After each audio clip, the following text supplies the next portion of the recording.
This film is purely fictional. Please do not imitate it. Your like and subscribe are the motivation for me to update. Chapter 1. Even though Edith Gary usually kept a low profile, as the host of this promotion celebration, she inevitably became the center of attention. A steady stream of people came to congratulate her, their smiles adorning their faces, and their fair share of sweet words, their eyes never resting on her face, but on the chief brooch on her chest, a symbol of power. Edith had long since grown accustomed to this kind of indifference. She casually dealt with the last wave of people, lowered her head, and gently massaged her aching head from drinking. As a commoner from a struggling merchant family, her newly acquired title of chief researcher was the only thing worthy of the noble's covetousness.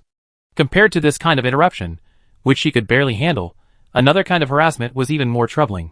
Miss Gary? Again. After a night of itching to make his move, a certain baron finally seized his opportunity. Taking advantage of Edith's moment of shut-eye, he rushed forward and enthusiastically grasped her arm. You don't look well. How about I take you to the rooftop to get some fresh air? The greed in his eyes was undisguised. Edith's eyes narrowed slightly. I stressed this so many times. Ah! She had barely begun to refuse when the baron's scream pierced the entire banquet hall and reached Edith's ears. This sudden awe jolted her awake. She focused her gaze again and raised her head, only to see the baron's sleeves embroidered with gold thread. He had raised his arm countless times tonight, pretending to casually lift his hair, flaunting the intricate embroidery on his sleeves. However, the expensive dress had now lost its original shape, becoming as wrinkled as the baron himself, held tightly in the palm of a slender, fair hand. The veins on the hand's pale skin stood out, and they tightened again under the gaze of the man, causing the baron to cry out in pain again. Thank you for your kindness, but drinking alcohol and being exposed to the wind can easily lead to illness. The hand's owner's cold voice came from the side. If you still lack basic knowledge like this, you can ask your tutor. Or join the Pharmacy Guild's weekly children's enlightenment class. His tone was flat, emotionless, but the meaning was clear enough that even the most clueless baron could not miss the sarcasm in his words. Who spoke to you? The scream truly attracted a lot of attention. He couldn't hold back, so he could only shout even louder to mask his guilt. Let go! How could someone as ignorant as you be? The hand still showed no sign of loosening. Who's so bold? He hesitated for a moment, then quietly raised his head, taking a good look at the man who grabbed him. His suit was merely tailored, devoid of any embroidery or jewelry to add value. His black hair clung to his head, clearly not tended by a servant. And those eyes? In the circles he knew, no one else had such dark red eyes. They weren't nobles. Where did the rat come from? The baron glanced at the researcher badge on the man's chest, his attitude suddenly becoming superior. The association's standards for admission have really improved. Even sewer workers are allowed into the banquet. That's enough, Edith suddenly said, interrupting the baron. I'm tired, let's go. My pleasure, beautiful lady. The baron looked at Edith's hand, inviting him, and instantly forgot his anger, beaming. I know a perfect place for a stroll. Who spoke to you? Edith calmly returned the question, pointing to the hand's owner. I'm calling him. The man had stepped forward the moment she called out, silently bending down so that Edith could reach out and reach his shoulder. Edith yawned, and under the baron's incredulous gaze, she embraced the man beside her, tilting her head in a very intimate manner. Let's go, Shelley. The young man, called Shelley, lowered his eyes and said hello. The banquet was drawing to a close. The talk of relationships and cooperation had long since ended. Those left behind were young men and women who hadn't had enough fun. Her departure, as the main character, wasn't too much of a nuisance. The host of the banquet hall made a pretentious attempt to stop them, then tactfully sent a carriage to take them away. The baron, watching Edith walk away, swallowed his saliva and grabbed his friend who was watching the show nearby. Didn't you say she had no lover? How dare you make him look so foolish? No, he didn't. That's her apprentice. The friend grinned, tilting his chin at the two departing figures. Isn't she obviously young? I think she's only around 20. If your brother really joins the apothecary guild, he might even have to work under him. The friend's words reminded the baron, allowing his mind to slightly unwind from his romantic preoccupations. He suddenly remembered his original purpose and, somewhat annoyed, took a couple of steps after her. Miss Gary. Edith, who had already reached the banquet hall entrance, tilted her head slightly at the words. Half of her face was already lost in the darkness outside, blurring. The candlelight from the banquet hall fell on the other half, illuminating her emerald green eye with an exceptional brightness. Like a finely cut gem, gleaming under the spotlight of a display case. The Baron was stunned for a moment, only to recover when Edith spoke. "You reminded me?" Edith slowly turned, allowing the light to evenly fall on the half of her face lost in the darkness. The other hidden eye finally emerged, coming into the Baron's sight. Darkness can obscure many things, including the appropriate social smile and the charming, lingering, and suggestive dance music from the banquet. That eye, removed from the social world of the nobility, was almost completely black, like a bottomless lake, reflecting the Baron's pale, terrified face. "As far as I know, your brother's application has been submitted to the association. Although recruiting isn't my responsibility, your words tonight truly touched me." She tilted her head, lowered her eyes, a smile on her lips. "The association standards are indeed declining. Let's start rectifying this here. Apartment 7, South Block." Edith left the banquet hall and headed for the nearby carriage. She faced the coachman to discuss the destination, but with a precise hand, she supported Edith, who was approaching from behind, and helped her into the seat. She lowered her eyes and adjusted her windproof vest. Edith leaned against the cushioned back, her back, tense all night, now relaxed. She lazily closed her eyes and interrupted the student. "I'm not going back to the apartment." "Surely, I'm coming to your house tonight." The man's body froze. The normally quick-witted man froze in his tracks, barely managing to utter a word. "What?" Edith didn't notice the pause. She opened her eyes. Swish. She tugged at the hems of her skirt, stretching the delicate gown into a smooth trapezoid. "Look, no pockets." She leaned toward Shirley, fully displaying the design, which was nothing but beautiful. "I left my keys in my cloak pocket." "It makes sense." "Shirley, eh?" He quickly lowered the curtain, glanced around to make sure no one else had seen this unseemly display, then turned back and lifted a small corner of the chain. Edith was still chattering, nitpicking the flaws in her clothes, but she stopped short when she saw Shelley's frozen expression. "What? You don't want me to stay? Inner-city hotels are too expensive, and they're not even guaranteed to be clean. You, a student, stayed at my house for so long, and now you're an adult, you're not willing to give me even a little in return?" Edith raised an eyebrow. "No." After hearing the teacher's reasoning, Shelley sighed softly, turned his head, told the driver his new address, and sat down across from Edith. The teacher was clearly tired. She closed her eyes for a few seconds before her breathing became regular. Her head, unsupported, tilted to one side, about to hit the window frame. Shelley quickly leaned forward, put his hand between them, and held Edith's head. Edith's delicate bun had become increasingly disheveled during the long banquet, a few strands of hair breaking free from their style and tickling his hand. Shelley didn't dare raise his eyes, remaining in his awkward position, motionless until they reached their destination. Edith jolted awake the moment the carriage stopped, and he pulled his hand away, pretending nothing had happened. "Are we there?" "Yes." Shelley got out first, tipping the driver before Edith could. Amid Edith's grateful thanks, he supported his teacher towards the apartment door. He reached out, his fingertips hovering 2 finger widths above the door lock, twisting it in a circle. The lock clicked open, revealing a crack in the door. Shelley pushed the door open and gently set Edith on the sofa. She had half-lidded eyes, looking incredibly sleepy, but her mouth kept talking. "You mages are the best." She yawned. The door lock directly detects a person's magic fluctuations. It's much more convenient than using keys. After the magic lock was successfully developed, it quickly became popular throughout the country for its convenience. Coupled with the ruler's desire to use this to reduce crime rates, the price of this equipment has plummeted to rock bottom, and in some remote towns, installation is even free. While few possess enough magical power to become mages, it's still easy to mobilize a little to open a lock.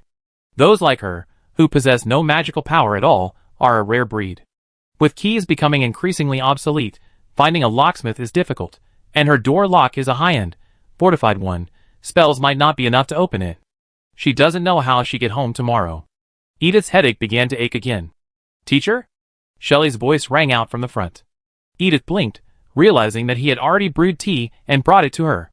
"I remember you didn't like potions, so you didn't mix the wine potion." The young man, noticing the teacher's gaze lingering on the teacup, softly explained, "It's new, and used since I bought it, absolutely clean. It's nothing, just a little dazed from drinking too much." Edith yawned again, unbecomingly to conceal her daze, then reached out to take the teacup. For some reason, just then, at some point, she seemed to see faint blue ripples on the teacup.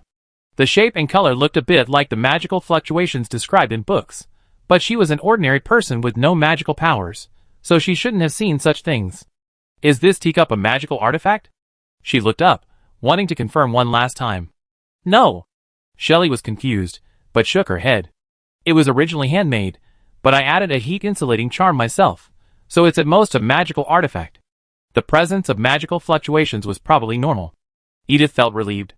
She was drunk, and her mind always became unpredictable under the influence of alcohol. Forget the magical fluctuations. Even a group of dancing figures wouldn't be surprising. She blew on the surface of the tea and drank the contents in one gulp. Chapter 2. The hot tea soothed her alcohol-riddled stomach. Edith sighed contentedly, her mind forced back into focus, contemplating her next steps. She had already secured the position of chief researcher, and with no outstanding apprentices among the younger generation, as long as she didn't act recklessly, she should have no problem remaining in her position until she was 60. She could then devote some attention to socializing, appearing more often at balls, and building as many connections as possible. Then, she could accept more students, choosing talented commoners whenever possible, to see if she could gradually change the situation in the capital where all the guilds were staffed by aristocrats except for the odd jobs. The hardest days were over. Edith removed the badge from her chest and admired it in the light. The light shone on the badge's surface, and she twisted her fingers slightly, letting the smooth surface reflect her fearless 27-year-old self. I only became an apprentice at 17. With no connections or resources, it took me 10 years to get to where I am today. She ripped off her hair tie and kicked off her high heels, shedding all the restraints. You joined the guild at only 15, starting earlier than I did, and with me as your mentor, providing resources and support, yet you only reached 4 stars. Not good, Apprentice Shelley. You need to keep working hard. She raised her lips, looking in the direction of her student, her first and only genuine smile of the night. Shelley was her first student, and she was also her powerful proof to the guild that it was possible for commoners to become mages. Her words weren't enough, but she was genuinely happy for this student with no foundation. Shelley raised her head at that moment. Perhaps alcohol truly reveals a person's true nature. Edith, always modest and calm, now radiated confidence to the fullest. She stood up, the light streaming down from behind her, her cascading hair gleaming like the sun, dazzling to the point of blinding blindness. Confident and assertive, yet not arrogant, she lacked the repulsive contempt of the aristocrats he had encountered. Edith was unique in this land. For a moment, he forgot to breathe, staring blankly at her, attempting to imprint the moment before him in his mind, cherishing it forever. She had no idea this would be the last time he would see Edith smile. The next second, his sun fell before his eyes. Edith collapsed without a single warning. Wait! Edith jolted awake, propping herself up on the bed. Ignoring the stinging pain in her palm, she turned around, searching for Shelley. What's wrong with me? Her memory froze after she delivered Shelley's judgment. Seeing the student's stunned expression, she worried she put too much pressure on him.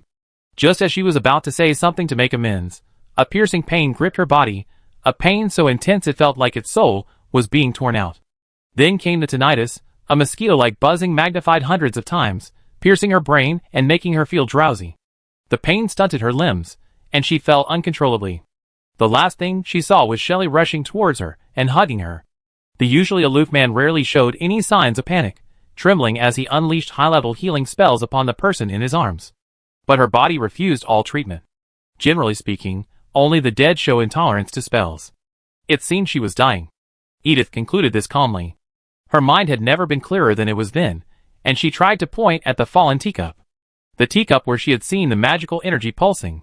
Seeing him turn and see, Edith felt relieved.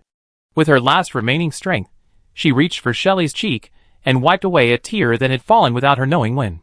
She saw her own pale, bloodless face in his eyes, and finally slowly closed them. To her surprise, not only did she not die, but she even opened them with full energy, and upon waking, she had the strength to sit upright. So how did I? Her words caught in her throat, and she looked around in surprise. No, wait, where is this? What she saw was not the home or hospital she had expected, but a shabby little room.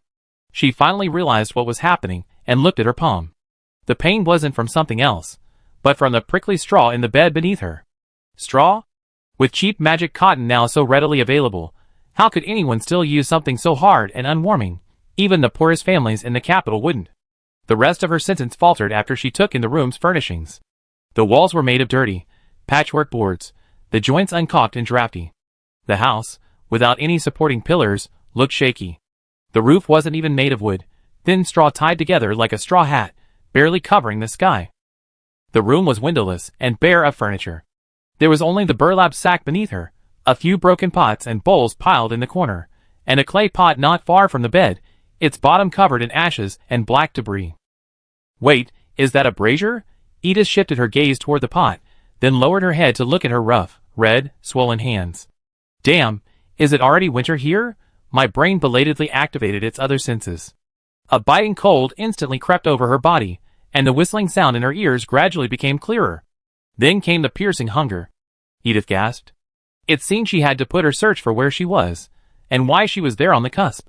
She had to find something to keep warm and eat immediately, otherwise, she would freeze to death or starve before she could find the truth. Edith tentatively tucked herself into the straw, but before she felt any warmth, she felt a hint of dampness. The bed was wet. No wonder a living person lay there, yet there was no warmth beneath them. Staying in bed would only make her colder. She decisively got out of bed and began to explore the room. A few frozen, blackened potatoes lay piled in the corner, perhaps enough for 2 people. Edith brought the food to her lips, tentatively touching it with her teeth. The iron-hard texture quickly made her give up. It would be best to start a fire first, to both roast the food and warm herself. She then walked over to the brazier and touched the embers, confirming they were cold. It looked like it had been out for a long time, so now she needed not only firewood but also a way to start a fire. A wizard was more efficient. A single spell would solve the problem. Now all she could do was go out and ask a neighbor for a fire. Edith walked to the door, but within half a minute she was swiftly back. The snow piled outside was taller than she was. She wondered why the door wasn't leaking. Unable to leave, she had to make do with what she had. She just make do with what she had. She pulled a relatively dry bundle of straw from her bed and dropped it into the brazier, then began searching for something to start a fire. The owner of the house was surprisingly tidy. She couldn't find any gravel or branches. After searching over and over, she found the lock on the door, which was barely metal and might spark. Edith frowned and reached out to remove the lock. She heard of lords distributing locks everywhere, but she hadn't expected it to be this outrageous. The slum shacks collapsed with a single push. This lock was just a cosmetic touch. The lord ignored the fundamental issue of public security and simply issued locks, pretending to fulfill his duty to protect his subjects. What a brilliant move. The utterly dilapidated house she was currently staying in was surprisingly also equipped with locks. Edith walked over to the brazier with the lock in her hand. As she sat down to work the fire, she suddenly realized something was wrong. The lock in her hand wasn't just a regular keyed lock, but a genuine, new magic lock, identical to the one on Shelley's door. She was simply being conditioned. Since she had no magic powers, she subconsciously assumed everyone else was using ordinary locks. It seems the original owner of this house also had magical powers. She deftly scooped the snow that had poured into the house when she opened the door into a jar, saving it for boiling water later. I wonder where the original owner went. Wait. This mumbling to herself was like a trigger. Edith's drowsy head suddenly began to ache violently, and she suddenly realized something was wrong. She had initially thought the discomfort was the result of the combination of drunkenness and cold, but upon reflection, the fog swirling in her mind wasn't so much pain as it was a fog. Like a piece of cloth, binding all her memories. Recalling knowledge or memories seemed to be separated by a thick barrier, hindering her thinking. And now, as that question was uttered, that barrier shattered. A flood of memories flooded into Edith's mind, trembling uncontrollably. She had to squat down and hold her head to ease the pain. Most of those memories were her own. A familiar home, a familiar lab, familiar people, but a few seemed strangely unfamiliar. In that strange memory, she was still Edith, but her last name had been changed to Griffin. Griffin was born into a relatively happy family. His mother ran a tavern, and his father was a doctor who practiced medicine on the second floor of his mother's tavern. When Griffin was 8 years old, 2 local young men got into an argument, and a brawl ensued in her family's tavern. One of them was seriously injured, and despite her father's best efforts, he was unable to be saved. He died in the clinic on the second floor. Unable to vent their anger on the other family, the deceased's family found a pretext to kill Griffin's father. Griffin's mother was pregnant at the time, and the bloody scene frightened her into premature labor. She died shortly after giving birth to her sister. 8-year-old Edith was forced to take her newborn sister to an orphanage. After 2 years of miserable child labor, she stole her wages and escaped with her wounded sister. She built a shack in the slums and raised her sister by scavenging trash until she was 7. Unexpectedly, winter arrived so early this year that she didn't have time to stockpile enough charcoal and food. Despite careful planning, she still ran out of firewood and food. At the end of her memory, 15-year-old Edith struggled to squeeze to her seriously ill sister's side, held her, and closed her eyes. Edith Griffin died quietly on that winter night. When she opened her eyes again, the body had been replaced by Edith Gary. After reading the memory, Edith opened her eyes with a heavy heart. An unknown amount of time had passed, and the snow in the jar beside her had melted into clear water. Edith looked down, and her face was reflected in the small pool of water. It was pale and sunken, with immature features, clearly that of a child. This was not her face. Edith sat back down, covering her head. In other words, she wasn't teleported to a strange place, but rather her soul entered someone else's body and awoke in that person. This is too absurd. Calm down, calm down. Having just digested 15 years of memories, Edith was clearly ill-suited to deeper thought. She struggled to free herself from the lingering cycle of why and how. It's okay, it's normal. There are records of this kind of thing in books. Although current college textbooks describe the soul as undiscovered, she had seen similar official records in the association's internal library. 300 years ago, at a funeral, a corpse in an ice coffin suddenly sat up and insisted that its name was Eugene Irving, a tutor far away in another city. Later, after identification by family members, it was confirmed that the soul within the corpse was indeed Eugene's own. Both families insisted on keeping Eugene at home. After a judge intervened, he ultimately awarded Eugene to a physical relative, citing the lack of a soul. However, the man ultimately chose to leave his family, traveling alone to another city, where he died of natural causes at the age of 65. However, the story was so heavily mystical that she simply read it for fun, never expecting to encounter it herself. Souls are real, which means I'm now the original owner. Edith calmed down. The house I'm in is the shack the original owner lived in for 5 years. The food and firewood in the room are exactly as I remember them. It seems the final moment of the original owner's life was when he closed his eyes.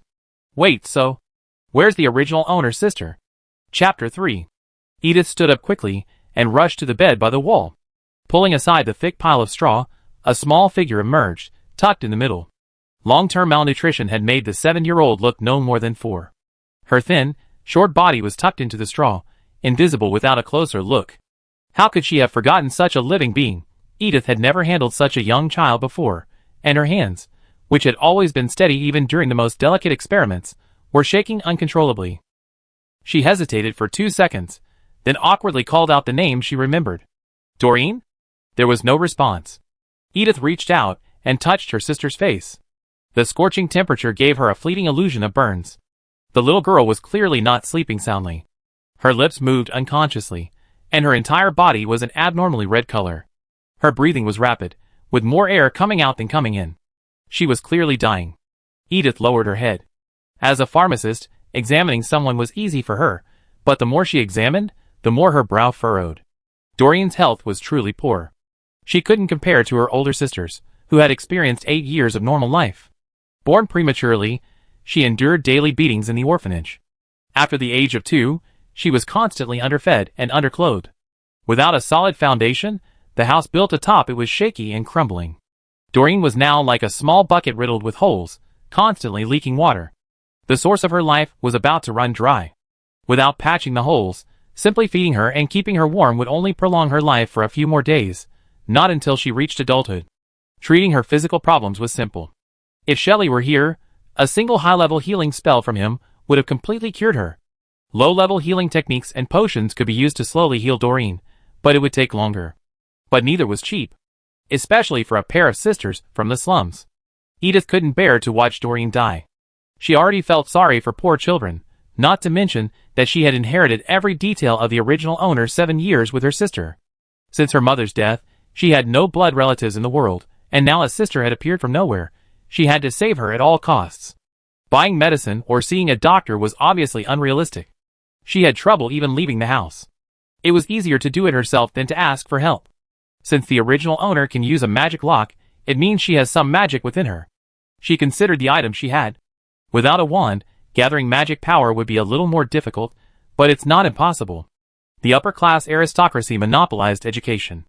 Many commoners didn't lack the ability to call on magic, but simply didn't know how. Edith had plenty of theory. With a little luck, she might be able to cure her sister directly. The biggest problem now was, she had no magical power in her previous life, so she had no idea of its existence, like a person born blind who, after regaining sight, still couldn't identify the colors before her eyes. Now, she had no idea of her own magical reserves or purity. She could only pray that they were sufficient for her to perform a high-level healing spell. Edith closed her eyes, silently recited the spell, and then, following the textbook instructions, reached out and placed her hand on her sister's cheek. Oliver City, Main Street. Although it had snowed for 3 consecutive days, thanks to the diligent work of the city mages, the snow had completely melted before anyone left their homes, flowing into the fields on the outskirts of the city. Gray-Green walked briskly down the street. Abundant magic stretched a thin membrane across his body, blocking the intrusion of cold air from outside. Even though the temperature had plummeted to freezing, he still perspired slightly, as if walking in the summer sun. Of course, it wasn't the temperature that was causing him to sigh, but the words uttered by the people around him. "Mr. Green, the Marquis Charles has sent another letter." The man dressed as an assistant spoke cautiously. "He's asking when you plan to send the promised tutor to his mansion. The young master will be starting school next year, and if he can't find a suitable tutor, he cut off your laboratory's funding. Or, he even said, returning Miss Bell would be fine. Tell him not to even think about it." Gray was so annoyed that he couldn't help but yell at the words. Seeing the panicked look in his assistant's eyes, he realized he had lost control of his emotions. He rubbed his head in frustration. "Sorry. Don't reply like that. Let me think about it." He was truly driven to tears by this mess. A few years ago, while visiting the estate of Investor Charles, he took a liking to Charles's young master's exceptionally gifted tutor and immediately decided to recruit him to his fold. Charles wanted to send his own son to study with him, but being tactless at the time, he immediately stated that he wouldn't accept students with less talent. This ultimately offended the wealthy master. He didn't get angry immediately, but instead went back and cut off funding for his laboratory. Even though he had become a grand mage, Gray was still a poor nobleman with no connections, a title but no money. In the end, he could only bow his head and apologize, promising to find a better one for his young master before he left for the academy. Time flew by so fast, and before he could even catch his breath, there was only 1 year left. In this remote town, even the most talented nobles aren't willing to serve as a tutor. "Where can I find a child of the right age?" he muttered, "better than Belle. Belle's talent is already the highest I've seen in all my years. It's good to have one like that every 50 years. How about someone better? It's a waste to have someone better serve as a tutor. How about trying the slums?" The assistant offered his advice. He was tired of racking his brains for a reply. People there don't have such high egos. They're willing to serve as a tutor, and they want it too. It's not high. They can usually be dismissed with a little money. Plus, they haven't been screened much, so perhaps some with high talent have been overlooked. That's a good point, but do you know how big the slums are in Oliver City? Gray glanced at his assistant. 1/3 of the land is slums. There are densely packed houses and a large population, with all sorts of people. Someone like you would be stripped naked in a second if you walked in, and even with the screening, it's doubtful you even survive. He rarely saw slums vying for attention with clean, tidy city buildings. He could only say that this city was truly rotten. But there's no need to feel sorry. To this day, no wizard has ever emerged from the slums. The probability of finding a highly talented person here is incredibly small. So what should we do? Just sit there and wait. The assistant lowered his head listlessly, tears welling in his eyes. The other party has now reduced the frequency of their letters from once a week to once a day. If they keep going this way, I'm afraid they send 10 a day. The other side could have an entire team to help write letters, but he only had 1 person and 2 hands, and couldn't possibly handle so many. Wait a little longer, Gray pondered for a moment, then sighed. If he kept wasting time, the other side might just give up. As soon as he finished speaking, the two of them reached the boundary between inside and outside. The ground here was no longer clean and tidy. Thick snow mixed with mud on both sides of the road, and the places where people walked were trampled black, forming a slippery layer of ice on the ground. A large area of low, dilapidated shacks appeared before them, lifeless, frozen in the winter silence. Gray's destination was the outskirts of the city, and he didn't plan to stay long. He took a quick glance and prepared to leave. "Look, this is the slum you mentioned. How can you find such a large area?" He sighed again, jutting his chin in the direction of the houses. "It's pitiful. In this cold weather, I wonder how many people can survive." The assistant also fell silent for a rare moment. He wasn't from a wealthy family, so he understood the sympathy in Gray's words. The two walked in silence for a while. No poor person would go out in such weather. Aside from the rustling of the wind, there was a dead silence. In such conditions, any sudden noise would attract attention. Bang! A jolt that could be described as an explosion echoed from behind them. The sound was so loud and so close that it was hard to ignore. What's causing all this noise? Who cast an explosive spell? Gray's already bad mood worsened. Thinking it was a highway robber, he turned and raised his wand impatiently. Who's been getting restless again? He froze. Gray hadn't even fully turned, his feet glued to the ground with magic to prevent slipping. Only his upper body, along with his head, twisted in an extremely strange position, frozen in place. He hadn't expected to witness the largest pillar of magical light he had ever seen rising from the slums in this freezing season. A shimmering green light, emitting soft beams of light, it rose from a pile of dilapidated wooden shacks and soared into the sky, carrying an undeniable force that seemed to tear the world apart. Countless points of light poured down from the top of the pillar, echoing violently, flooding all surrounding buildings like a flood, comparable to the heaviest snowfall this year. The powerful magical waves spread layer by layer, allowing even the great magician outside the slums to sense the user's extraordinary talent, which should not be underestimated. He personally felt the waveform and intensity of the magic power, and his brain froze for a moment, lapsing into a long silence. The assistant also froze in place like a statue. His mouth gaped open, muscles aching from the strain, and saliva flowed unconsciously. It took him a moment to react, then he looked at Gray and stammered. A genius once seen in 50 years? He glanced at the file with Bell's name on it in Gray's hand, then tremblingly pointed to the nearby beam of light. A slum where gifted people can never exist. And blast magic? Gray, shit, this is just a healing spell? Chapter 4. What are you still standing there for? Go inside and find someone. Gray finally reacted, releasing his foot restraints with a roar, leaving his assistant behind and sprinting towards the slums. The assistant finally recovered from his shock and began to run, slipping and falling. Didn't you say I'd be stripped naked in a second if I went in like this? He screamed hysterically, struggling to get up and keep up with the people in front of him. Why are you so anxious now? I used to think the loss of property was a big deal, Gray said sincerely. But now, compared to that once-in-a-century gifted person, the loss you might suffer is nothing. He had never seen such pure, rich magic before. Even his apprentice mentor couldn't cast a spell of this magnitude. After hearing his boss's ruthless disdain, the assistant cursed loudly and, without hesitation, ran towards the direction where the beam of light disappeared. He had long been dissatisfied with the situation where all mages were nobles. Now, at last, he saw a glimmer of hope for commoners, and he had to seize it no matter what. Edith was startled by the noise she had made. She looked at her hands in confusion. Having finally experienced magic firsthand, she had a vague idea of how it worked, but she was still shocked by the sheer force of the situation. When Shelley first tried magic, was there such a commotion? She lowered her head and checked on her sister. Her frown relaxed, the flush on her face faded, and the chilblains and wounds on her body healed, leaving only faint marks. This level of healing effect is definitely more than just good. Edith swallowed, a possibility she had never considered flooding her mind, growing stronger and stronger, leaving her no energy for anything else. Could she have been reincarnated into someone with exceptional talent? She glanced at her hands. This body must have been using magic for the first time, perhaps even casting spells without a wand, but there were no traces of burns on them, indicating a high tolerance for magic and a vulnerability to injury. Furthermore, the fact that she could perform such a perfect high-level healing spell without fatigue, without any training, suggests she has a substantial reserve of magical power.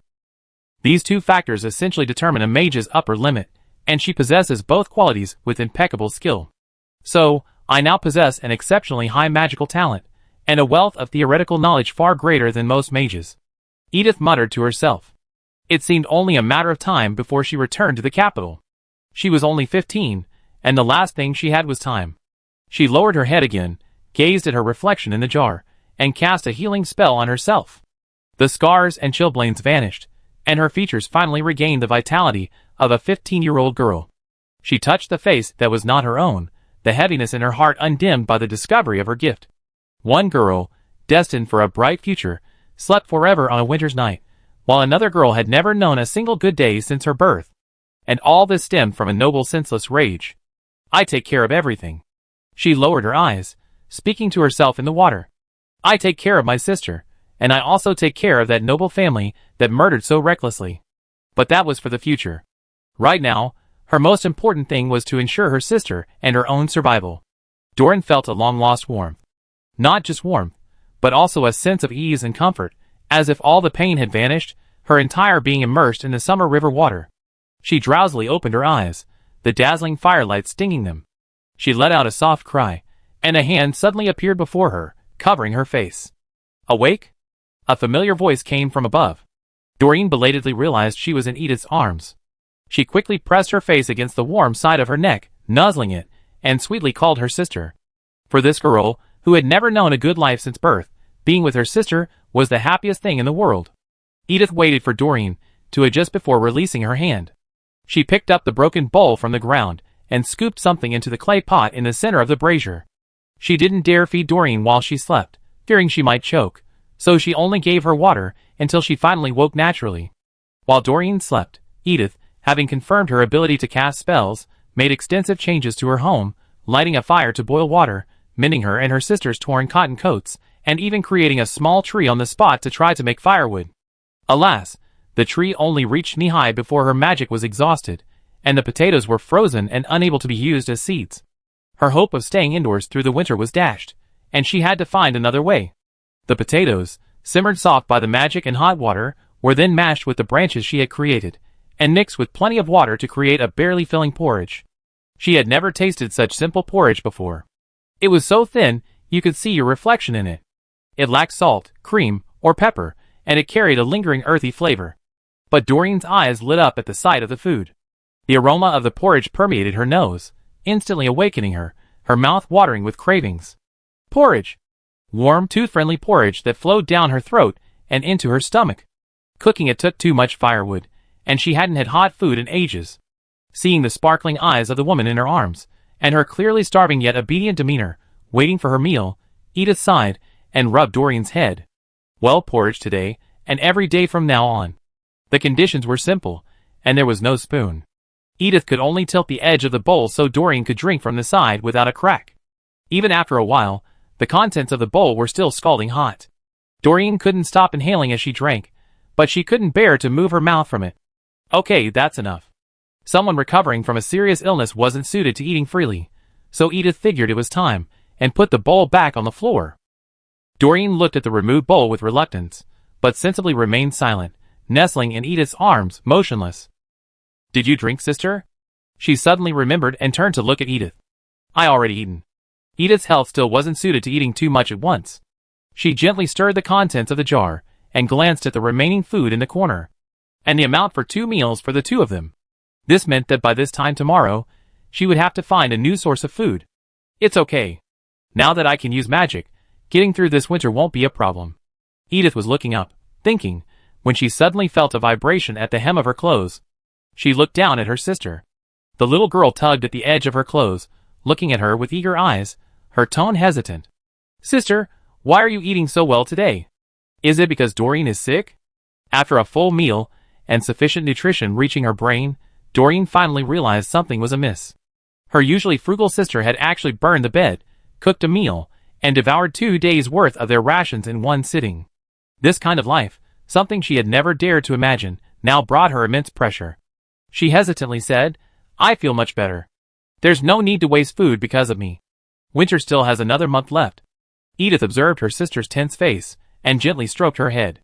Doreen's hair was also blonde, grown only slightly longer than her ears, to make it easier to survive in the slums.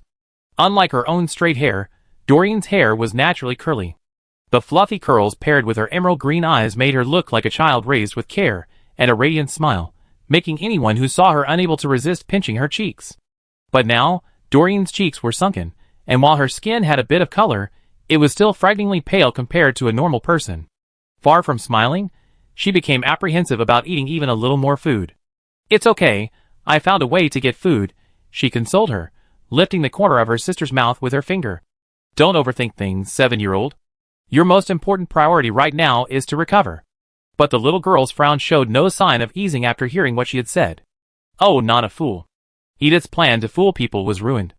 After some thought, she decided to explain the truth to Doreen. Let her think about it. Or maybe she just said she had suddenly realized how to use magic in a moment of near-death experience. Before she could come up with a reasonable explanation, a sudden loud noise erupted from outside the room, especially noticeable on this winter day when no one was out. Edith's face fell. She quickly put out the brazier, covered her sister's mouth, and retreated, huddling in a corner away from the door. In such cold weather, even those in the slums would be careful to avoid excessive heat consumption. Anyone who could cause such a scene was most likely an outsider. In little Edith's memory, these outsiders were mostly malicious, so she should minimize noise and pretend that no one was home. But generally speaking, these road robbers wouldn't visit a place like this, where there was clearly little value, in the winter. That left only one possibility. Someone had been attracted by the noise she just made. Edith felt a little annoyed.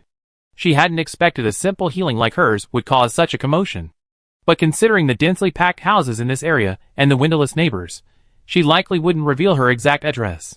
She decided to play dumb and avoid the search. After all, she didn't know what the other party was up to, so it was best to avoid a direct confrontation. The moment her sister covered her mouth, Doreen fell silent. She expertly buried her head in Edith's chest and breathed evenly. The two held their breath, listening intently as the sound grew closer until it was finally within earshot. "Excuse me, who just used the healing spell?" As expected, Edith held her breath, quietly waiting for the questioning voice to fade. Thankfully, as she expected, outsiders couldn't discern her home amidst the dense crowd of shacks. "I know who used the healing spell." Before the man's voice faded completely, a woman's shrill cry suddenly rang out from the right front of Edith's house. "Give me the gold coins, and I tell you." "Yes, give us the gold coins." A rough male voice, accompanied by an uncontrollable swallowing sound, came from the same direction. "1, no, at least 3. Give me 3 and I tell you." Edith cursed inwardly. She quickly put Doreen down and moved to the door, peering out through the crack. In the shack across the way, 2 skinny heads squeezed through the crack, their eyes darting to the right with undisguised greed. Edith shifted her gaze slightly, following the 2 men's line of sight. A clear understanding dawned on her. The 2 men, walking and shouting, were wearing exquisitely tailored winter coats, one even sporting a gold brooch. They were clearly wealthy. They looked like 2 fat sheep waiting to be slaughtered, their eyes gleaming with golden fat in the eyes of a starving man. Which family? The man with the gold brooch turned and decisively pulled 3 gold coins from his pocket. He casually tossed them upward, the coins clashing in the air with a crisp sound. The 2 men's greedy eyes followed the coins rise and fall. Edith had a memory of this couple. They never worked honestly or picked up trash, surviving by stealing and bullying children. The food little Edith brought home had been snatched away by the man from that family several times. Unable to fight them off, she had no choice but to endure the consequences. She glanced at their shifty glances, feeling a little relieved. Luckily, they probably didn't know who had released the beams of light, and were just trying to scam people out of money. So she was still safe. "That's the house." The woman, momentarily distracted, waved her finger wildly in the sky, pointing in Edith's direction. "Edith, eh? What the hell?" Chapter 5. Edith was practically laughing with rage. Great. Her luck had probably run out the moment she received her gift. Even a casual finger from a neighbor could be pointed at her. She had no choice but to reach out to the crack in the door and whisper a manipulation spell. She had long heard of slave traders, those who sought out children with little family background who had the potential to become mages. They would steal or buy them, secretly keeping them captive, draining their magical energy to create potions and various tools for their masters, ultimately leading to premature death in their 30s or 40s. These 2 men didn't look aristocratic, but they were clearly not poor either. They come to her, likely in this line of work. He quickly mobilized his magical energy and directed it toward the woman. The woman's wrist twitched slightly, and she tilted her head slightly, heading towards the shack to Edith's left. Perfect. She raised an eyebrow, quite pleased with her accomplishment. She had shrunk the magic line so thin it was invisible to the naked eye, and even difficult to detect through magical perception unless it was from a high-level mage. Once the man realized his neighbor wasn't the one he was looking for, he probably realized the woman was deceiving him and walked away, completely averting the crisis. While Edith was thinking, the man suspected of being a slave trader had already reached the neighbor's door. After knocking to no avail, he pushed the door open, his expression intriguing. "The person inside is dead." He turned and raised an eyebrow at the woman. Winter was so long, and many people in the slums die quietly on a winter's night. Finding a dead body was not surprising. So the woman wasn't afraid, and together with her husband, she displayed the word shamelessness to the fullest. The man is dead, but the light is definitely coming from there, she shouted. Maybe he died while you were hesitating about whether to pay. I show you the way, give me the gold coins. The man dressed as an assistant stepped forward, his face flushed, clearly ready to engage in a heated argument. But the slave trader stopped him. With a flick of his wrist, 3 gold coins appeared in his palm, which he gently tossed into the woman's hand. Edith's eyelids suddenly twitched uncontrollably. She looked up, and the gold coins flashed by, leaving only a shadow behind. But the eerie green light emanating from their surfaces set off alarm bells. Damn it! She actually run into a wizard. The woman instinctively reached out to take them. The joy of this unexpected windfall made her smile, but soon her smile died down. The golden coins suddenly disintegrated before her eyes, transforming into a handful of muddy snow that slid smoothly through her fingers. The laughter, barely uttered, was strangled in her throat. The woman looked up blankly, but instead of waiting for an explanation, she was met with a man's intrigued expression. Interesting. The man drew his staff and cast a spell, sending the howling husband flying towards him. With his free hand, he grasped the woman's arm. He raised the hand to his face, and, sure enough, found traces of magic on the index finger. A primary transfiguration spell will dissipate upon contact with a magical environment. No wonder the gold coin returned to its original form in your hand. He made no secret of his intention to use the snow to dispel the woman's attention. He examined it closely, his expression growing increasingly serious. Is it actually a manipulation spell? Such a powerful spell, and he hadn't noticed it immediately. If it was truly a child's doing, then his talent couldn't be measured simply by height.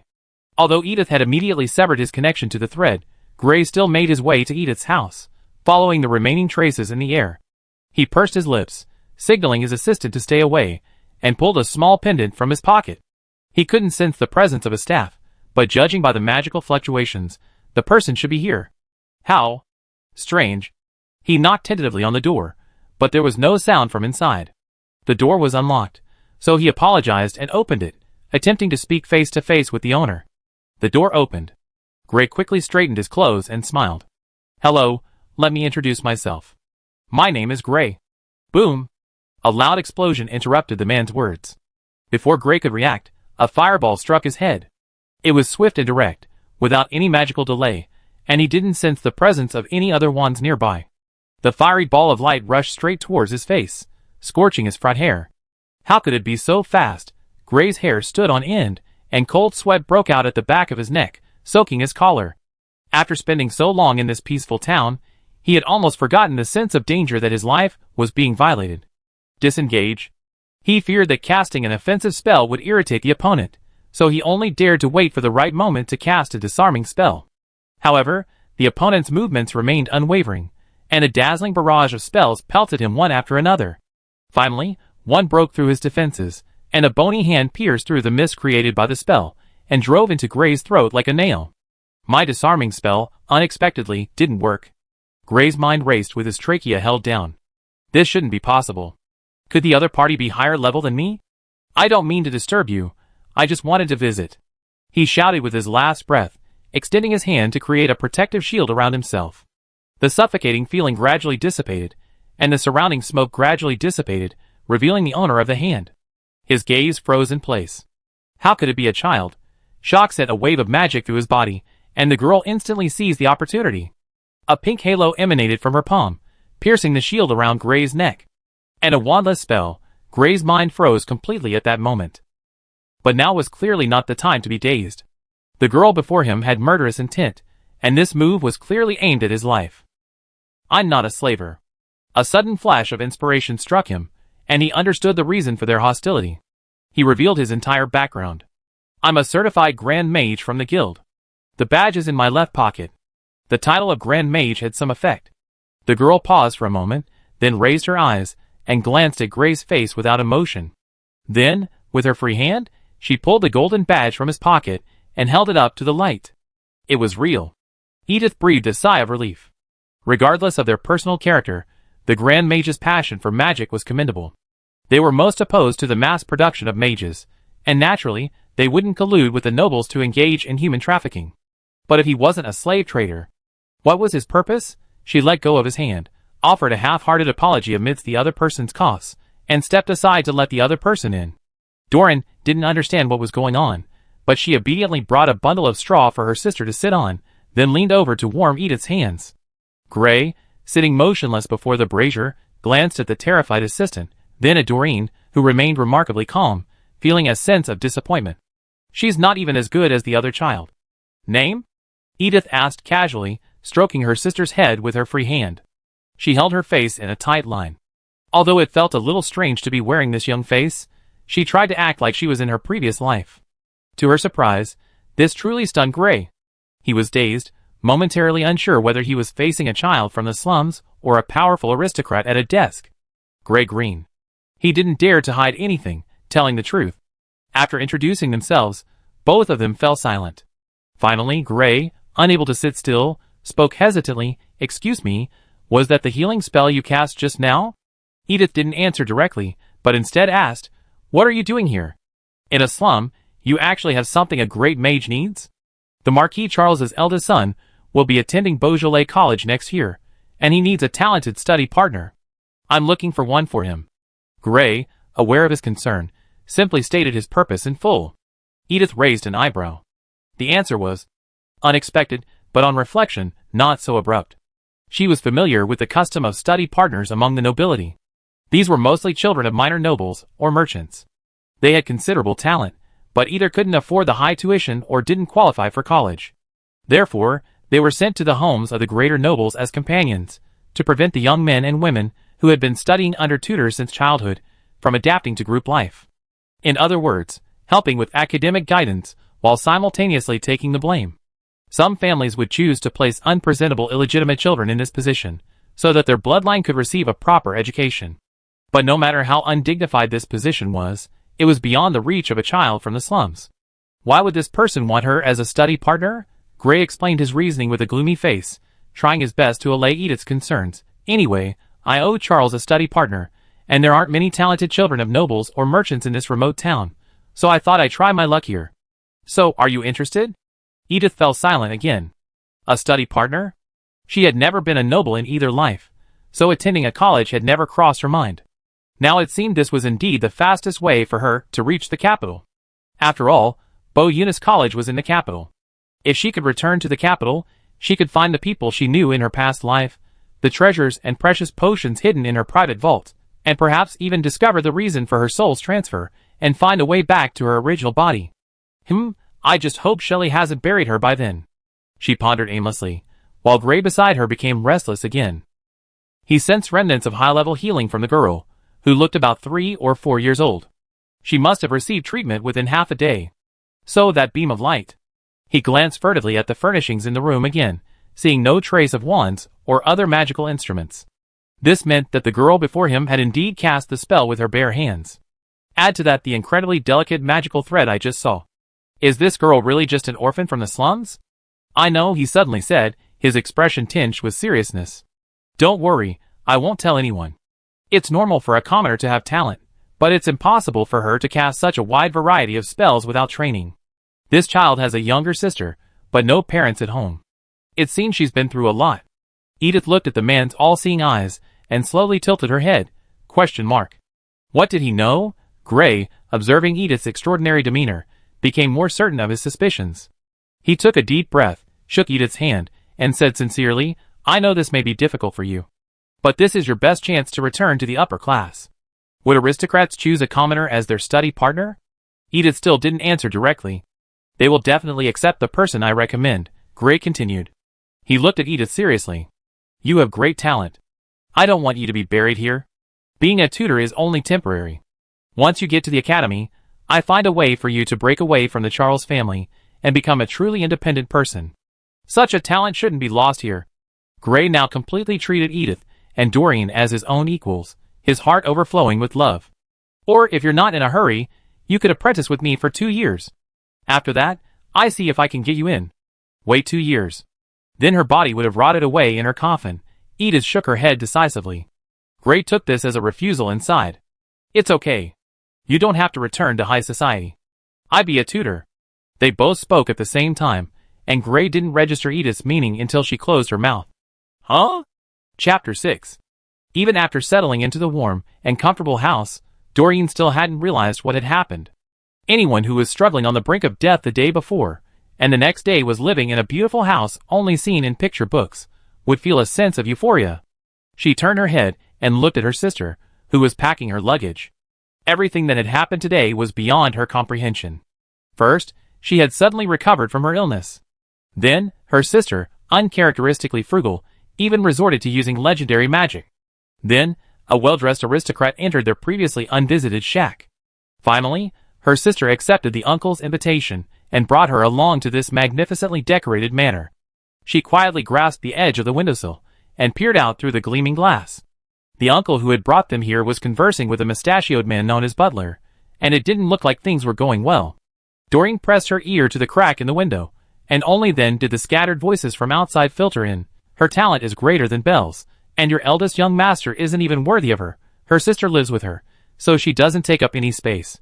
Mr. Charles has no objection. Shut up. Gray's voice suddenly rose, drowning out the butler's repeated insistence.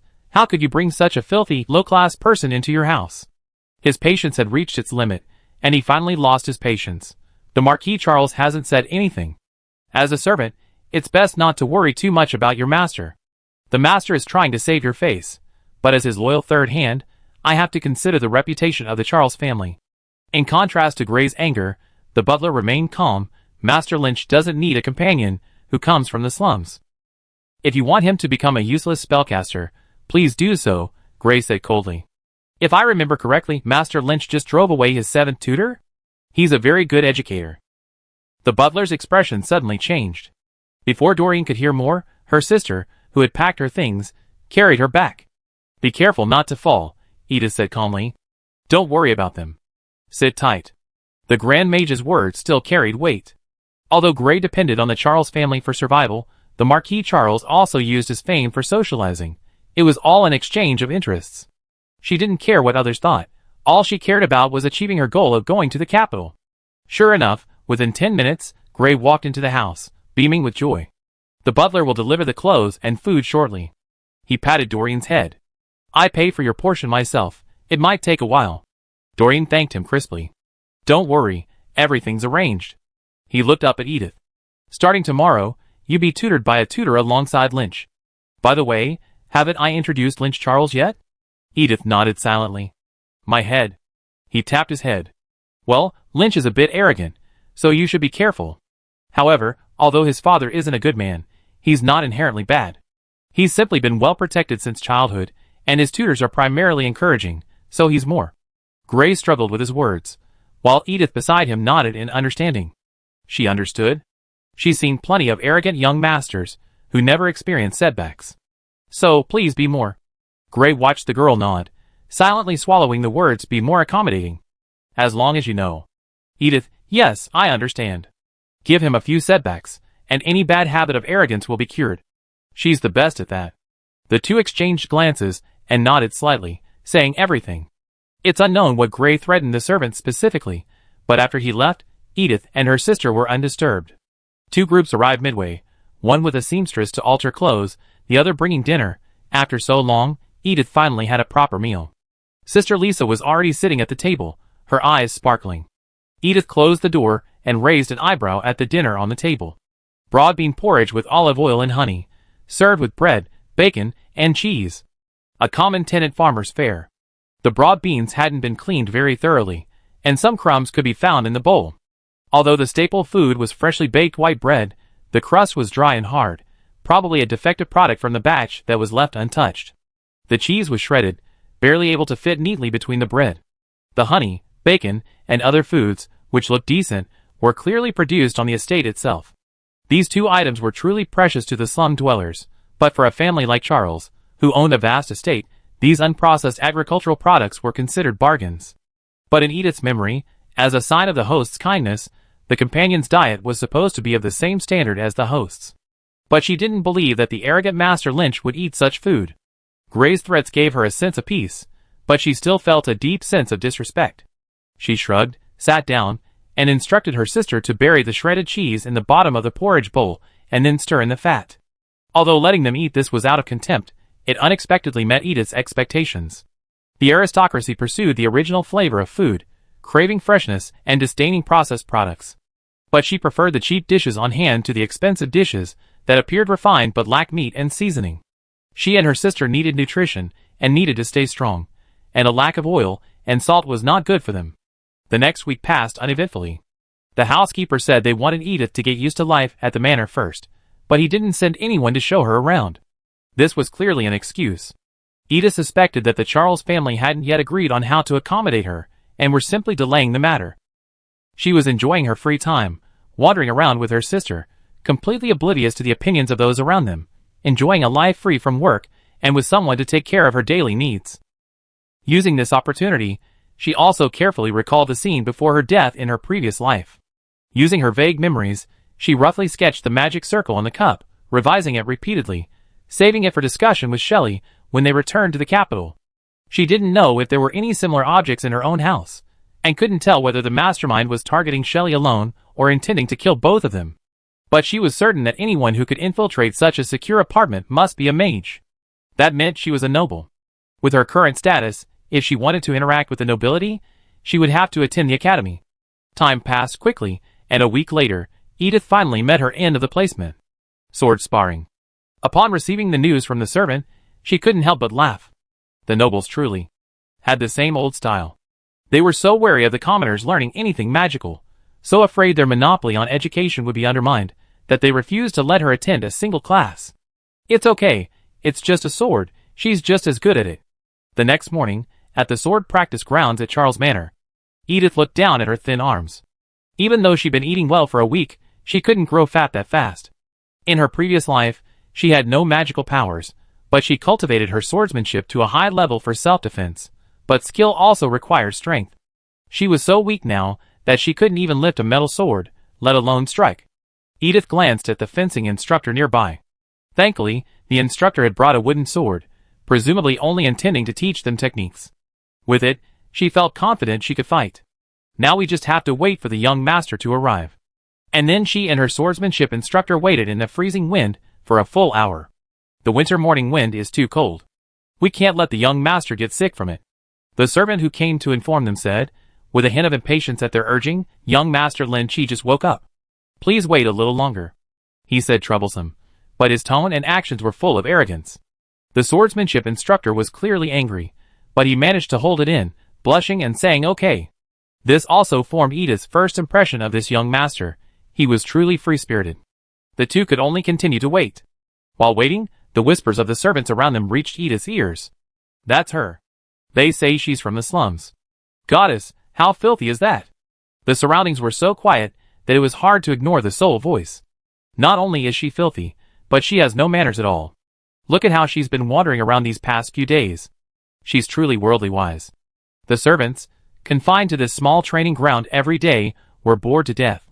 Finally, they had a fresh topic like Edith, and they chatted enthusiastically, as if they hadn't seen the person involved. Edith, the center of the conversation, didn't seem to mind, but the fencing instructor, for some reason, became agitated. She didn't listen for long before she spoke, raising her voice to drown out the chatter. What's your name? Edith Griffin. Oh! The fencing instructor called herself Marcy, the daughter of a blacksmith from the outskirts of Oliver City. She had brown-black hair, and skin almost the same color. Her body, thick with muscle, stood before Edith like a solid wall. She seemed inarticulate. After introducing herself, her face flushed, and she couldn't utter another word. After a long pause, she suddenly, as if finding a lifeline, picked up a wooden sword from the ground and handed it to Edith. Let's fight first. Let me test your skills. She twisted her neck slightly, her muscles flexing, trembling slightly in front of Edith. Edith glanced at the other man's arms, thicker than her thighs. It seemed she had no chance of winning by sheer strength. What are the rules? She was actually a little numb from the wind and desperately needed to move to warm herself up. Touch me with the tip or both blades of your sword. Extremities are the worst, chest and abdomen are a bit of a stretch, face or neck are the worst. No magic allowed. Mahi felt a little embarrassed by Edith's stare. She blushed and chuckled, I don't have magic, but Lynch hasn't beaten me with swordsmanship alone. Don't worry. You haven't practiced. I only sense talent through movement. She saw Edith lower her head to touch the hilt of her sword and, thinking she was nervous, she grumbled, power application, rhythm, and touch. No need to show off. I understand. Edith's voice wasn't as shaky as she imagined. Instead, it was quite calm, and there was even a subtle hint of excitement in her tone. Mahi became uncertain. Can you give me a few minutes to prepare? Edith stroked the sword up and down, feeling it wasn't quite to her liking. After receiving Mahi's affirmative response, she quickly squatted down, channeling her magic power to carve the wooden sword shape. Mahi waited idly, occasionally glancing curiously in Edith's direction. Her swords were all specially crafted by carpenters. While not genuine blades forged in fierce fire, the feel was perfectly normal. Swords like these shouldn't require any modification. All right. Edith's voice interrupted her train of thought. Mahi snapped back to reality, tilting her head to glance at the girl's right hand, feeling even more puzzled. It looked exactly the same as before. After all, no changes. She shook her head, clearing her mind of thoughts, and picked up her own sword. I count to 3. Mahi's gentle demeanor instantly subsided. 3, she began, suddenly seeing a white-haired young man flash past outside the practice field, hiding behind a pillar. Master Lynch had arrived at this hour? Why didn't he come over instead of hiding and observing? But right now, Mahi had no time to pay attention to her employer, nor to speculate on his thoughts. The match was imminent, and she had to face every opponent at her best. 2, the second hand moved forward, and Edith suddenly, without warning, swung her sword sideways, aiming the most lethal tip at the empty left side. Mahi was confused, but it was clear that she had only 1 second left to think. 1. As soon as the words left her mouth, the sound of a blade piercing the air echoed, and with a powerful gust of wind, it rushed straight towards her. Chapter 7. So fast, this was Mahi's first thought. She wasn't surprised by Edith's choice. Lack of agility was a recognized weakness for someone of her size, and most people fighting her would opt for a quick start, striving for a swift victory. While she knew the flaw existed, she had no intention of addressing it. Increasing her speed would inevitably require weight loss, which would negate her vaunted strength advantage. Rather than having it both ways, she might as well excel in one area. This way, by actively exposing her weaknesses, she would act as bait, and the opponent's proximity would compensate for her lack of agility. Once Mahi had slowly adjusted herself, and the opponent was within striking range, she could strike a fatal blow. You're certainly fast, but getting in close quarters with a power warrior isn't a good option. Mahi didn't feel much regret. She hadn't had any expectations for Edith's swordsmanship to begin with. Rather, she was surprised that she could devise a swift attack in her first actual combat. Awesome. She grinned, swinging her arm straight, ready to block Edith's first blow. Bang! An unexpected change occurred. Before Mahi could even feel any pain, her legs felt an indescribable tremor. In an instant, all her muscles gave way, unable to support her body, and she slammed into the ground. The deep soil absorbed the impact well, protecting her limbs and internal organs, but the result was a burst of dust and sand. It filled the air, blurring everything around her. Not good, Mahi's hair stood on end. Her years-honored ability to foresee danger came into play. She quickly determined the attacker's position, raised her upper body, and struck diagonally forward. Swish! The battle was over. Mahi looked up in disbelief. The yellow sand gradually cleared, but no figure emerged in the direction her sword had pointed. I won. The gentle touch of wood against her neck, the girl's emotionless voice echoed from the most unlikely place behind her.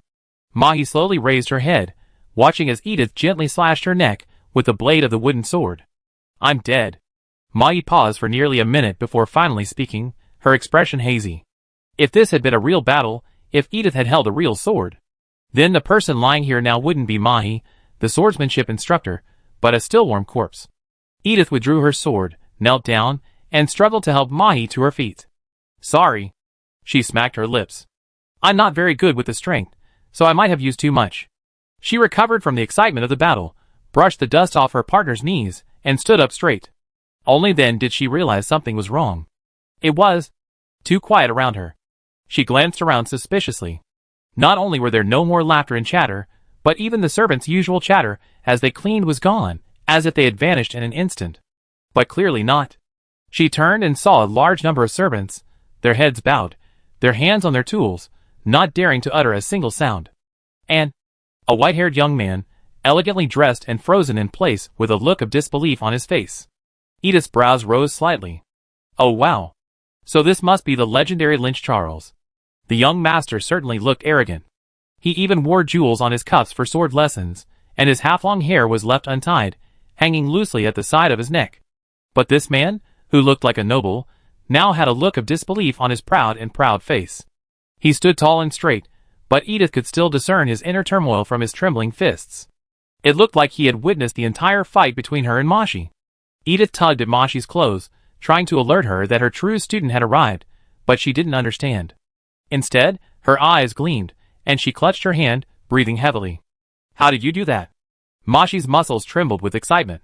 The match was over, but she still hadn't figured out what had gone wrong.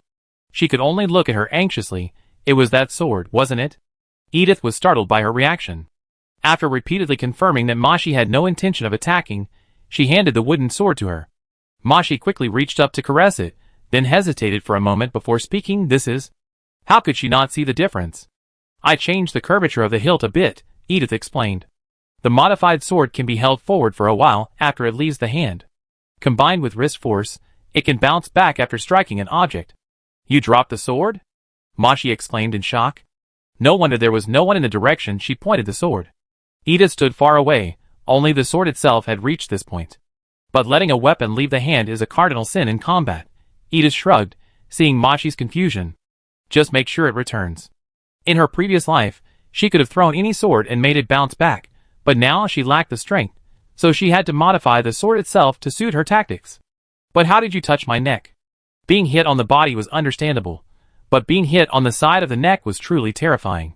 She desperately wanted to know her weakness. "My defense is so high, how could I fall with just one blow?" "My knee," Edith said simply.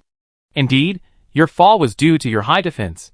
Your weight is immense, and combined with your chemically reinforced skin, the pressure your upper body exerts on your lower body is terrifying.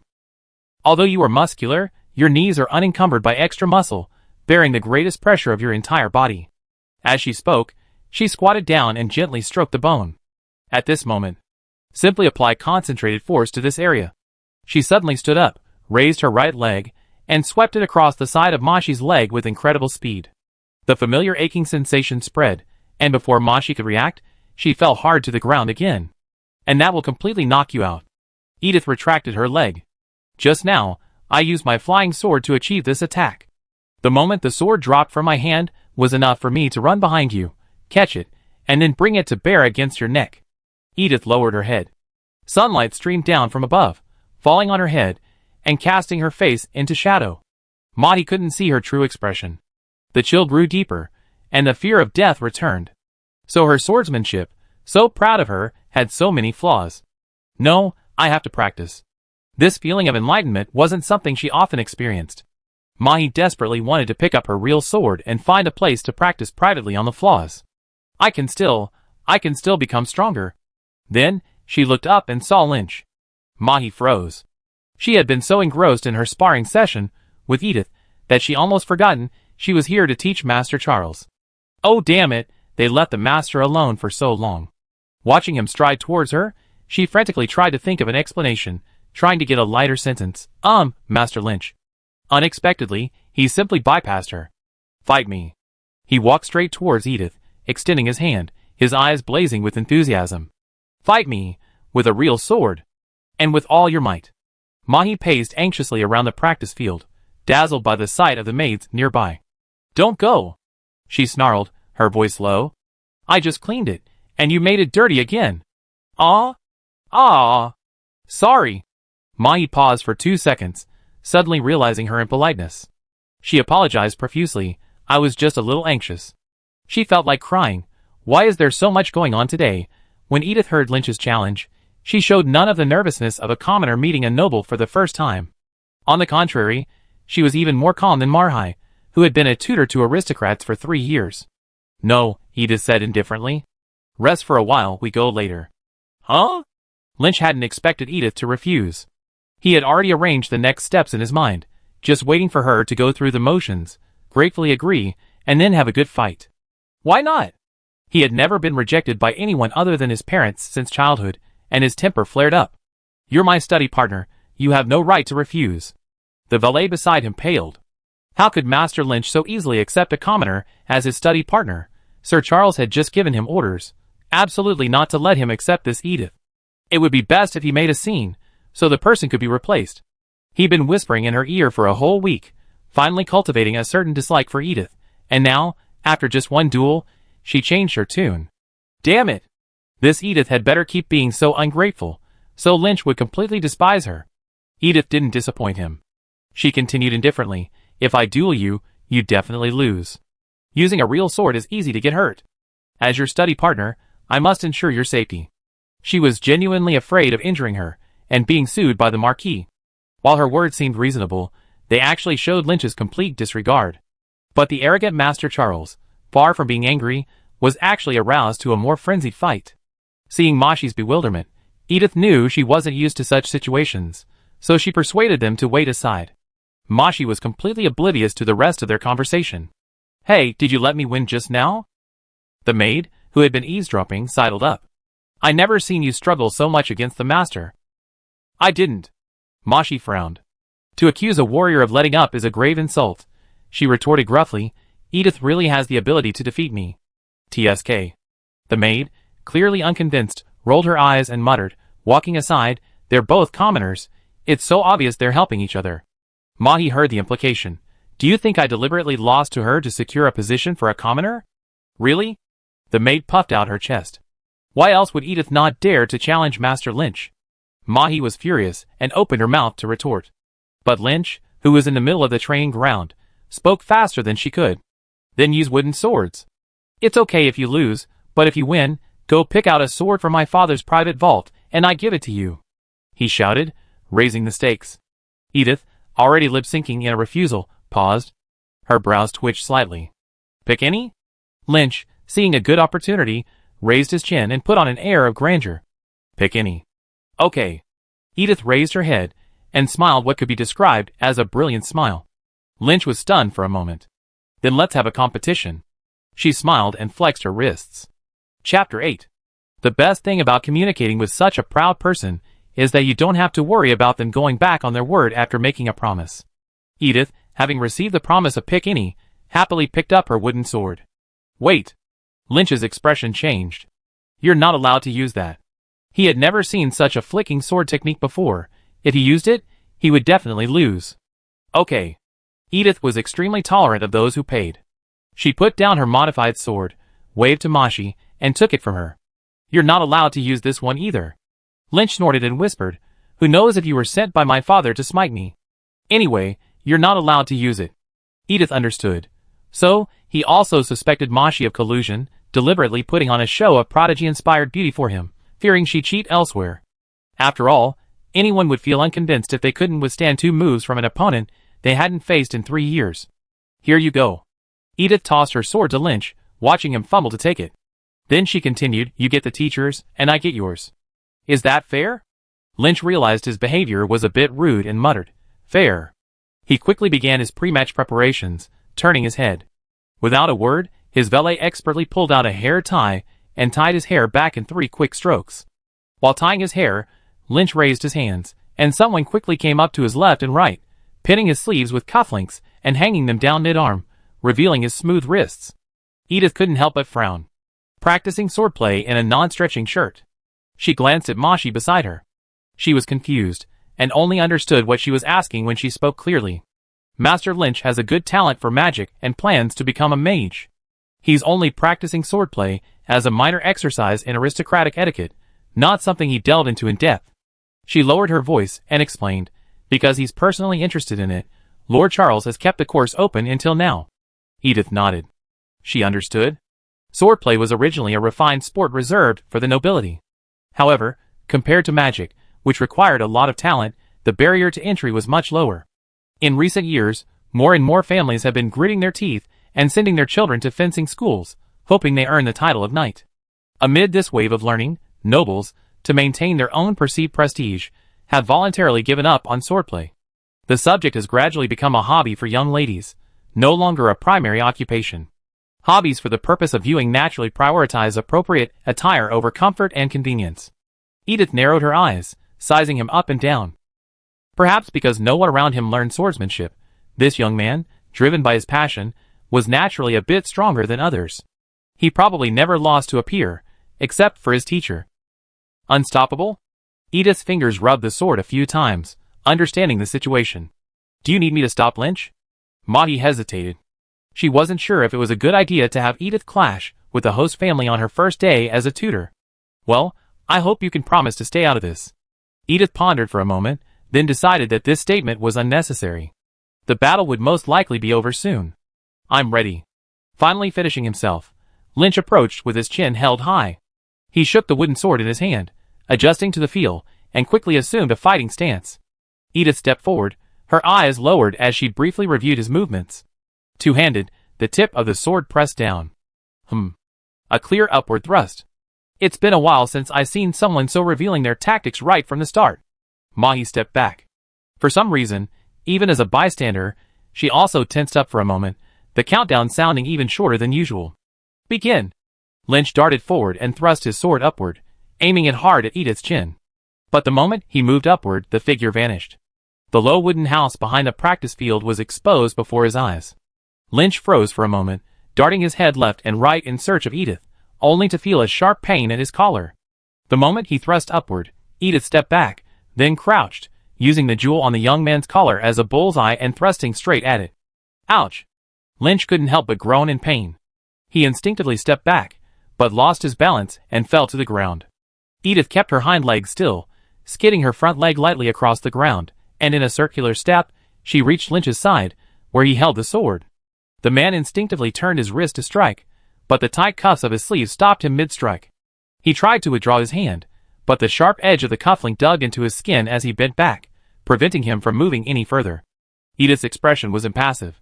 She raised her foot and stepped directly down on the sword, which was now fixed in place. Crack! Lynch's sword broke. A deathly silence fell all around. Mahi swallowed. She could hear the rapid breathing of the chatterbox maid beside her, but she had no time to mock her at the moment. Excluding the final stepping on the sword, Edith had only used one move to subdue her opponent. Backpedaling, stabbing forward, advancing and retreating, she secured victory. Victory was worth celebrating, but... Mahi subconsciously reached for the sword slung across her back, gently rubbing it up and down, as if to soothe the weapon. It was horrible. Death was a reward for a warrior, but having a sword taken away and damaged was a complete insult. Lynch clearly understood this. He stared blankly at the broken sword head on the ground, then at the hilt tightly gripped in his hand. He had lost. Not only had he lost a move, but his weapon had been taken away, leaving him powerless to fight back. A complete and utter crushing defeat. His lips trembled violently, his cheeks quickly flushed with blood, and a soreness surged into his eyes. He couldn't tell if it was from the pain or something else. The valet, standing nearby, was the first to notice something was wrong. He shook himself out of his shock, quickly stepped forward, grasped Lynch's arm, and began to excuse himself. Young master is injured. It must be painful, doctor. Shut up. Lynch flung the servant's hand away. He knew he was being given a way out, but his youthful stubbornness still made him instinctively refuse. But he immediately regretted it. Damn it, this stupid servant, why didn't he help after just one try? The servant, whose hand had been spurned, stood by, bewildered. Mahi's brain was overloaded, unable to comprehend the situation. Edith was watching the show, while Lynch sat alone, awkwardly, his head bowed, his expression indistinct. Since it was shameful to stand up or not, Lynch simply remained motionless, waiting for a chance to step forward. His mind was a tangle. This was the first time he'd been defeated by someone his own age, a slum orphan rumored to be highly gifted in magic. And his defeat was so utterly disastrous, falling flat on his face in front of so many people. There were so many things to focus on, and he couldn't find the right move. He was caught in a dilemma. But then, a pair of hands appeared before him. Had that idiot finally figured him out? Lynch reached out immediately, fearing that if he hesitated, the other person would withdraw their arm out of sheer urgency. But he quickly realized something was wrong. The hands were thin, pale, covered in calluses and tiny scars, even smaller than his own, clearly not those of an adult male. They were Edith's hands. Before he could react, the other person had lifted them up with a single powerful effort. It wasn't a particularly pleasant scene, but at least it broke the deadlock. Insufficient warm-up. The girl offered no words of comfort. You were too slow at the start. Flexing your muscles could have increased your speed by at least a second. You're wearing too tight clothes. You can't move freely. Too many garbled ornaments. Your hair isn't tied tightly enough. Your grip isn't correct. Edith spouted off one flaw after another, yet there was no trace of sarcasm on her face. She read them off calmly and leisurely, as if reading a purchase order. Reaction speed is too slow, visual detection ability is too poor, and danger detection ability is poor. If this is the level achieved after 3 years of study, it's completely unsatisfactory. She once again delivered her conclusion calmly. Lynch froze in his tracks. He now stood upright, his well-nourished body a full head taller than Edith, yet he felt as though she were looking down upon him, making him seem smaller and smaller. He trembled all over, unable to even grasp the remaining weapon in his hand. Yet, Mashi hadn't noticed the abrupt shift in the atmosphere. She assumed a handshake signified peace, and returned to her cheerful self. With a serious expression, she added, "You're not quite right.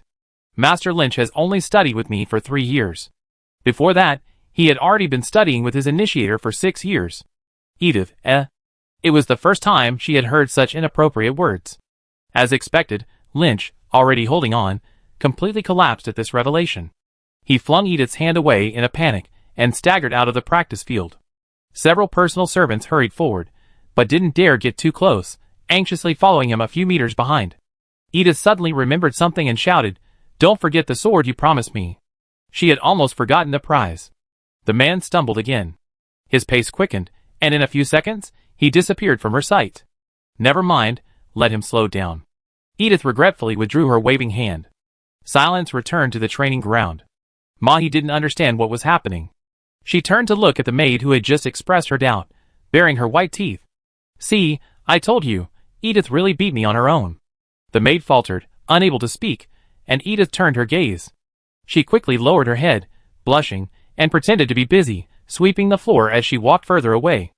"Everyone's acting weird," Mahi sighed, turning back to Edith. "But even though the young master shook your hand, is he secretly resentful of you for defeating him?" Edith raised an eyebrow. "No." Until she found a better way to reach the capital, she had to hold on to her position as Master Charles's tutor. The Charleses would undoubtedly be displeased with her, so the only person who could decide to keep her was Lynch himself.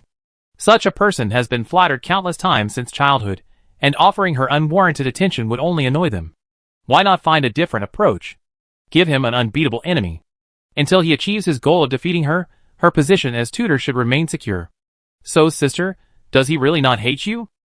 Doran, already knowing the whole story from the loudmouth servant, leaned against the window and tilted her head to ask Edith, who was setting the table. "Perhaps, but why do you ask?" Edith replied without looking up. "Because he's been lingering at the door for a long time." Dorian pointed at the white-haired boy pacing back and forth near the door. He probably thought no one inside could see him, so he kept making small movements at the door. "Edith, How rude of you to show up at dinner time." Chapter 9. Edith carried her sister back to the table, letting her sit and eat alone, while she walked to the door, ready to deal with neighborly relations. Lynch raised his hand several times to knock, then put it back halfway, his arm moving up and down, looking extremely busy. He adjusted his collar again, and cleared his throat. He felt the servants' nervous gazes behind him, and couldn't help but feel a little annoyed. "Damn! I told you not to follow, but why are they still staring?" He could only try his best to ignore the attention, forcing a forced smile towards the door in front of him, and whispered in practice, "Go pick up the sword. I mean what I say." After a few seconds, Lynch felt that his words were too arrogant, and after a moment's struggle, he started again. "Hello, I want to treat you." "What for?" Edith opened the door without anyone noticing, leaning against the doorframe and looking at him with interest. "Damn it, when did she even get to the door?" Lynch's smooth voice suddenly faltered, his eyes wandering, but they couldn't reach Edith's face. Please go to my father's private vault and choose a sword." He then forced his voice up, urging himself on. "I never break my promises. This is the fundamental quality of being the eldest son of the Charles family." He simply didn't want to be looked down upon by a commoner, not deliberately trying to show off his character. Edith tilted her head, a little surprised. She had believed Lynch wouldn't break his promise, but she had assumed he'd need at least 3 days to recover from his defeat before she could ask about the prize. She hadn't expected him to show up at her doorstep just a few hours later. "Thank you, but could you please wait until we finish dinner?" Edith tried her best to be kind to her benefactor, but her smile still held a hint of mockery in the eyes of the servants behind Lynch. "I got up early, and am very hungry." She wasn't deliberately giving him the cold shoulder. The Charles family, like the people in the slums, strictly adhered to the two-meal system, the latter due to poverty, while the former simply to demonstrate aristocratic elegance. Edith had eaten her first meal early, rushing to attend class, and was already starving. When Lynch heard the other person say she got up early, he couldn't help but cough twice, and a faint blush crept up his ears. Although the other person's tone was calm, he still felt embarrassed. He was indeed very late. "You're a bit late for dinner." He could only make small talk, his gaze instinctively darting behind him. A frown immediately formed. "You're eating this?" Doreen, with her back to him, tilted her bowl and shoved the contents of her spoon toward her mouth. The sight of the burnt yellow goo made him gasp. "What is this?" "Porridge," Edith replied calmly. "Unprocessed porridge with oil and cheese, that's what it's like." Breakfast at Charles's house was considered sumptuous, but dinner was truly lackluster. Doreen ignored the commotion outside. She devoutly scooped up another spoonful of porridge with her spoon. Because she added too much water, many of the shrunken grains slipped back into the bowl. After much effort, she only managed to get a level spoonful into her mouth. Doreen scooped a few mouthfuls, then, once the food was no longer too hot, she immediately lifted the bowl and swallowed from the brim. "I don't see any cheese." Lynch was silent for a long time. "Of course they gave us scraps." Edith remained calm. The scraps had dried hard and wouldn't dissolve in the porridge, making it difficult to swallow. Neither of them spoke, and the atmosphere grew cold. Edith was about to ask them to leave when Lynch suddenly erupted, turning and barking at the bushes. "I'm in charge of the food distribution," he raged. "Who gave you permission to prepare food to this standard?" Lynch's servant, fearing no delay, quickly emerged from behind the bushes and found the kitchen manager. The man stood before Lynch, his voice bitter, unable to express his grievances. The specifications for the accompanying meal were set by Sir Charles and his wife, and they were merely responsible for implementing them. But he couldn't say this in front of the young master, or it would be a blatant slap in Sir Charles's face. Moreover, his staff had indeed withheld some of their share during the meal distribution mission. He could only bow his head and listen to Lynch's orders while frantically apologizing. "Sorry, it was an oversight on our part. We will immediately adjust Miss Griffin's meal plan. Everything will be according to your specifications." Lynch held his chin high, looking imperious, but upon hearing the compensation proposal, he secretly rolled his eyes and glanced in Edith's direction. Seeing she had no objections, he coughed and replied seriously, "Glad to know. All relevant personnel will have their salaries deducted for 1 month, and you will have yours deducted for 3 months." The kitchen manager's back teeth were nearly broken, but he had to feign gratitude and quickly left the scene. After watching the little spectacle, Edith clapped her hands twice, emotionlessly expressing her reluctant satisfaction. "Thank you." She put on her polite smile again. "Your justice brings a touch of warmth to this winter." Lynch didn't catch her perfunctory response. He raised his eyebrows, a hint of pride in his eyes. He pursed his lips, trying to hide his smile. "It's a small matter." He coughed twice. "These servants sometimes get ahead of their masters. This man still believes it's all the servants' fault." Edith found it a little amusing. She wondered how long Charles and his wife could maintain their mask of kindness in front of their son. Edith finished her dinner leisurely and followed Lynch into the Marquis Charles's private vault. The contents inside instantly dazzled her, and she couldn't help but sigh, "My God, these local nobles truly live more comfortably than the great nobles in the capital. Swords and other weapons alone could fill an entire vault." "Wow." Doreen, who had insisted on coming along, had never seen much of the world, and her eyes suddenly sparkled with gold. "Oh my God. Pick one too, and I give it to you." Lynch was delighted by her reaction, and immediately decided to give her another. "I started swordsmanship when I was 6, and you're 7, so now is the perfect time to start." Edith paused. She had indeed considered Doreen's future. On her first day after her time travel, while examining her, she had checked Doreen's magic reserves. Unfortunately, while she had a decent reserve, she was still some distance from becoming a mage. It wasn't impossible to pursue research, like she had in her previous life, but it was too difficult. She might as well try the swordsman path. "Go pick one you like." She turned, patted her sister's head, and immediately complimented Lynch. "The Charles family has a rich heritage, and they're especially kind to their servants. Just take it." Getting her sister's approval, Doreen immediately rushed to the weapon rack with shining eyes. Lynch held his head high, trying to portray the heir to the rich family Edith had described. He fought the urge to follow Edith's lead, pinning himself to the spot. He didn't want to appear reluctant. Edith had a keen eye, and could tell at a glance that the swords lying around were more ornamental than practical. Without much hesitation, she walked deeper into the room. She strolled slowly, occasionally taking a sword from the nearby racks, shaking it briefly in her hand, and then putting it back. "You can try it," Lynch said, unable to hold back. "Go swing a few times outside, or practice against a wooden stake."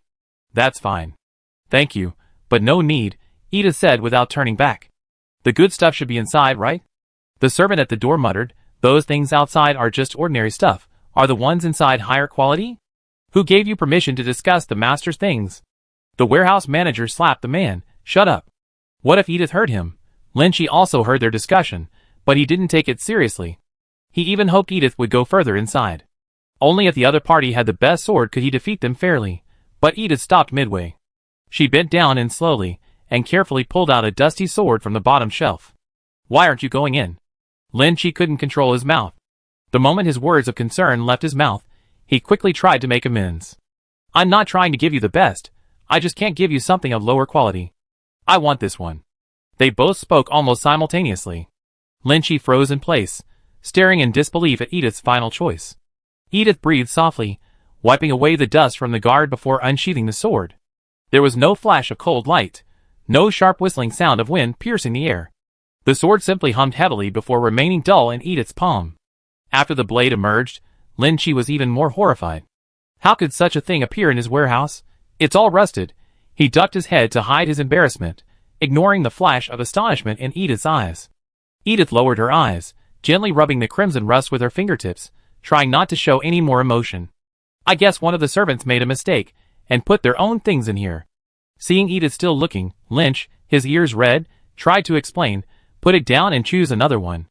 How about this one?" He darted forward, rushing to the deepest part of the storeroom. With a clang of noise, he pulled out a long, reddish-brown wooden box. The box was intricately carved, its edges inlaid with gold thread, and it looked incredibly valuable. Lynch hurriedly opened the box, and a bright red sword suddenly appeared before everyone. For some reason, the sword was encircled by chains, and the guard was set with a large ruby. A dark shadow even remained in the center of the ruby, curving and stretching, like the pupil of some creature. Edith's eyes lit up slightly, but she glanced down at the item in her hand. When she looked back up, the excitement had faded. She once again clutched the dusty sword tightly in her arms, firmly refusing as the servants behind her gasped in fear. "Thank you, but I want this one." Edith smiled gently and said considerately, "I keep this weapon for you." Lynch turned his head awkwardly. "I have my own sword, you don't need to keep it." But Edith still refused. "No, no." The servant at the door patted the administrator, who was covering her ears in fear. "She's at least polite." The administrator stood up, still terrified. Before he could catch his breath, he heard a childish voice from the front. "I want it, I want it." Doran emerged from the pile of weapons and ran joyfully towards Lynch. "Sister, don't want it, I want this." Administrator, help. Chapter 10. Well done, Doreen. Edith, who had been upset at not being able to secure 2 prized items without incident, suddenly felt relieved, a touch of relief crossing her face. The sword Lynch held was, in the secular sense, a fine sword. The blade shone brightly, and the materials and forging craftsmanship were first-rate. The inlaid gems weren't just decorative, but a reservoir for storing magical power, a godsend for someone like Doreen, whose own magical powers were limited. Though it wasn't as good as the one he held, it was definitely the second-best item in the warehouse. "For you." Lynch quickly thrust the sword into Doreen's hands, a sense of relief lifting a heavy burden. This is the legacy of the Charles family. Now he didn't dwell on what Edith had. After all, she and her sister were family, and the sword couldn't fall into the hands of outsiders. But he hadn't expected Edith to choose such a lousy sword just for him. Lynch automatically attributed Edith's actions to a reluctance to embarrass him, and his gaze towards her shone with a subtle emotion. But she didn't return his gaze. Edith squatted down and helped Doreen adjust her grip on the sword, pressing the muscles in her arm to signal for leverage, then stepped back, adopting a protective stance. Doreen grunted through gritted teeth. Miraculously, she didn't fall, swinging the sword in a full circle, swinging it from front to back, resting it on her shoulder. Lynch's faint smile froze. Well done. Edith's protective measures were unused, and he glanced at Doreen with a hint of surprise. After a while of regular diet, and with her persistent treatment, the girl had gained some weight, but still not as much as children her age. To be able to hold such a heavy sword steadily under such circumstances, Doreen's gift for muscle control cannot be underestimated. Lynch had clearly noticed this as well. Was my grip this steady the first time I touched a sword? His face was simultaneously filled with confusion, bewilderment, and bewilderment. Having his pride dented twice in one day, especially in the area he was most proud of, would have been a bit overwhelming for anyone. Seeing the two sisters chatting happily, and having nothing to do with him, he suppressed his wounded heart, and told the servants to quickly leave the scene. Night, Charles Manor, study. That's right, the young master gave the red sword away. The warehouse manager had a mournful look on his face, lowering his head as he prepared to accept the scolding from Marquis Charles. Only the red sword? Charles's expression remained relatively calm. Oh, Lynch is quite opinionated. Only the red sword, the manager said tremblingly. He checked the warehouse logs, but found no record of the gray sword Edith had taken. Perhaps it had been overlooked. If I tell Lord Charles about the sword's existence, he tried to check the inventory and find it, and he'd be held responsible. It's better to just keep it secret. There's no record anyway. Forget it. This house will be his from now on. It's a good thing he's learning to manage it now. Marquis Charles pondered for a moment, not getting as furious as the administrator had expected. He casually brushed the matter off. You did well too. Next time something similar happens, remember to report it promptly. He tapped the table lightly, lost in thought as the other man's grateful voice sounded. The red sword was indeed precious, but as long as the forger was still alive, it wouldn't be difficult for him to obtain another one with his skills. But this Edith, having only met Lynch once, had managed to coax a gift of this magnitude from him. I had to find a way to get rid of her. He looked up, confirming that the administrator had left the study. He stepped down from his seat and pulled a scroll from the bookshelf, gazing at the words with an intoxicated expression. As long as the truly important, irreplaceable items in the warehouse were still there. Charles's family actually had the legendary dwarf-forged sword. Edith forcibly controlled her facial expression, not daring to let out any emotion until she had closed the door and cast 2 strengthening spells on the room. Those were the legendary dwarves. Dwarves who had become extinct 500 years ago, no trace left on the continent. Edith took a deep breath, calmed herself down a bit, and soothed her equally excited sister to sleep. Then, sitting upright by the fireplace, she held out her trophy to the light. Excessive excitement can easily cloud judgment, so she let herself rest for a moment. Now she was in a better state for examination. Edith drew her sword. She had also read about dwarves in the association's internal library. Until then, she had always thought it, like the elves, was a fairy tale creature. The book depicted the rise and fall of the dwarves, detailing their contributions to weapon forging. Most of the swords were destroyed before the dwarves were exterminated. The few that survived had gradually decayed, broken, or dulled over the past 500 years. Only one type remained, the rusted sword, imbued with the blood of the dwarves. The longer it was stored, the more rust it accumulated and the stronger it became. It was said that a few still existed. Edith, a keen swordsman, was captivated by this legend and would often search for rusted swords at flea markets, hoping to acquire an antique. But unfortunately, they were all just rusted swords. However, this experience had given her some other skills, like the ability to accurately spot fakes. This sword was unlike any imitation she ever seen. Try the cleansing charm first. Edith reached out and gently traced the rusty patterns on the sword. The Charles family hadn't intended for her to learn magic, so even a week after her time travel, she still didn't have a proper wand. But a wand was only used to focus her magic and amplify her spells. She had ample magical power and strong control, so she didn't have any tools to help her. The spell flickered, then faded, ultimately failing to remove a single stain from the sword. It wasn't real rust. Edith's eyes gleamed. She hadn't expected that the thing she'd been searching for so long in her past life would find its way to her this time. She carefully put the thing away, removed a few bricks, and stuffed it inside, then reinforced it with a concealment charm. After ensuring that it was imperceptible to the naked eye or her fingers, she returned to bed, satisfied. With a sword like this, her role as a study companion hadn't been in vain. Doreen drowsily turned over and snuggled into Edith's arms. Edith reached out and gently patted her sister's back, recovering from her joy and pondering deeper matters. Today's events had their ups and downs. Marquis Charles would eventually discover the sword's disappearance. If she could track it down, she was confident she could keep it. But after this incident, he would surely replace her as Lynch's tutor. She had to find a safer way to get to the capital. I worked there for a few weeks and earn a higher salary. 3 weeks later. A month had passed since Edith was reincarnated into this body. With a regular sleep schedule, adequate nutrition, and constant healing, her body finally resembled that of her peers, and her strength had caught up. She was even more adept at beating Lynch. Edith hadn't been allowed to study magic yet, and Moshi couldn't teach her much. She now claimed to be a study partner, but in reality, her only role was swordsmanship sparring. But she was content with her leisurely schedule. Even with less work, she still earned the same salary. One more time. Lynch was once again tossed to the ground by Edith, the sharp tip of her sword pressed against his chin, nearly choking him. Next time, I definitely last 3 moves. His hair was disheveled, and he was panting uncontrollably. Though disheveled, there was no trace of dissatisfaction in his eyes. Fight me with all your might. This legendary, arrogant young master had been completely paced over the course of a month, no longer possessing the arrogance he had used to leave someone hanging for hours on their first encounter. No more. Edith yawned and glanced up at the sky. This week's pay is today. If you don't collect it now, it'd be too late. She quickly put away her wooden sword and reached out to help Lynch to his feet. Uncomfortably, he rubbed his neck and said shyly, "What's that little money for?" "1 more round, and I triple your salary." Edith raised an eyebrow and feigned displeasure, refusing several times before happily agreeing when the other party raised the stakes to 5 times. "Master Charles, the lady wants you over." Edith had barely grabbed the purse, and before she could even pick up her sword again, a hurried servant stopped Lynch. It seemed she had nothing to do next. Edith calmly pocketed the purse, waved cheerfully, and left the practice ground amid Lynch's disgruntled grumbles.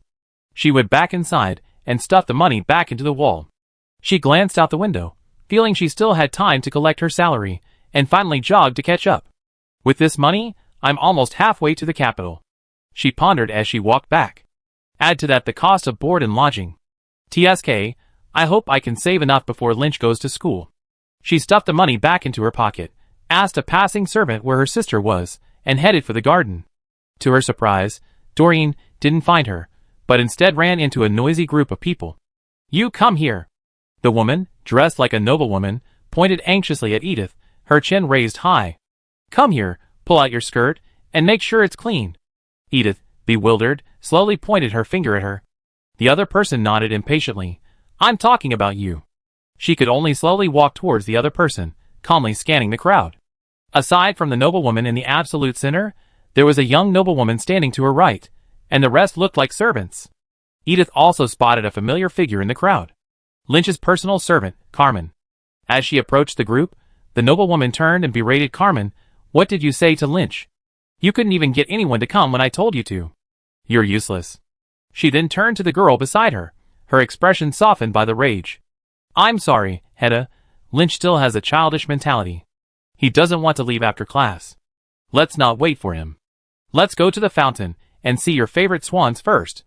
The girl, Hedda, smiled and nodded, her vibrant red hair gleaming brightly in the sunset. "Yes, thank you, Mrs. Charles. It seems this is Lynch's rumored mother." Edith slowly approached the woman, quickly matching the red-haired noblewoman with the person in her mind. Hedda? A name she never heard of. But since she was a noblewoman treated so kindly by Lady Charles, and of that age, she must be Lynch's unmet fiancée. Edith had long known of her existence from the servants' conversations. It was said she was the eldest daughter of a duke in the capital, forced to marry Lynch Charles, a lesser-ranked but thriving family due to her family's decline. The two families were motivated by money, one for fame, the other for prestige, each getting what they wanted, and everyone was happy. Except for the two parties involved in the marriage. Here it is. The servant nearby couldn't bear to watch and quickly pulled the snail-like Edith to Lady Charles's side. He pointed to the corner of her skirt caught in the bushes on the ground. "Get it out intact, but if you dare ruin Lady Charles's dress." The two muffled groans from his nose betrayed the consequences. Edith tilted her head and took a look, her mind racing. This garden path, designed to cater to the aristocratic aesthetic of smallness and refinement, was barely wide enough for two people to walk side by side. Lady Charles was dressed to the nines today, and her bustle was too large. Without paying attention, she had gotten her skirt caught in the bushes. This should have been easily untied with a simple tug, but Lady Charles, while meeting guests, didn't tolerate any mishaps with her attire. After this order, none of the servants dared to step forward, knowing anyone would mess up the job, so they simply made her, a passing guest, take the blame. Luckily, it was just a matter of a spell for her. Edith didn't need a wand anymore, so her magic was very discreet. She knelt down, placed her hand over the hem of her skirt, and muttered a few incantations silently. The hem was untied, and she quickly cast a cleaning spell to ensure the fabric was spotless. All right. She stepped aside, back 2 steps. Everyone's attention was immediately focused on the hem of her skirt. Chapter 11. Mrs. Charles frowned, her voice punctilious. Look at what you done. Huh? She lowered her head in surprise, twirling slightly. The hem of her skirt swung like a flower, revealing not a scratch or stain. Her dress was pristine, as if new. Several servants around her gasped softly, their expressions filled with astonishment at Edith's accomplishment. The young woman, who had been expected to be reprimanded, had not only done nothing wrong but had even achieved something remarkable, a feeling of envy. The Charles family truly has a rich heritage. The red-haired noblewoman offered a fitting compliment, her eyes curling as she gently brushed her hair. Any servant could have handled it so respectably. Well, it's not bad. Just barely up to par.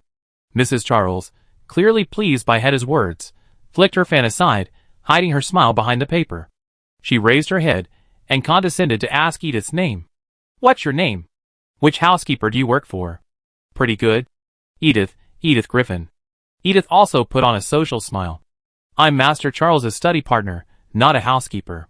Mrs. Charles's smile froze. Yes, very good. Disgust flashed across her face, and her eyes, as she looked at Edith, seemed poisonous, her tone tinged with sarcasm. I didn't realize. Lynch's study partner was such a good servant. As her scrutinizing gaze fell from above, Mrs. Charles fell silent, leaving the garden shrouded in oppression. She knew her husband had accepted a slum-dwelling tutor for his son to avoid offending Gray, but he had promised to send her away within a month. Now, a month later, she was still at the manor. She didn't know what kind of potion this Edith had given her son. She had recently suggested to Lynch that the tutor be replaced, but her usually well-behaved son had refused in front of the servants, even slamming the door and leaving. To this day, he hadn't offered an apology. But even as discerning as she was, she had to admit that Edith had some likable qualities. Her blonde hair was flowing, her skin was fair, and when she lowered her eyes, her golden eyelashes fluttered slightly with her movements. She was calm and peaceful, not a trace of her slum origins. In fact, in her temperament, Edith looked more like a noble lady than Hedda, who was beside her. This realization made her even more disgusted with the person in front of her. He was so bold, showing no fear in her presence. He had no sense of etiquette, daring to wander around the manor without proper appearance, his hair uncut and undone. Most importantly, because of her, Lynch had dared to contradict her. If her husband couldn't find a way to get her out peacefully, she would have to kick him out herself. Forget it, we won't talk about her. Mrs. Charles groaned deep in her throat, tilting her head back and rolling her eyes. After she had regained her composure, she turned and took Hedda's hand, smiling once more. Let's continue our garden tour. I'm so sorry you've been blinded by these slum rats. She took out her handkerchief and, wiping it between her eyes, briefly explained Edith's background to the curious Hedda. She continued, Don't worry, my husband and I won't let Lynch bring such a degrading and filthy creature into the academy. Nor will we let her stay at the manor. Or perhaps we could wait until you marry in, and then let you handle it. I'm sure Lynch would be very happy with that. Thank you, you're such a generous lady. Hedda lifted her skirt and bowed slightly. Her every move seemed measured by a ruler, perfect and elegant, and Mrs. Charles grew increasingly satisfied with her. As expected, when it comes to demeanor, a true noblewoman is irreplaceable. Mrs. Charles glanced at Edith, with a haughty air, snorted softly, and led Hedda towards the central swan pond. Seeing she had nothing to worry about, Edith tried to escape, but the red-haired noblewoman turned and winked at her. Before Edith could react, Hedda took the initiative and said, Dear Mrs. Charles, perhaps it would be wise to let this young lady come with us, to prevent us from being in the same embarrassing predicament we just faced. She glanced in the direction of her skirt. Mrs. Charles looked up at the still narrow path ahead, a hint of hesitation. Indeed, there was a high chance they'd be stranded again. Although she didn't want to take Edith with her, she had to admit that the other party's tactics were indeed satisfying. Your kindness shines like the morning sun. Finally, she relented, concluding with a few compliments to Hedda, and tacitly allowed Edith to follow. Edith wanted to pretend she didn't understand and leave, but Carmen grabbed her and numbly stuffed a gold coin into her pocket. He knew how to use a small amount of money to satisfy his master's orders. No wonder he was Lynch's valet. Edith stopped walking and followed unobtrusively at the end of the group, watching the two nobles flatter each other. Mrs. Charles took Hedda's hand, the fondness in her eyes practically crystallizing. With this connection to the Duke of the royal capital, her status in the Oliver City community would rise significantly. It was almost time. According to the engagement, they would be married after February next year, when Lynch turned 16. The only problem was schooling. No problem. As long as they took their vows in church before starting at Beaujolais College and received the church's blessing, the marriage would be recognized, regardless of Lynch's presence. She could take Hedda to various parties to meet people. "I'm sorry, Mrs. Charles, I don't understand you." Hedda's crisp voice brought Mrs. Charles back to reality, and she realized she had unconsciously spoken everything she had been thinking. These words were a bit rude for a marquise, but fortunately, Hedda was no stranger. She immediately laughed and said, "I'm sorry, Lynch is my only child after all, and I'm so looking forward to his wedding." Alas, having few children means you tend to put too much effort into them. You can have more children in the future. Lynch is a kind child. He definitely enjoys playing with children, and our manor will be bustling with activity. "No, that's not what I meant." Hedda chuckled and shook her head. "What I meant is, I also received an offer from Beaujolais College.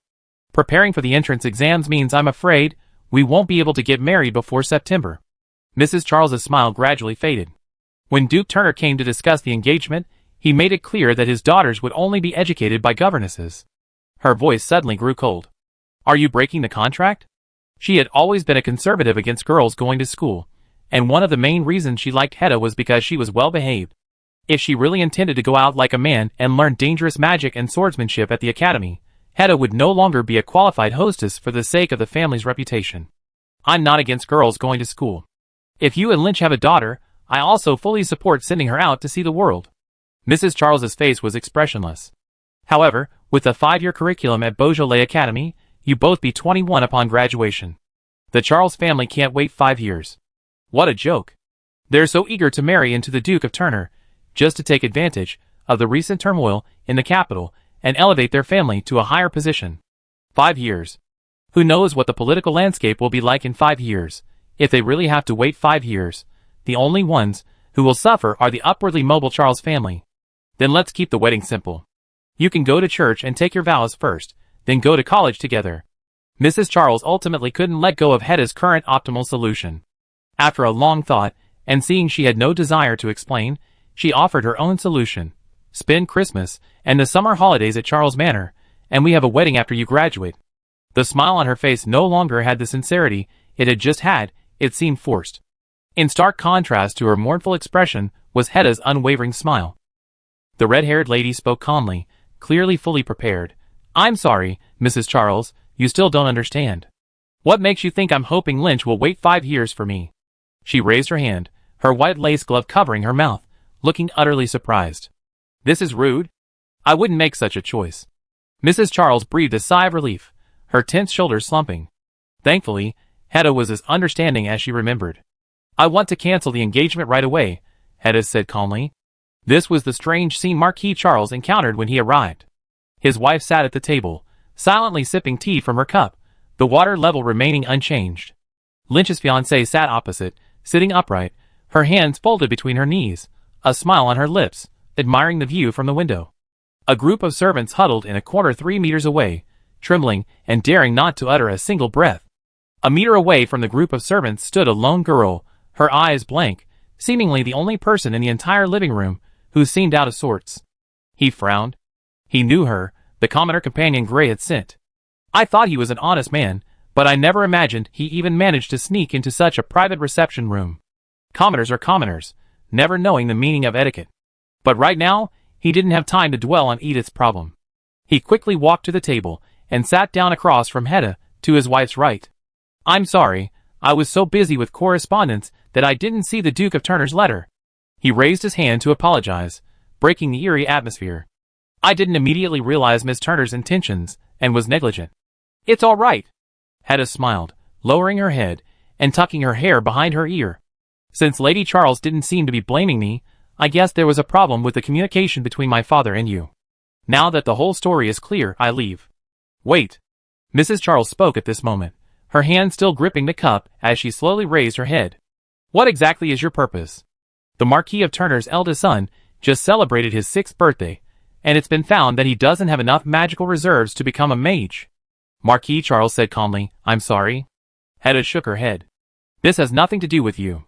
My brother's lack of magical power is a fait accompli, and I'm sure father won't be angry if you reveal the truth. But this has nothing to do with resolving the issue. What does the engagement have to do with it? Mrs. Charles didn't even want to say the word broken engagement, which made her feel inferior.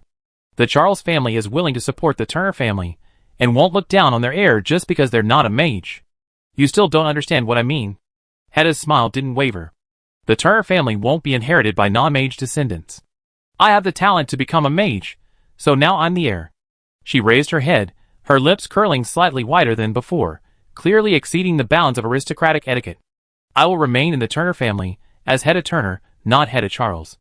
Of course, if you're willing to have Lynch change his last name to Turner, I'm also happy to continue the engagement. Marquis Charles was still a respectable man after all.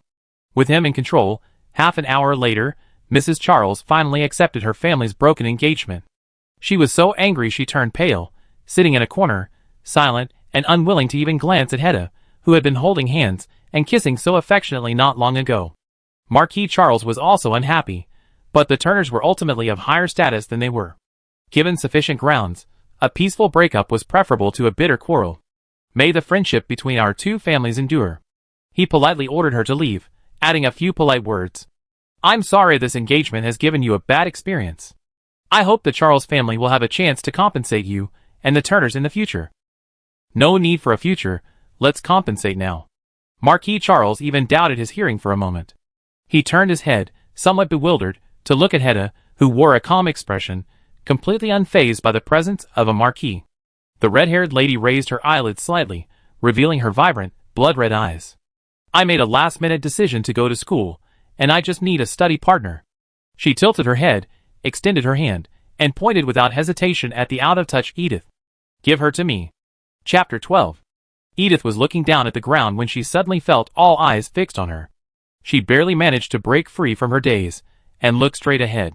The first thing that caught her eye was the firm, powerful finger of the red-haired noblewoman. Confused, she hesitantly extended her hand, mimicking the gesture. Yes, you. Hedda's usual gentle demeanor shrank, and every move was decisive. After pointing at Edith, she turned to the Marquis Charles. I see you all dislike her, and Lady Charles has said she won't let her be Lynch's final companion. So why not just give her to me? It won't be such a painful parting for you. Marquis Charles marveled at her audacity to take the polite word seriously, and make such a direct request, while casting a questioning glance at his wife beside him. He still couldn't understand why Edith was in the drawing room, nor why Hedda was so determined to take her away. I'm sorry, Miss Turner. You may not be aware that Lynch's tutor only came from the slums, and entered the Charles household a month ago. She has received no formal etiquette or magical training. Marquis Charles acted as if he had her best interests at heart. The entrance exam to Bojan's College is crucial for new students. Your tutor's ability can significantly influence your admission ranking. For your future, I suggest you find a more capable noblewoman in the capital to serve as your tutor. I believe this will be a simple task for Duke Turner. Of course, besides that, the most important thing is etiquette. Marquis Charles seemed hesitant to speak. Allowing such a lowly person to attend the academy is a disgrace to the Turner family. You wouldn't want to see her clinging to the family title, carelessly knocking over a wine glass at a ball, or asking the teacher in potions class why she couldn't make potions with carrots. Mrs. Charles can get her skirt caught in a bush while walking, while this young lady managed to get it out intact. I'm sure you can tell who's more clumsy with your eyes. Hedda refused to give in, her undying smile plastered on her face. He's not even willing to give up a study partner. It seems Sir Charles isn't truly interested in mending the relationship between our two families. Marquis Charles's smile was almost gone. Being pointed at and scolded by a child so much younger than him would be displeasing to anyone, but since the other family was so powerful, he didn't dare to confront them at this moment. He could only try to calm himself and consider the consequences of sending Edith away. Obviously, there were no consequences, only benefits. He had already found a new study partner for Lynch, the adopted son of the president of the Oliver City Merchants Guild. Though he was an adopted son, he was, after all, a merchant whose status was defined by wealth, not blood. Furthermore, the boy had been nurtured in etiquette from a young age, and looked every bit as good as a noble. That man was far superior to Edith in every way. The only concern was Gray's recommendation. To maintain his relationship with the Grand Mage, he couldn't dismiss him without a reason. Being taken away by Hedda was perfect. It was the other party who initiated the change, not Lynch's abandonment. Edith could continue to attend school as a companion. For her, this future wasn't too bright, but it would live up to Gray's expectations, satisfy Hedda's wishes, and further strengthen his relationship with the Turner family. Thinking more broadly, with such a poor companion attending the academy, Hedda's grades would likely be poor, and Lynch would have one less competitor. As for Lynch's opinion, I heard he really liked this companion, but kids, after a few days of fussing, would probably forget about Edith once a new companion, stronger, and of the same age, arrived. While Hedda's initiative to ask might seem embarrassing, in the long run, it was indeed a good choice. Since you insist, I won't interfere. After figuring out the situation, Marquis Charles sighed and, for the first time, looked Edith in the eye. From today on, you are no longer Lynch's study partner, but Miss Turner's. Whether she chooses you as a study partner or a maid, you must respect her and fulfill your duties as a servant. Edith didn't understand how she had suddenly become a product being sent around. She only had time to sigh, the lower classes really aren't human in the eyes of the nobility, before Hedda took her hand and led them out the door. She had missed the earlier confrontation, and only after listening to the conversation between Hedda and Marquis Charles did she begin to understand the situation. While she didn't know why Miss Hedda had chosen her, upon reflection, this noble transaction favored her. There is no need to save money for the trip, as this young lady's home is in the royal capital, and she can be taken directly back to a familiar place. She no longer has to worry about Marquis Charles discovering the disappearance of the sword. She can leave the manor and hide beside the heir to the duke. No one dares to touch her, and she doesn't have to worry about not being able to enter the academy. Hedda seems to be a person with her own opinions, and her say in the family seems to be much higher than Lynch's. If she is asked to be a companion, it will definitely work. In short, there are only benefits and no disadvantages. The only possible flaw was her lack of understanding of Hedda's character. However, once they reached the capital, even if the enemy was a ruthless individual, she was confident she could escape with her sister unscathed. So Edith chose to keep quiet, quietly serving as a vase being sent back and forth. Under Mrs. Charles's half-hateful, half-relieved gaze, she left the room, briefly explained her sister's existence to Hedda, and quickly ran back to her own little home. She packed her few belongings and, without looking back, boarded the carriage outside the manor with her bewildered sister. Edith's efficiency was astonishing, not even disturbing Lynch, who was sulking inside. She vanished silently down the side streets of Oliver City. "Why did you bring me out?" After settling her luggage and her sister, Edith quietly left her room late at night and entered Hedda's study. To her regret, Hedda didn't immediately return to the capital. Instead, she settled in Hulda, not far from Oliver City but significantly more prosperous. She planned to wait until the fire festival on January 1st was over and the winter snows melted before returning home. "My great-grandfather is in poor health and recuperating in the Mage Tower. My mother died young, and my relationships with other family members are average, so I'd rather be more comfortable here." Hedda seemed to see Edith's doubt and spoke up. "As for why I chose you, I saw you use magic." Edith frowned, then realized the problem. She had saved Mrs. Charles's dress right in front of Hedda. She thought she had concealed it well, but it was still visible to the naked eye. For a mage who could sense the presence of magic, spotting her hands and feet wasn't a problem. But was Hedda's magical perception really that high? At just 15, an apprentice, it was impressive to be able to sense the magic within her. And she was trying her best to control the overflow of her magic. "There's a stain on your skirt. I stepped on it myself." Hedda crossed her arms, a hint of disdain on her face. "It was wet dirt on the side of the road, about half the size of a foot, but after you left, the stain disappeared. Although I can't sense your specific methods, since you were recommended by the Grand Magister, you must have used a spell, right? So it wasn't direct perception, but detailed observation." Edith hadn't expected that reason, but after thinking about it, it made sense. She nodded, her most sincere smile in the past month. This new boss seemed much smarter than Lynch. "Yes, I used a disengagement charm and a cleansing charm," Edith said frankly. Hedda nodded calmly. "I knew it. Your wand is hidden in your sleeve, right? Give it to me. It's better to throw away the inferior one the Charles family gave you. I have someone customize a better one."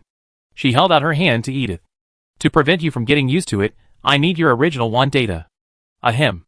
Edith coughed lightly. "I don't have it." "Hedda, question mark. Hedda, don't be ridiculous. Since the Charles family asked you to be their study partner, they must have given you a wand.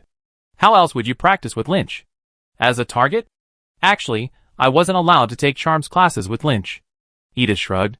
"For the past month, I've been serving as Master Charles's swordsmanship sparring partner. You know, they didn't intend for me to actually accompany Lynch to the academy." She paused, her eyes locked with Hedda's. After a long pause, Hedda managed a calm, even voice. "The Grand Magister Grey gave you the wand." "Edith, he only met me once, and didn't have time to give me anything." Hedda paused again. "Let's not even talk about wandless spellcasting. As an orphan from the slums, you only met Grey once. Were you allowed to take charms classes with Lynch? Then where did you learn all your spells?" Hedda felt her throat tighten, and she had to take 2 sips from her water glass. "I taught myself." Edith remained expressionless. Hedda, that wandless spellcasting thing." "Edith, I also learned it myself." She struggled to explain her reincarnation, so she could only insist on the word self-taught.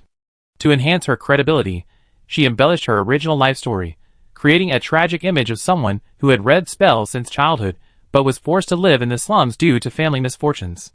Hedda remained silent, head bowed. Edith shut her mouth. After all, she planned to stay with him for a long time as a study partner, so she had to come up with an excuse in advance. She didn't know what expression Hedda would have the next time he looked up, whether he would smile in acceptance or doubt her abilities. Worst case, he would conclude she was lying and torture her. But no matter the reaction, she was confident she could handle it. Explanations for different scenarios raced through Edith's mind. She glanced confidently in Hedda's direction, waiting for her to speak. Hedda's reaction, however, was beyond her expectations. "Heh," she snorted, covering one eye with her hand before bursting into a delirious laugh. "Edith, ? She felt a flicker of doubt about the scene before her. The red-haired girl spread her right hand, firmly digging into her hair, instantly brushing back all the hair that hung in front of her eyes. Her bright red eyes gleamed in the candlelight. "Is this really the case? The gods have heard my prayers, and are finally showering blessings upon me. First, that woman's son was found to be a good-for-nothing. Then, my great-grandfather discovered my talent and chose me as his heir. Then, I successfully broke off my engagement with that fool. Now, a peerless genius has been sent to assist me. Is this the allure of a leader that my great-grandfather talked about?" She spread her arms wide, her hair flat, and gave Edith a confident expression. "Sure enough, I'm the center of this world." "Edith." She tried to suppress her laughter, lowered her head, and tried to compose herself. She had almost forgotten that this seemingly calm and composed girl wasn't one of those experienced people she met in her past life. She was only 15. Charles Manor. Lynch had stubbornly avoided seeing his mother yesterday. To his surprise, his mother never sent anyone looking for him again, and he had escaped unscathed. "Phew. I put it off a day, then a day's better. If he waits until next September, when he starts school, maybe his mother will accept Edith as his companion." Lynch looked out the window at the bright sunshine, feeling cheerful. The spell tutor had taken a week off the day before yesterday, which meant he had no special plans for the whole day. He could spend the whole day practicing swordplay with Edith in the practice range. He had to withstand 3 of her moves today. Absolutely. Chapter 13. "Good morning, Teacher Mashi." Lynch politely saluted the fencing instructor, frowning as he peered behind her. "Why are you only bringing 2 swords today?" Could it be that the teacher had sensed that he wasn't interested in her lecture and only wanted to spar with Edith? No, that wasn't right. It was probably because he felt the weight of carrying 3 swords and planned to share one with Edith. He suppressed the slight uneasiness that welled up in his heart and quietly waited for Edith to arrive. Strange. Although he'd gotten up early today out of excitement, she hadn't been in the habit of slacking off, so she shouldn't have been much later than him. How could there be no movement at all? "You're happier than I thought." Mashi struggled to choose her words. Honestly, she already prepared for Lynch to go crazy and smash things, or go on a hunger strike and skip class. She even blunted her sword blade beforehand. After all, even as obtuse as she was, she could tell that the young master's attitude toward Edith was a little different. Although he was unrelenting in his words, he never failed to reward servants, even scolding them for mocking him. That day, Edith left early, and the servant sweeping the floor, seeing the sawdust scattered across the floor, scolded her for being vulgar. Lynch flew into a rage and drove the servant out into the fields outside the mansion. Unexpectedly, upon learning his companion had left, Lynch looked just like his usual self. Mahi sighed. She had thought even the nobility had some genuine feelings, but it turned out to be all about appearances. This was good, at least today's classes could continue smoothly. Thinking of this, she coughed a few times and called Lynch back, who had turned around to look for someone. Since you're here early today, don't wait for class to start. Let's start early. Lynch, ? Lynch, start now? Mashi said patiently. If you don't want to, you can wait a little longer. She deftly unhooked the swords from her back and picked up her own to warm up with. Lynch stared blankly at the other man's hands, then looked down at the sword left on the ground. Edith's wasn't there. The hilt of the original sword Mashi had polished was too thick. Although Edith could hold it steady, her palm would always be rubbed red after the competition. He had seen the girl blowing into her palm, so he had a craftsman grind the hilt of the sword to a fine finish and apply a protective coating to ensure she wouldn't be injured by the weapon itself again. But the sword lying on the ground was clearly uncarved and looked brand new. It should be the replacement for the one Edith had broken yesterday. Why, is there no Edith? He suddenly raised his head and grabbed the servant who was reinforcing his hair tie. His golden eyes flashed red. Where's Edith? Why hasn't she come yet? Carmen avoided her master's gaze and quickened her movements. It's cold, so it's inevitable that I stay in bed a little longer. Lynch thought he was lying. He shook her hand off and walked around the edge of the training ground, but the answers he got were all the same. It was either I never seen her, or I don't know. His panic grew as the number of people he asked increased, and his hands began to shake uncontrollably. Clinging to a last shred of hope, he walked towards Mashi in the center of the field, his face pale. Mashi was halfway through her warm-up, just beginning to sweat. She turned and saw the beads of sweat on Lynch's forehead. She exclaimed in surprise, "Wow, you warmed up pretty fast." "Then let's get started. Why not wait until Edith starts?" Unexpectedly, the boy grabbed her arm, his eyes fixed on her face. "She's sick, so she's not coming to practice today, right?" Mahi was a little dazed. She looked up at Carmen, who was not far away. The short man was jumping up and down anxiously. Seeing her look, he nodded frantically, grasping at straws. He looked like he was about to kneel down, mouthing the word yes. Mahi followed suit, saying a yes. Lynch breathed a sigh of relief. Carmen breathed a sigh of relief too. Before they could fully relax, Mahi scratched her head and said, with sudden realization, "So Edith left the manor and stopped being a study partner because she was sick." "I thought it was because the Mr. and Mistress didn't like her." Carmen froze in her tracks. Despair and wailing filled his heart. He kept muttering, it's over," and slowly turned his head toward Lynch. Lynch stared blankly at Mashi's face, her words echoing in his mind. Leave the manor, leave? Why leave? What did it mean to not be a study partner?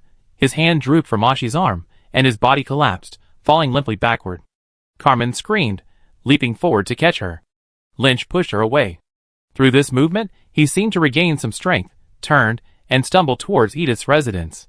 Carmen was pushed to the ground, dizzy with pain, and had missed the best opportunity to stop him. Lynch's path was smooth sailing. Edith's residence was far from the manor castle, far from human habitation. As he ran, the only sound in his ears was his own rapid breathing. Finally, the small, standalone brick house came into view. Next to the flower stand at the doorway stood a pair of shoes, clearly Doreen's. Lynch calmed down a bit, patted his chest, and slowed down. Fortunately, Edith couldn't abandon her sister. She might just be afraid of infecting him, so she left the manor to recuperate. Confirming this, he could easily turn back, but a vague sense of unease still drove him forward, pushing open the door. It was surprisingly unlocked.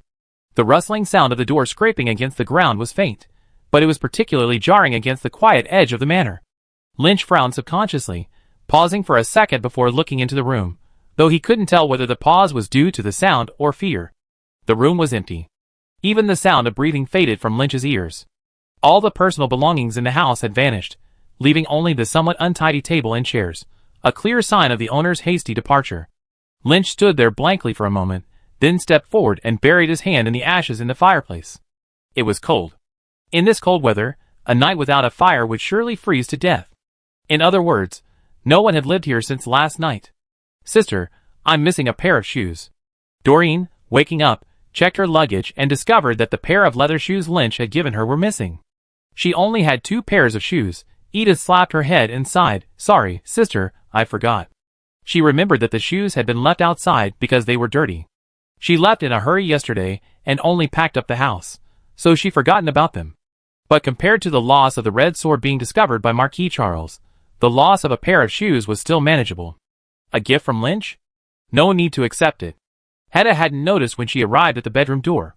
Leaning against the doorframe, She raised her chin, trying to project the haughty demeanor of a young lady.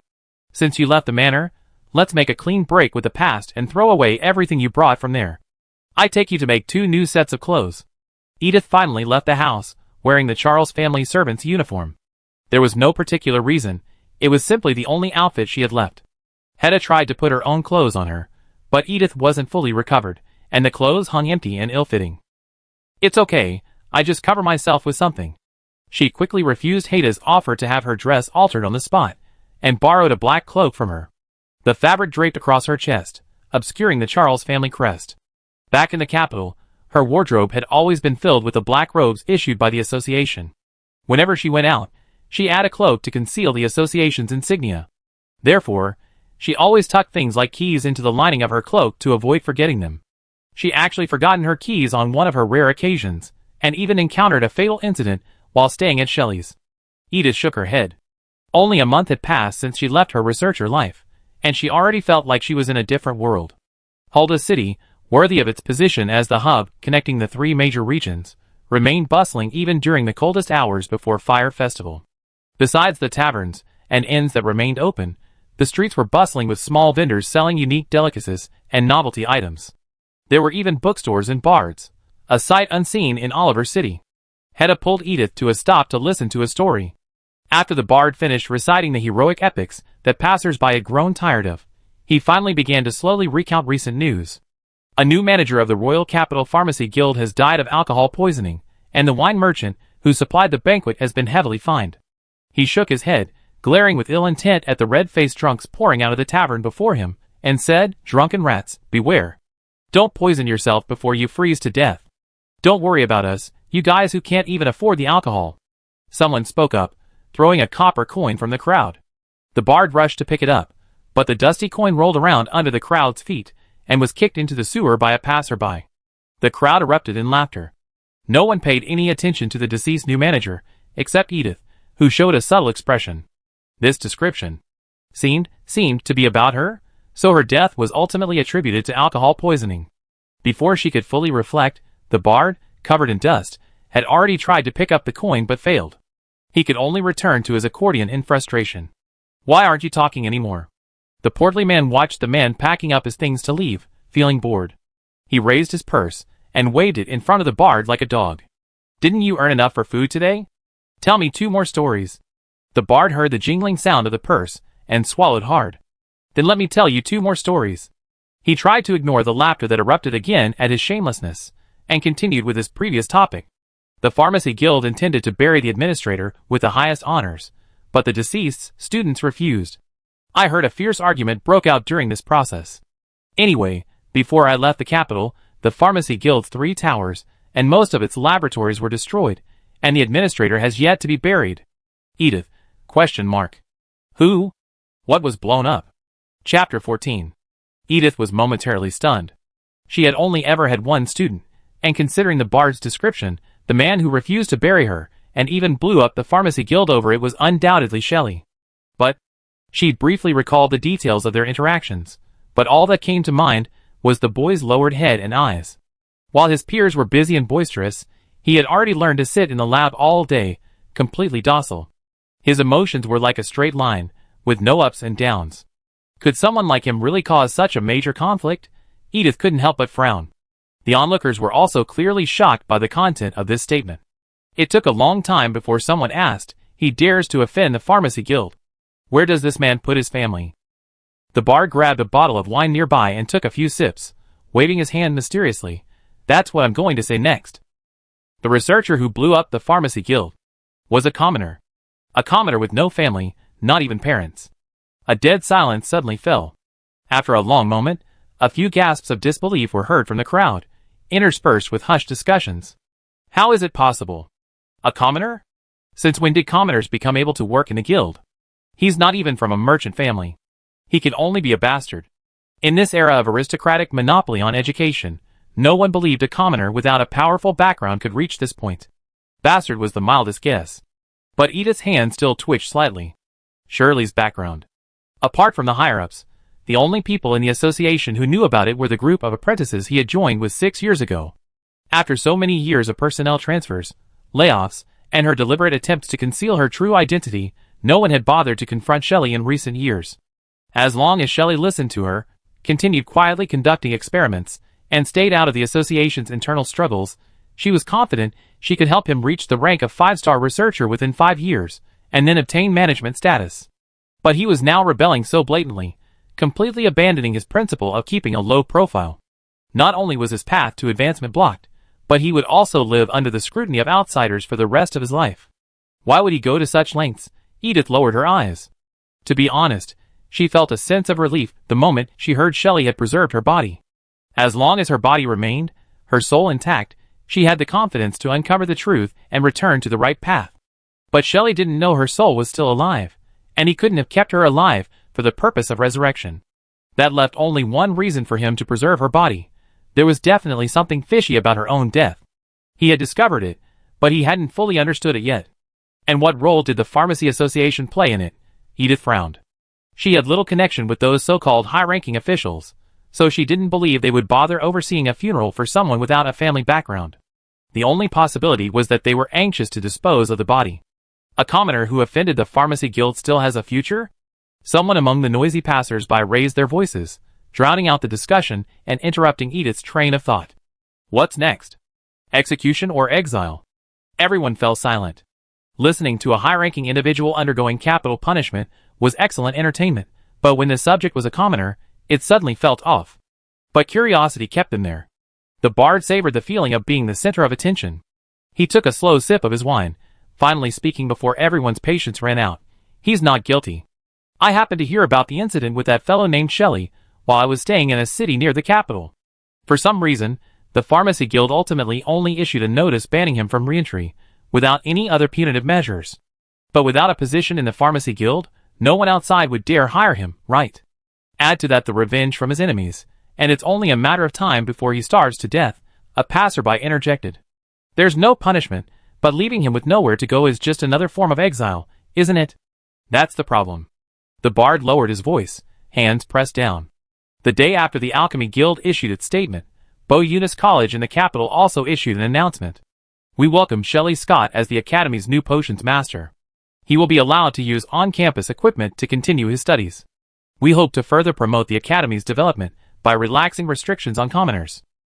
At the end of the announcement, the Academy also stated that allowing commoners to enroll free of charge is under internal discussion and is expected to be fully open for the next round of admissions. Allowing commoners to enroll. Oh my God! Hedda couldn't help but sigh. Away from the aristocratic environs, her elegant reserve vanished, and she became lively. I suddenly want to go back to the capital. I want to see the reaction of my conservative old man. Her sighing amid the clamor of the onlookers didn't stand out, as the reactions of those around her were clearly more intense than hers. Some rushed forward to inquire whether the story was true, others quickly noted it down and rushed home to spread the word. Some were even more responsive, bringing generous gifts and dragging their children to the city's magician's house to become apprentices. Edith, however, felt no joy at all. This was so strange. Although Bayuni's Academy had many teachers who were keen to discover talent among the common people, the aristocratic families were still the ones managing it behind the scenes. How could they suddenly be so kind as to voluntarily relinquish their power? Shelley hadn't been punished by the association, and had received a new position offer the same day he was fired. It was too coincidental, like a carefully laid trap. If her suspicions were true, then Shelley was probably surrounded by spies now, and her plan to identify him upon arrival in the capital would have to change. But from another perspective, the cause of her death had been narrowed down further, from the noble she had originally suspected to a noble with vested interests in Bayuni's Academy. That plan had to change. Unbeknownst to Hedda, Edith sighed secretly. She couldn't care less about Shelley. Her top priority was to establish a name for herself in the Academy, gain access to the royal family, and those earls and marquises. Any suggestions? Hedda frowned, waking Edith from her own world. Edith, snapping back to her senses, glanced at the choices offered by the tailor before her and randomly selected the brightest one. To attract attention, the brighter the better. Hedda couldn't help but smack her lips. The dress Edith had chosen was a bright red satin. While beautiful, it would undoubtedly reflect glaringly in the banquet's flames. Any inappropriate attire and demeanor would make her look cheap. There were no patterns or embroidery, and aside from the pleats at the hem, there was no other embellishment. The entire dress's design was held together by the tailoring. This suited the feeling Edith gave her, stable and calm, unassuming. But such a plain dress was indeed far from the mainstream aesthetic of the capital. "It's okay, your face can handle it, and it looked good even in coarse cloth," she muttered as she paid the deposit, then excitedly dragged her to look at other dresses, pick out another one to rotate through. Edith shook her head. One is enough. There were only 2 end-of-term dances a year, and she wouldn't be invited to other noble gatherings. One dress would be enough to last her until graduation. She was just enough for everyday wear in her school uniform. Unable to persuade her, and unwilling to give her just one, Hedda selected several designs based on her own taste and instructed the tailor to make them to Edith's measurements. "What are we going to do next?" Hedda casually tossed down a bag of gold coins. "Is this your first time in such a big city? How about I take you for a walk?" "No thanks." Edith shook her head again. Before Hedda could offer any new suggestions, she suddenly looked up and, for the first time, proactively inquired about her situation. "Miss Turner, did you decide to start school on such a whim?" Hedda: "Yes." "How far along are you with the tutor?" "I only learned the theory of charms and potions, and haven't really started practicing yet." Her voice trailed off. "I got a pretty good grasp of things like history of magic and astrology. But the entrance exam won't test those things." Edith sighed. The situation was just as bad as she imagined, but at least they still had 6 months. Since she was enrolling as Hedda's companion, she would definitely be paired with him for the exams, so she had to make the most of her time for practical training. "If you trust me and don't despise my status. For the next 6 months, we won't return to the capital, but will stay here to practice. I'll be your teacher." She turned to look at Hedda's hesitant face, seizing her sore spot and coaxing her gently. "Don't you want to impress your family?" Charles Manor. Marquis Charles had never been so troubled as he was right now. He assumed it would only take half a day for his son to forget his old partner, but he hadn't expected it to be nearly a week, and he was still hiding in his room, refusing to see anyone. He drank water, but hadn't eaten a single bite, his health steadily failing. Marquis Charles waited for his son's self-abandoned hopes to be dashed, but he couldn't truly harm his only son's foundation. He could only bow his head and approach the door to offer his advice. Lynch. A week ago, the new partner had reached the door, only to be blasted away by Lynch's spell. As a result, Marquis Charles now dared not even approach his son's room. He could only persist in his commanding voice, saying, "Hedda has taken her away, and she's probably already in the capital. It's impossible to get her back. However, since she's agreed to take Edith as her study partner, the two of them will definitely appear together at the academy entrance ceremony in 6 months." He narrowed his eyes slightly, suddenly thinking this might be a good way to coax Lynch into studying. Having topped the entrance exam, someone will naturally regret their choice, even as a commoner. She'd definitely be reluctant to let go of the honor she's earned. Wait until she comes to you, and you have other opportunities to interact. Don't waste this last chance. In the room, Lynch, buried in his blankets, was startled by the words. 6 months?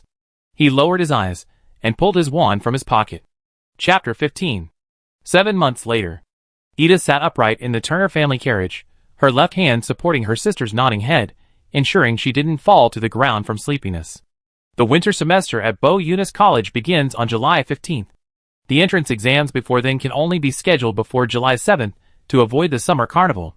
Hedda, aware of her status as a native of the capital, excitedly discussed the matter with Edith. However, in previous years, the exams were scheduled from the 3rd to the 6th. This year, for some reason, they've been moved up to the 1st. But the end date is still the 6th. The exam duration has doubled, and the format has apparently changed. People can't find a reference, so they knock down the door of the person who created the exam. Has the examiner been decided this year? Edith tilted her head. I heard we won't know until the exam itself. No, but haven't the deans of the college always set the exams? There are only 5 deans. Everyone tries their luck, and you eventually find one. Hedda smiled, her chin raised in a pretentious manner, showcasing the eldest daughter's intelligence network. At worst, if the principal sets the test himself, only a few of the larger families will have the chance to get it in advance, and we'd definitely be among them. My great-grandfather asked for my help in advance, but the deans all evaded the question, saying they didn't set it themselves. It seems the confidentiality measures were enforced well this year. She leaned back, her lips curled slightly. Things are starting to get interesting. Not too far off, Edith said calmly. It's divided into 2 parts, theory and practice. You're already familiar with the theory, and I've been training you for so long in the practical aspects, so you should have no problem handling the exam. 7 months might seem like a long time, but those children who were taught from a young age had spent over a decade studying, and the comparison made them seem inadequate. Thankfully, the entrance exam didn't test potions or the use of difficult spells, focusing more on memorizing and applying spells. 7 months was enough to acquire the necessary skills for the exam. Hedda shook her wand, raised an eyebrow, and hummed confidently. She was confident in her own abilities, and even if things didn't work out, Edith would always be there to back her up. After 7 months of daily interaction with her, she had a rough idea of Edith's abilities. It was only a rough idea because she knew she was much more powerful than herself, but to what extent? At her level, she couldn't tell. Edith, wielding a crude wand, handled every duel with ease, not only defeating her but also pointing out her weaknesses in real time, adapting her own offensive system accordingly, and providing her with specialized training. She had never met other governesses, but based on the descriptions she heard from other nobles at the ball, what she snatched might be more than just an unpolished gem. "Miss, we're here." A respectful voice from outside the carriage door interrupted her thoughts. Hedda slapped her face. To regain consciousness, she half-stepped out of the carriage. Suddenly remembering something, she turned back and gave Edith a few words. "I have to see my father first. You and Doreen, follow my maid directly to the room. You don't have to wait for me." "Father?" The Duke of Turner, who Hedda had mentioned, who forced her mother to death and then married a new lover? Edith nodded, and just as she was about to offer some words of comfort, fearing the memory would bring back memories, she looked up and saw Hedda's imposing figure. She silently shut her mouth. The young lady exuded the joy of being about to engage in a fight, with no trace of pain visible. It seemed she had been worrying too much. Hedda hurried, disappearing from Edith's sight. Edith withdrew her gaze from her figure, and turned to look out the window at the street. Back to the capital again. Hedda walked slowly through the dark corridors, slowly returning to her room. Her body, which had been at ease for almost 6 months, was clearly unable to adapt to this fragmented family reunion. Her great-grandfather was in poor health, and had fallen asleep early. Only her father, stepmother, and her 2 forcefully smiling younger siblings remained in the reception room. Her father immediately launched into a barrage of abuse, accusing her of forcing the engagement off despite his advice, and of staying out on Christmas Eve instead of returning to meet his newly chosen marriage partner. If that were all, she would have been accustomed to the nonsense of this man, who had inherited a title but no background. She had prepared a retort, and bombarded her father with it, leaving him clutching his chest and gasping for air. But her stepmother's 2 children still managed to hurt her. When she scoffed, "Fire Christmases out there aren't as old-fashioned as yours," her worthless brother suddenly opened his mouth and yelled, "Fire Christmases without you," finally reunited the Turner family. She shushed the 6-year-old, dreading the thought of the rest of the family. In a rage, she lifted her screaming brother to her feet amid her father's curses, wand raised. "If you can't speak, shut up." She smiled and cast a silencing spell on the boy, ensuring his unpleasant voice would rest for a week. The moment she released her grip, she cast 2 more spells on the parents who had pounced upon her, imprinting the Turner family crest on each of their faces, ensuring the family's honor would always be with them. "It's a shame, with your talent, you never be able to hold a wand in your lifetime." Hedda glanced down at her brother, whose eyes were filled with venom, and with a final, carefree remark, she departed gracefully. Of course, she also locked the living room from the outside. Don't you enjoy family reunions? Here's how to create the conditions for you to have a full reunion. She finally reached her room, opened the door, and upon seeing the cold furniture, her restful mood suddenly vanished. "I wonder how Edith's cleaned up," Hedda muttered to herself, taking a box from the servant and heading towards the study room. "Welcome." Edith lay lazily on the bed. Doreen, who had been sprawled on the floor playing with her pocket sword, got up and opened the door. Hedda wiped the moisture from her eyes beforehand, regaining her confident demeanor. "You're right. All pain stems from a lack of strength." She recalled her brother clutching his throat in fear, and then her father and stepmother's screams after seeing the mirror, and still felt a surge of exhilaration. Even winning an argument has never been so satisfying.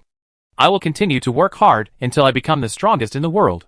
Edith had long since grown immune to Hedda's occasional domineering pronouncements. She reluctantly raised her head from her book, giving him a little attention. "Congratulations on winning the family battle." She praised him calmly, then added, "You came to me in the middle of the night just to tell me that?" "No. I wanted to give you this." Hedda, accustomed to her calmness, casually pulled out the box she had just taken.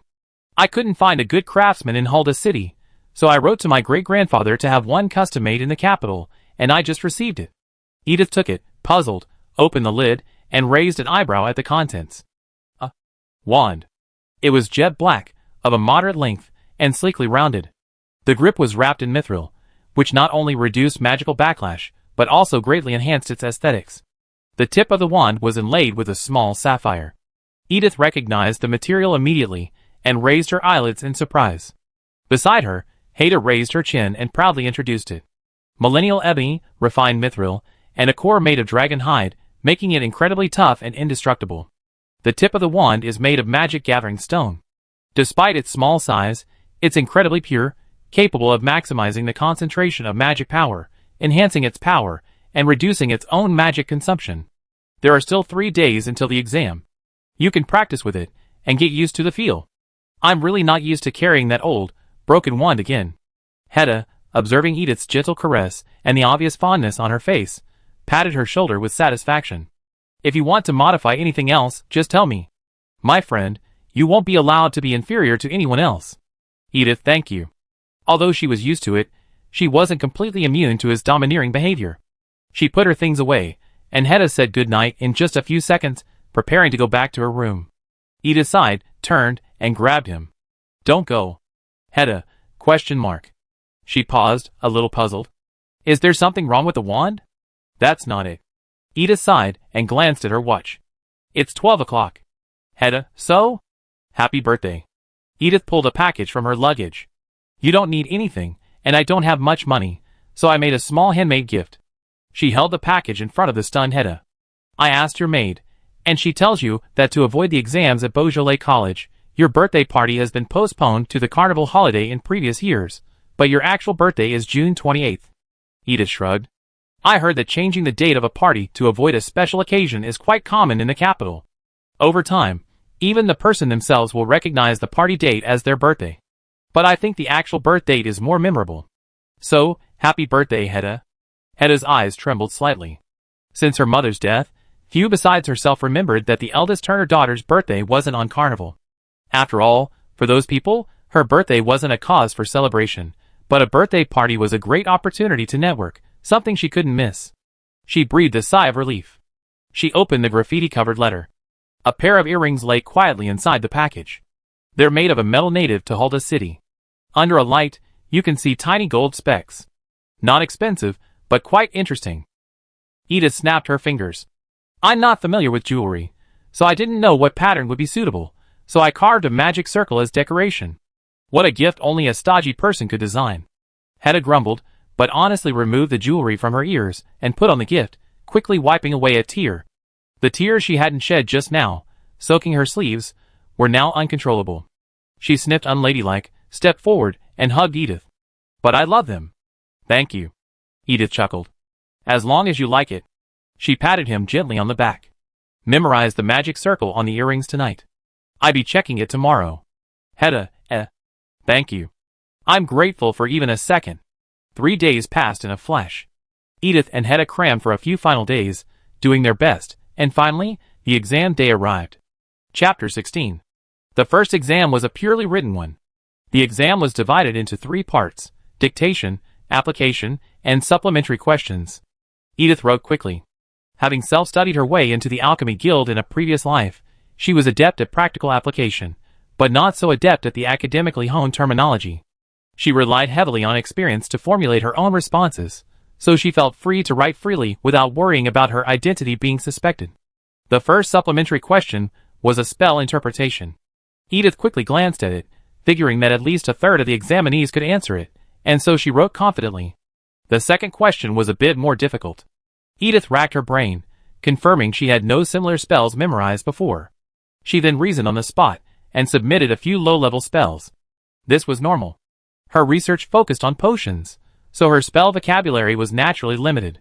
While her answer wasn't a standard answer, it certainly achieved the desired effect. It's just SOSO. Hedda's face paled after the test, but he still puffed out his chest when Edith asked. It's about as difficult as I expected. Getting a top spot shouldn't be a problem. Edith glanced at Hedda suspiciously. It wasn't that she didn't trust his ability.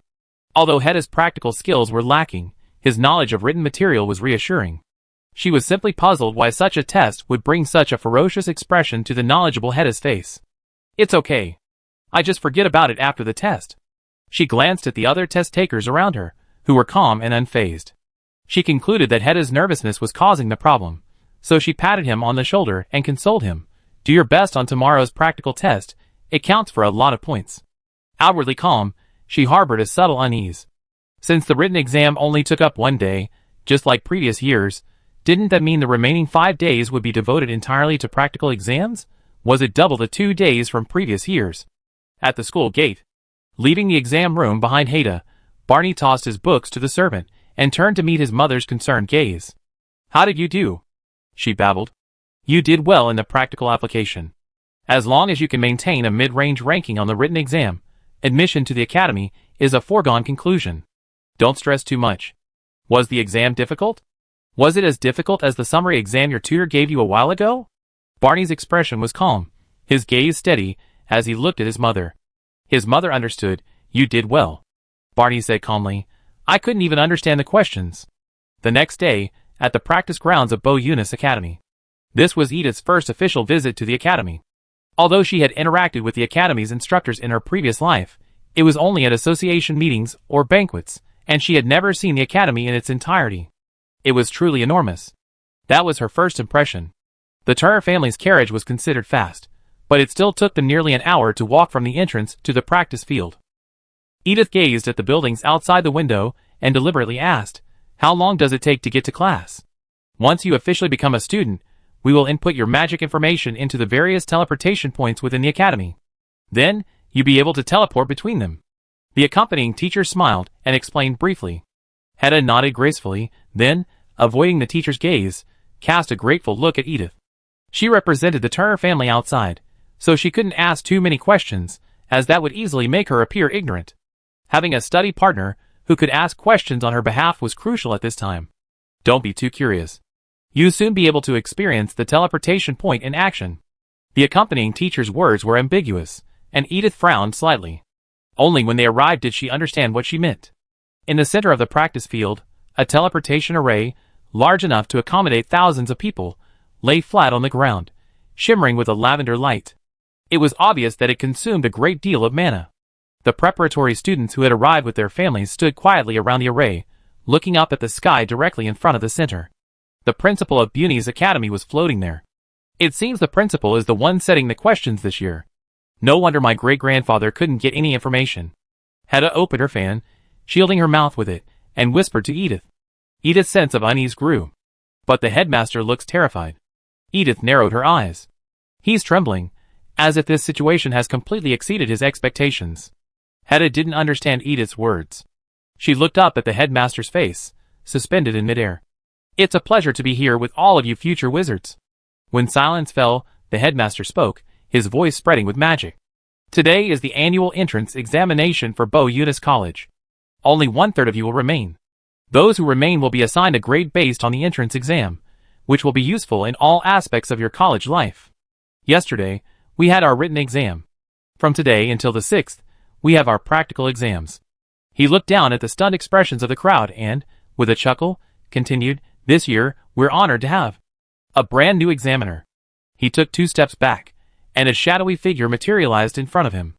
The shadow slowly solidified, eventually converging into a full figure. Good morning, everyone. The figure, hands in his pockets, his dark hair cascading back, was dressed rather casually, a stark contrast to the elegantly dressed nobles present. She raised an eyebrow, listening to the intermittent gasps from the floor, and raised her hand cheerfully. It's a bit long-winded, but I still introduce myself. My name is Joyce Walker, current president of the Magic Association, and the examiner for your entrance exam. Edith exchanged a quick glance with Hedda, her eyes filled with uncontrollable shock. I knew things would change this year, but this was too much. Before the remaining nobles could intervene, Joyce, without prior notice, had teleported all the students to a dense forest far from the capital. I know you guys. You say you're worried about something happening, but in reality, you're worried you won't be able to help in time. The shadowy figure of Joyce, who remained in the practice field, chuckled and landed before the loudly protesting noble parents. Some have decorated the exam room in advance. She gently rubbed her foot, and a magic circle shone from beneath the tiles. Some have arranged with their teachers in advance. She walked around to an accompanying teacher and patted her shoulder. Some have asked for the questions in advance. Joyce suddenly stopped, raised an eyebrow, and looked towards a certain part of the crowd. I had no intention of intervening, but the quality of the association's membership has been truly deplorable over the past few years. It's time for some rectification. Don't worry, the exam venue is safer than you think. It was midday, a dense forest. The candidates gathered in an open field, devoid of any trees for shelter. The scorching sun pierced every inch of their skin without hindrance. Edith was drowsy, and before she finally fell asleep, she saw Joyce, who had arrived belatedly. Sorry, it took a little while to deal with your parents. Joyce, not caring about the ambiguity in his words, casually explained his tardiness and landed on the ground under everyone's wary gaze. Don't look at me with such hatred. For the next 5 days, it's just you and me here. Joyce smiled and glanced ahead. Those caught in her sight lowered their heads, not daring to meet her gaze. This was the current president of the Magic Association. Even though everyone had a respectable background, many had inherited their wealth from their ancestors. It was hard not to be intimidated by such a powerful figure. Edith didn't feel anything. She'd seen Joyce so often in her past life, and now she simply bowed her head to follow the crowd, not feeling overly nervous. But the head that swayed freely, not trembling with fear, was still noticeable. Joyce, She controlled herself, retracted her gaze, and said calmly, I will be invigilating this exam. Do not attempt to cheat, and please trust that I will grade you fairly. Now, the exam content. She waved her wand, and a strange force suddenly pulled Edith sideways. She looked up and found herself tied up with Hedda and 2 other people she didn't recognize. Then, a small cage appeared in her hand. Edith peered through the crack in the cage and saw a dying brown bird lying at the bottom. Pick up 4 people. Study companions will be assigned to the host family first. Joyce waved his staff again, and a cage appeared in his hand.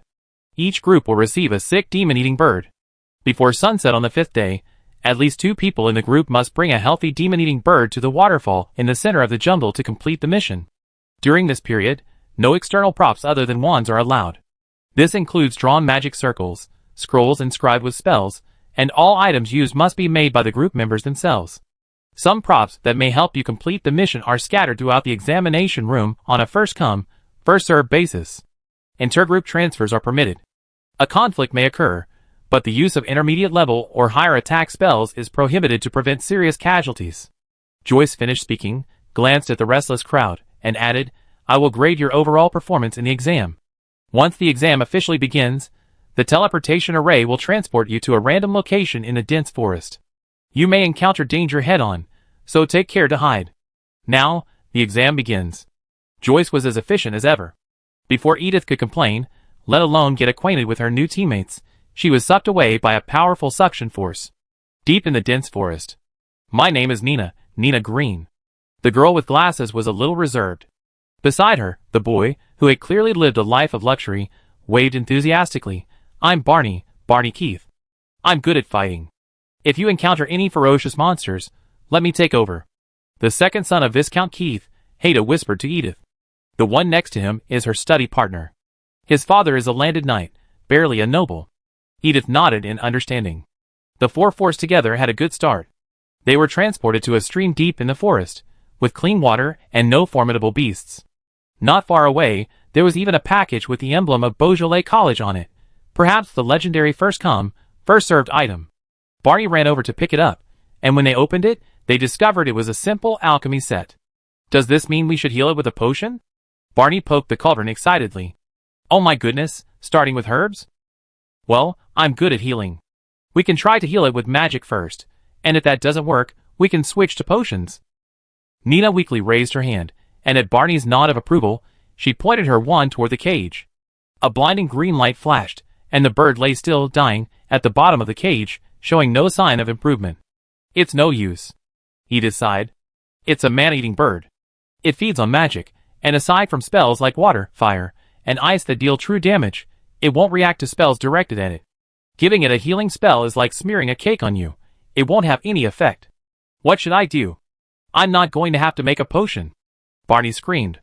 I can't even make the herbs you give me, let alone start from collecting them. Chapter 17. Edith sighed again. Most of the apprentices she had encountered in her previous life were graduates of Beaujolais College, considered completed, but they still struck her as foolish, not to mention the preparatory students, who hadn't yet passed the screening exams. You can prepare for the path of alchemy, but it's not necessarily the right path. She spoke, drawing everyone's attention back. Barney was puzzled. Isn't healing limited to spells and potions? What else can you do? You can steal someone else's healed magatama. Hedda suddenly spoke, narrowing her eyes and gazing into the distance. The strong prey on the weak. That's the law of this world. Barney, God, is this still the elegant Duke's daughter he knew? Edith coughed lightly, and Hedda suddenly realized his words were out of character. Blushing, he immediately shut up and sat upright. Seeing this, Edith retracted her gaze and changed the subject, saying, yes, it's a path, but I prefer this option as a backup. First, we can't use intermediate level and higher attack spells, which would significantly affect our actual combat performance. It would be difficult for us to seize the other party's cage while protecting two teammates. Second, since the guild leader has stated that we be graded based on various factors, this path only demonstrates a single level of individual ability. Even if we complete the mission, the score might not be high. Everyone fell silent for a moment. After a while, Barney spoke vaguely, so completing the mission doesn't guarantee a high score. They had all fallen into a misconception, easily valuing completing the assessment as the highest criterion, forgetting that the process of completing the mission is the fundamental manifestation of their strength. So, as long as you demonstrate your abilities as much as possible within 5 days, you can still get into the academy even without curing the falcon?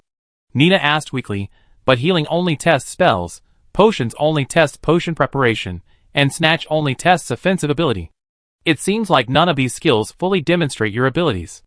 How about trying to catch a new falcon in the jungle? Edith asked. Hedda, catch a new one? Edith nodded. Didn't you hear the requirements? At least 2 people are bringing healthy falcon to the central waterfall. It doesn't have to be the original one.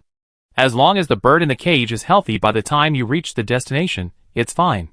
Joyce had left a lot of magic threads in the jungle, so he didn't need to constantly monitor them, but he could still sense the status of each group in real time.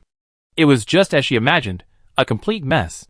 In previous years, practical exams were divided into pairs, so the whole process was a master plus a companion combination. The master led, the study partner followed. These two, who had practiced together since childhood and possessed a remarkable synergy, performed admirably on the test, which had been revealed incompletely. This was too boring. So, she had deliberately changed the rules this year. A team of 4, essentially 2 nobles and 2 study partners, was enough for these young ladies and gentlemen to scramble for leadership. As she expected, within 10 minutes of the test starting, no team had left their initial teleportation range. They were either arguing over leadership or fighting over who would keep the supplies. Even teams that had reluctantly agreed on a leader due to family differences would argue fiercely over treatment plans. She watched with interest for a moment, then closed her eyes, sinking her consciousness into the shadowy figure in the academy. She opened her eyes, taking in the reactions of the nobles present, and nodded with satisfaction. Great. Because her child's arrogance in the projection had been so embarrassing, everyone was pretending to stare at the sky, at the ground, or at their handkerchiefs. Finally, no one was clamoring for a change of exam questions. Things were basically stable here, so now it was time to focus all her attention on the exam room. She summoned her consciousness back to her body, taking in the changes in the arena, and then opened her eyes with a subtle look. A team had actually set off? Recite some information about the demon-eating bird. Edith called behind her, parting the dense branches. Hedda understood instantly. Edith was creating an opportunity for her to shine. She coughed twice reservedly. Covering her mouth with a fan, she spoke quickly. The man-eating bird, also known as the red-tailed brown bird, is found in forests dense with magical energy and has no fixed nests. It primarily feeds on the mana emanating from magical trees, and will also consume a moderate amount of monsters, including mages, so it's best not to get too close. It's a solitary, nocturnal creature that often lays eggs at the base of magical trees. The eggs don't require incubation by the mother. They hatch on their own after 30 days of absorbing magic. Edith listened to her and continued, it carries tiny paralyzing dust in its feathers, so direct contact should be avoided. This bird has an ordinary appearance, a less melodious call, is difficult to feed, and is known to be aggressive. Therefore, it's not on the aristocratic list of sightings. Except for those with extensive knowledge like Edith and Hedda, the average student doesn't know this much. Barney and Nina naturally didn't understand, but they were eager to learn and quickly took out their pens and notebooks to write down the information. It's a sure thing. With a team like this, it's a sure thing. Barney lowered his voice excitedly into Nina's ear. You don't have to obey me 100% from now on. Just follow No, Edith's instructions. It'd be perfect. Nina nodded in agreement. Joyce, sensing this, raised an eyebrow. She'd chosen the demon bird to reduce the chances of being recognized by the students. Unexpectedly, these two people not only knew about this creature, but knew it so thoroughly. The research results on dust and demon bird feathers were only circulated within the association a year ago, and only 2 months ago, in academic journals. Knowing this shows that Edith has always been keeping up with the latest academic research. Not bad. She couldn't help but open her eyes again, the one she's seen inside the academy, and sighed to those around her. This Edith is amazing. She's emotionally stable, knowledgeable, and has such a great attitude. I almost want to be her tutor. Ha ha, is that so? The voices around her reluctantly echoed, and Joyce realized something was wrong. She tilted her head and glanced. ? Who are you? Shouldn't the principal be sitting here? I'm not a royal noble, so I wasn't assigned a seat. The principal just made up for it by assigning me a seat here. The man's smile seemed strangely stiff. It's an honor to meet you, President Walker. I'm Ford Charles, with fiefdoms in the northern capital. Oh, Marquis Charles, nice to meet you.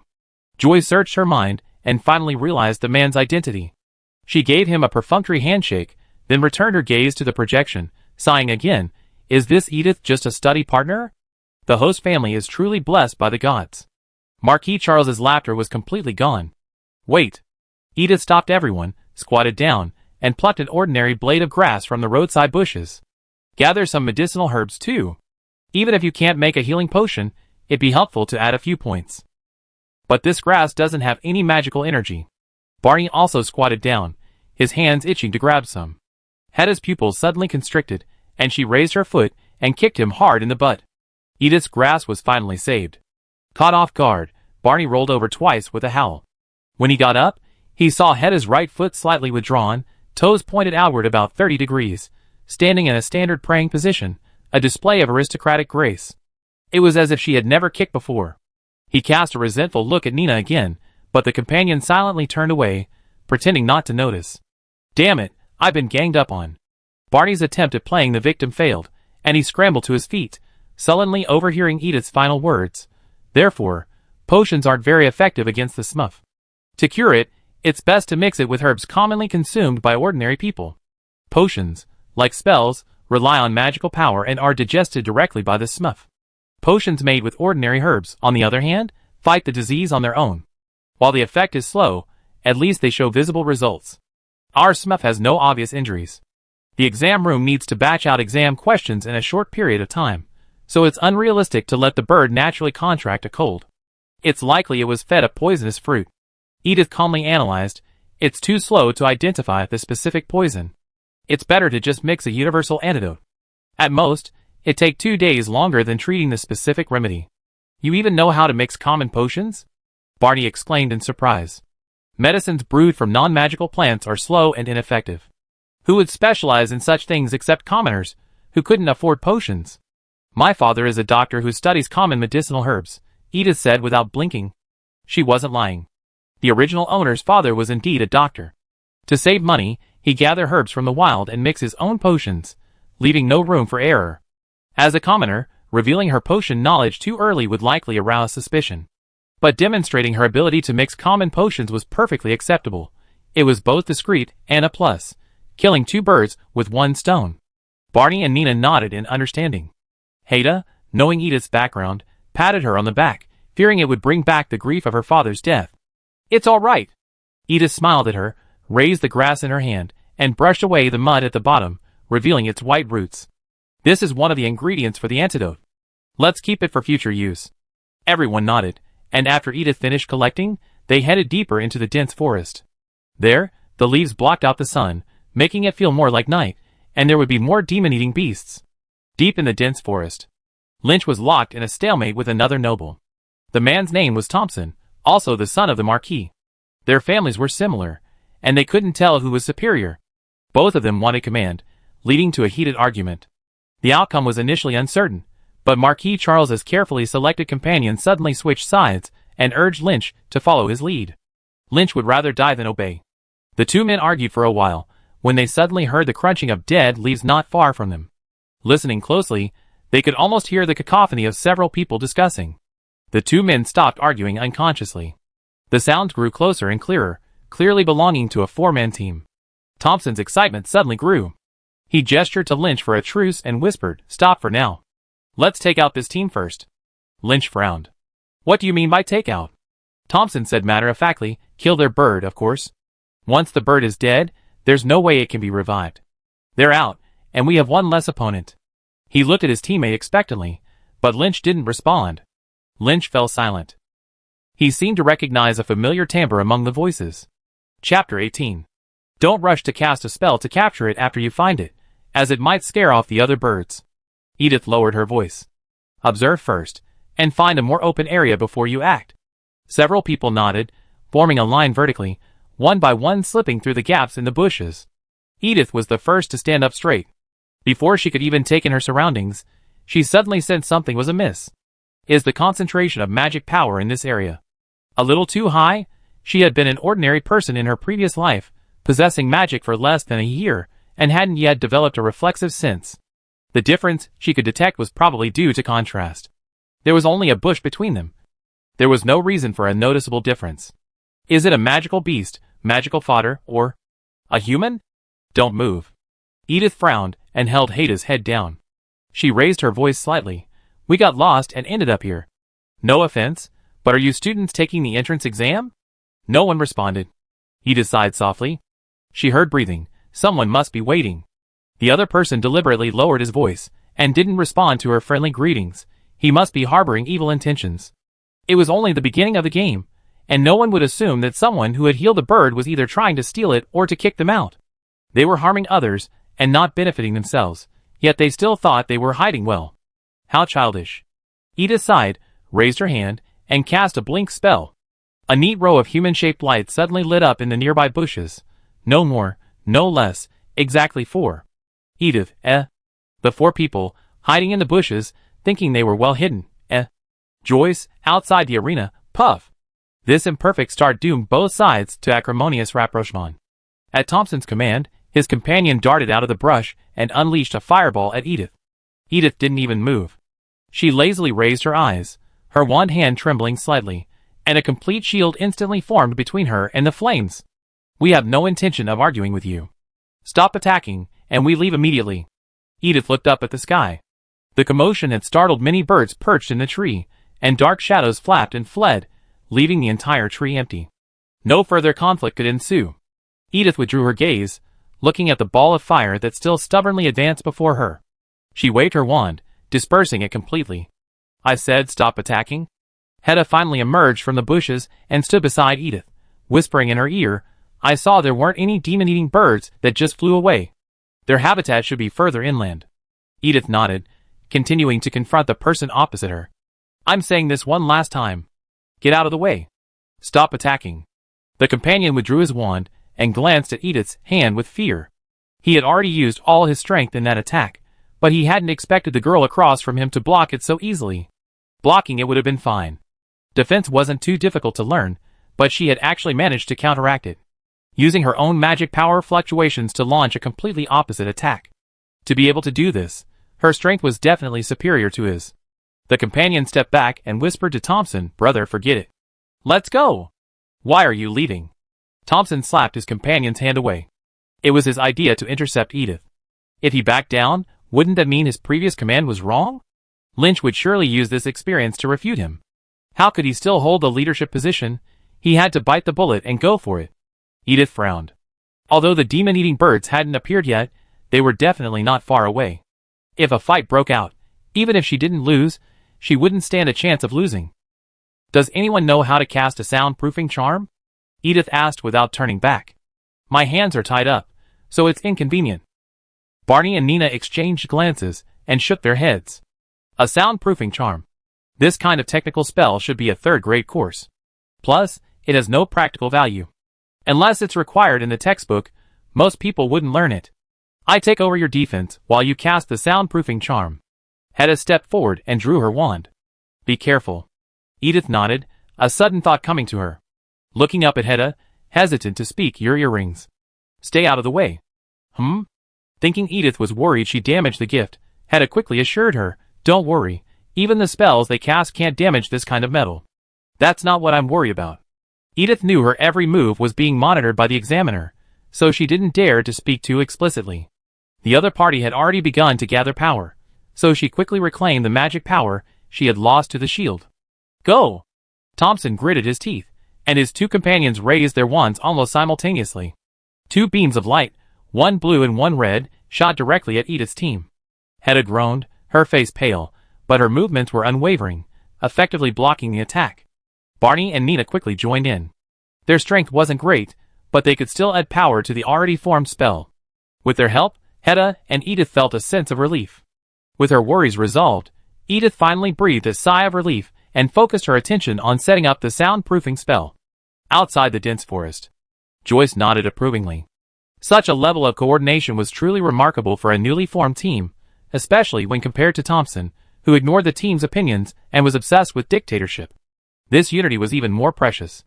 But given the current state of affairs, the dispute between the two teams was bound to end in complete defeat for one side, meaning one team was doomed to disqualify on the first day of the exam. Edith was strong, but Thompson had a family at the bottom. Who would win? Faced with this situation, Thompson could no longer simply command. He and his team drew their wands and launched attack spells at the shield, attempting to break down this sole defense. "What the hell are you doing?" He turned around and shouted at Lynch, who stood there stunned.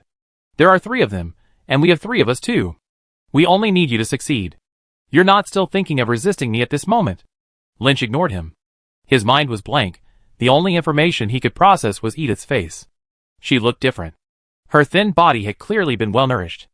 Not only had her figure become healthier, but her height had also increased significantly, making her look taller than Hedda. How could they meet so soon? He wasn't ready. Why did such a big thing as a reunion have to start with such a confrontation? Thompson called out to him twice, and seeing that Lynch was still like a ghost, he burst into a barrage of curses, so much so that even Edith, who was concentrating on completing the spell, noticed the last person left in the bushes. Their eyes met for a moment, and for some reason, meeting those deep green eyes, Lynch felt his heart skip a beat. Edith raised an eyebrow, and quickly averted her gaze. "Here, your fiancé."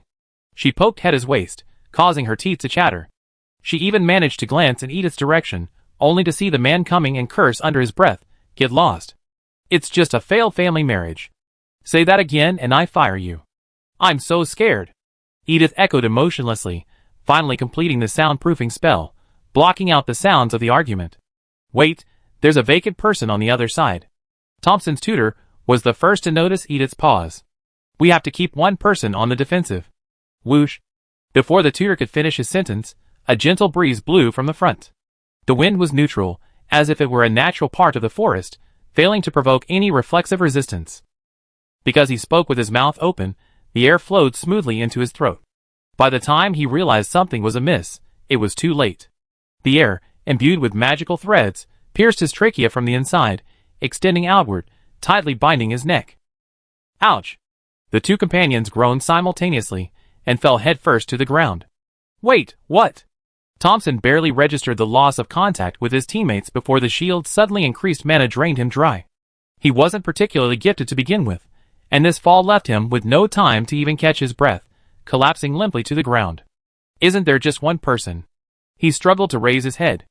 Edith, slowly approaching, was blurry in his sight, but his general outline was enough for him to grasp the situation. Edith held a wand in each hand, 2 parallel lines, simultaneously controlling both of her companions. Joyce's face changed. Not to mention the feasibility of precisely controlling both hands simultaneously, the amount of magic power required to cast 2 spells simultaneously was staggering. Who was this Edith? Thompson's mother was completely agitated at this moment. Even though the injuries her son suffered in the video were not fatal, it did not prevent her from being dissatisfied with Joyce. "Go save him!" she screamed hysterically. "We won't take the entrance exam." "We won't," Joyce tooted. The scene had finally reached a stage she enjoyed watching, but due to the constraints of her status as a noble, she had to act in accordance with their wishes. It was really frustrating. She closed her eyes, and let her shadow slip into the dense forest. "You didn't throw away your old wand?" Hedda and Bananina tied up the 4 men and confiscated their wands. They looked at Edith's hand curiously. "Why did you keep 2? "I'm afraid I get used to it, so I keep it for now. I can have it as a backup." Edith shrugged. She loosened the restraints around the two companions' necks slightly, ensuring they wouldn't suffocate. She kicked at Lynch, who was looking down and silent. "What on earth do you want? Killing our bird and disqualifying us?" Lynch remained head bowed.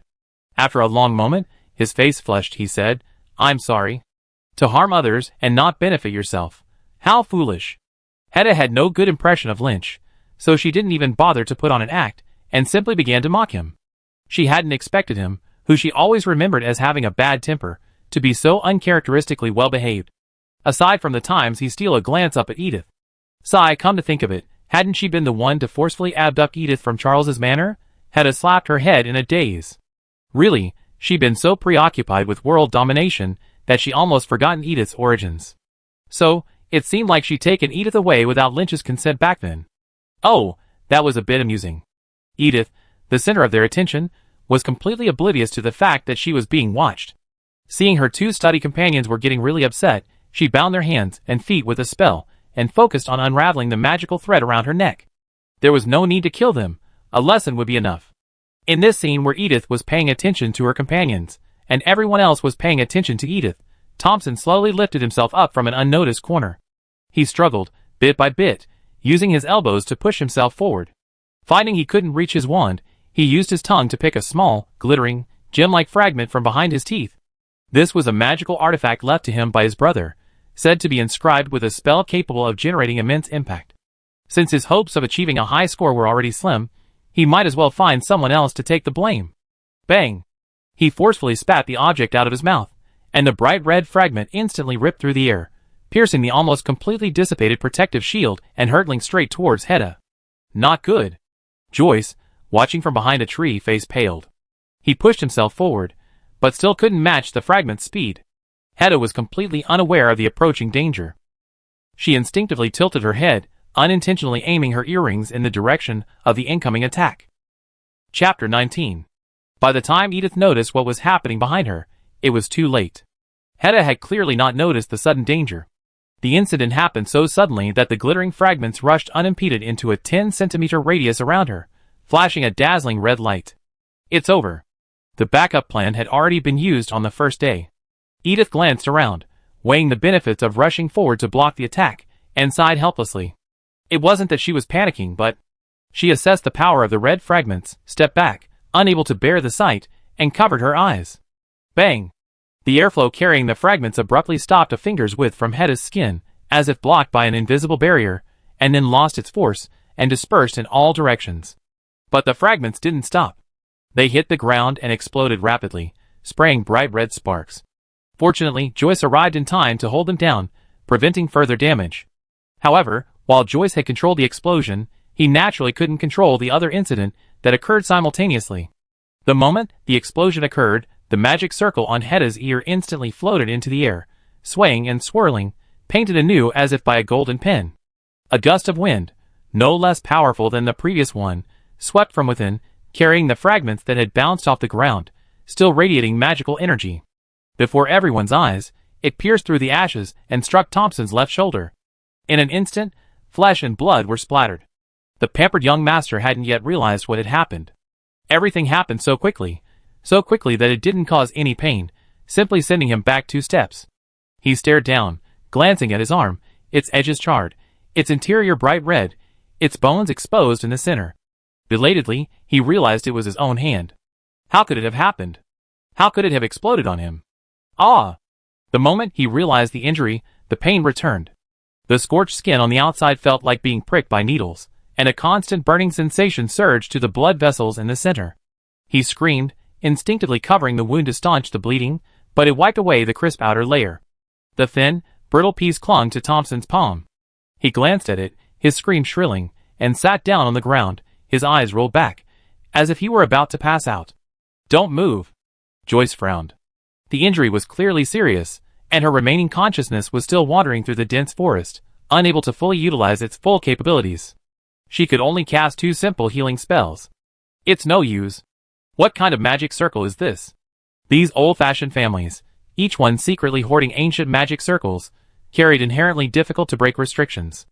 Even her advanced healing spells were powerless. I don't know. It hurts. Ah. Thompson was terrified. My brother, he gave it to me. I don't know. Save me. I don't want to be crippled. Okay, save you. Joyce, driven to laughter by his self-righteous attitude, was furious. She raised an eyebrow and flicked her wand.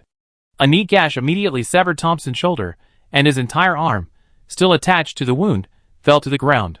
The wound was no longer on him. The healing had been perfect. Ah! The scream was filled with more fear than pain.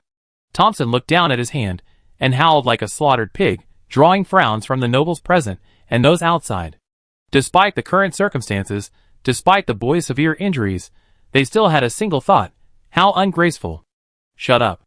Joyce observed his pained face with fascination, then mercifully cast a sensory-blocking spell and a simple healing charm. He was the guild master, after all, so the spell took effect quickly. The bleeding quickly stopped, and while the victim was paralyzed by pain, a white bandage wrapped the wound with the movement of his wand. The wound was covered, the pain subsided, and Thompson finally came back to life. He stopped talking, leaning palely against the bushes. Great. Control the injury. Wait until the family wizard arrives. The arm should be salvageable. During the exam, no external props other than wands are permitted. This includes drawn magic circles, scrolls inscribed with spells, and so on. All items used must be the work of the team members themselves. Seeing the other party calm down, Joyce slowly began, rereading the exam regulations she had recently issued. So, did you draw this magic circle yourself? Thompson remained silent for a moment before speaking. My brother taught me, but I drew it myself. He still refused to admit it. He lowered his head, biting his lip tightly, not saying another word. So you drew it yourself. That's amazing. Joyce, without getting angry, praised him emotionlessly and turned to leave. I believe you can independently remove the restrictions and restore a healthy arm. I won't interfere. I inform your family later that they don't need to come. No, wait. Seeing Joyce leave, Thompson panicked. There are still 4.5 days left before the exam, and this injury won't last that long. Between permanent disability and a year of failing the exams, he closed his eyes and chose the latter. No, not me. My brother gave it to me directly. I broke the rules and brought the finished product in. He gritted his teeth. Please allow someone from my family to come in and treat me. At worst, I can just work harder and improve my score. No thanks. Joyce didn't even glance at her. He casually removed the earring from Hedda's ear and observed the light through the leaves. Your eligibility to take the exam is now void. Someone will come in and take you away later. The wizard said but your family will be waiting for you at the academy gate. Don't bother them to come in and disturb the other students. You can leave on your own. Thompson looked up in disbelief. Directly, get out? Violating the rules will only result in a point deduction. You have no right to disqualify me. Directly disqualified from the exam? How could that be? It would make his family a laughing stock in the capital. Besides, in previous years, the examiners had always turned a blind eye due to the candidate's noble status. This year, the family should have established good relations. Why were they suddenly so strict? The attack power of the magic circle is too strong. The secondary attack after the explosion could still injure you, let alone the direct impact.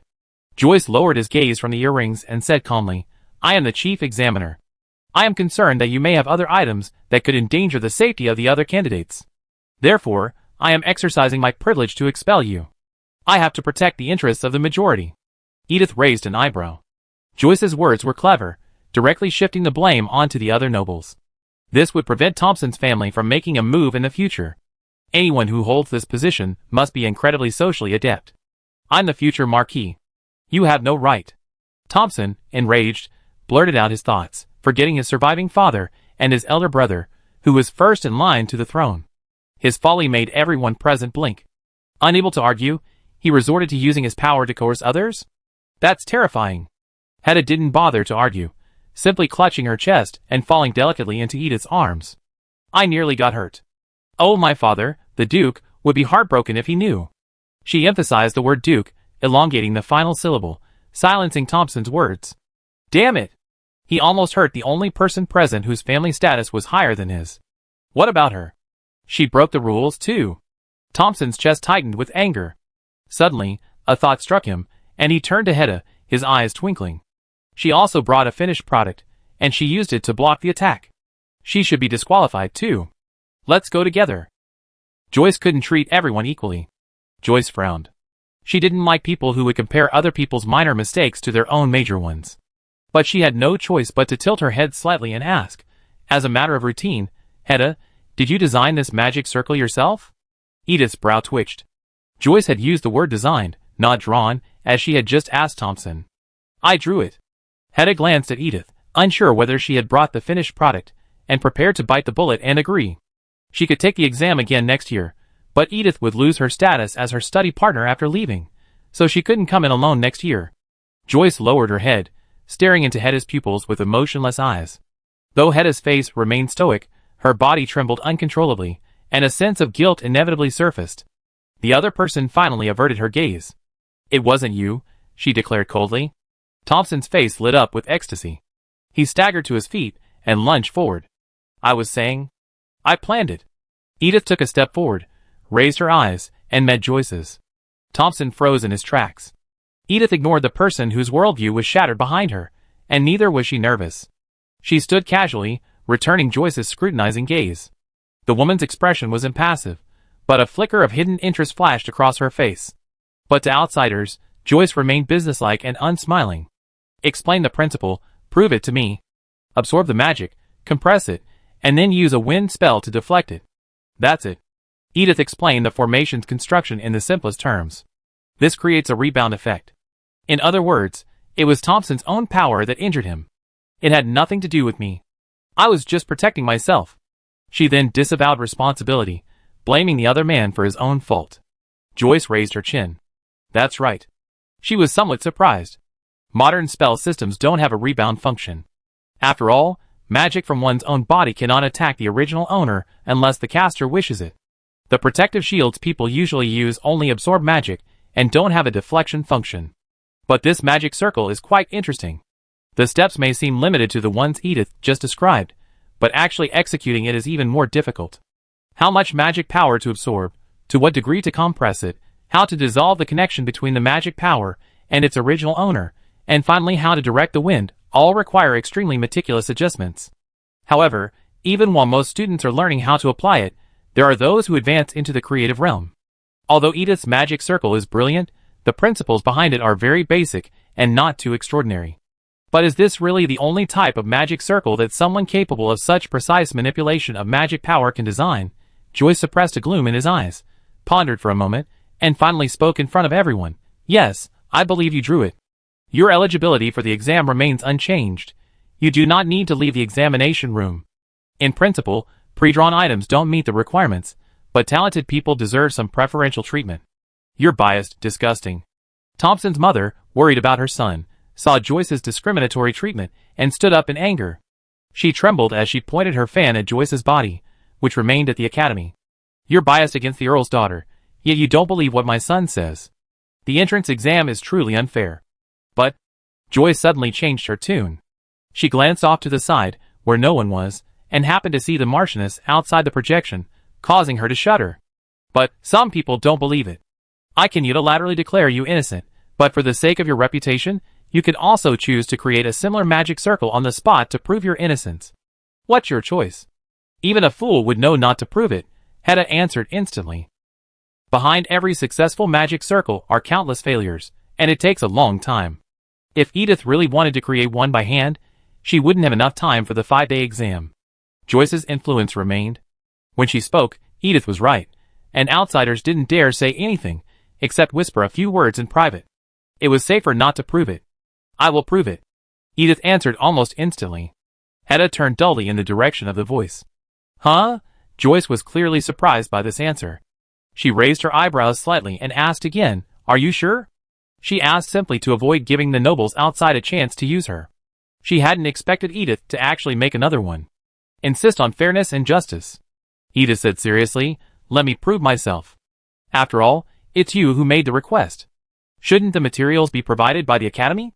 Relying solely on engraving and infusing magic power is too slow. Speeding things up and ensuring a smooth exam is the most important thing, right? Joyce suddenly had a bad feeling.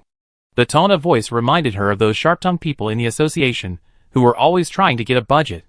In short, it was a bad memory. I can provide you with the most basic magic circle materials, she said thoughtfully, just the same material you engraved on the earrings. That's enough. Edith gave a socially acceptable smile. All at your discretion. She was simply repeating her own magic circle design as requested by the outsider, and for safety's sake, she chose to experiment deeper into the jungle. What if, she meant what if? What if, while drawing the magic circle, she forgot her original design and made a couple of mistakes in the spells, changing the original function of the magic circle? And then, during the experiment, she accidentally encountered a demon-eating bird and was accidentally trapped in the magic circle. Finally, in order to ensure the experiment continued, she was forced to capture the bound bird and put it in her own cage. This shouldn't count as a violation of the exam rules, right?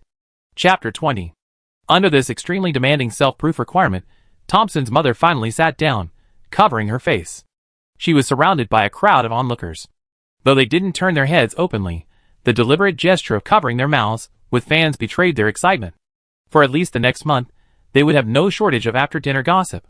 Soon, Joyce's men carried the materials deep into the forest. She handed the bag to Edith, then used magic to lift Thompson up. Ignoring her screams, she left the scene calmly. I also abstained.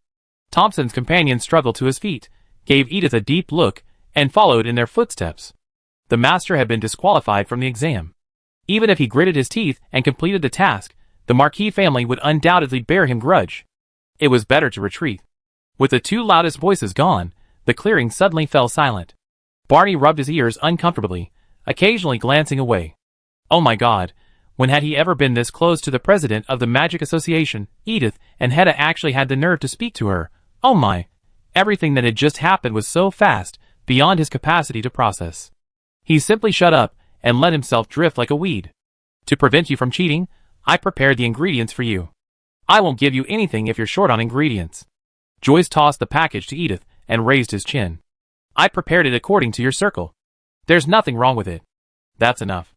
Edith opened the bag and took a look. Not only were the necessary ingredients there, but there were even extras. She gathered her things and waved to the team. There's no large beasts to experiment with here. Let's go a little further inside. Seeing Joyce had no objections, everyone nodded. Lynch, ignored, remained quietly to the side, his gaze fixed on Edith's profile. Seeing her leave, he followed without hesitation. He trailed at the end of the group, following the footsteps of those who had gone before him into the jungle. Lynch's companion, ?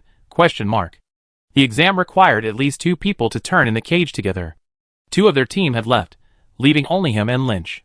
If they separated again, they wouldn't even be able to complete the mission. But he had just followed Thompson's instructions. It would have been fine if he had been right, but he had messed up the outcome. Even if he had followed, Lynch would definitely not have liked him. It would have been better to try it alone. Perhaps he could demonstrate his strength and even be accepted into the academy as an exception. After a moment's reflection, he made the opposite choice from Thompson's companion, to break away from his master. He walked to the side of the explosion and rummaged through the surrounding grass for a moment before retrieving the sickly bird that had been blown out of its cage. He then walked towards the forest's edge. What a stinking merchant's son, a sewer rat! Marquis Charles stared motionlessly at the projection. Seeing his carefully selected tutor decisively abandon his son after qualifying for the exam, his face flushed with anger. I really shouldn't have trusted those merchants' smooth talk. Is that your son? The lady in the green dress beside him heard him say this, turned curiously, and pointed at Lynch, who looked like a little tail. You have quite good taste. Marquis Charles's face turned purple. The most humiliating thing for him was Lynch.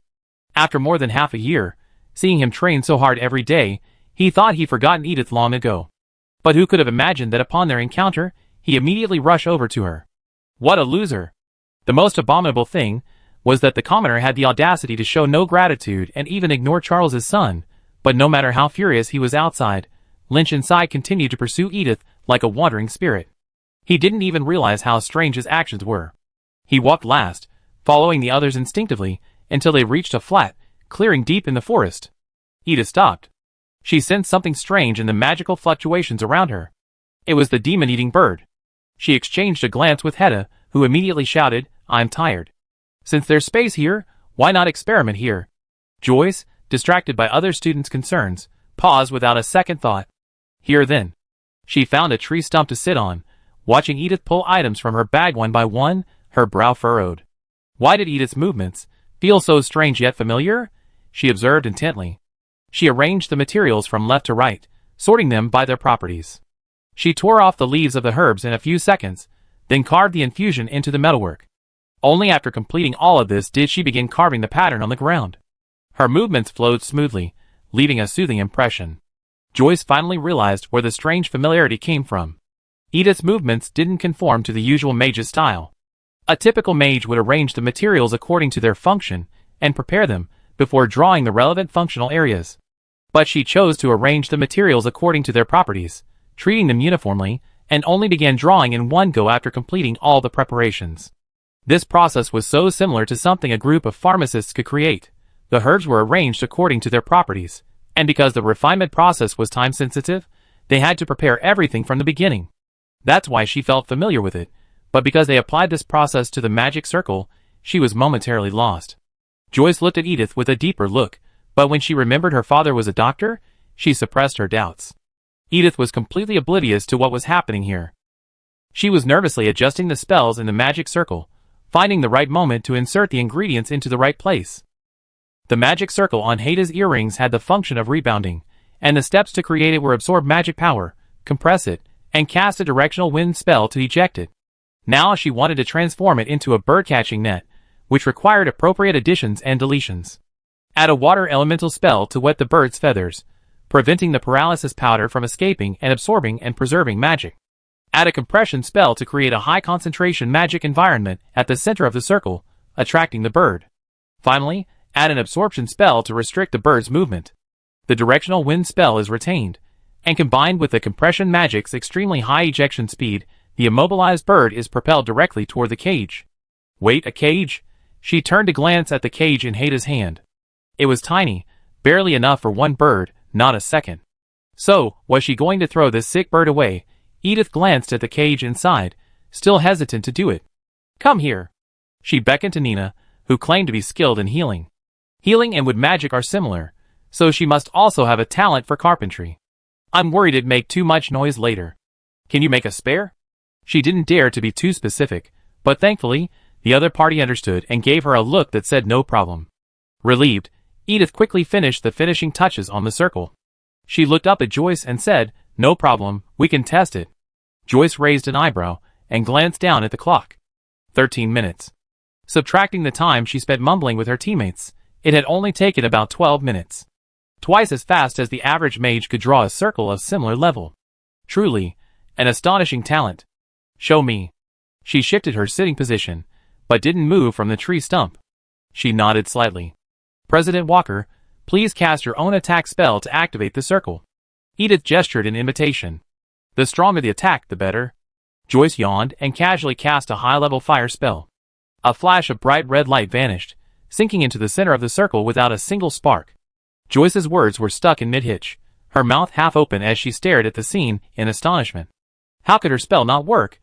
That wasn't the end of it.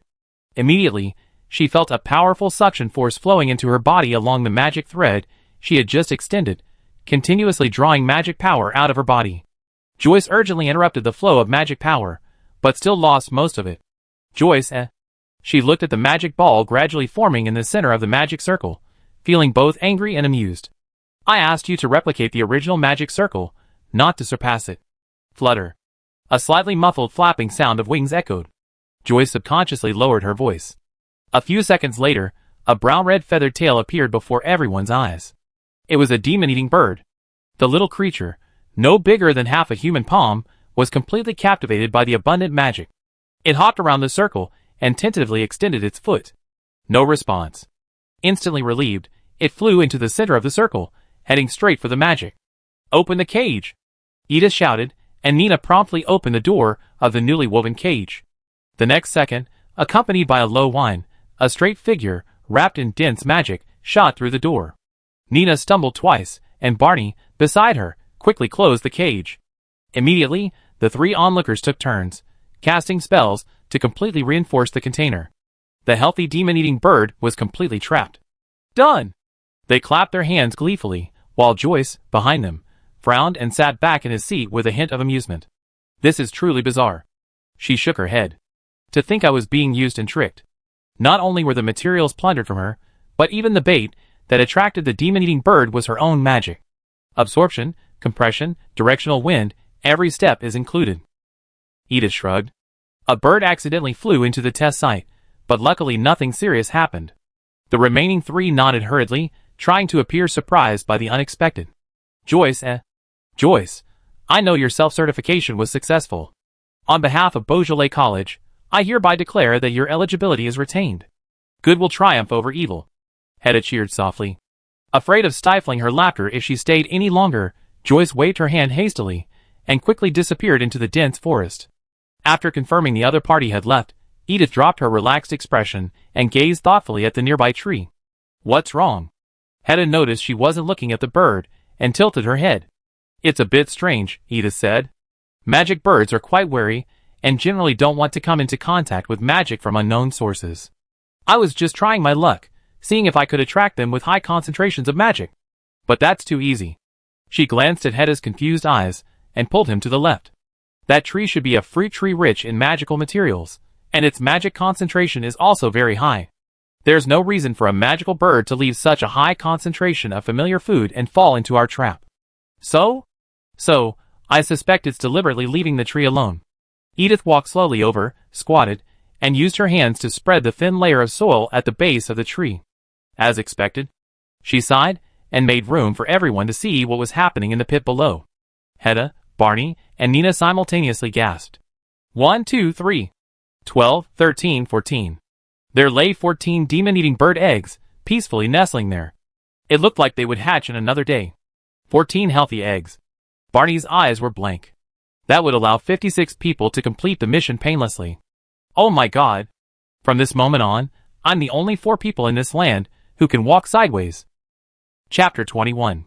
Nina made another cage on the spot, this one more tightly woven. She placed a few leaves at the bottom, and placed the eggs on top. Hedda stepped forward and took the previous cage. She also dumped the day's magic-eating bird inside. Although they don't need to incubate the eggs, they still regularly check on the incubation site and turn the eggs to ensure even absorption of magic power. Keeping them with the children makes them less likely to rebel, Hedda explained. Barney and Nina nodded, but Edith stroked the cage containing the sick bird, a thoughtful look in her eyes. No, she frowned. This cage can't hold a demon-eating bird. A cage constructed of magic will definitely lose its original function after being consumed. The cage the Academy provided us appears to be specially made, and there's no replacement for the time being. Isn't that a problem? Barney tilted his head. Since we captured its chicks along with it, it's unlikely that any of them will escape. Your memory is truly amazing. Hedda rolled her eyes. As I said, the eggs will hatch in about a day, and when they do, they all fly away together, and you won't be able to stop them. She turned and looked in Edith's direction. What should we do? Edith lowered her head, quickly thinking of alternatives. Well, I can give you our groups. A sudden voice came from behind, startling the others. Turning back, they spotted Lynch. Damn it, why are you here? Barney yelled, the isolated guy abandoned by his own study partner. He had witnessed Thompson commanding 2 study partners at once. Lynch, thank you, I don't really like that name. His gaze shifted from Barney's face, where it briefly paused, to Edith's, but he dropped it after a single glance. My companion left me alone, he said pitifully. I couldn't complete the mission alone anyway, so I can give you the cage. Barney patted his head. Yes, your group left with 2 birds, but not the birds. Lynch nodded. To be precise, my companion took the demon-eating bird, but because the cage was blown up, he didn't take it. It's in my hands now. He spread his hands, revealing several pieces of wood, broken but clearly reparable. When Edith, while testing the magic circle, said she needed a cage, he immediately rushed back to the remote camp to get it. Unexpectedly, upon his return, he found that she had solved the problem. Now, he finally had the chance to give a gift. Edith glanced at the splintered wood, raised her eyes, and raised an eyebrow. What are the conditions? Lynch was about to answer, no conditions, but changed his tone before his mouth. The conditions are you take me with you. If there's any danger, I go first. Give me as many opportunities as possible to perform. Barney, ? I never seen such a strange request before. I want to see if I can improve my score through performance. Lynch's tongue was a little tied, as he hurriedly explained. Okay, thank you. Edith finally relented, took the offering, cut it into the appropriate size, and nailed it around the original cage. It should last until the end of the exam. Everyone, including Lynch, breathed a sigh of relief. Should we just hide somewhere and wait until the exam is over? Nina whispered. Just wait here. No. Edith shook her head. It's quite a ways to the Handon area. We better figure out the route to the central waterfall in advance. Besides, I performed quite well so far, so your scores might not be good. We need to use the remaining time to improve our impression points, survive in the dense forest, fight off predatory beasts, fight off other students, and cure that sick demon-eating bird. Night of the fourth day. Swish. Lynchy leaped from his hiding place in the brush and, without hesitation, lunged at the rabbit that had just popped its head out of its hole. The gray animal kicked its legs and fell dead on the spot. Oh yeah! Finally some meat. Barney, not far away, cheered softly. Eating the bread from the supply pack every day has left me with no taste at all. It's good to have some bread. Hedda glanced at him. If Edith hadn't used the finding charm to find all those scattered packages, you'd be talking on an empty stomach right now. Barney chuckled. I said enough thanks these past 2 days. He turned and couldn't stop praising Lynch, who was holding the rabbit by its ears. Your swordsmanship is amazing. You dealt with all the beasts we encountered these past 2 days. There aren't many people willing to spend so much time practicing swordsmanship these days. Lynch had never received such direct praise before. He was at a loss for words, standing there with the rabbit in his hand. It's not that I'm good. It's that the teacher taught me better. After saying this, he looked at Edith's direction, only to see her back again. He couldn't help but drop his eyes. It seems your father is very good at choosing teachers. Barney began to praise him. Then please, Brother Isolate, who's very skilled with a sword, prepare the rabbit with your sword. Skin it, and shave the innards. We have dinner early. Lynch, After 4 days together, he still had a hard time getting used to Barney's extremely friendly personality. He glanced up again in Edith's direction. She was concentrating on processing the herbs she collected over the past 2 days. Nina was helping her, preparing to concoct the antidote tonight. She had no time to pay attention to what was happening here. He pursed his lips and lowered his head to focus on the things in his hands. What is this? Nina picked up a humanoid herb to Edith's left.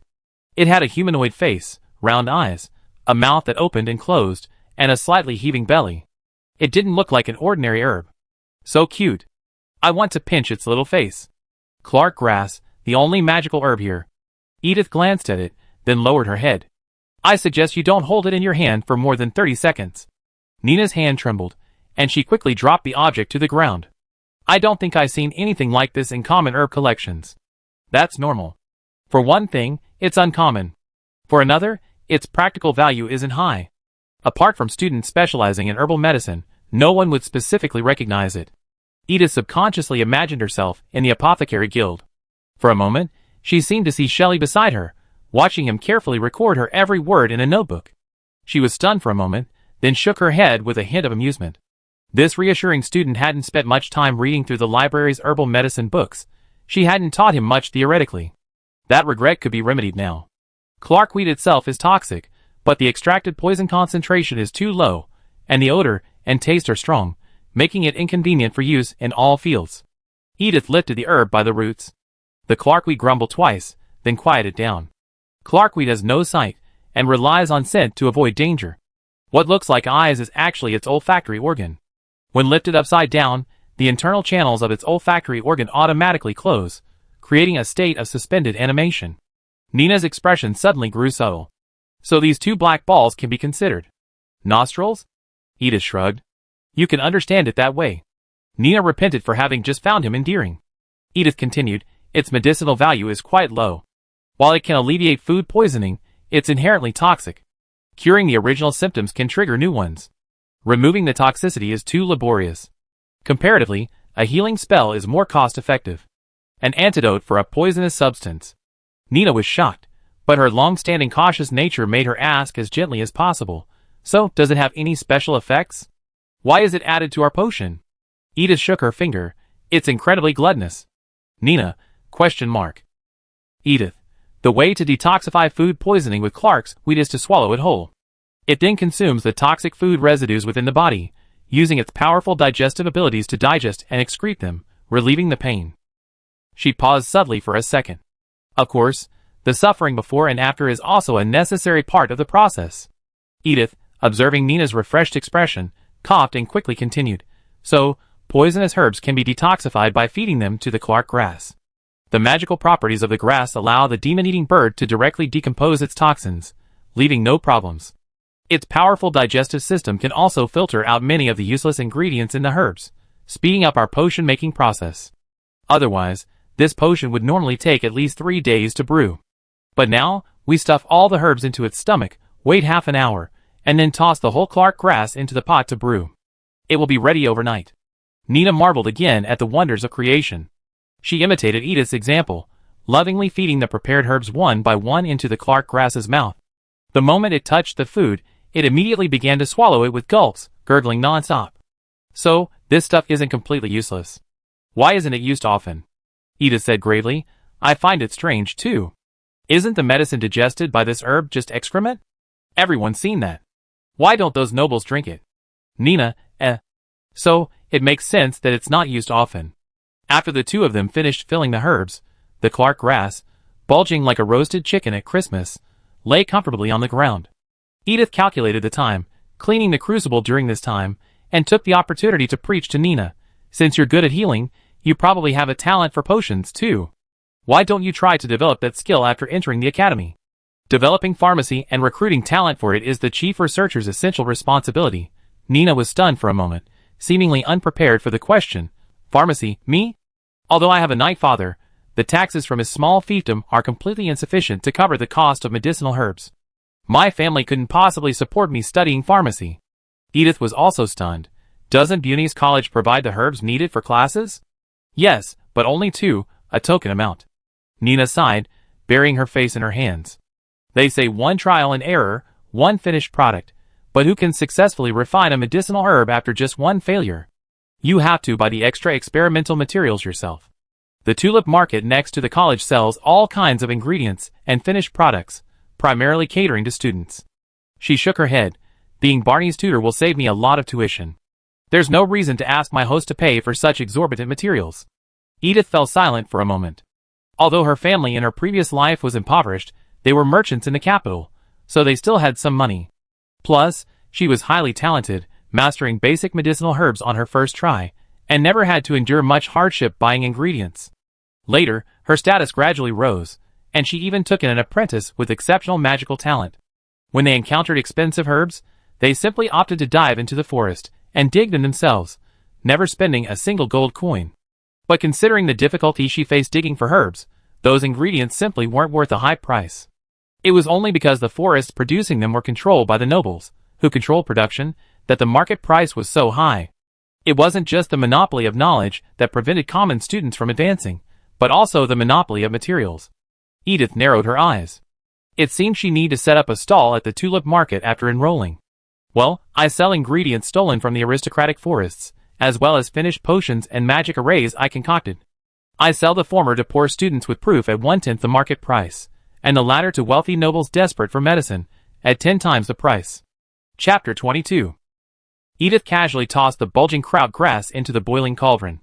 The thing let out a scream as it hit the hot water. The sound was secondary. The already digested medicinal material inside was still bubbling out. Adding it directly to the water would easily affect its medicinal properties. Edith casually picked up a piece of charcoal from the burning wood on the ground and stuffed it directly into the kraut grass's open mouth. A sizzling sound instantly spread as the hot edge of the charcoal clung to its mouth, trapping the digested material firmly in its center. Nina reluctantly turned her head away and silently tossed 2 more pieces of wood into the crucible.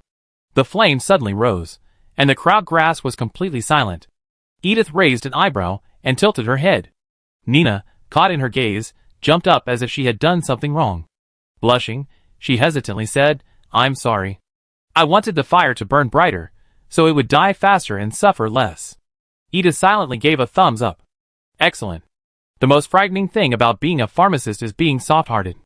Monsters are all sorts of strange creatures, and many have human or animal faces, but most lack intelligence. If you can't bring yourself to kill them out of pity, you could end up missing the best treatment time for the patient. Nina truly is a promising candidate for alchemy. It's a good idea, but the temperature is crucial when refining the potion. Too much or too little won't do. She withdrew her hand, waved her wand, and chanted a few incantations. The flames instantly returned to their original height. Alright, that's it. I create a shield to block the wind. Let it simmer on its own tonight. It should be healed by tomorrow morning. Is it ready? Dinner's ready too.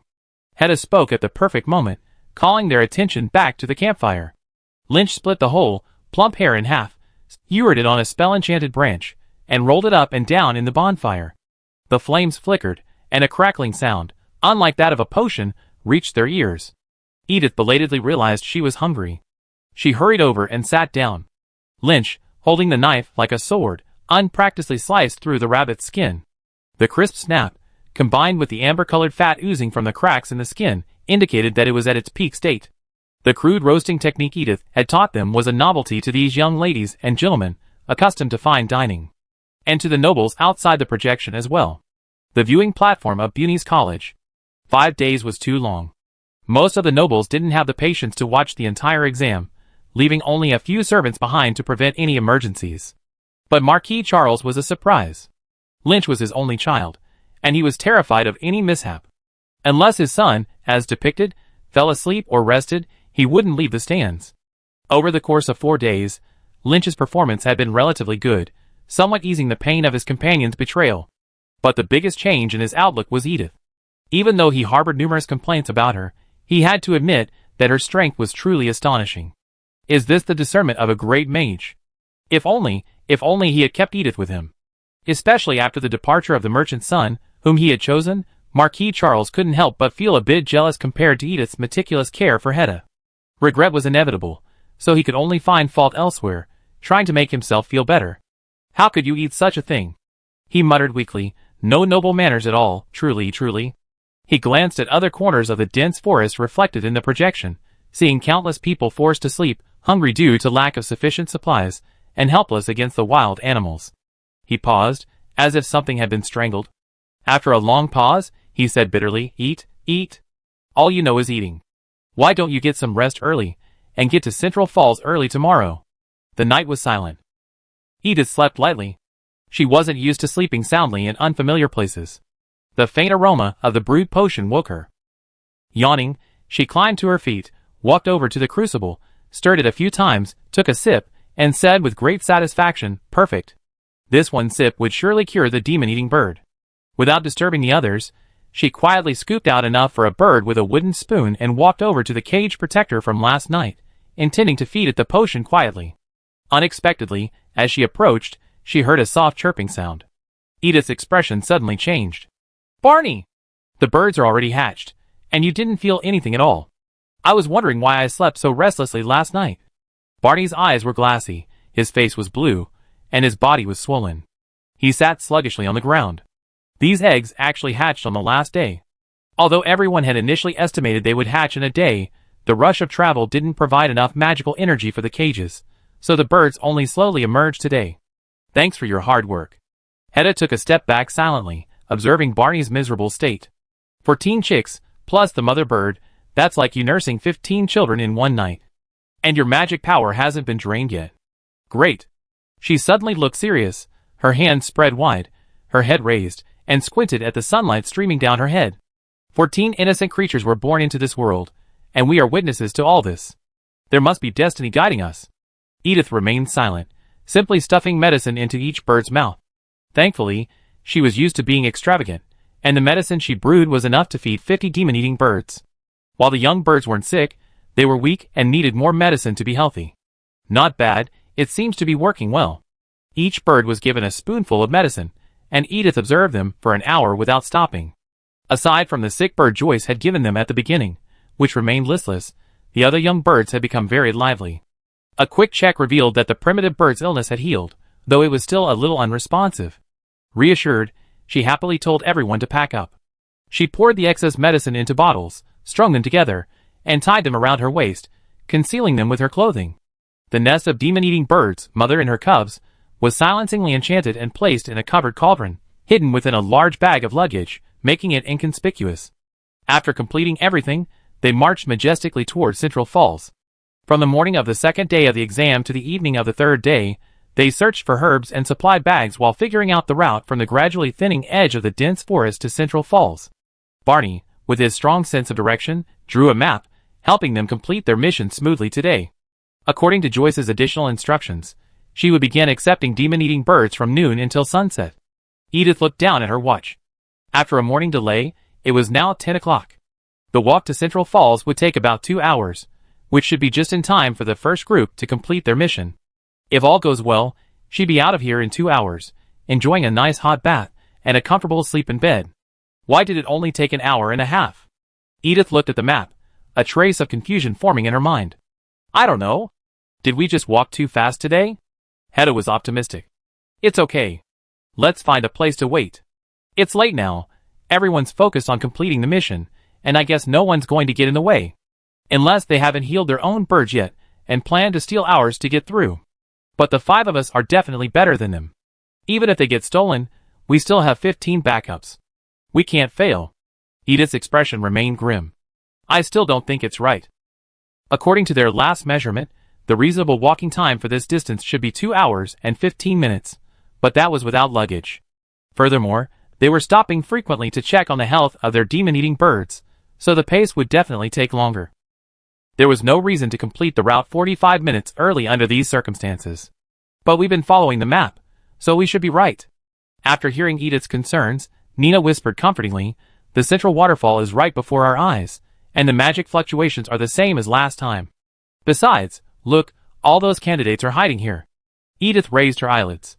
Sure enough, just as Nina had said, countless people her age were hiding in the nearby trees, in the grass beneath them, in the distant haystacks, and behind the large tree stumps. Everyone kept to themselves, nodded to each other, and then quietly hugged their cages, huddled together in a group, waiting quietly for Joyce to appear and announce the end of the exam. Edith's frown deepened. Don't you find it strange? She paused, then whispered. Now's the most complete time in the group, with everyone holding a demon-eating bird. This is also the perfect opportunity for those who haven't yet cured their group's target to snatch the item. If we don't act now, when Joyce shows up in half an hour and everyone turns in their cages to complete the task, there won't be another chance.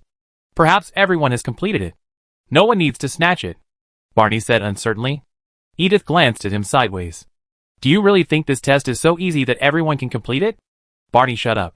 Indeed, spells won't work, potions won't work either. Ordinary herbs must be brewed. Catching a demon-eating bird is even more difficult. It's naturally paralyzed, doesn't have a fixed nest, is cautious, and can break most spells. If Edith weren't so skilled, the other 4 members of their group wouldn't be able to complete even one requirement, unless they were lucky. Do you suspect these people are hallucinations? Hedda lowered her voice. That can be ruled out, it's unlikely. She met Edith's leer and explained, the girl behind me on the left is a friend I met at the tea party. She greets me with a specific gesture. I just waved to her, and she responded correctly. An outsider wouldn't be able to tell so clearly. At least they're real. Edith pursed her lips. She believed Hedda's words, but this clue only made her mind even more confused. Wait a minute. Let's not be the first to rush in and confront them. She could only ask everyone to be quiet. Let's see what the others are doing. Half an hour flew by. Edith checked her watch. Not a second too late, Joyce's figure appeared in midair, transforming from nothingness into substance. Congratulations on completing the assessment. She looked at the crowd on the ground with a gratified smile. You are all the talents that Bo Eunice Academy truly needs. The future of the kingdom rests in your hands. Edith could sense Hedda's restrained straightening of his back, his head held high. 5 days of surviving alone in the dense forest has been a tremendous challenge for you. Thank you all for your hard work. Without further ado, we begin the cage handover. Once completed, the teleportation array behind me will take you back to Buny's college. You can leave immediately, and wait for your results in 3 days. She turned to the side, revealing the golden teleportation array behind her. Now, line up in front of me, and we hand over our cages one by one. Please note, the order of handovers will also affect your exam scores. As soon as she finished speaking, the crowd hiding around her suddenly rushed forward. The order of handovers affects your grades. They made it this far, there was no reason to fall behind at the last moment. Barney and Nina were also a little anxious. The teleportation array is real. A magic array of this level can't be faked. The magical fluctuations around Joyce are also very strong. It's him. Nina's voice was still quiet, but Barney shouted, Hurry, hurry. If you want to observe, you can do so while waiting in line. There's no need to wait here like an idiot. Edith, clutching the cage, remained motionless. She ignored him, and waited quietly, as the queue grew shorter and shorter. More and more people stood in front of the teleportation array, waiting for Joyce's order to jump in. Aside from Edith's group and the group of girls to the left rear that Hedda had stopped, only one group remained in the dense forest. Each of the three groups held their own corner until the line was completely cleared, and the group Hedda had stopped finally gave in. Damn it! Don't let your suspicions get to us. The group leader, acting like a taskmaster, forcibly removed Hedda's friends, who had tried to stay, becoming the last to submit their cages. Joyce cast a spell, enveloping the chirping, healthy birds in a protective shield. She looked kindly in the direction of the last two groups. What about you? Why aren't you handing in? She glanced sideways at the other students, eager to make their move, and said deliberately, There's room for 2 more groups in this teleportation array. If you don't hand in, they have to wait until the rest of the group arrives. The students, eager to get home, were immediately enraged. What are you hesitating about? You can't use such a boring method to impress the teacher. Damn it! You act like you're a master of thinking, and you're even frowning. Stop wasting our time, okay? This kind of pressure would be hard for most people to handle, but Edith was no ordinary person. She smiled, stepped out ahead of the other group, and handed them the cage. Joyce smiled kindly and reached out to take it. One last pair. Her words suddenly froze in her throat. What landed in her hand wasn't a cage, but Edith's hand. You're not Joyce, Edith whispered, amid the students' horrified gazes. How did you know? Joyce raised an eyebrow, but her hand pretended to casually try to shake him off. Edith smiled as if she had thought of something. Joyce wouldn't say anything like, Thank you for your hard work for 5 days. She'd just say, You're a bunch of useless people. You should be thrown here and trained for a year. You're worse than shit. With that, Edith exerted force, and Joyce's skin began to shatter from her arms, dissolving in the wind like a towel that had been wrung and washed countless times, its fibers loose. Chapter 23. Joyce's skin blew away in the wind, her black hair dissipating. The contrast was so stark that it made Edith's eyes sore. She instinctively turned to adjust, only to see Lynch, his face blank and frozen. Do they know each other? Sensing the momentary pause, Joyce exerted force and instantly pulled her hand out of Edith's grasp.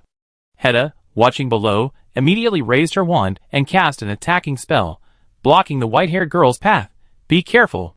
Edith recovered her composure, turned around, and grabbed the person back to her. You are? She stared at the girl's golden eyes, which matched Lynch's, and suddenly a name flashed through her mind. Belle Charles? The white-haired girl and Lynch below were both stunned. My last name is not Charles. The girl was silent for a moment, but ultimately did not deny the name. Edith raised her eyebrows slightly, about to ask further questions when a blinding red light suddenly pierced her eyes. A sense of danger rising from behind her made Edith's nerves suddenly tense. She didn't hesitate to fight. She quickly released Belle's hand and stepped back, crouching and rolling sideways into the grass in one smooth motion. As dust flew through the brush, a laser beam, imbued with the edge of a mid-level attack spell, landed where she had stood, burning a black mark on the stone. Go! Belle shouted to the attacker in the sky. The man quickly dropped from midair, waved his wand, controlled all the cages, and, holding Belle's hand, leaped into the teleportation array. The two vanished from the spot where they had stood, and the teleportation array dimmed, transforming into a dull, unremarkable pattern on the stone. The entire central false fell silent. Where's Joyce? Where are our test results? After a long moment, someone finally spoke tremblingly. Shouldn't they send us away? We were tricked. Edith looked down at the map, trying to figure out where the error had occurred. From Central Falls to Joyce herself, it's all an illusion. The handover just now wasn't the end at all. She looked up at the glaring sunlight and muttered, An illusion array of this magnitude requires at least 12 people providing the magic power. It can't be done by a single group. How can I? Why isn't anyone trying to grab it? So they formed an alliance and are waiting here. I don't understand. Hedda's friend, standing in the crowd beside the teleportation array, stepped forward, her voice trembling. What do you mean by being deceived? You mean that Joyce just now was impersonated by another candidate, and this central waterfall was also fabricated by another candidate. Their purpose, was to steal our cages and give our exam results to the real Joyce? Edith shrugged and said nothing more, giving everyone time to process the situation. Time is running out. We need to break this array before sunset, or find an exit. The former is more valuable, the latter is safer. Which one do you choose? She tilted her head and looked in Hedda's direction. Miss? The former, Hedda replied instantly, a look of sorrow on her face. I can't bear to see so many poor victims forever shrouded in endless darkness. Edith nodded perceptively. Then break it. She laid the map flat on the ground and called everyone to gather around, observing the surrounding structures. With your abilities, you're not yet capable of altering the terrain with illusions. Since a waterfall can be created here, there must be something like a mountain. Edith pointed to the hill in front of the central waterfall and affirmed, "We're here now. The route just before this is a long straight stretch, and shortening it would make it harder to find." She continued, "Now that we know the approximate range, we need to determine the solution. Destroy the formation or the creator. I remember this formation requires a constant supply of magic power." Barney searched his brain for information. Those people's auras. It's difficult to hide. Since we haven't discovered it yet, it must have hidden behind the mountains. Dealing with it won't be easy, so we just break the circle individually. I think so. Edith nodded. There are two ways to deal with a circle, easy and hard. The hard way is to first dig out the magic channeling monsters and materials. Then, find all the spells in the circle. Use the opposite spell to weave a new circle, nest it within it, and detonate it. What about the easy way? A strange voice suddenly interrupted from the side, startling everyone in Edith's group and causing them to take a step back. Who are you? From the team that just didn't hand in their cages, let me introduce myself. My name is Tuttle Kirk. He extended his hand to Edith with a smile. We're all smart people. Why don't we do it together? Not a traditional noble with a reputation in the capital.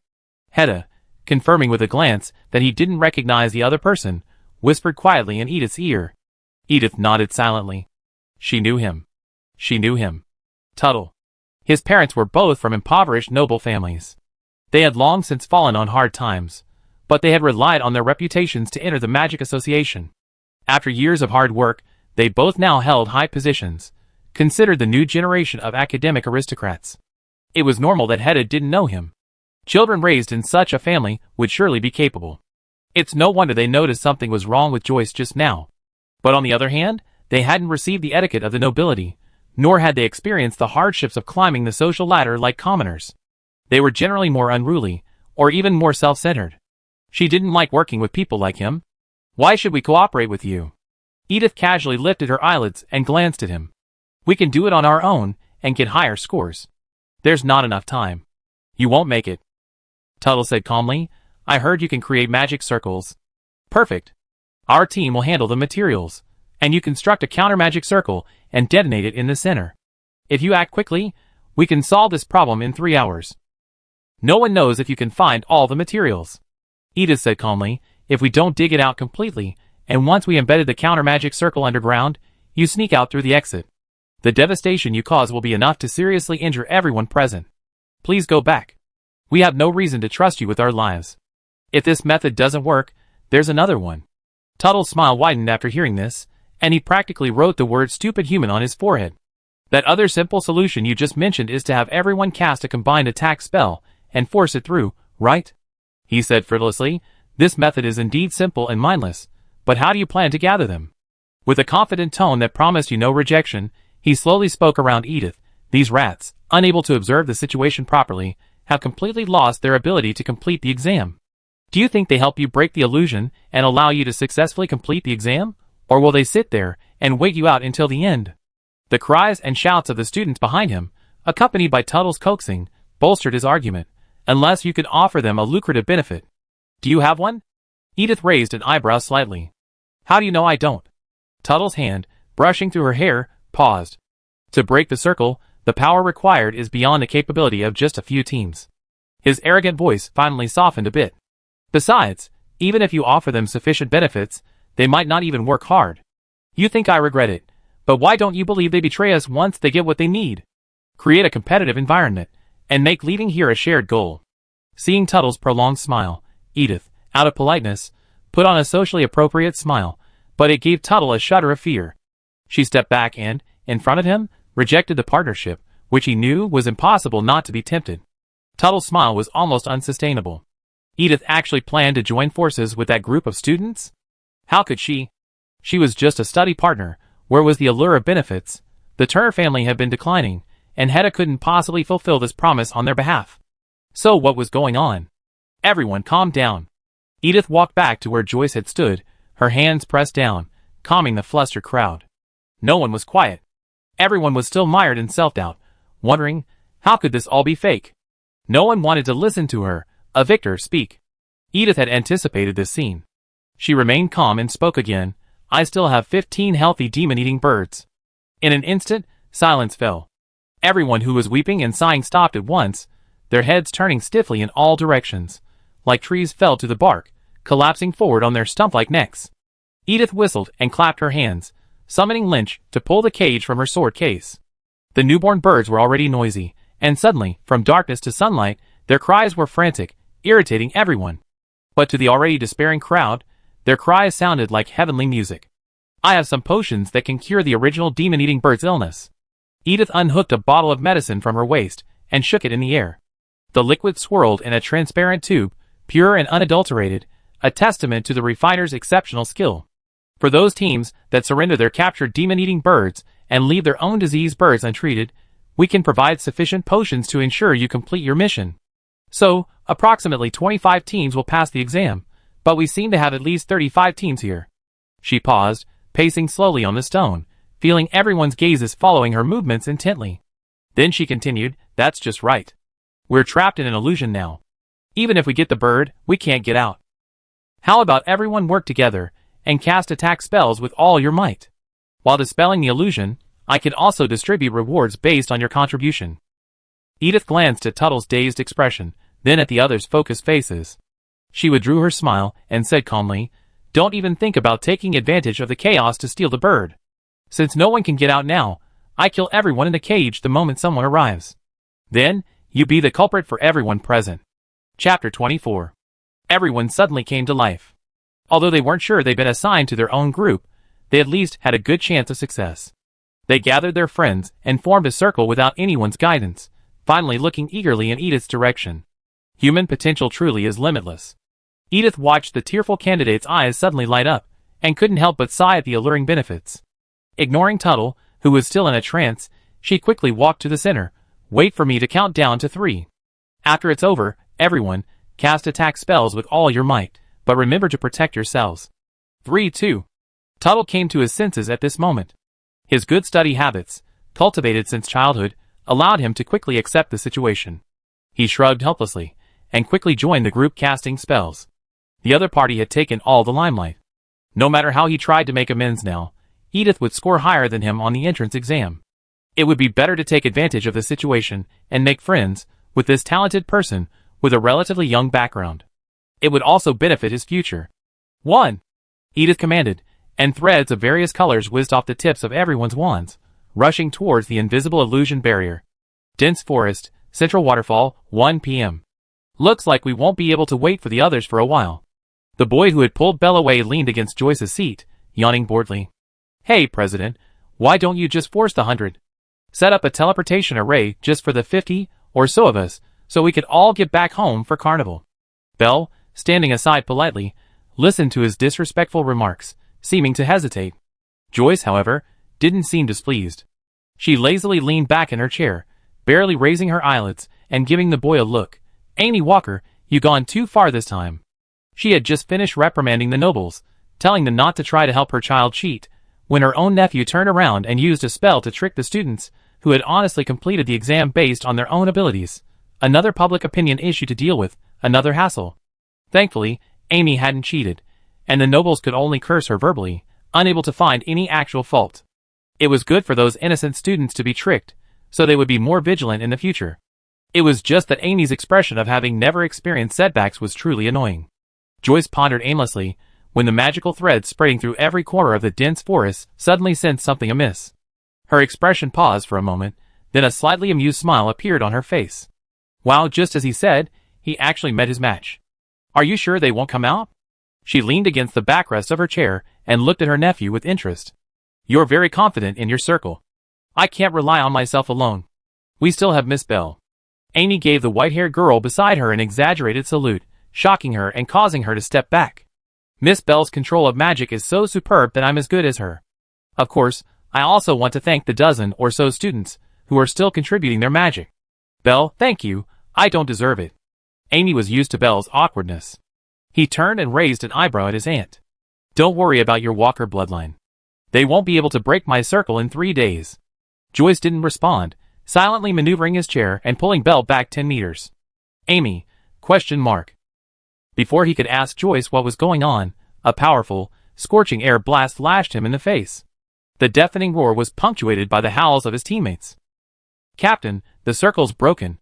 Amy's companion, who had been diligently providing mana on the front lines, was caught in the current and slammed into a tree. He spat out the leaves in his mouth and reported the result, which Amy had witnessed. Didn't I tell you to report any problems? Too fast, Captain. The companion was on the verge of tears. There's no sign of the circle being broken. All the magic materials are in place, and there's no counterformation. The circle was destroyed in an instant. How could it be possible? Amy lost her voice, but she quickly understood where this possibility came from. That piece of shit stole our cage. The explosion of the magic circle split the hillside open. The first group to break free from the illusion passed through the barrier and rushed to the true central waterfall. Unexpectedly, they looked up and ran into their mortal enemy. Amy, the black-haired boy who had just vanished into the teleportation circle with the cage after a fleeting glimpse. For a moment, they even forgot to claim Edith's reward. Furious, they rushed forward, shouting and beating Amy.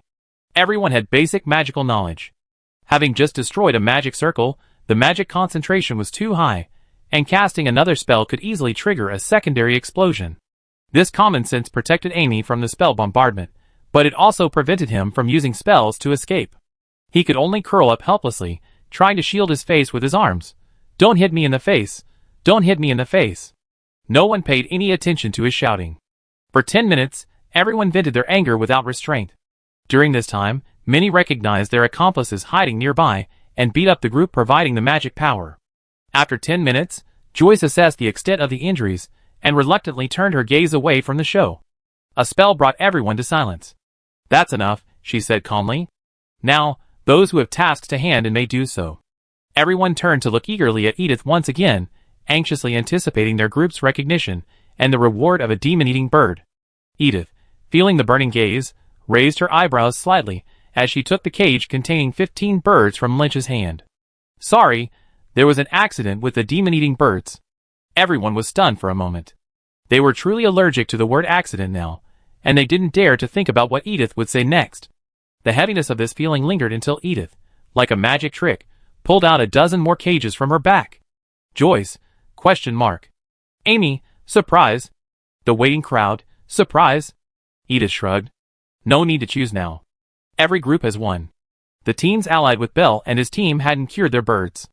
They simply handed in the cages they swindled from other groups, leaving their sick birds lying around. Just now, while everyone was engrossed in the fight, she had her team members scour the area, pick up all the sick birds, and force-feed them all with medicine. But these birds will need some time to recover. The teens that receive them should stay for an hour or two to ensure they're healthy. She casually pulled the items in front of her and waved to the crowd. Each group, send one person to line up in front of me. Everyone took the cages in a daze, one after another digging their fingers into the cracks, only to be bitten by the birds inside, and howling before they realized what was happening. Just solved? All they had to pay was a painless attack spell, and a tiny bit of waiting time. Did that Edith really want nothing and just hand over such important exam results to them? What are you standing there for? Hand in your papers? After handing over the items, Edith rushed to Joyce without a word and handed in her group's cage. Although Lynch was alone, he still submitted a separate cage, hoping to get a few extra points. She turned around and realized that most of the people were still where they were. Afraid that she wouldn't even have enough people to teleport, she quickly called everyone in to hand in their papers.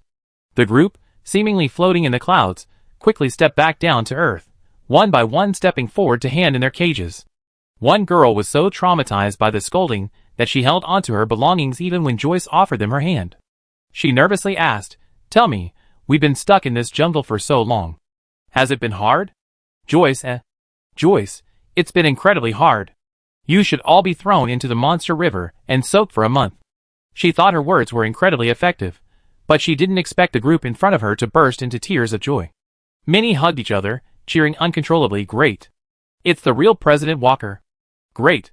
Joyce, question mark. She didn't really understand young people these days. But at least, after she scolded them, the group's pace quickened considerably. Many people confidently dropped their cages and gathered around Edith without a backward glance. For the first time in her life, Joyce felt left out.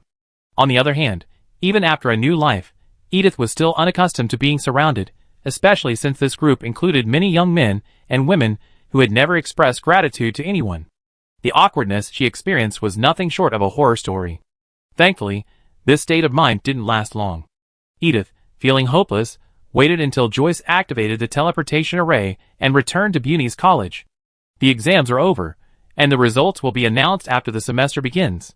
However, those who pass will receive acceptance letters before then. Before the teleportation array was activated, Joyce briefly explained the upcoming arrangements and offered a somewhat sincere smile. "Good luck to you." "Only the two of us?" Hedda groggily turned her head as her feet touched the ground again, surprised to find she was no longer among the crowd, but alone in her room with Edith. She leaned out the window and saw the Turner family carriage parked not far away. Afraid of causing a commotion, Edith didn't see anything wrong with it. So many people played dirty tricks on me during the exam, they must have accumulated a lot of resentment. If they were to meet again after being transported out, what if some sparks flew? How would those big families save their reputation? It's better to keep them apart. They can go back and be comforted by their families, their resentment suppressed, and they can still maintain a semblance of peace when they meet again. What a shame. Hedda smacked her lips in disapproval. "I just want to see a fight." Seeing the two men leave the room, the doorman saluted and symbolically took a few steps forward. Hedda, once again adopting her ladylike airs, nodded slightly. When the doorman turned around, she immediately turned her head and whispered to Edith, "I bet the butler is in the carriage." "Edith?" ? Hedda saw the other person's puzzled expression and patted his head before explaining, "It's a tradition at Beaujolais College. After the entrance exam, a family member must come to pick you up personally. This symbolizes that, regardless of whether you get in or not, the family will always be willing to accept you. It's ironic, isn't it? Even though they care so much about the results, every family still has to put on a show of generosity. But those people in my family don't even bother with superficial things. I guess they'd be lucky to send a butler." Hedda's guess was spot on. The Turner family's butler was standing on the other side of the carriage. Seeing the two approach, he immediately came to greet them. Hedda finally smiled. The old butler was one of the few people in her family who cared about her. The butler asked about Edith's well-being. Edith stood bored by the carriage, her mind gradually going blank. In terms of family, it seemed that there was no difference between her before and after reincarnation. With both her parents dead, it seemed the only people she cared about in her past life were her mother's good friend, Mary, and her student, Shelley. The former, unmarried and childless, had initially been a teacher, teaching her the art of swordsmanship. After her mother's death, she had provided her with much assistance, becoming almost a second mother. The latter, a sensible and obedient junior, had lived with her for the first few years after she was brought home, filling the empty house left by her mother's death and providing her with a purpose, preventing the mental breakdown caused by excessive loneliness. Besides, there were a few peers in the lab with whom she had a good relationship, but they were no more than friends, not family. Edith sighed. Aunt Mary had always treated her like her own child, and she couldn't imagine the depth of her own death. Having lost a longtime friend and her friend's child, anyone would be devastated. And so on. Edith looked up suddenly, annoyed at how her mind had been failing her lately. Shelley might be under surveillance, so identifying her might get her into trouble, but there's no such thing as Mary. Now that we're back in the capital, I can definitely use tomorrow to go out and tell her I'm not dead. And I can get back a good portion of my inheritance. Chapter 25. The next day. Today was July 7th, the first day of the summer carnival, and there were still 7 days until the entrance exam results were released. Carnival has a 300-year history in this kingdom. According to history books, 300 years ago, on July 10th, Campbell I beheaded the previous monarch and founded the present-day kingdom of Dragon's Pine beneath the remains of the former monarch's mount. Since then, at this time of year, the entire kingdom has reveled in celebration of the nation's birth. As expected, Hedda was taken away by her family to attend the palace ball to fulfill her social obligations. Edith, naturally free, took her sister to the vicinity of her past life's residence under the pretext of going out for fun. The streets were filled with vendors, and the houses lining the streets were festooned with streamers and flags, occasionally a few of which would fall and float into the diner's soup bowls. Merchants in brightly colored clothes hawked their wares at the top of their lungs, trying to drown out the nearby circus, only to be hit on the head with black bread by the audience, unable to hear them. Though there were many tasks today, the primary goal was to show Doreen the world and cheer up the young girl, who hadn't had a good life for a few days. The vendors were understanding, constantly shoving their wares in front of the child, hoping to run into a young master of a wealthy family who would make a scene if they didn't buy from him. Hot rabbit pie, craft beer. Go home and dilute it with water. Sleep through the night, and all your worries will be gone. Amulet, amulet. Bury it in the ground in front of the church for 3 months. Return it at any time if it doesn't work. Doran had spent 6 months in a big city, but she was still dazzled by the prosperity of the capital. She looked at the enthusiastic passers-by and, somewhat uncomfortably, slipped behind Edith. Sister, they're throwing bread at people. Edith had just paid for the amulet. She didn't want to be conspicuous enough to reach for her one in the crowd. With her bare hands, she quietly cast a few positioning and defensive spells on it, then turned and squatted to put it on Doreen. Yes, we couldn't afford black bread before, but people in the capital can throw this at people. She adjusted the angle of the amulet and lectured. Sister won't let you go hungry again, but we can't make a habit of throwing food at people, right? Doran nodded vigorously. Edith patted the little girl's head. In her previous life, she had been looked down upon because she wasn't a noble, so she planned to cultivate commoners. But even after experiencing such injustice, she never imagined that the true commoners in the border towns would live such a life. It was good. Dying once made her realize she still had a long way to go. Just sit here and watch the show. I go buy some things and be back in 3 hours. It wasn't convenient to bring anyone else with her to see Mary, so Edith rented a stool for Doreen at the street stage. After a moment's thought, she went to the stall next door and bought a small bag of roasted chestnuts and assorted roasted fruits. I gave you the money yesterday. Buy whatever you want. Remember not to go too far, and don't trust strangers who take you away. Doran tugged at Edith's sleeve and cried coquettishly for a while. Seeing that her sister really couldn't stay with her, she reluctantly agreed. But children are children after all. Once they've eaten, they lose their minds. It wasn't long before Doreen's tears subsided, and she began to stare intently at the juggler's cat-like face. Edith breathed a sigh of relief, rechecked the amulet's condition, and turned away confidently. That's right. Edith was dressed in riding clothes today, her hair tightly tied back and covered with a hat to ensure not a single shimmer of golden hair showed. Although her reincarnated self looked different, her hair and eye color remained the same, so it was best to conceal them to avoid any associations. She skillfully turned left and right, turning into a narrow alley. This alley was already sparsely populated, and today, everyone had gone out to celebrate the festival. The entire area was silent, a relief to Edith. No one was safe, no one was hiding. She finally approached the familiar house in her memory, her heart beating faster and faster, and her thoughts gradually stopped.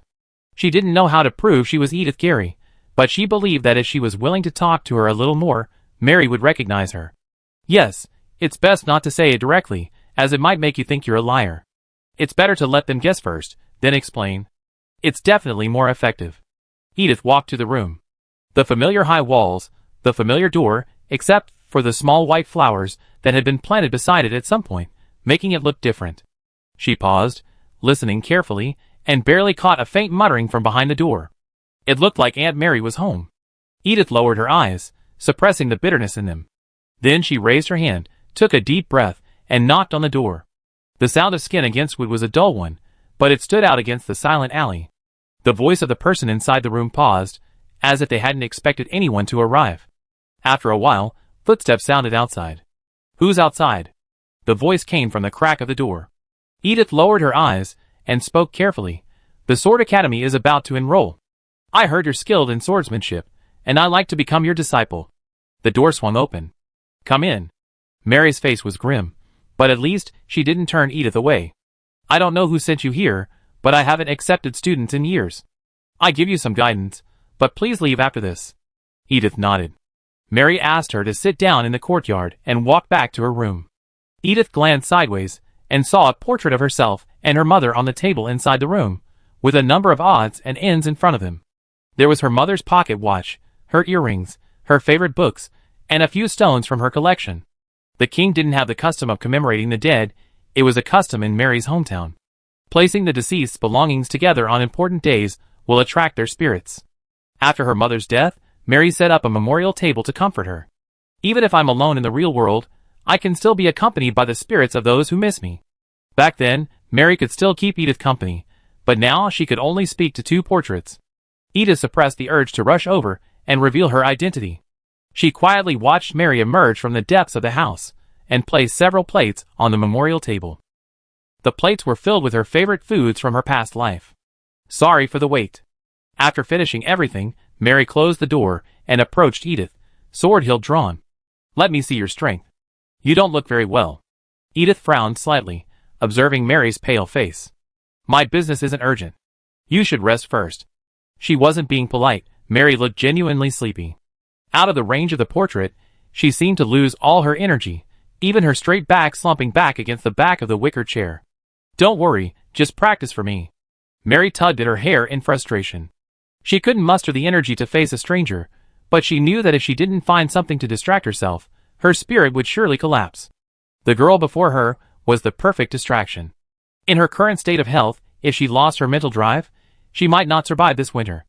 Mary's thoughts drifted further and further away, not noticing that Edith had already drawn her sword and stood in the middle of the yard. Driving stakes? She wiped the hilt of her sword and looked up at her. Mary's thoughts returned at this moment. Go through the basics first. She pressed her eyebrows together, glanced up at the sword in Edith's hand, and raised her eyebrows in slight surprise. Why did you choose this? Edith pretended not to hear the last half of the sentence, holding the sword with both hands, and began the simplest slashing motion. After the first movement, Mary raised her eyelids slightly. After the second movement, Mary sat up straight. After the third movement, Mary stood up suddenly, pulled a sword from the nearby scabbard, and thrust it forward, blocking Edith's next move, her eyes blazing. Fight me. She spoke each word with a pause, not noticing that her voice was trembling. Do it with all your might. Edith said nothing. She didn't even wait for Mary's call to start. The moment she drew back her sword, she spun around, using the natural rotation of her body to drive her arm across Mary's waist. A flicker of surprise flashed in Mary's eyes. She expertly bit her waist and fell backward, avoiding the fatal blow, rolling sideways out of range. Edith withdrew her hand just in time. Mary paused for 2 seconds on the ground, then stood up, propped up by her sword. She looked at Edith, her eyes filled with a tangle of emotions. She pursed her lips for a moment, before speaking only one word. Again. This time, she took the initiative, without any elaborate gestures, raising her sword above her head and striking with all her might. She was risking everything. If her guess was wrong, this strike would surely injure the person before her, but she couldn't care less at the moment. Extreme speculations necessitated extreme verification. As the sword fell mid-swing, a flash of cold light pierced Mary's eyes along the hilt. She paused subconsciously, and the opponent's sword flashed like a snake, tilting to block the sword's fall. The swordsman stepped back and crouched, dissipating all her force, holding the object steady less than half a meter from the ground. She blocked it. She blocked it. Mary raised her eyes, and a fiery flame once again rose from her pupils. Who are you? She asked in a questioning tone, her tone extremely certain. Edith didn't answer immediately. Instead, she cleaned the sword using the standard sheathing procedure that Mary had taught her, placing the object back into the scabbard, and then met the other man's gaze. Edith Griffin, she began. But before that, I was Edith Gary. The person in front of her smiled so enthusiastically that Doreen felt a little uncomfortable. Doreen, right? Mary caressed the little girl's head lovingly. Her blonde hair and blue eyes almost reminded her of Edith as a child. Eat more. Auntie has plenty. She scooped a ladleful of beef broth from the pot and poured it over the mashed potatoes in front of Doreen. As she put the spoon down, she quickly scooped out 2 more and added them to Edith's plate without a word. You too? How come you lost so much weight in 6 months? Ugh. Enough, enough. I said no more. Edith picked up her plate in fear and leaned back away from the table. Besides, I'm not thin at all. She already explained that the change in her figure and appearance was due to her new body, so why did Aunt Mary still think she wasn't taking good care of herself? Goddess, to have recovered to this state in just 6 months is the result of her desperate efforts, okay? You talk back to the adults, and you get another spoonful. Mary scooped a spoonful of baked beans from another pot, leveraging her long arms to reach across the table and pour it into Edith's hands. You didn't put your plate on the table, and you get another spoonful. I put it on, I put it on. Edith raised her hands in surrender, forcing herself to empty her plate under Mary's loving gaze, then dragged her equally overfed sister around the corner of the yard. So, you're planning on attending Beaujolais College now? Mary frowned, looking at Edith with concern. As a study partner? Will the host family treat you well? No, you'd be bullied if you go in with that identity. Wait for me, I contact your dean. No, no. Edith had underestimated Mary's excitement upon seeing her, and refused once again. I still have things to investigate. If anyone finds out I was in contact with you, I get into trouble. That's right. Mary tilted her head in thought, her eyes reluctant to leave Edith's face for even a second. How about this? I talk to your dean, and not mention your name. I give you a token later. You can use it when the situation calls for it. How's that? The offer was truly irresistible. Edith nodded in agreement, finally bringing a look of satisfaction to Mary's face. You don't have any clues at all? After a light-hearted chat, Edith pointed to her portrait in the room and asked Mary implicitly. Mary shook her head. I don't know. By the time I got the news, Shelley had already broken with the magic association. He took your body away, and for some reason, he wouldn't even let me see it. She coughed awkwardly. This guy still remembers to come see me once a week. I never treated him well, and I thought it was because of him. As she spoke, tears welled up in her eyes again. Ah, it's all over. Edith sighed, unsure of what to say, so she went forward and hugged her. Although she hadn't learned much useful information, she could at least confirm that there were indeed some clues on her corpse, otherwise Shelley wouldn't have even refused to let Mary see it. Let's not talk about that. Edith glanced across the desolate yard, then frowned at Aunt Mary's noticeably thinner figure. Now that she was back, Mary's worries had mostly eased, and she'd probably feel much better. However, this aimless life could easily wear her down again. I have a favor to ask of you. After pondering for a long time, Edith looked up and said to Mary sincerely, This may trouble you for a long time. What are you talking about? Mary's eyes gleamed at the word help. What do you mean by trouble? Not at all. What's the matter? I know you haven't taught a student in a while, but I'd like to ask for your guidance on Doreen. Edith said seriously, I plan to send her to a fencing academy in 2 years. She's old enough to start learning. Doreen felt a burning gaze cast upon her. No problem. Mary pinched Doreen's bones and raised her eyes in surprise. Honestly, she's more suited to swordplay than I thought. However, even if Doreen were an ordinary person, she would unconditionally impart all her knowledge, simply because she was Edith's sister. With more people, my place will be a lot more lively. The worry on Mary's face vanished, replaced by a surge of motivation. You go to school, and I can leave your sister here with you. Let me think. A new room, a set of furniture, a sword just for children. I have to buy a lot of new things. Edith felt relieved. Hedda's family was too large and diverse, and Doreen might learn bad things there. It was safer to be with her own family. She patted her sister's head, explained the whole situation, and then looked in Mary's direction. Aunt Mary, one last thing. Do you have the keys to my storeroom? Chapter 26. Yes, but remember to tell me before you go, so I can match them up. Mary nodded repeatedly, walked into the house, and pulled out a box painted with gold thread. Edith took it, opened it, and immediately frowned. These aren't my keys. The keys piled in the box were all crudely made, clearly replicas hastily made. Yes, the original is with Shelley. Mary leaned against the doorframe. After all, I have no direct relationship with you. According to the law, your inheritance is temporarily stored in Shelley's name. But he's quite nice. He hasn't touched anything. He even gave me a copy of the keys to his vault, saying I can access it any time I want. But since you don't want him to know you're back, you must tell me beforehand if you need anything, so I can cover for you. Edith nodded and put the box back in her arms. Okay, I'll be there in a minute. I give you a list later. I plan to get a bag of gold coins to rent a shop in the tulip market. I also need some basic herbs to continue refining. I need some visible income. Mary didn't wait for Edith to finish her words. She immediately started to pay. No need to go. I get the basic herbs and money for you. You really won't need to. Edith was at a loss for words.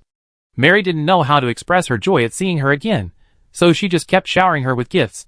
She already received enough today. After a long argument, Mary finally gave in, but she contacted the market broker and promised to make sure the best seat was cleared for her. Edith had no choice but to accept the offer. She left her sister at Mary's house, fleeing, and headed alone for the place she had lived in her previous life. The house was as empty as she had expected, devoid of any signs of life, but surprisingly, there was no dust left, a sign that it was regularly cleaned. Edith skillfully cast a few spells to conceal herself, then broke through the external shield, climbed over the wall, and descended into the ground through the dry well in the backyard. She held the key to the tightly sealed underground door. The door opened. Edith dove headfirst into the treasure-filled warehouse. Seeing her belongings again, she finally felt a sense of return to her hometown. Not having to worry about making a living was such a wonderful thing. She stole a small bag of gold coins from the outside, then went a little further in, and picked out a few bags of herbs for a basic potion. Although Mary said she would explain to Shelley, it was best to remain unnoticed. Edith carefully returned the other items to their places, pretending no one had been there, and quietly left the scene. Evening, Mary's apartment. Doreen was adaptable, completely accustomed to life in the alley in just one afternoon. Although she felt a little sad without her sister, being able to eat well, sleep well, and learn things that could help her sister was already a good life for her. Today was her first day, and she had only practiced sword gripping with Mary, but even that step had left her dizzy and unable to stand. Could her sister actually endure such intense training? Although Mary loved her dearly, she was always responsible in her education and gritted her teeth, refusing to relent until the sun had set before she allowed Doreen to lean against the wall for a drink of water. Don't blame me for being cruel, she sighed, as she watched the girl frantically chugging water. If you don't lay a solid foundation, no amount of effort will matter. Edith went through the same thing before. As she sighed, she realized something was wrong and looked around warily. Luckily, the neighbors were out celebrating, so no one should have heard. Except for the sparkling little girl in front of her. Did you learn swordsmanship from me too? Doreen's eyes lit up. I haven't seen you practice swordsmanship, but I heard from Charles's maid that you're powerful. She raised her hands high and drew a huge circle in the air with her arms. Is it that powerful? No, even more powerful than that. Of course. Mary, overcome with emotion, momentarily forgot to keep Doreen's secret. She lifted the girl onto her lap and proudly spoke, Edith is my proudest student. I practiced swordplay for so many years, and met so many students, but none have the talent of your sister. It's a shame this swordsman prodigy possesses no magic power. With the rise of magical swords, purely physical swordsmen have become obsolete. If Edith had even a tiny bit of magic power, she could have pursued the path of swordsmanship, becoming a swordsman even more formidable than herself. Perhaps she wouldn't have chosen to learn potions, and ultimately lost her life. Mary's thoughts drifted uncontrollably once again. Doreen, having received the information she needed, remained silent, sitting quietly in Mary's arms, swinging her legs. She knew so little about her sister. After all, she was 8 years older than she was, and who knew how much she had experienced, and she was still only 7. So my sister really had studied with the teacher in the capital, and received such high praise. I must work hard too, not let her down, but I'm too tired today. Let's start working hard tomorrow. Doreen saw that her break time was over, and seeing that Mary was still lost in her memories, she quietly stopped swaying, trying to get some extra time to relax. I hope the neighbor doesn't come back so soon, and if she does, don't make any noise. Mr. Mary? Unfortunately, a cold voice rang out from outside the door. Are you home? I came to see you. TSK. Who came at such an inopportune time? Before Doreen could even grimace, Mary suddenly stood up and threw her to the ground. The woman suddenly realized what was wrong, apologized, and pulled Doreen to her feet, then hurried towards the door. It was Shelley. Seeing Edith today had untied a knot in her heart, and she felt less resentful of Shelley for not letting her see the body. But Doreen had beaten her to the punch, dashing to the door and struggling to push it open on tiptoe. Shelley's calm expression paused when he saw no one behind the door. Then, with a hint of something, he looked down and saw a tiny child no taller than his legs. He paused, quickly set the object on the ground, and rolled up his blood-stained sleeves. Teacher Mary, what is this? A new apprentice. Mary's face was stern, but she at least answered his question. Shelley's expression suddenly hardened. Really? He lowered his eyes, his hair covering his forehead, obscuring his expression. Congratulations on getting out. Mary pretended not to understand.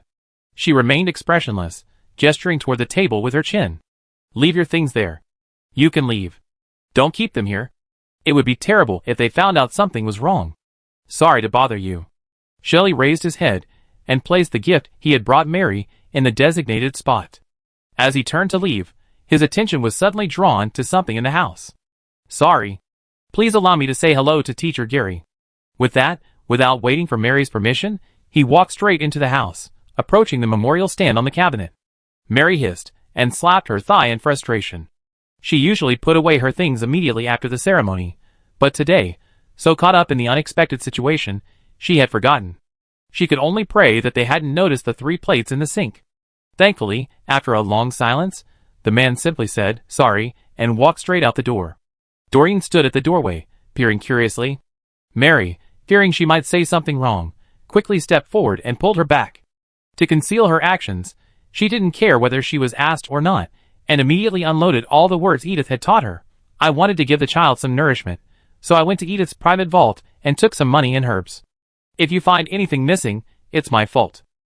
Shelley glanced at the girl hiding behind Mary with a dispassionate look and said calmly, Teacher, if you need any, you can ask me to make the potion directly. No need to go outside to get the herbs. No, you're teaching at the academy now, your salary isn't much, and you have to buy the ingredients yourself. It's better to save some money. Mary complained, You're so busy right now, who would dare bother you?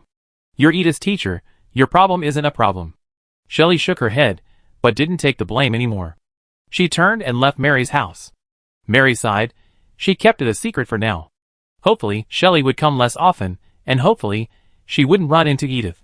Wait. Damn it. Edith's going to Bo Eunice College, right where Shelley teaches now.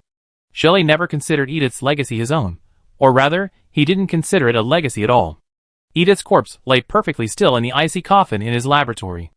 Though without breath or heartbeat, her skin remained as vibrant as in life, and she continued to radiate a steady stream of magical energy. It looked as if she had generated it herself. This gave him a faint hope, prompting him to leave the pharmacy guild at all costs, and find a place where he could break free from his constraints and continue his experiments. Edith would surely awaken again, and then he felt obligated to safeguard his teacher's belongings and take care of the person he cared about. He hadn't expected this person to be the first to take Edith's things. Shelley's face was emotionless, giving Edith's things to the new apprentice. TSK, I hope the warehouse wasn't too messy. He hurried back to Edith's house, slid underground, opened the warehouse door, and took a quick look. He was surprised by the cleanliness he saw, frowning slightly. Why wasn't there any sign of disturbance? He squatted down and carefully examined everything. He could only roughly determine that some money and herbs were missing, but he couldn't determine the exact amount. But why? Why did Mary go to such great lengths to conceal the missing parts after taking everything? If she didn't want him to notice, she could have just taken them secretly. Why did she have to tell him in advance and reveal her purpose? Shelley lowered her eyes, tapping her knuckles lightly on the back of her other hand. Mary herself was puzzled. First, she stopped frantically demanding to see Edith the moment they met. Then, for no apparent reason, she took on a new apprentice. Finally, she refused to buy ready-made potions and insisted on mixing her own herbs. It seemed necessary to take a detailed inventory of the contents of Edith's various private vaults, so that she would have a basis for comparison later. Money made everything easier. Edith spent a bag of gold coins, and finally rented a small shop in the Tulip Market. Welcome. The market middleman stood at the doorway and smiled at Edith. The previous owner just moved out. I didn't expect Ms. Mary to recommend someone new to me today. It seems you're destined for this shop. Thank you. Edith still knew basic etiquette. She slipped a gold coin into the pocket of the man in front of her. He patted his clothes with satisfaction, chatted casually for a few words, and then waved and left. Done. For the next 3 days, she immersed herself in the shop, adding furniture, purchasing alchemy equipment, and brewing pot after pot. These noble children would surely disdain ordinary potions. Too complicated would easily reveal their identities, and too formal would fetch a low price. If she wanted to make her business work, she had to find another way. And so, a bunch of bizarre potions were displayed on the shelves. She definitely wouldn't have time to deal with store affairs after school started. By the end of the 4th day of carnival, Edith had hurriedly finished decorating the shop, stocked it with merchandise, and hung up a hiring sign, barely ready for opening. After finishing everything, she didn't even have time to rest as she hurried back to the Turner family mansion. The life of a free man was so fleeting. Tomorrow was the day when the acceptance letters for Bo Eunice College would be distributed. Haida would be waiting in the living room with her family, and she, as a study partner, would also be present. Chapter 27. July 11th, 5 days after the entrance exams. Edith woke early, yawning as she was served by the servants. She was forced into her folded formal gown, still sleepy. Big families have so many rules. She struggled to tuck her wand into her tight sleeves and followed the butler to the drawing room. By then, none of the Turners had arrived. Making the servants wake up early while you sleep in is a bad habit. Edith had no seat, so she stood aimlessly beside Hedda's chair. The rest of the Turner family arrived over the next few hours. For some reason, Edith could sense their attempts to scold her for her ungracious posture, but they all quieted down after a glance at her sleeves. She glanced down at her hand in confusion. Nothing but her wand. What's going on? She approached Hedda, who arrived last. The girl arrived just in time, not even glancing at her family members once inside. Your father and stepmother don't seem to dislike you that much, and that legendary brother seems quite well behaved, not the troublemaker type. Hedda sat down in a chair, tilting her chin toward the main seat, and said calmly, "Didn't you see the mask on my stepmother's face, and the raised collar on my father's? I branded them with magical marks in the shape of the family crest. They probably won't dare mess with me until they're completely erased." As for Jardin, she turned to look at her half-brother. The mere presence of her gaze trembled with fear, and he cowered in his chair. "I cast a silencing spell on him, but I guess I used too much force, and he hasn't recovered yet." The boy heard her voice, but didn't show any displeasure. Instead, he lowered his head even lower. Hedda glanced at him, and said with a mature expression, "Only I can eliminate all the injustices in this world." Edith clapped in agreement, as expected of a great family. "Amazing! What an unexpected way of interacting. Don't stand and talk. Sit down and talk." Hedda raised her hand naturally, asking the servant nearby to bring Edith a chair. The servant looked awkwardly in the direction of Duke Turner. Well, he was about to say that it was not polite, but saw the Duke nodding repeatedly with a look of astonishment, as if he was afraid he would neglect Edith for even a second.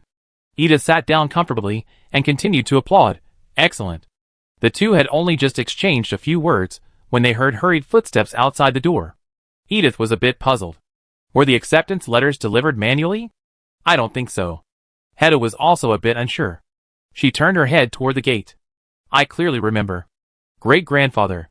Her eyes lit up, and without regard for etiquette, she took a few steps forward and grasped the old man's arm. The man he called great-grandfather smiled and touched Hedda's head. He walked to the center seat, his expression suddenly changing. Asshole. You don't even know how to give up your seat before I see you?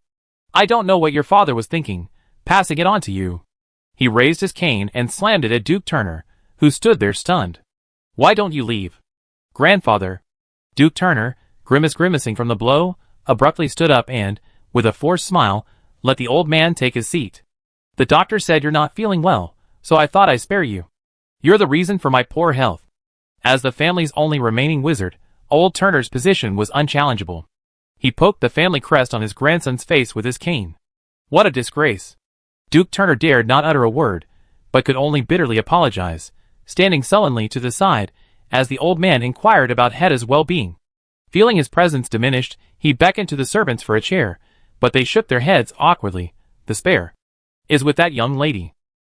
Turner glanced at Edith, who was being pointed at, and nearly gasped. Tell him to ask Hedda's study partner, that magical fellow, for a chair? He didn't want another stigma on his face.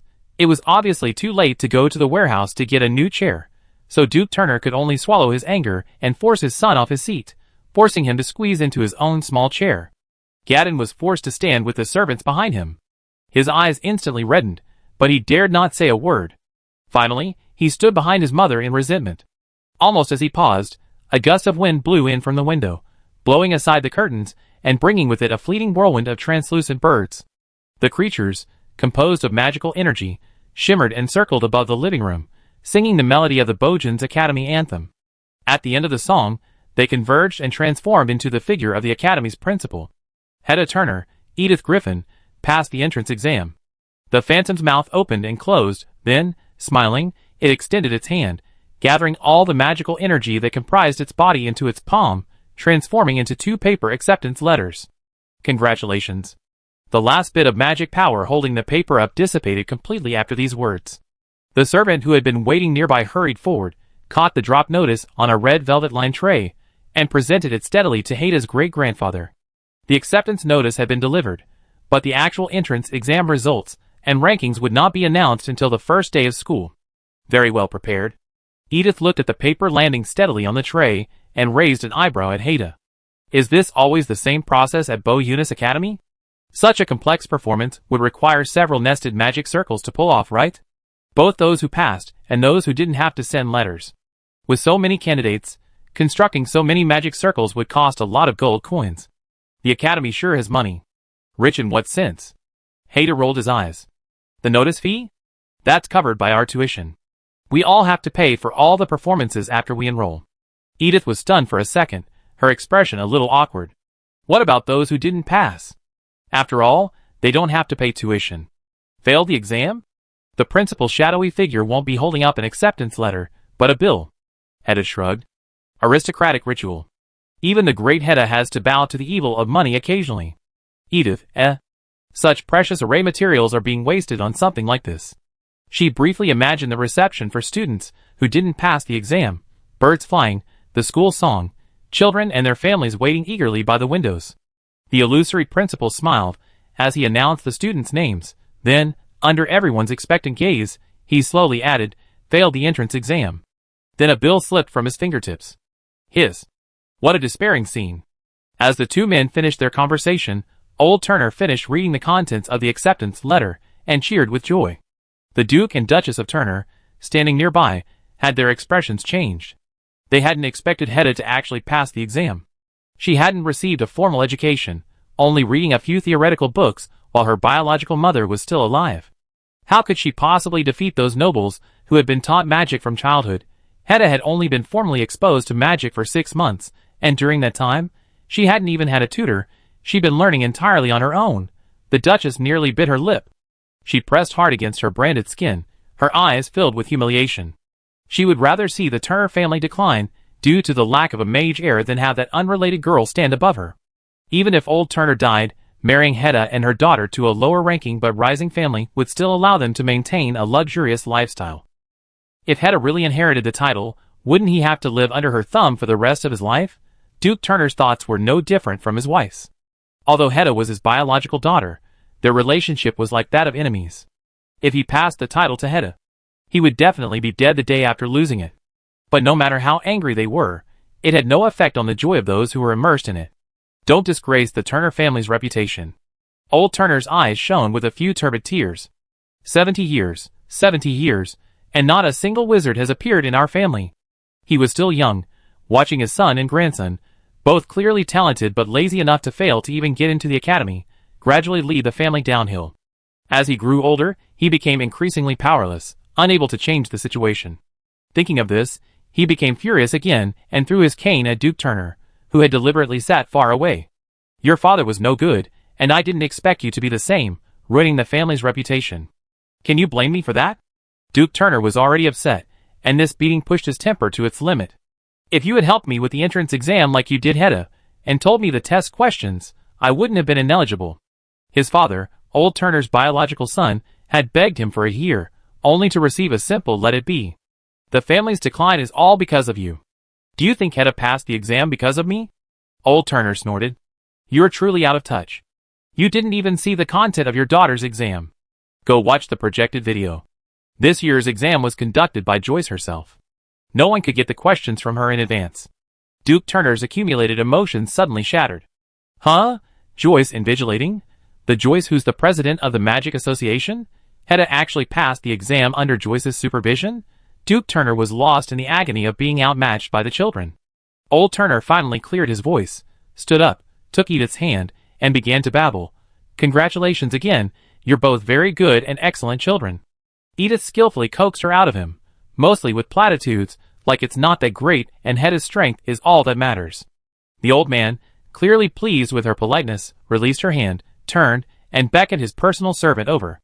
I'm old now, so I won't be helping you with school supplies anymore. I lend you George, he's more knowledgeable about these things. Let him take you shopping tomorrow. Hedda thanked her profusely, letting Edith take George first. She stepped forward and helped her great-grandfather out. Throughout the process, the old man never even glanced at his great-grandson, Garden. The next day, at the tulip market. To enforce the education monopoly, admission to the students' section of the tulip market was mandatory. George took 2 envelopes for inspection and stamping. Edith, having a moment, stood beside Hedda and tilted her head, saying, Your great-grandfather. He's acting very enthusiastically. Hedda preemptively expressed Edith's thoughts. She smiled and said gravely, Being abandoned by everyone is a necessary path for anyone at the center of the world. Edith looked at her calmly, a moment later saying, School's about to start. I'm sure old Turner would love to confiscate those adventure stories from under your bed. No, can't I just talk nicely? Hedda panicked. As a young lady raised with marriage in mind, those brightly colored adventure novels with dazzling covers displayed prominently in bookstore windows weren't on her governess's reading list. But she always managed to snag a few, Like when her car accidentally broke down on the way home from a tea party, forcing her to wander the streets lined with bookstores. Or when a disrespectful friend accidentally slipped her own books into a gift at a birthday party, forcing her to accept them and return them at the next gathering. Slowly, Hedda amassed a bed full of adventure novels, and learned the ways of speaking of the characters in those novels. Just kidding. Edith shrugged. You know what's going on. Of course I do.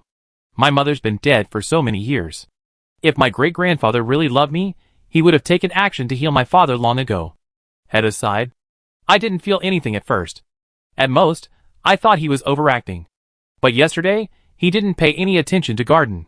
TSK, it turns out he really loves this great-grandson. Give up so quickly. Edith didn't know what to say. Although her father died young, her family was simple, and she hadn't experienced such complicated relationships. She could only pat Hedda on the shoulder and comfort her. It's okay. He won't live for 2 years. Hedda, I think so, but is it really okay to say it out loud? Their timing was perfect. As soon as one of them stopped talking, George came over with his stamp pass. They smoothly entered Student Street and began shopping from store to store. Elementary Spell Theory and Practice, Basic Monster Guide, Deconstructing the Basic Structure of Magic Circles, Elementary Potion Refining Guide. Identifying Medicinal Ingredients. Hedda muttered as she directed the servants to stuff the books into the basket, following the list. Finally, under Edith's protection, she secretly slipped the 3rd volume of the Dragon Slaying Zero Starting Jungle Adventure series into the bottom. Parchment and a quill were also essential. George dispatched 2 servants to buy them and take them to the carriage.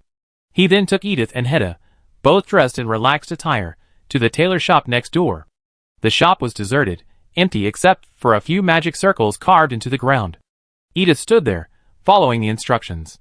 Fabric, scissors, rulers, and needles and thread quickly floated from the nearby table and began cutting around her body.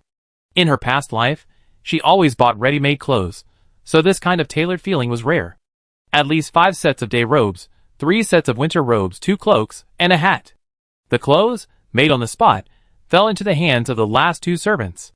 George counted them and nodded. We basically bought everything. Let's go to Martina's potion shop one last time. Martina's potion shop? Hedda frowned slightly. I don't think the list calls for a cauldron. Even the books on identifying medicinal herbs only touched on potions, and that was all theory, nothing to do with actual practice. Potions is an elective course, George said patiently. The academy only provides 2 sets of experimental materials, and some small families can't afford the high cost of materials for private practice. To prevent students from being unable to follow the course due to lack of materials, the academy has made courses like potions electives. But since you're the eldest daughter of the Turner family, don't worry about the cost. We buy the materials for you in advance. Just check off the list with the teacher after you enroll. Edith, To prevent students from being unable to learn, they're simply not allowed to attend. Hedda frowned slightly, but she knew she couldn't change anything. She sighed and nodded in agreement. I understand. The 2 entered the potions room. It was noticeably less crowded than the bookstore. Everyone was quietly selecting items, contrasting with the faint herbal aroma that filled the air. The lights were dim, with only the occasional tinkling of the bell hanging above the door. Edith walked towards a crucible on the table. This thing, which should have been plain and heavy, was made to be exceptionally delicate and compact. Not only was it plated with silver, the handles were carved with patterns, and there were even 3 button-like things on the pot. She was silent for a few seconds, tilting her head to silently recite the words on the wooden board beside her. Fully automatic stirring crucible, 6 embedded magic circles, 3 stirring speeds to choose from, slow, medium, and fast. The perfect choice for hand-free operation. A replacement pure gold stirring rod is included with any purchase. Edith, Just then, Hedda leaned over, pointing at the crucible and exclaiming happily, "This looks great. I choose this one." Edith immediately covered her mouth and stepped aside. "No, you don't. Students at Bo Eunice College actually learn alchemy with this kind of thing." She said the apprentices they hired in the lab couldn't even control the stirring speed. And a pure gold stirring rod? If the gold reacts with the medicine, there's no way the finished product will be usable. She pulled Hedda towards the other products, but the more she looked, the more she felt disheartened. A crucible that automatically adjusts flame intensity. How could such precise temperature control be achieved with a magic circle? An automatic crucible cleaning. A nice idea, but the magic circle combined with the pure silver pot only scrapes off a layer of powder. A 4-compartment alchemy crucible, perfect for catching up on holiday homework. Even more ridiculous, each potion requires a different amount of heat, not to mention that the 4 compartments simply can't heat evenly. Edith had never felt such a headache before. So, I just pick a regular one? Hedda asked weakly. Although she coveted the pure gold crucible engraved with the head of an adventure novel character, Edith's words, "It explode if heated unevenly," dissuaded her. Edith nodded, finally digging out a dragon bone crucible from the corner. But the material for the crucible can't be too bad. Let's use this one. While this small, domesticated fire dragon had no other value, its strong bones were certainly sufficient for studying at the academy. What about you? What are you planning to buy? Are they also dragon bones? George was about to take Hedda's selection and pay for it when he heard his eldest daughter's brisk voice and paused. "Miss Turner," he interrupted. Miss Griffin has no systematic exposure to potions, and may not be able to keep up with the progress at the academy. If you require companionship, the family can hire an additional tutor for you." Hedda was confused, but Edith instantly understood. Families seeking companions essentially sought to compensate for their children's lack of talent and provide social support. But in potions, lower-ranking families had less exposure to elementary education. Having a companion like this take the same elective course as the host family would not only provide no academic support, but also incur additional expenses. In short, the Turner family had no intention of covering the cost of Edith's elective course. "It's okay, I pay for it myself." Edith didn't see anything wrong with it. If she didn't use the Turners' money to make the medicine, they wouldn't have any reason to take her finished product. It was fair enough. Hedda's face changed, realizing what George meant. She turned and scolded, "Are we so poor that we can't even afford this? Then you should start by stopping my father's spending on those dresses. He's ordering 3 for a single banquet. That's crazy." Okay, it's okay. I really have the money." Edith stopped Hedda and shook the gold coins in her pocket. She actually felt the current situation was better. Only she knew how many materials she had purchased and how many times she had refined the potion. She had freedom without exposing her privacy. "I need a set of tools and a crystal bottle to go with the crucible.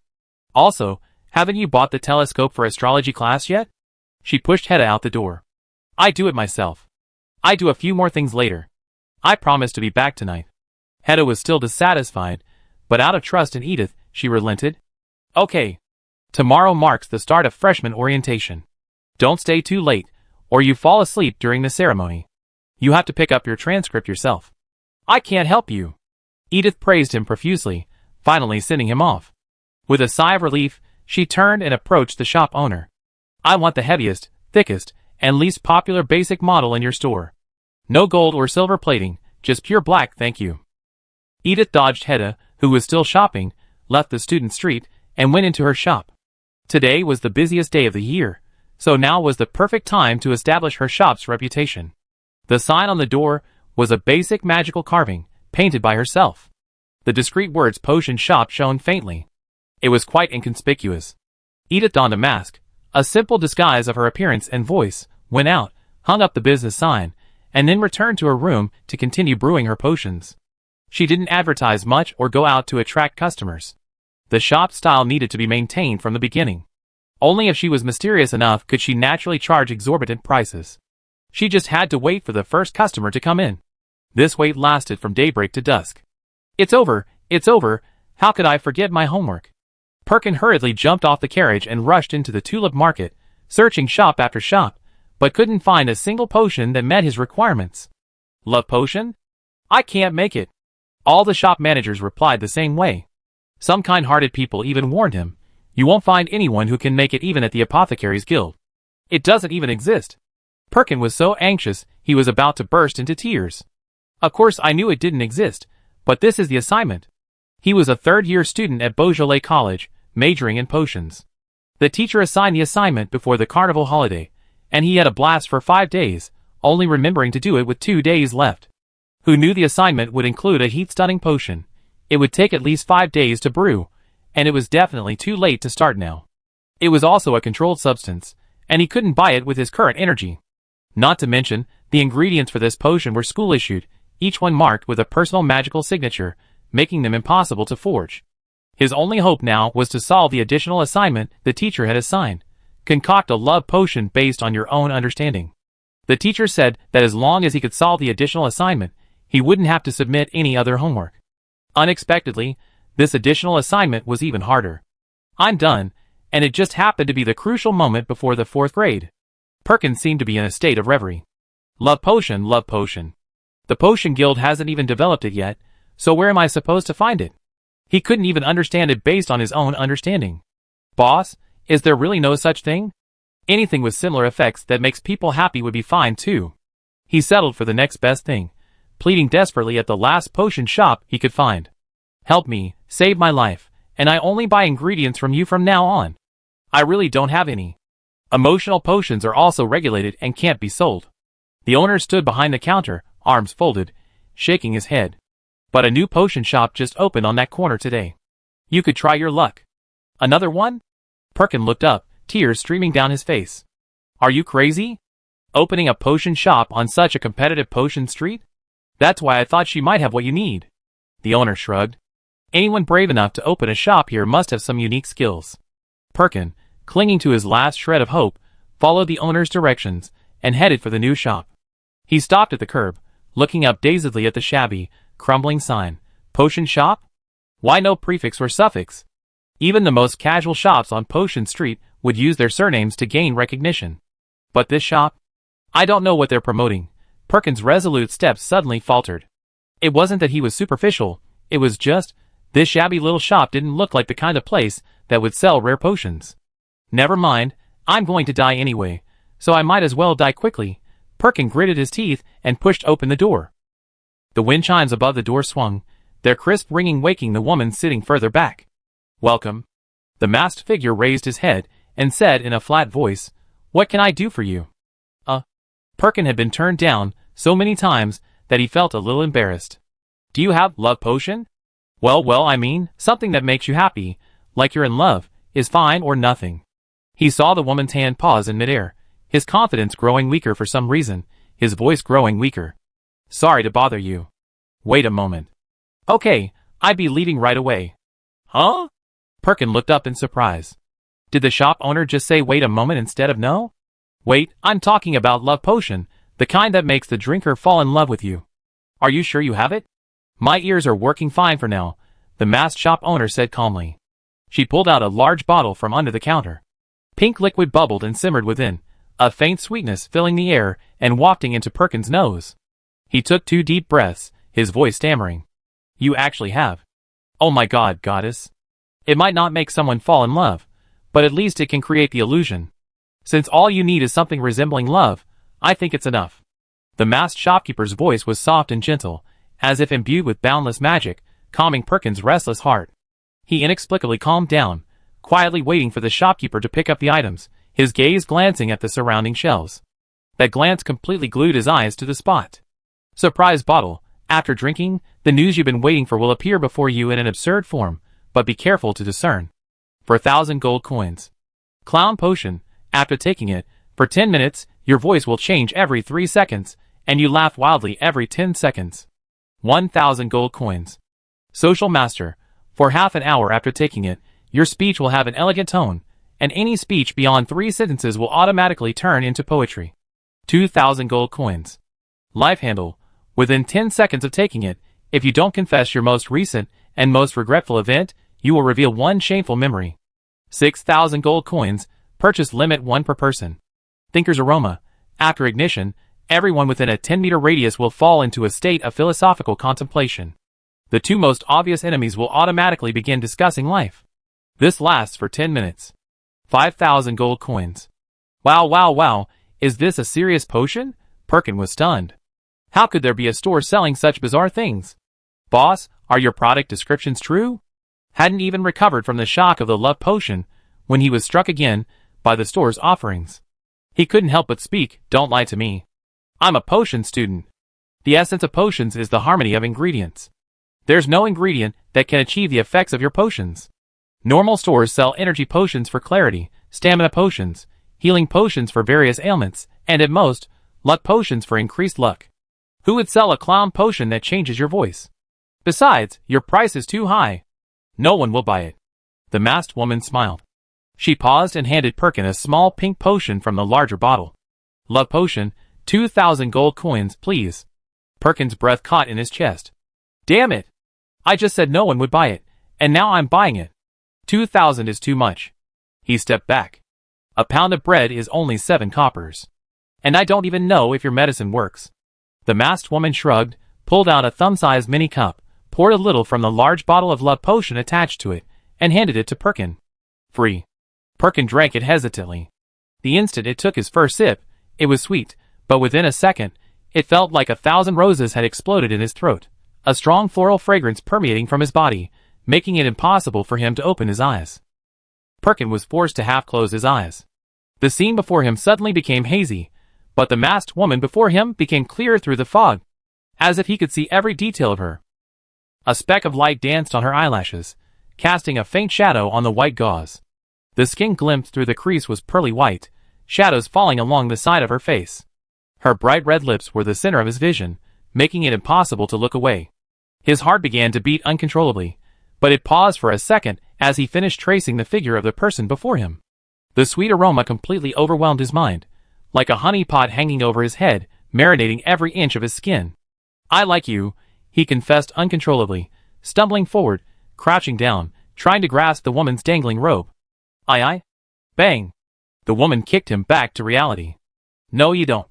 The owner retracted his legs, the outline of his lips faintly visible beneath his mask, opening and closing.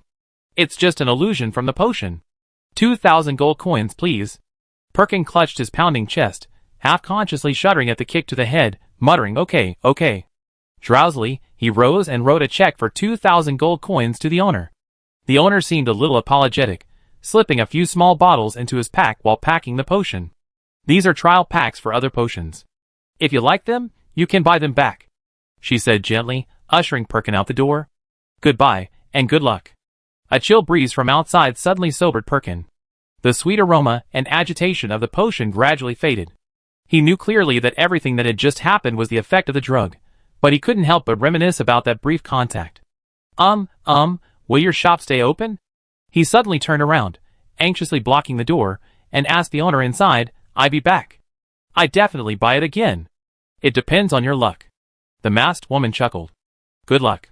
Buny's College, Laboratory. Bertram leaned against the table, bored, waiting for his friend to pack up. Shelley, you're really slow. You can go first, Shelley said calmly. He placed the ice coffin firmly in the corner and cast spells around it. Complex threads of magic intertwined in the air, finally shrinking and clinging tightly to the transparent coffin. You look like a pervert now. Bertram shivered at the sudden, icy breath. He turned his head and looked at his increasingly silent friend. He saw Shelley, with his eyes lowered, reverently stroking the hair of the person in the coffin. Bertram, no, I'm wrong. You're not like a pervert. You're a pervert. Shut up, Shelley said coldly. He reinforced the defenses around the ice coffin and installed equipment to monitor for signs of life. Bertram, once again lost in boredom, flipped through the notebook on the man's desk and raised an eyebrow in slight surprise. Love potion? You're even researching this? Shelley froze in place. Edith did it, he said, lowering his head. Bertram instantly realized his mistake and put down the notebook, bowing repeatedly. I'm sorry, I didn't know. It's okay. Look at this. The teacher, clad in his unchanging black robes, raised an eyebrow and tossed him a potion bottle. I made the love potion I discussed with you earlier. How does it work? 20-year-old Shelley frowned as he sniffed the potion. I don't recall any herbs or organisms that have romantic properties. It releases a sweet aroma that intoxicates the brain, a moderate amount of irritating gas forces squinting, and a small amount of hallucinogenic pollen, blurring everything in sight, and instantly locking onto the person in front of you. Edith smiled smugly, and shook the bottle in her hand. Add a small amount of herbs that stimulate blood circulation, which speeds up the heartbeat. This will naturally create the illusion that the person in front of me makes my heart beat faster, thus creating a pseudo-love potion. So, it's essentially deception, and it won't make the person who drinks the drug feel any better about the person in front of them. Shelley concluded calmly, a person with strong willpower will definitely reveal their true feelings, rather than being led by the potion. You haven't even tried it yet, don't jump to conclusions. The teacher's hair gleamed in the sunlight, her confidence evident. I carefully adjusted the proportions of each ingredient. I try. Shelley took the potion from Edith and drank the entire vial without batting an eyelid. Edith looked at him in surprise. Oh no, you're actually trying. I like you. Shelley set the vial down, the remaining liquid dripping down the tube's walls into his palm.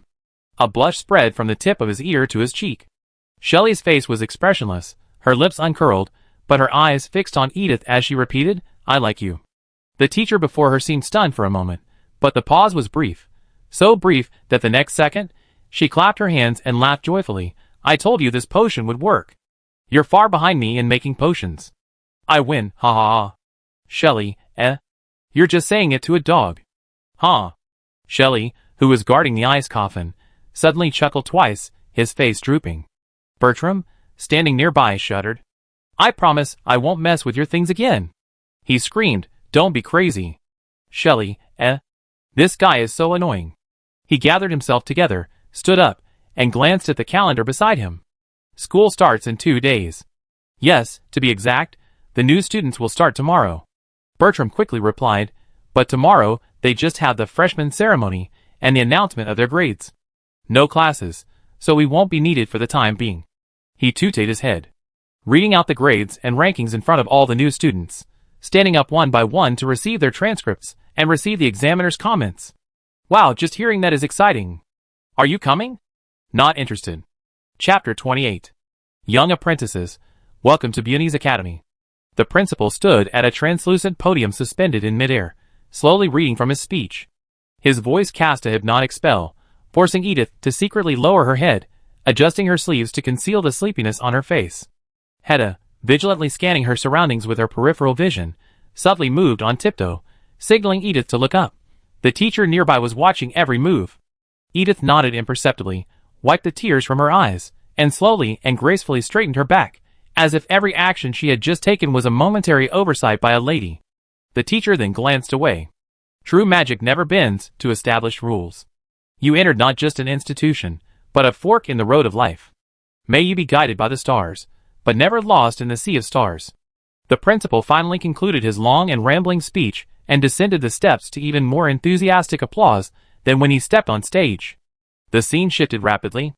The suspended podium landed on the ground, stretching infinitely, transforming into the stage of an ordinary auditorium. A teacher in an indigo robe quickly stepped forward to take over. With a wave of his wand, a few lines of words appeared out of thin air on the auditorium's light-colored backdrop. Next, we begin distributing the entrance exam results.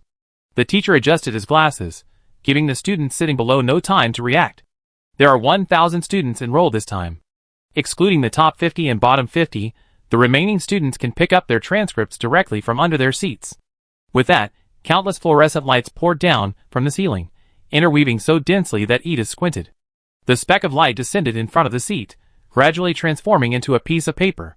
Then, losing its magical hold in the air, it instantly fell to the ground, mingling with everyone else's papers. Everyone, unprepared, froze in their tracks. No, shouldn't the overall written test scores be announced first, followed by the average practical scores, praising those with high scores and encouraging those with low scores? Why was it just written down and handed over so directly? This year's exam was already difficult, and most people were unsure. The thought of their low-scoring papers being seen by others sent them into a frenzy, jostling each other to find their names. No one cared about aristocratic etiquette at this moment. After all, being seen with a single-digit score was far more serious than being seen jumping around. The scene erupted in chaos. Damn it! Don't push me. That's mine. How can you not see it so big? Goddess, look at your own results. Don't try to peek at mine. Hedda's hands were shaking, and she could barely bend down. With Edith's help, she barely managed to pick her report card up from the ground. Her hands were shaking so much she couldn't see the words on the list. Finally, she pressed down on the total score and forced herself to take a deep breath to calm herself. It's okay, it's okay. It'll only take a second. Hedda gritted her teeth for a few seconds, and just as she mustered a little courage, she heard someone's heartbreaking cry next to her. Impossible. How could I only be 900 th? It's over. Hedda, It was so inappropriate. She could only turn around and plead with Edith in a sobbing voice. No, I'm still afraid. Please help me check and tell me tactfully. Edith nodded, took it, glanced at the total score column, and said calmly, 54th. Hedda, who hadn't even covered her ears with her hands, said, ?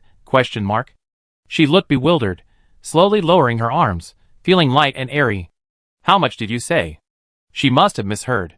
54, Edith repeated, a smile creeping onto her face. Congratulations, you're almost in the top 50.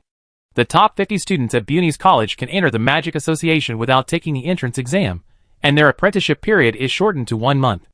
If they make it into the top 10 and receive a special brooch, even their families will be proud.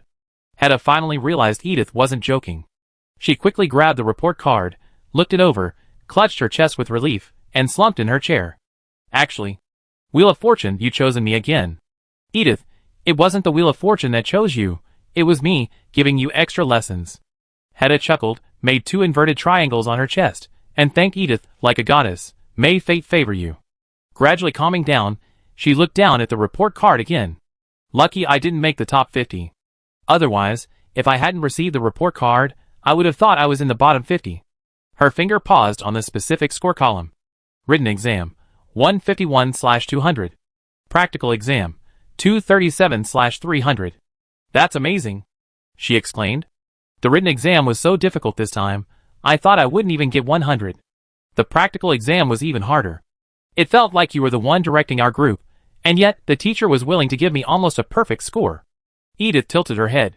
Almost perfect? Isn't that 63 points short? Hedda hummed. Yes, because the practical exam is so extensive and there's no standard answer, the instructor generally only gives the best performer 250 points. So everyone generally assumes 250 is the perfect score for the practical exam. But since I scored 237, you must be the only one to get a perfect score. Edith nodded thoughtfully. Hedda finally recovered from her mixed feelings of nervousness and joy, realizing she hadn't heard Edith's score. You didn't get your transcript? As expected, you're the one favored by fate. I knew you'd be in the top 50. Edith smiled but said nothing. She didn't have high expectations for her grades. She hadn't received a formal education, and was better at experiments than exams. She had to paraphrase the entrance exam entirely in her own words, not filling in concepts from the textbook. She probably wouldn't score as well as Hedda, who had memorized them since childhood. She expected 150 points. As for the practicals, the team that constructed the giant magic circle also performed exceptionally well. I may not have the highest score, but it's close. For now, I can estimate it as 247. That adds up to 9 points higher than Hedda's, putting me right in the top 50 at best. I'd probably be called soon. Edith shrugged, leaning over nonchalantly. Against that, where's your examiner's message? Oh yes. I haven't even appreciated my teacher's guidance yet. Hedda flipped through the report card frantically. Let me see. The Dean of the School of Magic didn't leave a comment. The Deans of the School of Pharmacy and the School of Monsters both gave me an A, praising my extensive knowledge of plants and animals. I got AB in Charms, saying that while my application was a bit sloppy, it was still very effective and my reactions were quick. Why did the Dean of Astrology also give me an A? Praising my bravery? Soul reflection is a key topic at the astrology school, and they place great importance on student character. Edith didn't know much about the astrology school, but she did know about those mystical astrologers.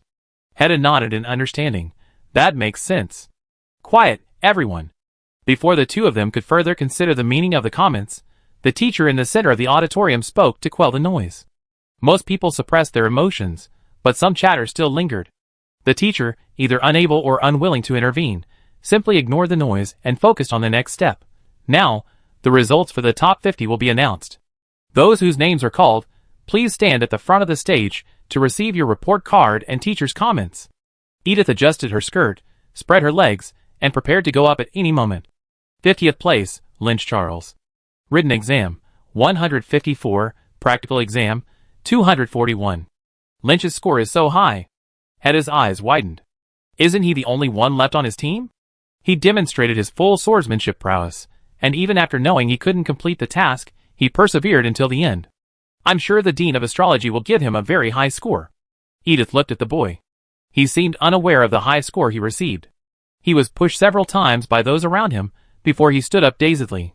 Exams without standard answers are inherently subjective in terms of grading. TSK, forget about the practical exam. He even scored higher than me on the written exam. Hedda pursed his lips in dissatisfaction. Although he's been studying since he was young, and I had less time to study because of my family's strict supervision, as a genius, I shouldn't have scored lower than him. Edith also found it strange. I remember Lynch hating theoretical knowledge. But except for the supplementary questions, All other questions had standard answers, and there was no random scoring. In the brief minutes they discussed, the audience passed through the stage like a stream, and in an instant, the 39th place was called. Edith finally felt something was wrong. According to her calculations, her limit was 40th place. Why wasn't her name called? 23rd place, Mulin Raphael. Another name was called, and the flaxen-haired girl, adjusting her glasses, stood up neatly from her seat. At the mention of her name, there was a sound of inhalation around her. Is that Mulin? It should be. 7 people applied, and only she stayed. Oh my god, not only did she stay, but she ranked 23rd. Don't idolize her too soon. The gap widens after you get in. Edith raised an eyebrow and glanced to the side. Haida understood and whispered, didn't Beaujolais College open its admission policy to ordinary students for the first time this year? But because the announcement was too late, there weren't many ordinary students who could afford the tuition, so only 7 students applied. The news spread throughout the community last night. Of the 7, only 1 remained. Her name is Mulin. Her parents are said to be businessmen, running a small hotel. I don't know how they raised her. Edith exclaimed. A commoner who studied on her own and got into the academy, and ranked so highly, what a talent. Not bad. Sitting near the back of the auditorium, cloaked in darkness, Tuttle nodded affirmatively. As the son of 2 researchers, he scoffed at the aristocrat's self-righteousness, saying, you can get in touch with her and help her when necessary. Why are you putting yourself on such a high pedestal so quickly? The girl next to Tuttle chuckled. Forget her for now, think about yourself. Where do you think you rank? First. Tuttle said calmly, I haven't met anyone with greater overall strength than me. Of course not. That Amy, who constructed the massive illusion array, and Edith, who refused your request to join forces and single-handedly called on the students to break it. The girl counted on her fingers, oh, and Belle, who's impersonating Joyce. Aren't they all very strong? Belle is strong, but being paired with Amy means he has fewer opportunities to perform. And Amy relies on robbing tasks to complete them. The Dean of Astrology will definitely give him a very low score. In the high-scoring range, even a teacher's displeasure can ruin your ranking. Tuttle smiled, as if to say, you don't understand, and continued. As for Edith, judging by the current situation, my practical score won't be lower than 240. She'd be at most 10 points ahead of me in that one, but on the written test, I'm confident I surpass everyone. Then 10 points won't be enough to make up for the gap. 16th place, Ivan Campbell. Queen Campbell's youngest son, and the youngest prince in our kingdom. Hedda, assuming Edith didn't know, explained enthusiastically, he has an older brother and a younger sister, in 5th and 3rd grade, respectively. Queen Campbell hasn't yet decided between the prince and princess for her successor. Under the weight of glory, everything is like ice, severing all ties of family and blood. The only memory of family warmth is the blood on your fingertips. Their relationship is extremely bad. If you make friends with one, remember not to wander off to the other. Isn't this youngest son among the heirs? Of course not. Look, he could only get 16th place, while his older brothers and sisters were first in their respective grades. Hedda's eyes shone with pity. He's been weak since childhood, unable to use much magic. Even with all the medicine he's been given, he can only get so far. Edith silently made a mental note. 4th place, Amy Walker. How's that? Tuttle snorted. I told you, based on his behavior, he couldn't possibly get a high score. But he still holds 4th place. The girl said calmly, when necessary, using necessary measures can help maintain your rightful position. But we're not aiming for the top 10, we're aiming for 1st place. Tuttle shook his head disapprovingly. That means we must be the best in every aspect. The girl remained silent. 3rd place, Belbeck. That's a bit higher than I expected. I thought Amy would be ahead of her. Tuttle smiled with a determined smile. Looks like I guessed right. 2nd place, Tuttle Kirk. Tuttle's smile froze. A hazy, sticky mist seemed to separate his muscles from his head, making him turn his head slowly and look in the direction of his study partner. The girl sighed softly. Looks like your guess is a little off. Left front of the auditorium. After listening to Hedda's introduction of Ivan, Edith quietly leaned back in her chair, waiting for her name to be called. But the people around her clearly didn't want her to be so quiet. The boy sitting to Edith's left quietly leaned over, glancing at Edith's empty hand, a sense of superiority rising in his voice. Why, haven't you got your results yet? The 11th place result had already been announced on stage. The boy was now even more certain that the person next to him was one of the bottom 50. He knew all the outstanding students in their class, and he didn't recall anyone looking like this. But, was there a noble lady this beautiful, and yet not famous? It shouldn't be that way. Your name is Edith, right? Based on the fragments he had just heard, he called out her name. Edith, it's not a terrible thing to have poor grades. It's a terrible thing to let yourself fall into depravity. Why don't you study with me? I guide you, and next time you won't be last. Edith, distinguishing the background announcement of 6th place, looked at him with interest. What did you place? 799. That's not important. The boy stared at Edith's arched brows, momentarily mesmerized. What's important is that we can study together. 2nd place, Tuttlekirk. Thank you for your kindness. Edith smiled. With the 2nd place announced, her score became clear. I don't know why it's so high. But being high profile isn't necessarily a bad thing for her right now. But I probably won't have to make progress alongside you. Edith stood up under the boy's horrified gazes, raised her head, and accepted the intense gazes from all around her. 1st place, Edith Griffin. Chapter 29. Edith now deeply regretted choosing the middle position. She had intended to neither stand out nor dangle, but she hadn't anticipated that when she actually left, she would be so far away from either side, forced to walk less than half a meter in front of everyone. It wasn't awkward, but the feeling of being watched was strange. She could hear countless whispers, but they remained silent as she passed, as if under an invisible silencing spell. Whose eldest daughter is that? I never heard of her. Griffin? Are there any royal families with that surname? Hedda Turner's companion. Probably not from a prominent family. Why are there so many young nobles at the top of the class this year? Oh, I remember her. She was the one who gave us a healthy bird during the jungle exam, helping us complete the mission. You mean her? What a lively bunch of 16-year-olds. Even their small conversations were full of energy. Edith recalled with a wistful heart her days working at the association. Meetings were deadly, colleagues too lazy to speak a word when they gathered, and their occasional bursts of enthusiasm were spent cursing their superiors. Never mind, it wasn't a fond memory. She quickly stepped away from the crowd and onto the stage. She gently touched her chest with her right palm facing inward, leaned forward, and nodded slightly in respect. The teacher's formal etiquette finally brought a hint of smile to her serious expression. She nodded gently, said nothing, and with both hands handed Edith's report card to her. Her score also appeared on the background board behind her. Written test, 191/200. Edith glanced down at the score details and paused for a moment. Was my score supposed to be this high? Could it be that the additional questions were worth more points? She tilted her head suspiciously, her finger sliding down the line as she pointed at the words. Never mind, let's take a look at the practical exam results first. Even before the words came into focus, a collective gasp echoed from the audience. What happened? She looked up dazedly, seeing everyone's eyes fixed in the same direction, motionless, as if possessed by something. She turned her head and looked at the shimmering backdrop. Practical exam. 300 out of 300? Edith quietly chewed over her results, then lowered her head expressionlessly, glancing at the paper record again. Written exam. 191 out of 200. Practical exam. 300 out of 300.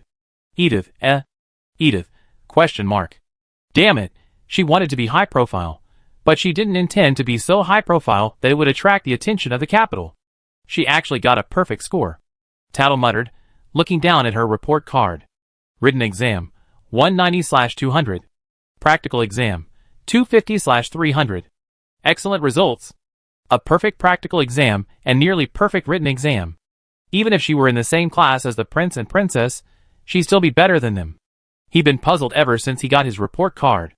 How could he have lost so badly? I hadn't expected to be inferior to the others in both.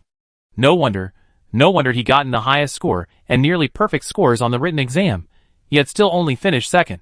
Although Edith's practical exam score was an unprecedented 300, Tuttle wasn't as jealous as the others sitting below him. He was more concerned with something else. Why, Edith, did she get a higher score on the written exam than him? He had been indoctrinated by his parents since childhood. How could even the most accomplished tutors compare to his parents, both of whom were working researchers? Tuttle estimated that, given the difficulty of this exam, no one except himself would have scored above 180. So, even if Edith scored just a point higher than him, let alone a single point lower, as long as the gap wasn't more than 10 points, he would have felt a lump in his throat. What family is she from? Amy's eyes gleamed with interest. He was very satisfied with his grades. He enjoyed having fun more than being the top student. Edith was the person who piqued his interest the most right now. As a study partner, she probably doesn't come from a good background. Try to win her over. He tilted his head to look in Belle's direction, but the girl frowned, lost in thought, and didn't respond. Amy observed her facial expression. What's wrong? Nothing. Belle shook her head, pursed her lips, and turned to the girl standing in the center. But I heard the teacher mention an Edith Griffin. Could it be the same person? Now, the awarding ceremony will begin. After the top 10 students took their seats, the teacher adjusted his glasses and removed a box from the podium. Most of you here have probably heard about the Academy's rules and regulations at home, but out of consideration for some students, we're explaining them again. At this point, many people glanced in Mulin's direction, either overtly or covertly. The light shone on Edith's head, making it difficult to see her facial expression, but her straight back undoubtedly conveyed her indifference. She frowned slightly. Wasn't the teacher's words a bit redundant? Boyuni's College boasts the second largest library in the entire Dragonspine Kingdom, but don't think it's inferior to the Magic Association's internal library. Boyuni's College boasts a richer collection of authentic ancient mage manuscripts, as well as numerous diaries and autobiographies not found outside. But all of these are located in the library's core area. The teacher suddenly changed the subject, moving from the awarding ceremony to the Academy's facilities. Before Edith could finish her questioning, she slowly spoke, but as everyone knows, the core area is not open to ordinary students, and borrowing books is not permitted. Aside from teachers with research qualifications, students selected as assistants by them, and winners of various competitions, you have access. The easiest way to qualify is to score in the top 10 on the exam. The audience's breathing subsided at this moment. This kind of historic building is always associated with myriad magical legends. Among the many tales circulating among the people, stories like discovering an ancient mage's tome deep within the Boyuni's College library, deciphering an ancient spell, and then ravaging the world are not uncommon. In Edith's memories, in the adventure novels hidden under Hedda's bed, many protagonists' golden fingers came from this. And their sales were often among the best. The teacher's voice continued. Among them, 10th to 4th place winners will receive a bronze brooch, which grants them 1 entry into the library for no more than 5 hours. 2nd and 3rd place winners will receive a silver brooch, granting them 3 entries, with at least 5 days between each entry, and no more than 8 hours between each. 1st place winner will receive a gold brooch, granting them 5 entries, with at least 3 days between each entry, and no more than 10 hours between each entry. She sorted brooches of different colors from a box and distributed them from left to right, pinning them to the lapels of the students' robes. Class tests don't count. The total number of exams included in the assessment is 4, the quarterly exams at the end of each quarter. However, based on student feedback from previous years, most people feel that this change is too minor and unfair to some students who are weak in certain subjects. The teacher suddenly paused, raised her head, met the piercing eyes of the countless people in front of her, and smiled an unfathomable smile. So, this year, we added a new rule. With permission from at least one teacher, ordinary students can challenge the top 10 students in any area, including but not limited to spell duels, alchemy competitions, and magic circle drawing. After receiving a teacher's approval of victory, the student will receive the challenged student's remaining library reading time. If the challenged student has used up all their time, it will automatically be marked as won. Ordinary students who have received a time will be exempted and cannot be challenged again by other students until the next quarterly exam. Fairness and a more diverse range of challenges will surely inspire everyone's enthusiasm for learning. I look forward to seeing your active performance. The entrance exam ceremony continued, followed by the public execution of the bottom 50. However, after the impact of the recent series of reforms, everyone's attention was clearly no longer on the unlucky group, which indirectly saved the children's face. Edith, stepping off the stage, remained the center of attention. The news that she had saved the top-tier candidates from danger at the exam site spread throughout the entire auditorium in just a few minutes. Everyone was chewing over this unknown study partner, and her astonishing full score in practical tests. Until the teacher announced the new rules for obtaining the brooch. Many people began to tacitly discuss the possibility of defeating Edith. Although the top 10 are divided, the gap isn't that big. Compared to those students who have been herded since childhood and are well balanced in all aspects, don't you think this Edith, who we haven't heard much about, has more potential for breakthroughs? What do you mean? Potions, swordsmanship, and the like. At least, she didn't demonstrate any swordsmanship-related abilities during the exam. As for potions, although she brewed some, she used ordinary herbs, which is quite different from making real potions. She's just a companion, Do you think the Turners would let her take potions as an elective? I don't think so. Well, that does make her a potential breakthrough. Even before Edith's gold brooch had warmed, many of the top students were already paying attention to her. Feeling the intense gazes from all around her, cast upon her collar, Edith shook her shoulders slightly, feeling a sense of unease. Why does it look so similar to the banquet where she became the head researcher? Hey, what are you thinking about? Amy, who had come down from the stage with her, put her arm around Edith's shoulder with a familiar air. The first 10 people who had come down from the stage together were now crowded in the aisle, inching their way to their seats. The dark-haired head, seizing the moment of mingling, leaned over. Let me introduce myself. My name is Amy. Can we exchange addresses? Edith frowned slightly and turned away. I don't have a personal address.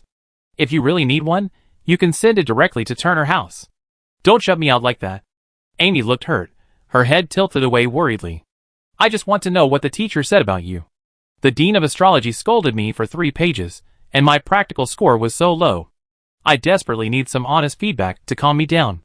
This reminded Edith. She had been so shocked by her perfect practical score that she had forgotten to even read the comments on the back of her transcript. She had no idea what the deans thought of her. She leaned sideways, leaving Belle enough space to pull Amy away, and flipped the paper over as she howled. Tuttle, pretending to be casual, also approached Edith, his gaze moving from her shoulder down to the spot marked with the dean's name. Why does each of her comments seem so short? Before he could even grasp the details, Edith read out the words in a strange, bewildered tone. Come to the office immediately for a personal interview? The blonde girl looked bewildered. Why, except for the dean of astrology, are all the other comments the same? She looked up, hoping to get some information from the obviously more experienced people around her, but found everyone in an eerie silence, except for Amy, whose eyes sparkled with excitement. Wow. His expression was thick with interest, almost tangible. Is there a precedent at Beaujolais College where someone is appointed dean's assistant before even starting their first year? Chapter 30. Assistant? Edith repeated, her expression undimmed. What does this have to do with going to the office? She now deeply regretted turning down those exchange programs to Beau Eunice College in her past life. Now, she felt like a truly impoverished student, completely clueless about the hidden rules of campus life. Everyone remained silent. New rules had just been announced, and these top students had been given the same status of challenged. They inevitably felt a mutual sympathy and engaged in friendly conversation. Who could have imagined that this friendly atmosphere would last less than 10 minutes? Edith, are you really that much better than them? Amy, still the only one in the group eager to watch the fun, excitedly explaining things. Most students who graduate from Beaujolais College will become apprentices in the association, and only a few will stay on campus. He spread his hands. It's not that easy. Joining the association at least gives you the chance to become a powerful manager. Staying on campus, at most, means you become a dean or president, with limited responsibilities. Anyone with even a passing ambition wouldn't choose the latter. Under such circumstances, if a dean wishes to continue his research career at the school, the professor will be particularly in need of assistants. Not assistants who can handle crystal test tubes or carry materials, but assistants who can actually provide research advice. Edith raised an eyebrow. So, they look for suitable students and bring them on as assistants? Amy snapped her fingers. Absolutely. At Beaujolais College, there's a legend that after a class, a sufficiently outstanding student will receive a note from the professor or a teacher's assistant. It simply says, come to the office for an interview. They would walk into the office amidst the envious gazes of those around them, and when they emerged, they would already have an assistant badge pinned to their collars, symbolizing their status. From then on, they would be able to go in and out of the classroom and laboratory, gaining practical research experience earlier than others, and gaining the support of the professor's personal network of connections. Well, does it sound exciting? Edith was silent. Sounds like something out of a third-rate novel. At that moment, she finally understood the meaning of the strange requirements she had seen in the Magic Association's recruitment information in her previous life, recruiting students who had graduated from Bounty College within a year and had at least 2 years of research experience. So, it was 2 years of research experience. So what should I do now? You should prepare your self-introduction and rush to the inviting professor's office today. Amy responded positively. The rest can be discussed in detail on the spot. Edith shook her head. That's not what I meant to ask. I meant, if you want to decline, just write a note and drop it in the mailbox outside the professor's office. Tuttle stepped forward to add, it doesn't have to be face-to-face. The professors are very understanding of students' wishes. After all, many of them return to their families upon leaving school and don't want to be associated with research. That's normal. Edith was interrupted for the second time and frowned slightly. I mean, don't worry about not being able to keep up. The teacher chose you because they saw something special in you. Belle thought she was anxious and leaned over to comfort her. You're really amazing. The teachers chose you regardless of your age, so you'd definitely be able to do a good job as an assistant. Edith, I just want to know which 3 deans to reject. The remaining 9, eh? Damn! Such aggressive anxiety, Edith was really stumped on this one. Based on her expertise, she should have chosen potions, but that would be too revealing. She wasn't sure which knowledge a first-year student possessed, and which was top secret, accessible only to Edith as a head researcher. On a more personal note, Shelley is now a teacher at the pharmacy school. If I hang around the dean's place for too long, I might run into him often and be caught. If he finds out, that's fine, but if the people spying on him find out, that's a disaster. Avoiding that, and then eliminating the magical beast research that's completely useless to me right now, the only options left are magic circles and spells. Edith pressed her knuckles, her mind racing. Honestly, if I want to figure out how I died in my last life, being an assistant to the Dean of Magic Circles is the best option. But to find out who is responsible, I need to expand my social connections. And at Boyo College, the easiest place to meet new people is the Biennial Internal League. This competition requires a high level of spell casting, so the Dean of Spells is a better fit. But spells and circles are essentially interchangeable, though one is more fragmented and the other more complex. If I master the fragmented spells, then piecing together the circle shouldn't be difficult. Finally making her choice, Edith relaxed and ran to the teacher. Learning the rest of the process was unimportant. She asked for permission to leave the auditorium. The rest of the group, each with their own thoughts, gazed solemnly at her retreating figure and slowly returned to their seats. The competitive intensity permeated the air on the first day of school. Tattle, following behind, hesitated for a few seconds, then greeted the teacher and hurriedly followed Edith's path. The teacher was very lenient with the top 2 students, letting them go with particular ease. Tattle and Edith followed at a distance, maintaining a distance of over 10 meters. He wasn't some stalker, he just wanted to know. Too much to know what Edith's written exam paper looked like. He also wanted to know where he'd gone wrong, and whether the 1-point difference between him and Edith was accidental or inevitable. Edith had long since noticed the hidden hand behind her. She knew Tuttle's parents and had seen him sporadically at the guild. His father worked under her, a high-ranking potion researcher, and his mother worked in a spell research lab, most likely the next head. With such an excellent mother guiding him, he should have been incredibly confident on the written exam, and it was only natural for him to have some doubts. After all, even she herself wondered why she scored so high. Sensing the man behind her had no ill intentions, she stopped focusing on the man, precisely calculated the time remaining for the entrance ceremony, walked upstairs, and knocked on the door of the Dean of Charm's school. Come in. The flower hidden in the pot outside the door opened its petals, revealing its round eyes. She blinked twice. Both of you come in. Tuttle, who had been hiding behind a pillar a few meters away, was startled. He awkwardly emerged from his hiding spot and walked into the office with Edith. The Dean of the School of Charms, a kindly-looking, white-haired man, narrowed his eyes at the arrival of the newcomers. Welcome. She raised her hand, and the 2 chairs in front of her quickly moved apart, creating a gap wide enough for the 2 to pass. After the 2 sat down, the chairs automatically moved back, tucking their legs under the table. Dean Keith.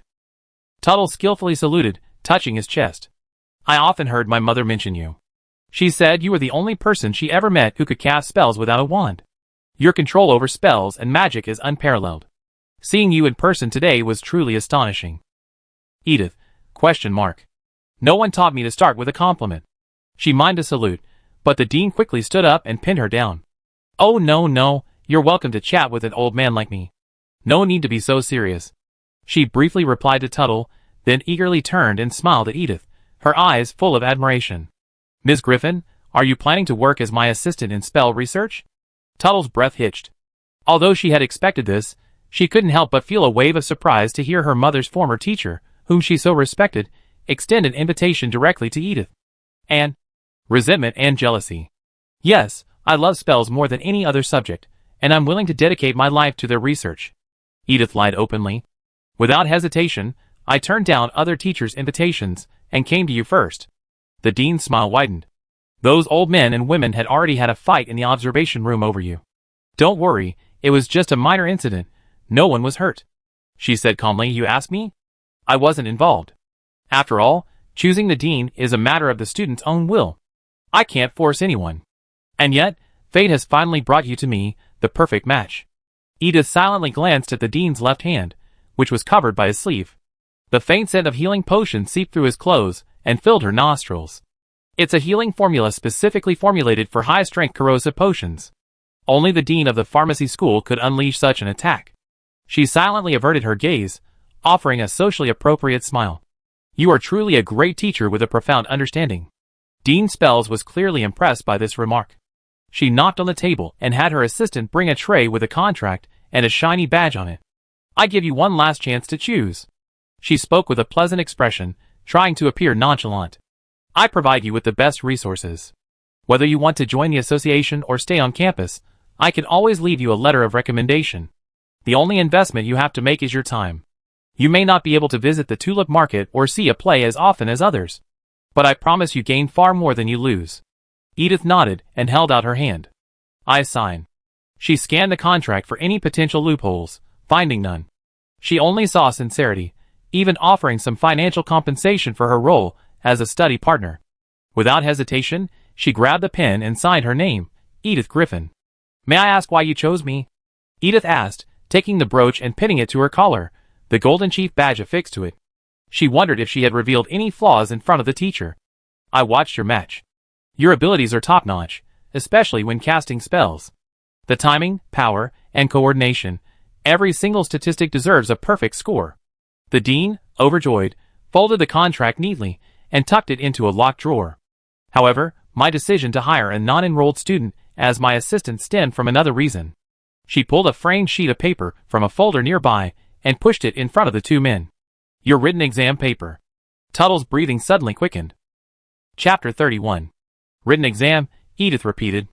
Have you seen mine? This entrance exam, riddled with rudimentary mistakes, she assumed would be graded by ordinary teachers at best, but it actually had to go through the dean's hands? This year's exam is special. Regular teachers can't grade the supplementary questions.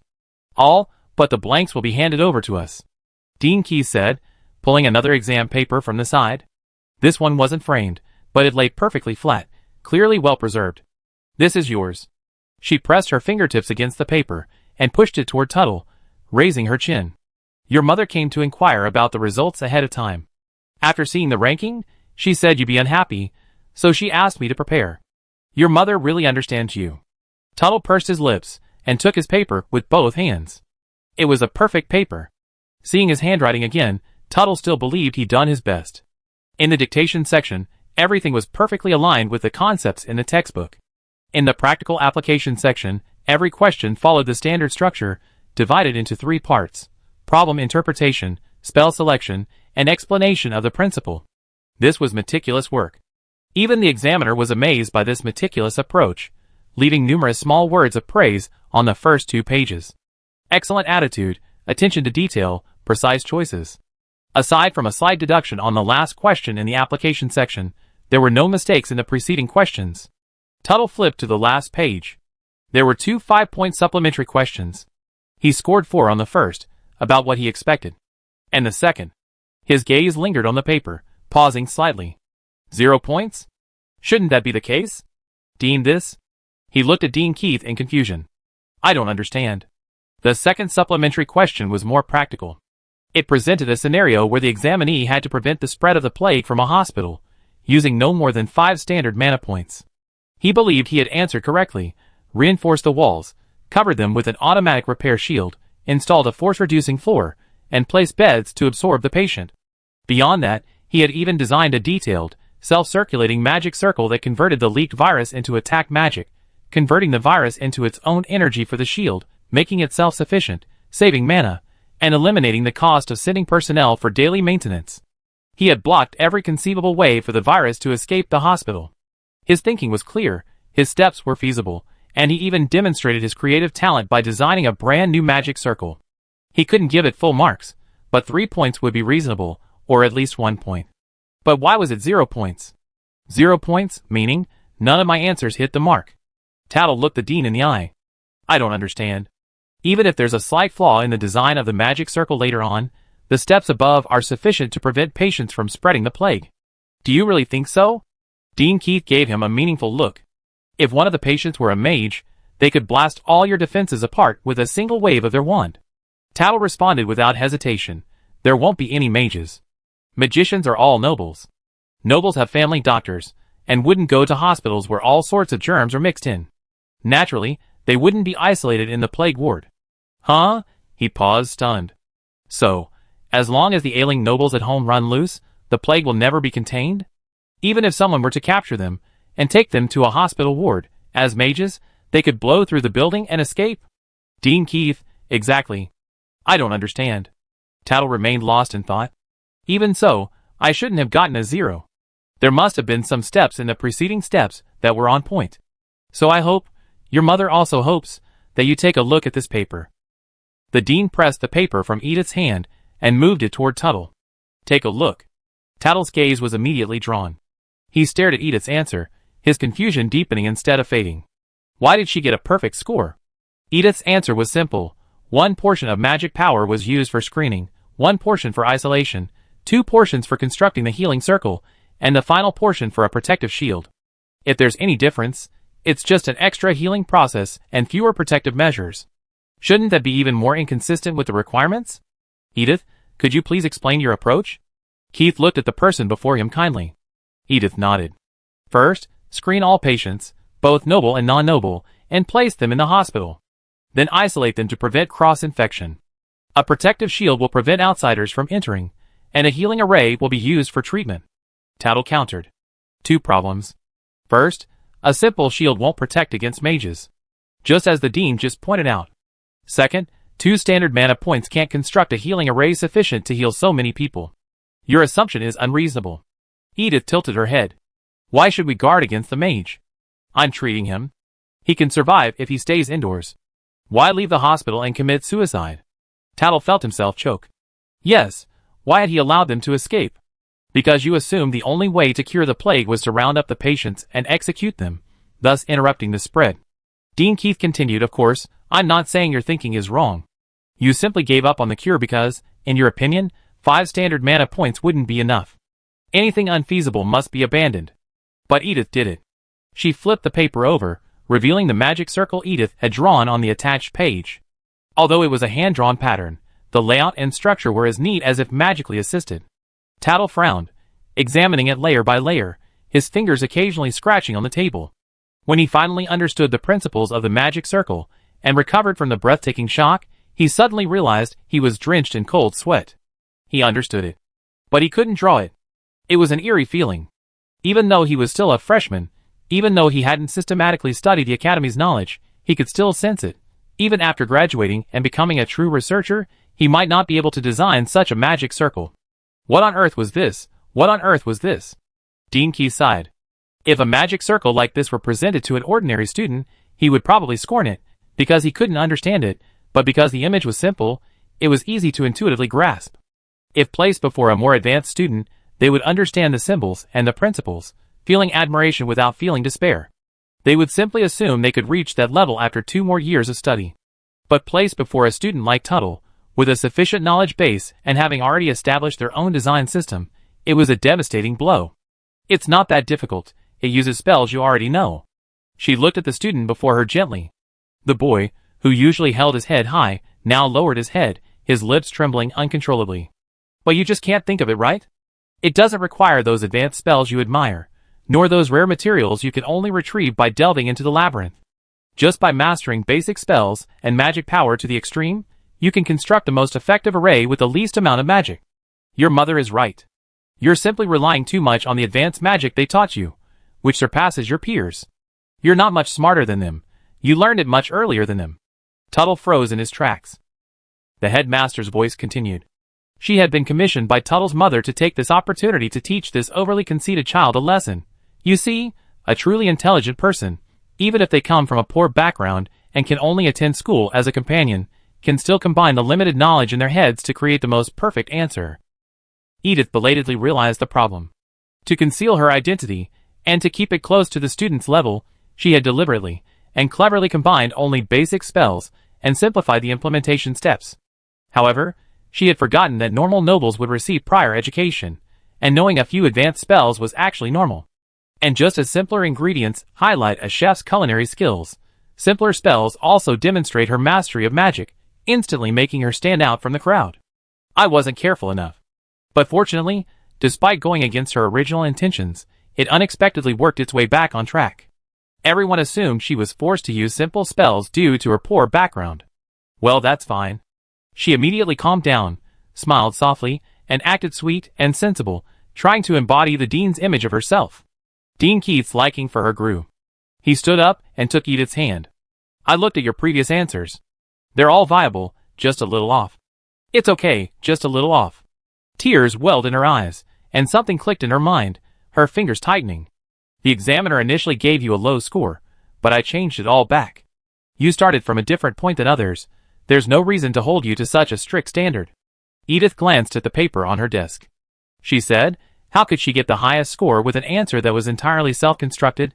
After comforting Edith, Dean Keith, seemingly fearing Tuttle's suspicions, placed their papers together for a direct comparison. But don't think I gave Edith a backdoor. While her method wasn't standard, each one was practically implemented. You only lost 2 points on the last major question in the application section. You focused solely on promoting crop growth and neglected flood control.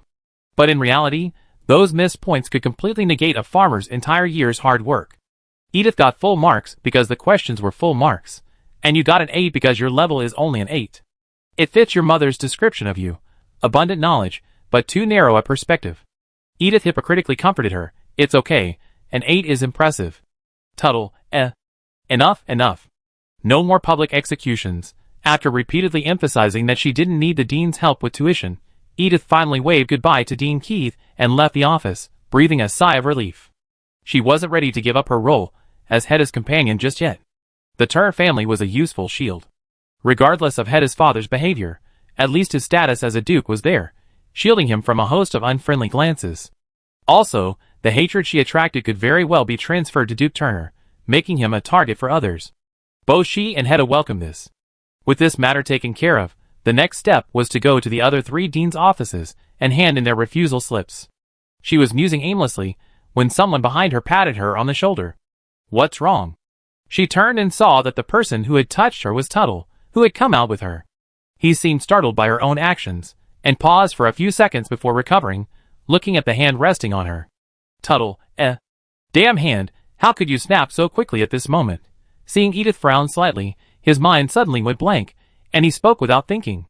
I mean, if you want to learn some more advanced spells that aren't found in books, you can come to me. Dean Keith's words, which hinted at Edith's past, gave him a strange unease. Tuttle, speaking mid-sentence, turned his head away, as if embarrassed. Well, what I mean is that many ancient spells are hidden in the hands of the great nobles.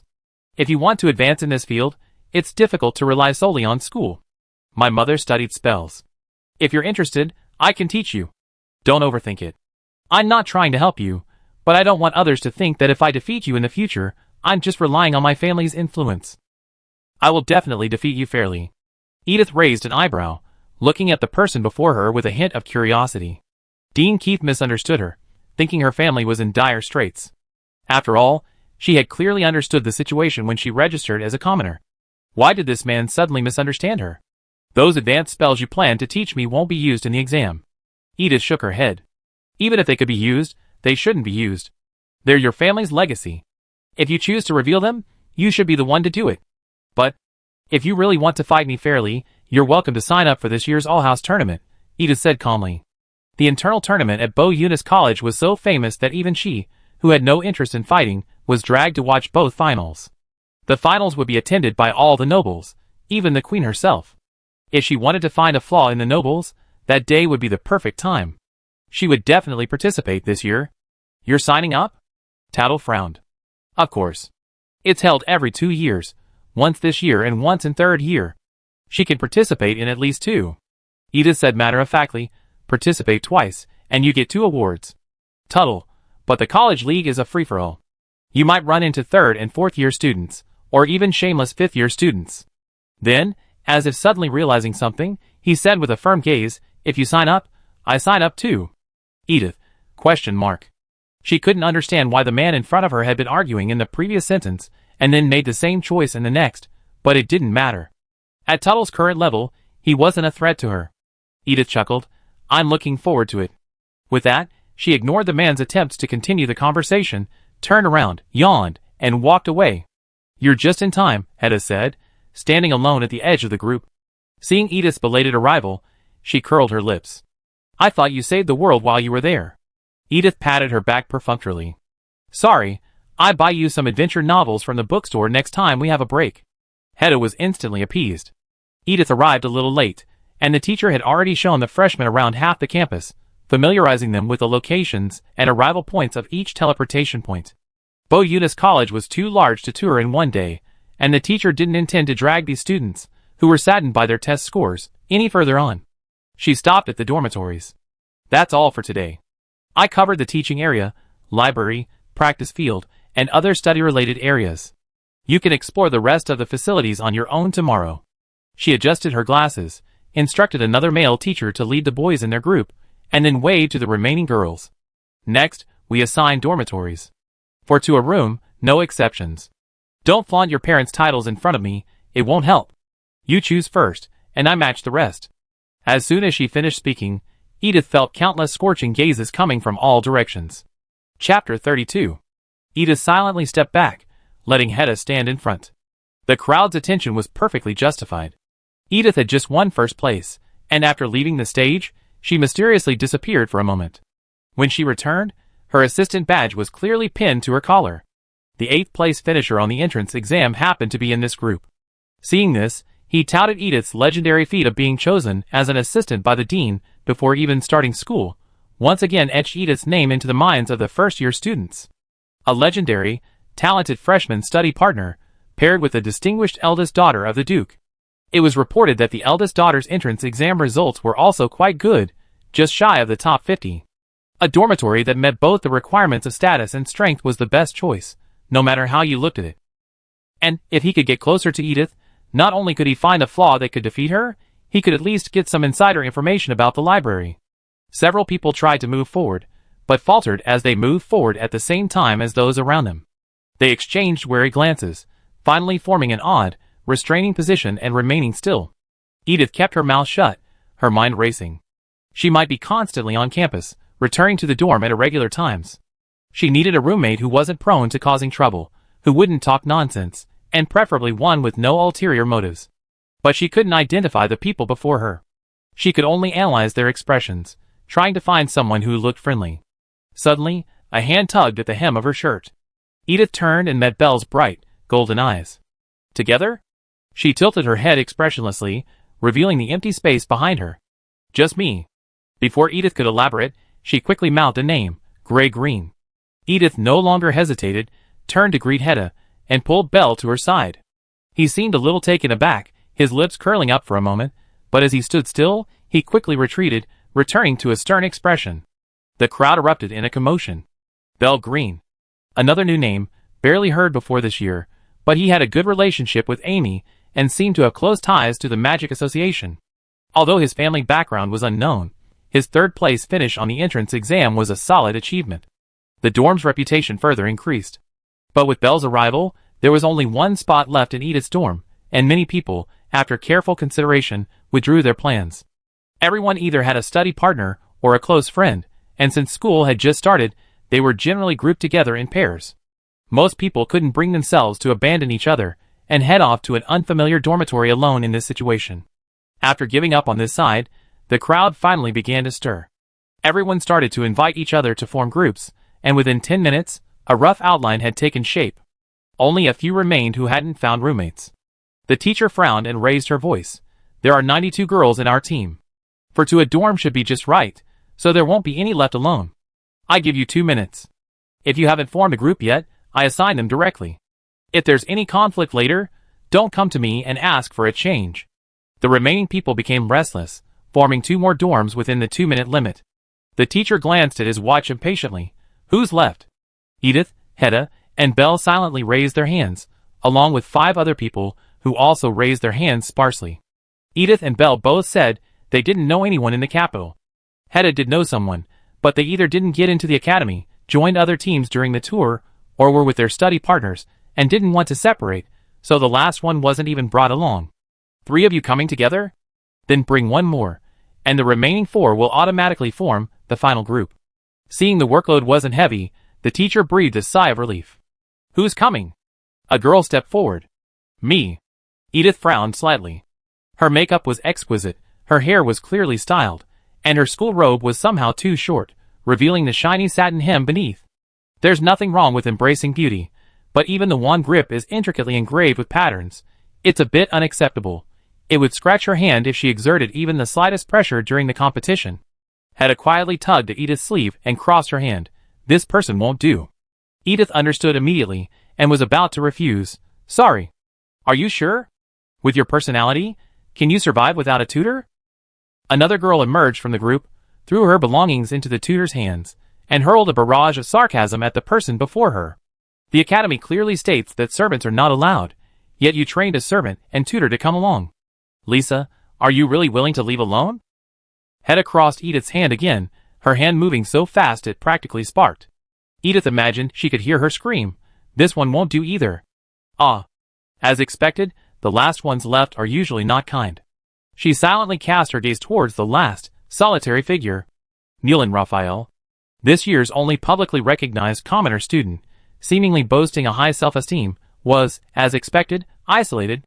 With simple interpersonal relationships, and a hard-working personality, she seemed like a perfect roommate. She was still pondering when the girl called Lisa shot back without hesitation. Huh? As if you could leave your study partner? I might not be very good at living, but at least my grades are good. So, who is it that can't take care of themselves and only gets the last few places? The girl's face suddenly flushed. It was all because of the Bo Eunice College custom of the bottom 50 taking the stage. She could have kept her grades hidden. I don't care. I won't share a dorm with commoners anyway. She angrily snatched the bag from her study partner's hand, causing him to stumble. Edith sighed softly and watched Mulan shudder. It's amazing. For a place that teaches knowledge, there's such a clear class divide. She shook her head, ignoring the 2 people still arguing, oblivious to the situation. Under everyone's gaze, she extended her hand to Mulan. Hello, would you like to come to our dorm? The sharp exchange between Lisa and another girl suddenly stopped. Mulan looked up in surprise, glancing at Edith, who was a head taller than her. She extended her hand and slowly pointed at herself. Me? Yes, you. The girl's golden hair was faintly shimmering in the sunlight, her expression obscured by the backlight, but her tone was reassuring. We're just one dorm away from one person. Don't you have anyone you like to be with? No. The girl instinctively replied quickly, as if afraid the person in front of her would just leave. It's just me, no one else. Okay, then. You're the one. Edith was in a good mood. Having never been a noble in her life, she felt a natural affinity for fellow commoners. Welcome to join us. Hedda immediately followed. Welcome, welcome. Don't just stand there. Come on. The surroundings were utterly silent. No one had expected Edith to take the initiative to invite Mulan. She was a commoner. They could interact with each other, but how could they live together? And Hedda, the Duke's daughter, actually tolerated Edith's unauthorized decision. Even the 2 arguing girls stopped arguing and turned in unison, their eyes filled with anger. Great. The 4 of you will automatically be grouped together. The teacher didn't care whether they were happy or not. She was happy to solve the problem and get off work early. Go to the dorm manager to draw a room number. Go to the door and input your magic into the lock. Your luggage will then be brought up by magic. The rest of the time is free. If you need to take elective courses, please submit your application to the teacher. Classes will start on time the day after tomorrow. Thank you. Mulan packed her things and silently walked up behind Edith. A soft thank you startled the person in front of her. Edith touched her neck, which was covered in sweat. What are you thanking me for? Thank you for inviting me today. She pursed her lips. I don't have to use the dormitory's public facilities. Why? Hedda poked her head out from behind the curtains. You don't have to wash up? Where are you going to catch up on your homework tonight? After all, the dormitory was for noble ladies and gentlemen, so the conditions weren't bad. Though it was supposed to be a 4-person room, it was actually divided into 2 double rooms, sharing a bathroom, balcony, and a common area directly opposite the door. The common area was carpeted, furnished with sofas, and a table large enough for 4 people to work on their papers. Next to the table was the fireplace, which would be ready for use in 2 months. I have the worst grades in the whole dorm right now, and those two are beyond the pale. I need you to help me with my studies. Heda casually put his arm around Mulan's shoulders. You're not really planning on doing your homework in the classroom, are you? Mulan hummed a nasal sound, seemingly surprised that the most well-off person in the dorm could actually be so friendly. After his counseling, Heda swaggered out the main entrance. Mulan looked at Heda's back and sighed softly, 23rd place. What's the point of giving 54th place extra lessons? She really was just trying to comfort me.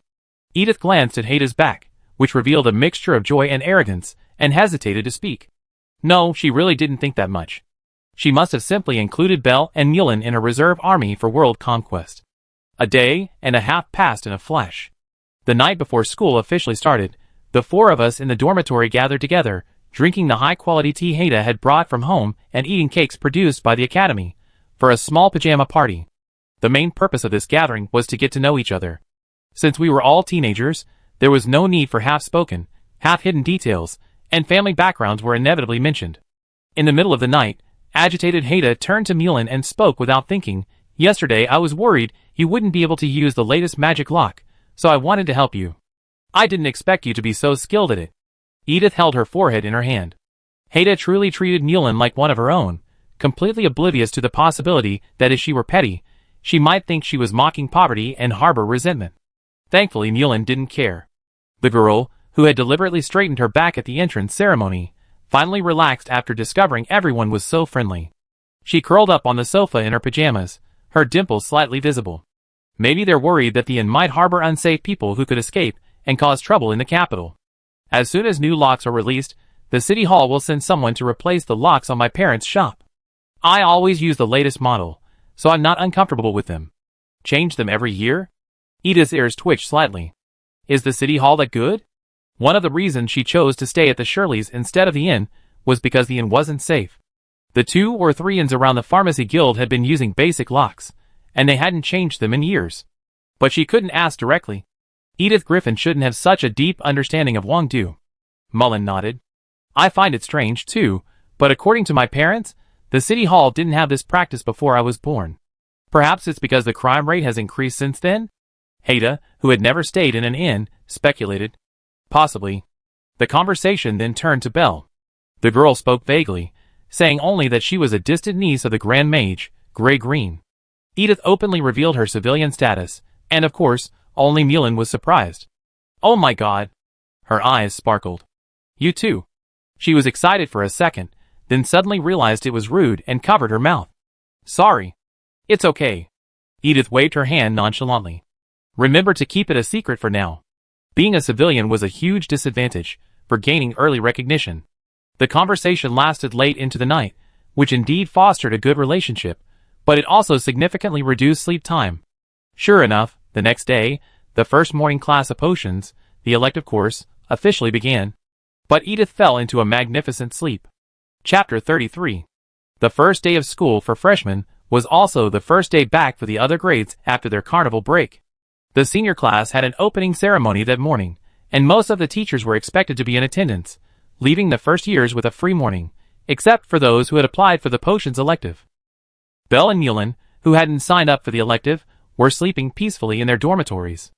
Edith and Heda were huddled painfully in a corner of the lecture hall, drowsy, as they listened to the teacher's lecture. So sleepy. Heda muttered, her eyes barely open. I regret this. Regret staying up late? Edith hadn't slept well in the past 2 or 3 days, and she felt even more sleepy, slumping over the table. I regret signing up for this class. Heda's eyes went blank. One more class than everyone else, one more assignment, one more exam. Is this the painful path a hero must take? Edith couldn't answer her. She was wearing a cloak today. It was warm and soft, perfect for resting her head. She had already buried her head in her arms, falling into a peaceful and restful sleep. Long years in the lab had conditioned her to sleep whenever she wanted. Plus, today was the first class, and the teacher was simply introducing the course and demonstrating potion preparation, avoiding the important details.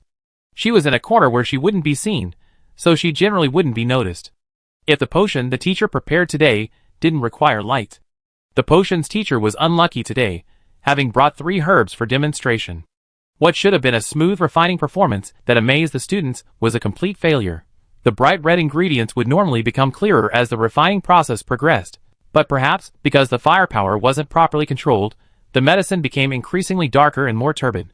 Finally, with a bang, thick smoke smelling of rotten eggs was exhaled, leaving the dry product on the teacher's face. The potions teacher fumbled to remove her glasses and wipe them, glaring at the students below, trying to stifle their laughter. So, making potions isn't as simple as you think. Every step requires careful consideration. I just demonstrated it incorrectly. Now I show you the correct way. She quietly wiped the sweat from her forehead and turned to pick up a clean bottle. It's a little dim in here.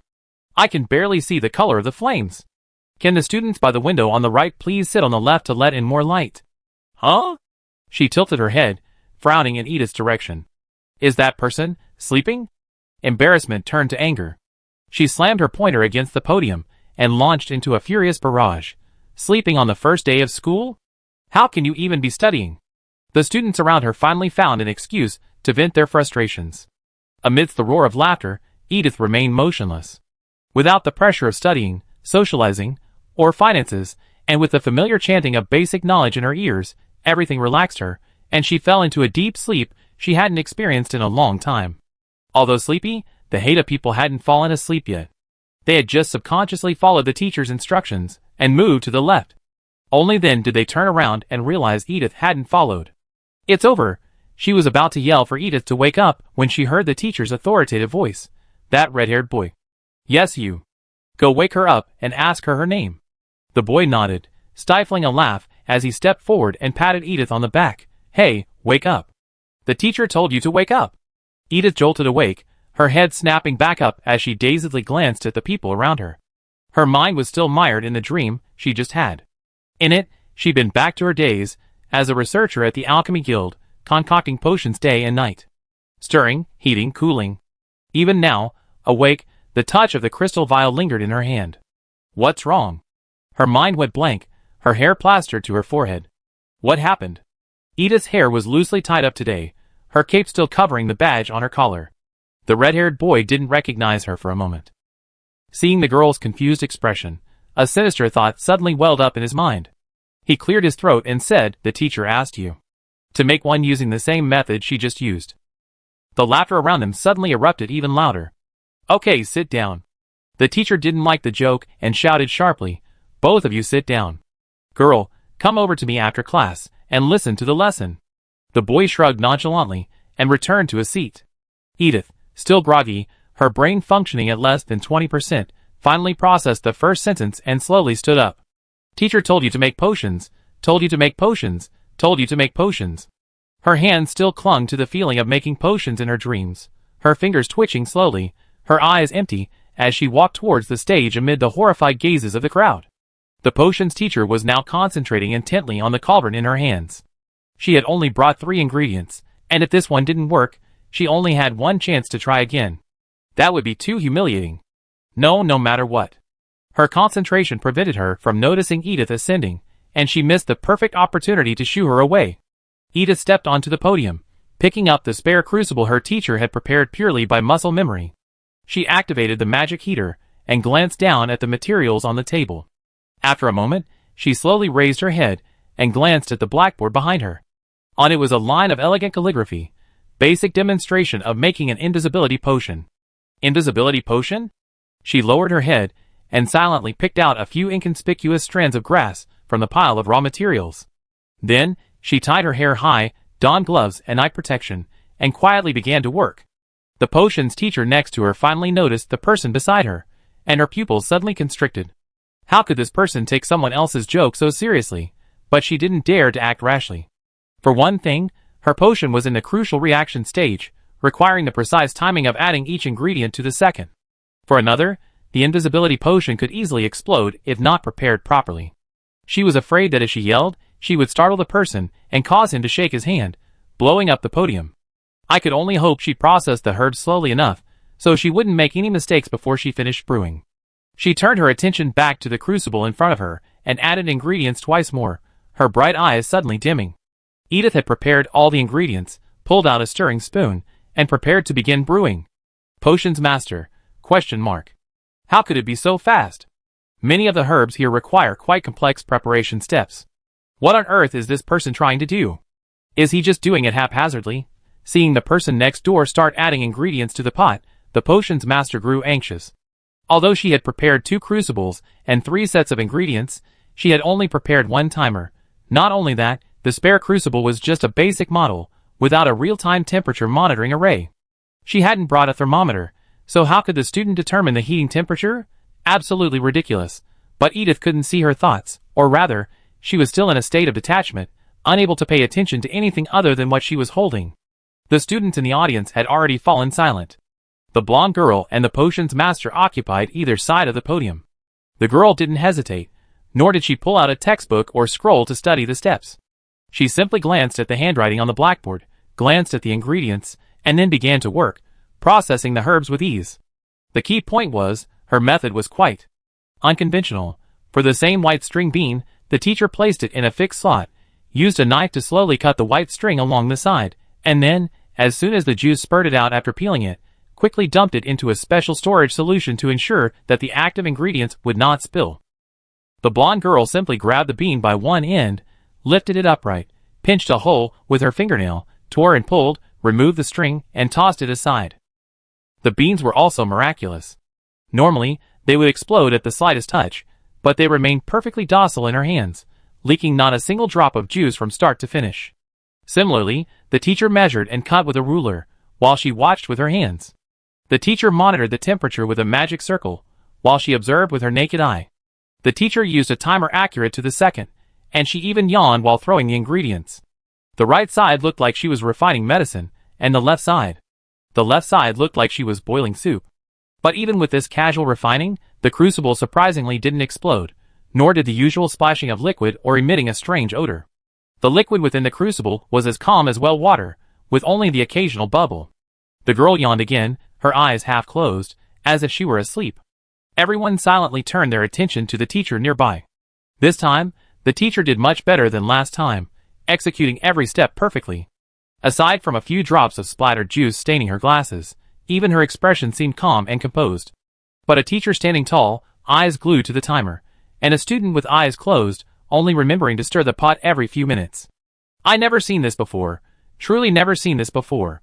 The potions teacher stared at the potion in his hands, watching the chaotic pile of ingredients gradually simmer and dissolve, emitting a faint pink hue. A smile finally appeared in his eyes. After a while, the potion's color would deepen, gradually turning a deep crimson. Now, scoop it out, place it in a crystal bottle, and gently shake it in the air. Upon contact with air, the potion would quickly become clear and transparent, as clear as water. This kind of potent potion is perfect for classroom demonstrations, ideal for coaxing students. Of course, the potion's effectiveness also depends on its color. Generally speaking, the clearer the better. If the color is too dark, the drinker might even turn gray, completely negating the invisibility effect. But she's no ordinary pharmacist. Look, this is a successful approach. She drifted off for 2 seconds, lost in her imagination. When she regained consciousness, the potion had already overcooked, its color approaching deep purple. The teacher quickly scooped out the potion, holding it in the air and shaking it slightly. Everyone, look here. Next, it turned from deep red to white. Out of the corner of her eye, the girl next to her also paused. Alarm bells rang in the teacher's mind. She started so much later than she had. How could she have finished refining it now? Did she fail? Give up halfway? But the drug's reaction was clearly too rapid, leaving her no time to question the other person. The girl next to her raised her potion, following her lead. The contents of the bottle were a pure red, with a slightly sticky, blood-like consistency. Then, she gently shook the bottle so that the medicine and the one in her hand were on the same parallel line and reacted together. Chapter 34. Air flowed equally into the 2 identical bottles, dissolving in the water and causing the colors to shift. Both bottles of potion began to fade simultaneously, as if an invisible current of water had rushed into the bottles, spreading transparent waves from top to bottom, finally rising up, carrying the remaining color at the bottom. The purple mass in the potion's master's bottle was compressed to the size of a grain of wheat before bursting halfway, spilling out a concentrated deep purple. However, compared to the entire bottle of clear solution, it was still a small amount. The potion looked normal, only tinged with a faint lavender hue in the sunlight. While there were some flaws, they were few. She breathed a sigh of relief. Great, we fooled them. Look, students. The transformations of potions are so fascinating. She raised the bottles with abandon, her voice rising, trying to hide the shadow of her initial failure. Unexpectedly, despite her loud voice, few of the students sitting below glanced in her direction. What's wrong with the students today? Shouldn't they be cheering and exclaiming? She frowned and followed their gaze, only to be met with the very student next to her. Oh right, she hasn't dealt with her yet. The potions teacher turned, about to start a lecture, when she happened to witness the potion in the girl's bottle reacting.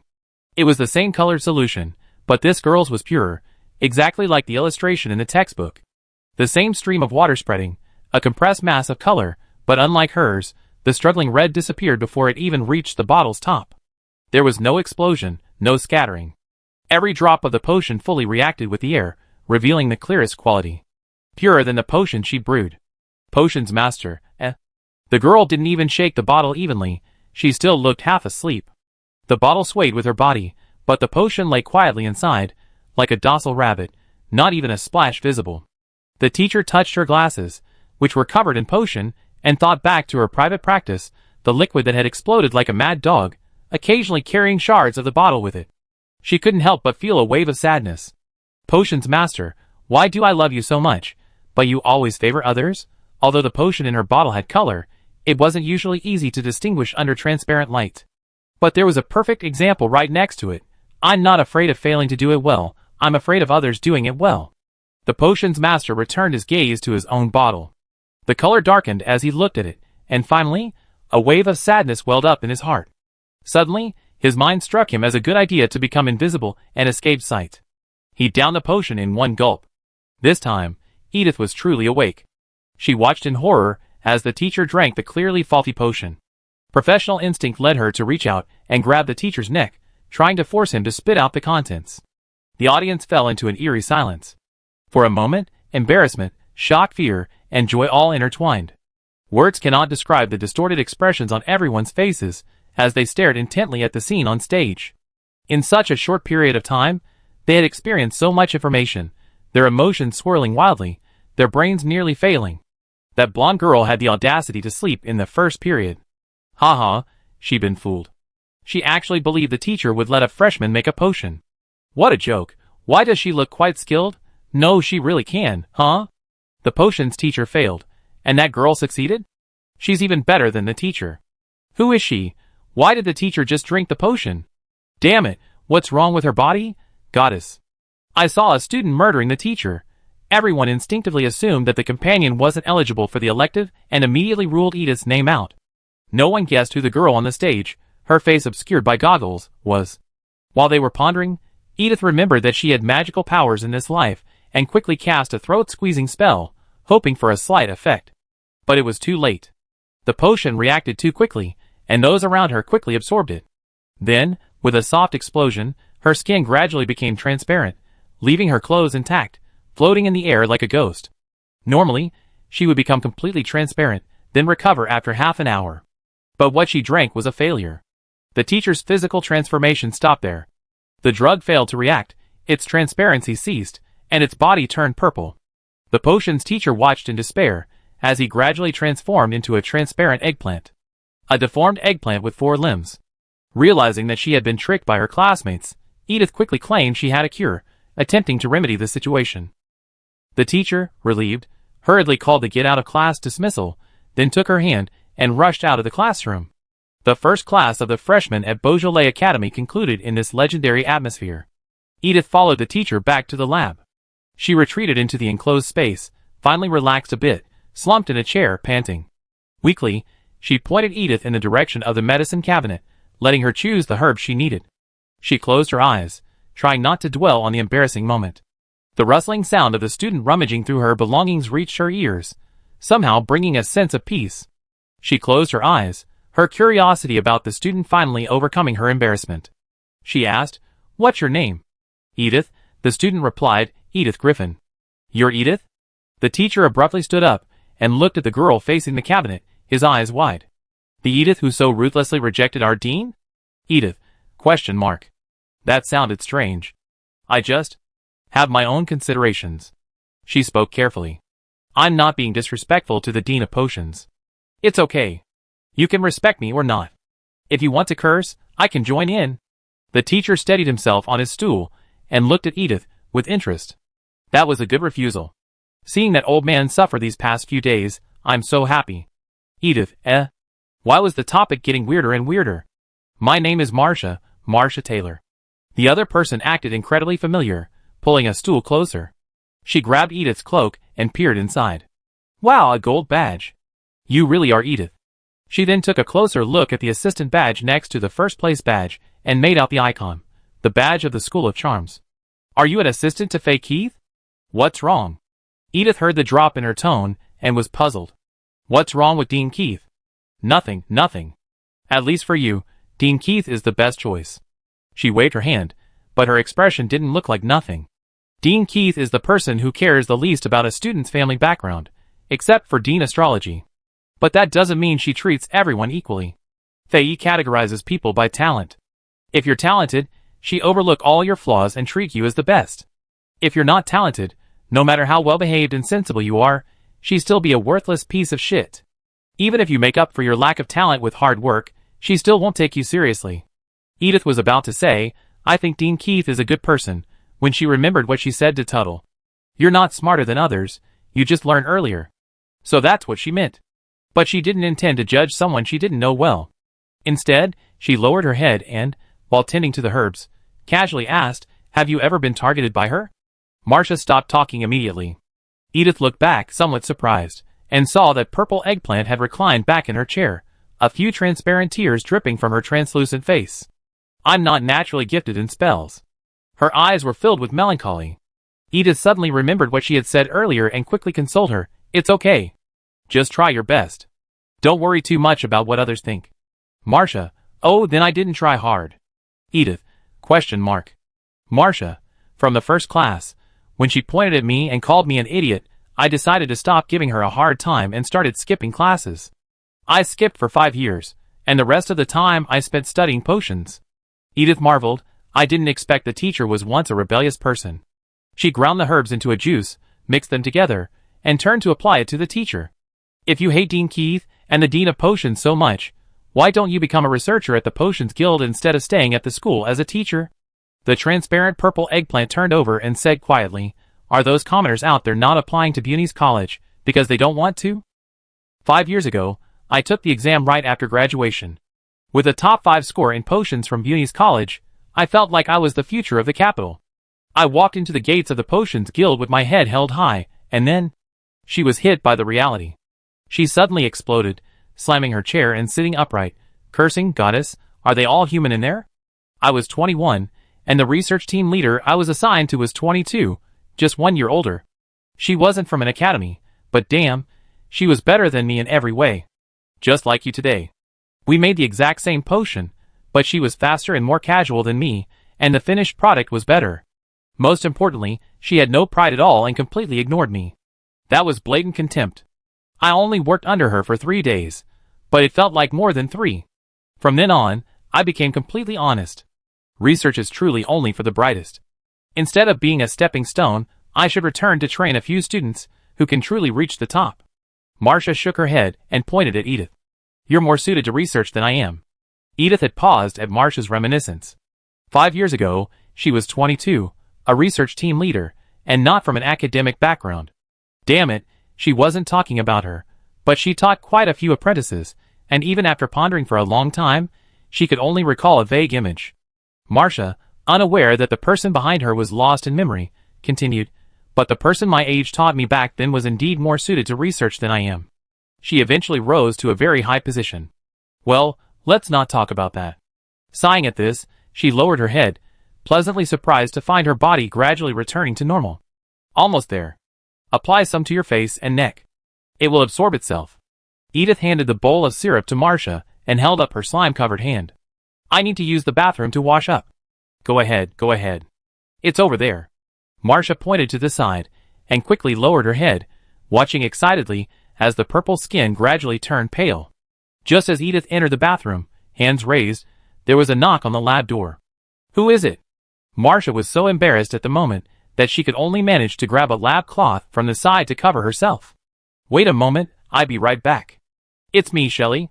Shelley Scott, clutching her notebook, said in a polite yet distant voice, "I'm sorry, I still don't have enough equipment in my lab. Can I borrow your equipment?" "Of course." Marcia, somewhat in awe of this new colleague, who was directly involved with the pharmacy guild, said yes repeatedly. "The door's unlocked, just come in." With that, she quickly wheeled her wheelchair to a small stall, calling out to the bathroom with a respectful address on the way. "Ms. Griffin, please help me entertain the guests for a while." Chapter 35. Edith was bewildered. She hadn't heard anyone talking outside, yet Marcia had inexplicably tasked her with hosting. But considering her teacher's half-purple body, it was understandable that she didn't want to see anyone. Never mind. After all, she had a hand in her drinking the potion, so she helped out to the end. She shook the water off her hands, said okay, and pushed the door open, leaving the bathroom. The supposed guest wasn't sitting in a prominent spot. She looked around but couldn't see him. Turning back to ask Marcia, she learned that he was after the lab equipment. "Go inside, check the small room on the left." "It should be there," Marcia replied in a hoarse voice. "To do experiments?" "That must be the potions teacher." Strange. Marcia was just an ordinary teacher, so her lab was naturally quite basic, nowhere near the older teachers. Was there anything she could borrow? Edith walked around the cabinet filled with crystal bottles, and walked to the room Marcia had pointed her to. She glanced inside with a social smile. Her smile froze. A familiar figure in black robes and dark hair appeared before her. Although they hadn't seen each other for 6 months, the tacit understanding they developed over 7 years of interaction still made Edith recognize him instantly. What the hell? How could it be Shelley? She instinctively jumped back, still trembling. It took her a moment to realize she looked different now. Then it should be okay. Edith mentally prepared herself, regained her composure, and peered inside again. The young man had just tilted his head to adjust the light, allowing Edith to see his face and confirm his appearance once more. It was him. Over half a year had passed. Whether it was because 21-year-old Shelley still had room to grow, or because he lost weight and looked even taller, the student before her looked somewhat different from her memory. His figure, outlined by his black robe, was a bit thin, his skin pale. Although he still looked normal, he had noticeably lost a lot of weight. He was usually expressionless, but now, he was even colder. Even from a few meters away, one could sense his aloof aura. Is unemployment such a devastating blow? But if it was him, it made sense. After all, he just moved to the academy, and the demands of being a teacher and a researcher were completely different. The lab was definitely not fully equipped, and he'd have to borrow everything he needed. Edith sighed. Compared to the association's research facilities, the academies were several levels below. It was truly unfair for Shelley to conduct experiments here. She composed herself, mentally calculating her next steps, picked up the supplies Marcia had instructed her to bring, and walked through the door with her head bowed. "Teacher asked me to help." She held the object before Shelley and said, "Put it there." Shelley didn't even look up, focusing all his attention on the instrument before him. A finger-length strand of golden hair, swirling with rich magical energy, was carefully placed on the transparent crystal plate. The moment it was placed into the tester, the number on the display shot to the top. Shelley frowned slightly, his nails turning white from the pressure he applied on the golden streak. He lowered his eyes, his mood suddenly falling for some unknown reason, his entire body submerged in a low mood.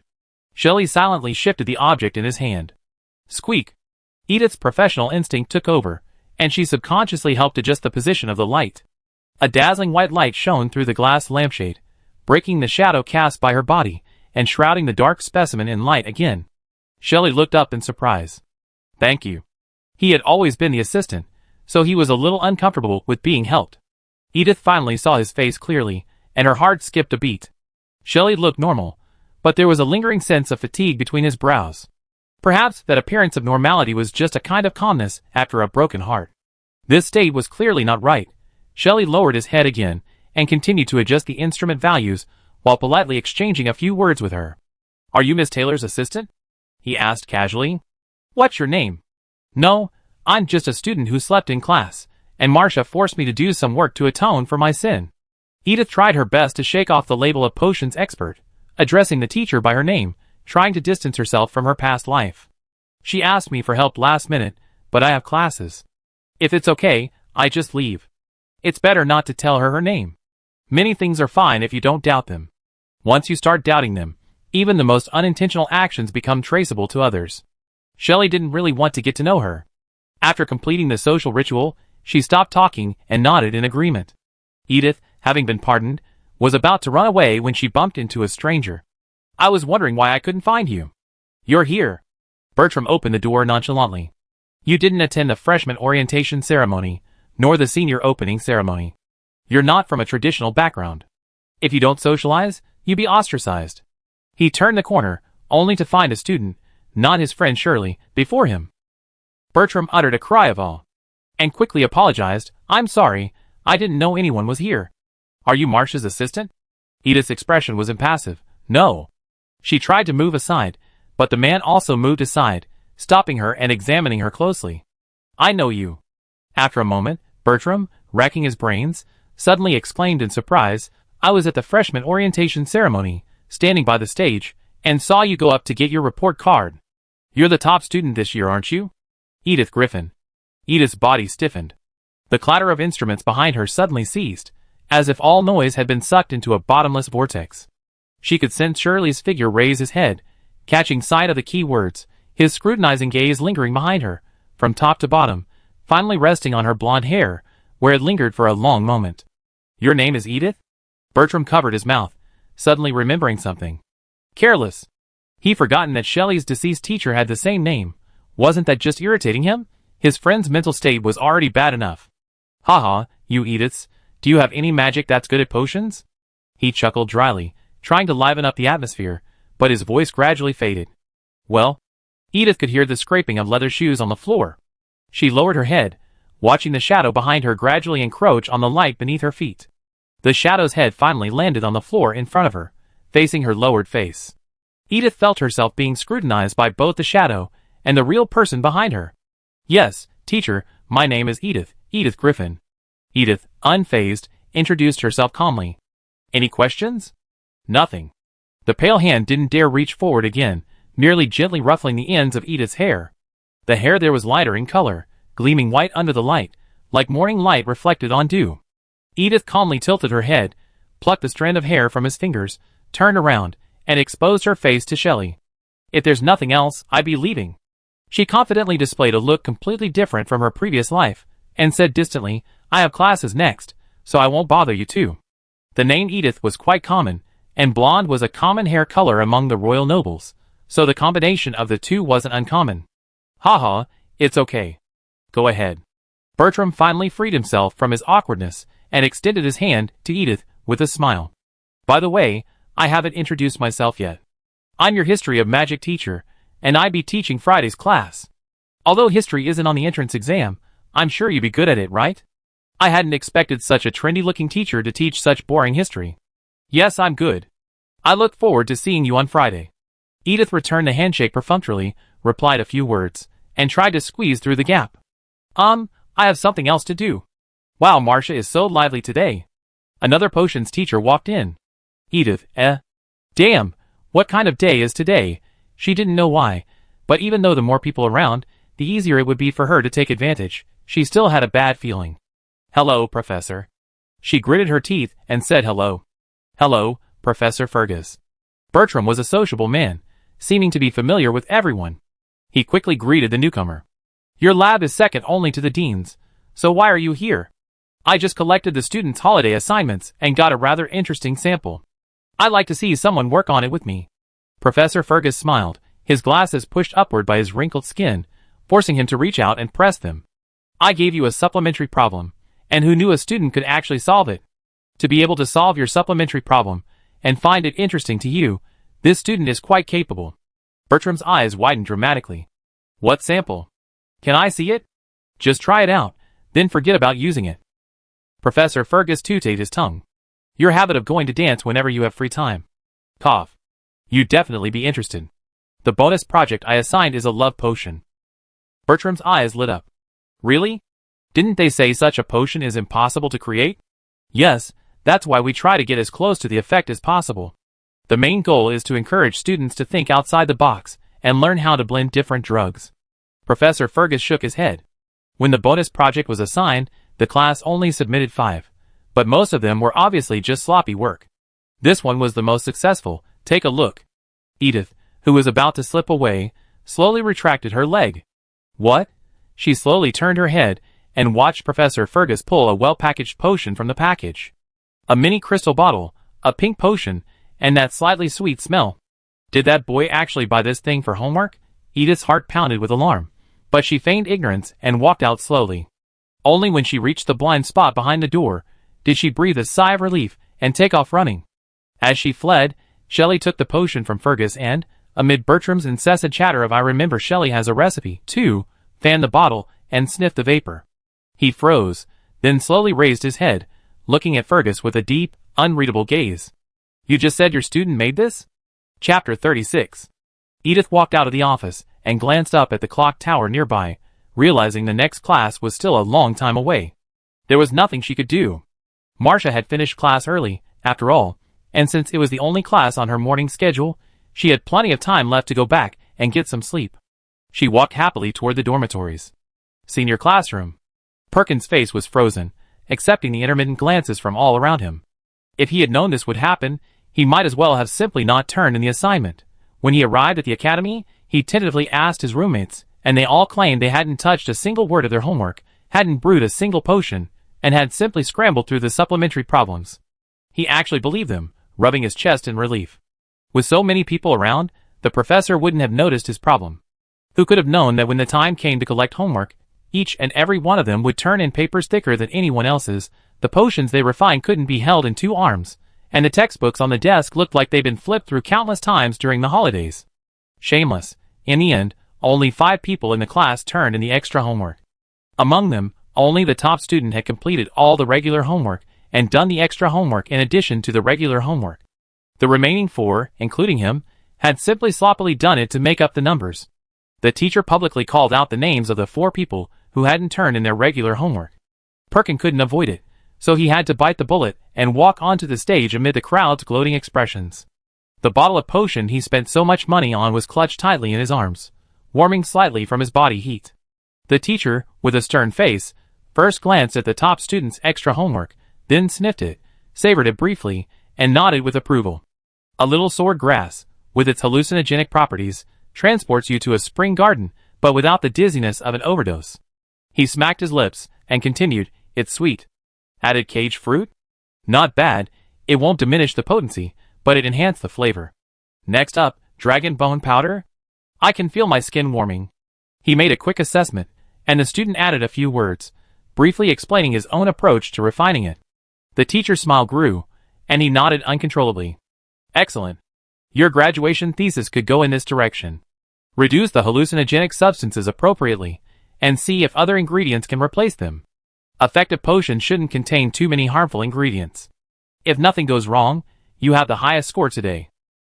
The student wore a perfectly composed smile, saluted, and gracefully returned to his seat amidst the envious gazes of the crowd. Professor Fergus's good humor only lasted so long. Except for the potion assignment from the top student in the class, he wouldn't dare drink a single bottle of anything else he handed in. He poured a few drops of the potion onto a test strip. After confirming there were no side effects, he finally reluctantly dipped a small amount into a cloth and put it into his mouth. What a bunch of rubbish. The next 3 bottles of potion each made him feel more uncomfortable than the last. A pure, non-toxic, sweet mixture of fruit juice. You shouldn't be studying at the pharmacy school. The produce section of the tulip market is more suitable for you. Others graduate and join the association, but you can find a job across the street, responsible for the disposal of rotten fruits and vegetables. He slammed the bottle of strange-tasting juice down on the table. Finish all holiday homework within a week, and submit an illustrated guide of at least 200 crops. The second student walked off with his head down. A whole bottle of hallucinogenic potion, with a generous amount of sleeping pills. You fall asleep instantly after taking it. What? Looking for love in your dreams? They fall asleep straight after drinking it, and they fall in love with sleep, not you. He snorted coldly. You should also finish your holiday homework and complete a report on the harmful effects of hallucinogenic ingredients. The third student ran off, covering his head amidst laughter. Seeing this, the fourth student quickly clutched the bottle to his chest, trembling. I make it up. I promise to turn it in within a week. Fergus, you're late. Your homework will be doubled. After dealing with the first 4, he finally turned his gaze to Perkin, the last in line. Seeing that he had also hidden the bottle to his chest, he narrowed his eyes. You don't want to turn it in either? Triple it. No, no, no, I turn it in. Triple the homework, he won't get a break for the whole week.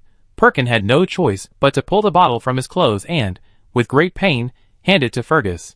This potion cost 2,000 gold coins a bottle, and even for someone from a relatively well-off family, spending it was a painful expense.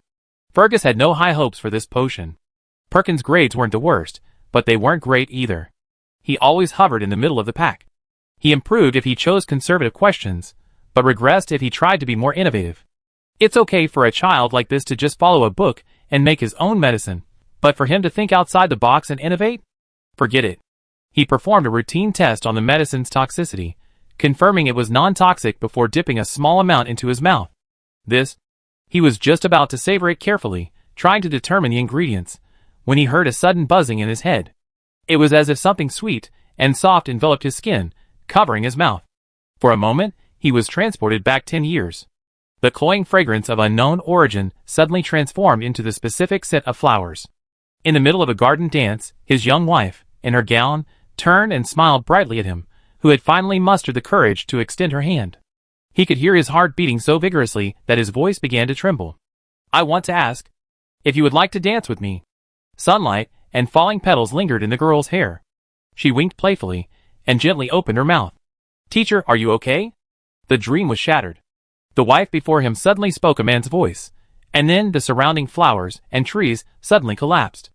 The dense foliage transformed into books lining the walls, and the flowers vanished, revealing the hard floor beneath. Fergus looked up, dazed, as his wife's long hair gradually shortened, finally settling a finger joint's length from her head. Perkin's worried face shone through his wife's smile. "Teacher, teacher?" He called out passionately, but seeing her maintain a strange smile, he couldn't help but panic and shouted to the stunned crowd, "Does anyone have a prepared healing potion?" Fergus, What the hell just happened? Shut up. Unbearable, he grabbed the pointer and lashed at Perkin, whose back was turned. "Who asked you to heal me?" Furious, Perkin clutched his buttocks and howled, nimbly leaping out of the way to avoid the teacher's next attack. Looking back, he saw Fergus standing there unharmed, and tears of emotion welled up in his eyes. "That's great, teacher, you're okay." Fergus was so angry, he didn't know what to say. He was about to curse again, but when he turned around and saw the bottle of pink potion, he couldn't say a word. "Never mind, good job. Did you mix this potion?" Perkin stood up straight and replied calmly, "Yes, sir, that's right, sir." Fergus took off his glasses and, finally serious this time, picked up the wet cloth and examined it carefully. "Did you specifically choose a hallucinogenic pollen with a small amount of toxicity? It evades test strips, creates a pleasant atmosphere, and most importantly, its inherent toxicity activates the detoxifying herbs in the potion, thereby improving blood circulation and increasing heart rate. What a brilliant design."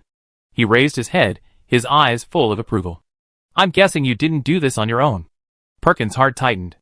Before he could formulate an excuse, Fergus spoke confidently, "Your sister saw the potion's master's notes in the academy library, right?" "Ah? Yes, that's right. I specifically asked my sister to help me find information on hallucinogenic drugs while she was there. Inspired by the previous researchers, I concocted this potion." Perkin was incredibly grateful to have a sister who was in the top 10 of his class, and he immediately took the credit for the effort. "Sister also helped me a lot during the concoction. I'm sorry, I took too much credit for myself." After all, his sister was an apprentice at the Potions Guild. Without her, there would be no evidence. "It's a good thing you're proactive in seeking knowledge." Fergus didn't mind, carefully placing the bottle into his suitcase. "I take the things first. Your work is acceptable, so you don't need to submit it again. Also, I give you the top grade for this assignment." Perkin was still heartbroken that the potion he bought for 2,000 gold coins had been taken away, but when he heard the teacher say this, his mind suddenly vanished and a smile spread across his face. "Thank you, teacher. Worth it." A top grade could earn the teacher a letter of introduction, something 2,000 gold coins couldn't buy. He walked off the stage with a light-hearted air and returned to his previously occupied seat, his grin stretched from ear to ear. It wasn't until a friend poked him with a pen, a smirk on his face, that he snapped back to his senses and looked in the direction of the finger. There, William, the top student in the class, was staring at him with a deadly gaze. Seeing Perkin turn his head, he gave a sinister smile. "You better stay a good boy to your sister," he threatened, his lips enunciating each word. Perkin couldn't help but shudder, goosebumps covering his skin. "Ignore him, he's just jealous of your sister," the friend said nonchalantly. "After all, He's the only one in his family who got into the academy, and his grades are severely uneven. He'd probably never see the library again. Seeing you get first place thanks to your library notes, he must be gritting his teeth in hatred. Not far away, William, at the center of the discussion, trembled violently under the scorching gazes of those around him. His friend hurried forward to mediate, saying, "It's okay, it's just a coincidence. His sister left the academy, and he can't get into the library himself. You have to take the highest honors in the future." "Yeah, there's no chance she'd get into the internal library anymore. But her sister is in the pharmacy guild." William gritted his teeth. The pharmacy guild? Ha, they're using their precious library credentials to help their brother. Would they be so reluctant to give up a piece of their research in the future? What a ruthless climber. The friend hesitated. He wanted to say, "Aren't you the most unscrupulous person?" But thinking about the various obstacles he set for his competitors, he had to keep his mouth shut. Forget it. What if he told her, and she held a grudge? He might be the one drugged before the next exam and fail. His sister is just an apprentice, after all. She doesn't get much exposure to the potions guild. The friend consoled him. How many people join the guild each year? And how many gain access to the internal library? The latter is clearly far more valuable. In my opinion, instead of going against Perkin, you should find an opportunity to enter the library. Didn't the rules change this year? You can challenge others in any area, and if you win, you inherit your chances. These rules are practically tailor-made for you. William's expression brightened slightly, and he nodded in approval. Yes, he's so good at potions. If it weren't for the other chorus holding him back, he'd definitely be in the top 10. So who do you think I should challenge? He tilted his head and asked his friend. My friend paused for 2 seconds. 4th or 5th grade definitely wouldn't work. After all, being a year ahead would be too difficult. My peers weren't very good either. Although William wouldn't admit it, his grades were clearly faked, and a one-on-one comparison would likely raise questions. The 2nd grade hasn't been divided into houses yet, so we don't know which of the top 10 students are good at potions and which aren't. Even choosing someone who is good doesn't guarantee success. After much deliberation, I think 1st grade is the best choice. My friend pondered for a moment, then asked cautiously, "What do you think of Edith Griffin, the first-place finisher on the first-year entrance exam?" Chapter 37. William was unfamiliar with the name and frowned. Edith Griffin? His first reaction was to refuse. What are you thinking? Asking me to challenge a first-year student? It would be so embarrassing if word got out. His friend raised an eyebrow. He knew his friend well. He wasn't embarrassed to bully the younger student, he was worried that the top student was too strong and his chances of winning wouldn't be great. Don't think so. She's the top student after all. She's got the skills.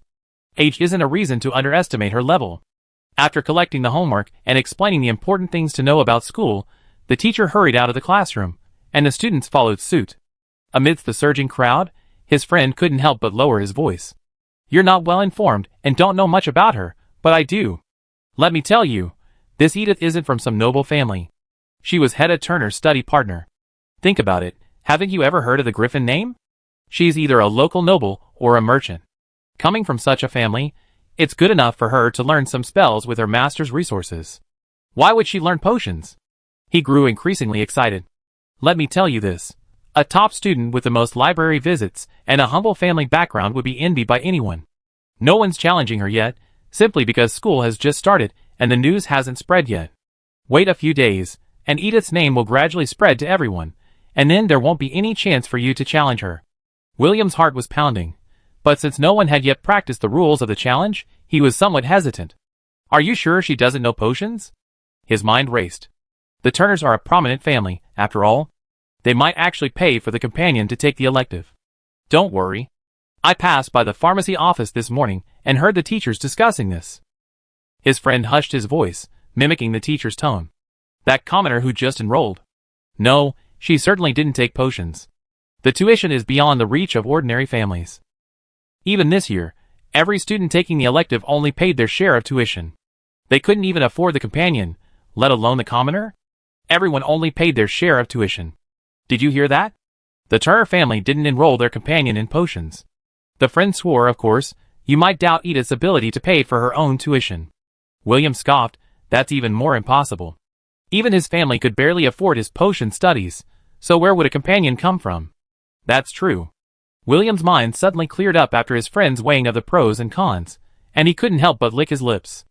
A freshman with no potions experience and 5 library visits. It was like a piece of gold dropped by the side of the road, easily scooped up and pocketed. Surely no one would be unmoved by the temptation. As for being accused of bullying freshmen? Laugh at them all. A good reputation is nothing compared to the tangible benefits of tangible gains. He made up his mind, returned to his dorm, studied the school's new challenge procedures, and solemnly wrote out his application. Edith had just fallen into a peaceful sleep again when Muellen's violent shaking woke her. She was half asleep and struggled to get out of the quilt. What's wrong? Hedda, also woken by the noise, pulled the covers down slightly, revealing half an eye. You've been challenged. Muellen looked anxious. The dorm manager just delivered a challenge letter. It's signed by the teacher, and you must arrive at the challenge site within the hour. Hurry up. Otherwise, you'll be deemed a failure. Edith suddenly woke up. What? She picked up her clothes, casually placed aside, and put them on, fastening her brooch and putting on her cape in one go. How could someone challenge me on the first day? Who? If he had the guts to challenge her, he must be at least in the top 50. She should know him. William Lewis. Muellen quickly pulled out the challenge paper, pointed to the name, and read it aloud. Edith frowned. William? Who's that? There's no such name in the top 50? He's a senior from the 3rd year, skilled in potions, and the project he's challenging you to is also potions. Bell waved the paper in his hand and walked in. I just asked for you. 3rd year? All 3 people present cried out. Mullen's objection was particularly vehement. A 3rd year challenging a freshman? She suddenly trembled violently. And challenge a subject others might not have studied. Oh my God! Edith understood her fear. Mullen's family background prevented her from taking potions, and fortunately, she had no such ambitions. All she had expressed at the pajama party was her desire to enter the School of Magic. She was just one step away from the top 10. If she finally earned the opportunity, only to have the prize taken away by someone studying unconventional techniques would be so unfair. Even if exam scores can be assigned to maintain the same total score, I doubt the Academy can't be fair in this challenge. Belle, who also didn't take potions, had a cold expression. Now it's you, so what's next? Could it be me? She was the owner of the silver brooch, second only to Edith. Perhaps this rule was designed to favor students from prominent families with weak academic scores. Hedda chuckled twice, her tone sarcastically. What a dark world. The rules were changed this year. Now, someone from a prominent family with influence over the Academy, but unable to place in the top 10 due to weak academic scores. Who is it? It's so hard to guess. Everyone was silent, and the name of Ivan Campbell suddenly popped into their minds. The youngest son of the royal family, forced to stay outside the top 10 due to frailty. There's no point in saying this now. I have to win before I can make any demands. Edith pondered for a moment. Let's go see for ourselves first. Challenge classroom. Potions challenges had to be conducted in the laboratory. Even though the corridor outside the lab was quite narrow, it was still packed. Everyone was enthusiastic about this first challenge since the rules were announced, and many were even seriously considering challenging the younger students. No one wanted to be the shameless one, but if someone took the lead, they wouldn't mind following suit. By comparison, the first-year students were more anxious. Where's Amy? A student tugged at Amy's roommate's sleeve. This is your first time playing this kind of competition to defend your class's dignity, and the top 10 aren't here to cheer you on? He went to the library. The student sighed. After hearing about the cross-level challenge, Amy yelled "Oh no!" and ran out of the dorm. I heard she was planning to use up her only chance to win the bronze brooch, so she wouldn't lose anything if she lost the challenge. This rule is so unfair to the first years. He sighed and turned, suddenly catching sight of Edith sitting next to him. His eyes lit up. Hey classmate, why are you here? Edith was trying to distinguish the voices around her, trying to gather information about the challenger. Hearing the boy's clear voice, she glanced around and pointed at herself in confusion. The man nodded quickly. Yes, I'm calling you. Ah, you may not recognize me, but I do. I was in Teacher Taylor's class this morning too. I saw you making the potion. Amazing. He sighed again as he spoke. Why don't the third years challenge you? That would raise our success rate to at least 40%. We should find someone to teach them a lesson, so they know the first years aren't to be trifled with. The student who had asked the question came over, his eyes widening as Amy's roommate described Edith's actions in vivid detail. So you're the student who was said to have strangled Teacher Taylor, he exclaimed. What an honor. I finally meet you in person. Edith, Which version of the rumor has it spread to now? Though she didn't say anything, the other students didn't think anything was wrong. Geniuses, after all, always have a bit of a temper. They continued their heated discussion. How do you know Edith can't give him a hard time? The student questioning was curious. She's top of our grade, and that challenger didn't even make the top 50. It's a well-known fact that companions don't study potions. Edith is a companion, and she might excel in other subjects. Comparing her weaknesses to the challenger's strengths is a sure loss, no matter how you look at it. The boy sighed. Everyone has weaknesses. Allowing a challenge in a single subject is. I wonder what the academy is thinking. By the way, is Edith here? He paused, as if remembering something, and looked around. There's still 20 minutes left, and the teacher and challenger are already in the classroom. Is she planning on not coming? If she doesn't come, she'd be disqualified, and the other team will be considered the winner. Edith suddenly spoke up, asking, do you want her to come or not? If we win, I want her to come. If we lose, I hope she doesn't come, so that William can win unfairly. The boy argued, after all, if we open her mouth, everyone in the school will think it's easy to manipulate the first grade. Then the top 10 won't have a peaceful life. At this point, his thoughts suddenly shifted, and he turned to Edith and asked, come to think of it, I don't know your name.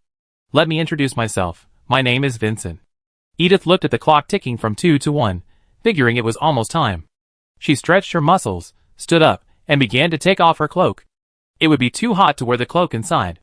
Vincent's outstretched hand hovered in midair, as he watched Edith unbutton the collar. The black cloak immediately slid to the sides, and the golden brooch flashed by. His mouth slowly widened, then unconsciously rounded, forming an O shape. His jaw felt sore, his eyes glazed, and his arm ached from being raised for so long, but he remained unaware, frozen in place. Edith, about to leave, finally noticed the boy's outstretched hand. She raised an eyebrow, extended her own, and gently shook it. Thank you, nice to meet you. I'm Edith. William had chosen Marcia as the witness teacher. Edith couldn't help but laugh at the sight of the woman. That made sense. Choosing her own teacher was a risk of being scolded, but choosing the dean was a bit timid, and she wasn't close to Shelley. After much thought, the lower grade teacher was the most suitable. Marcia looked hopeless. Seeing Edith approach, she stepped back as if relieved, picked up the paper rules, and began to read out. This challenge involves preparing a potion.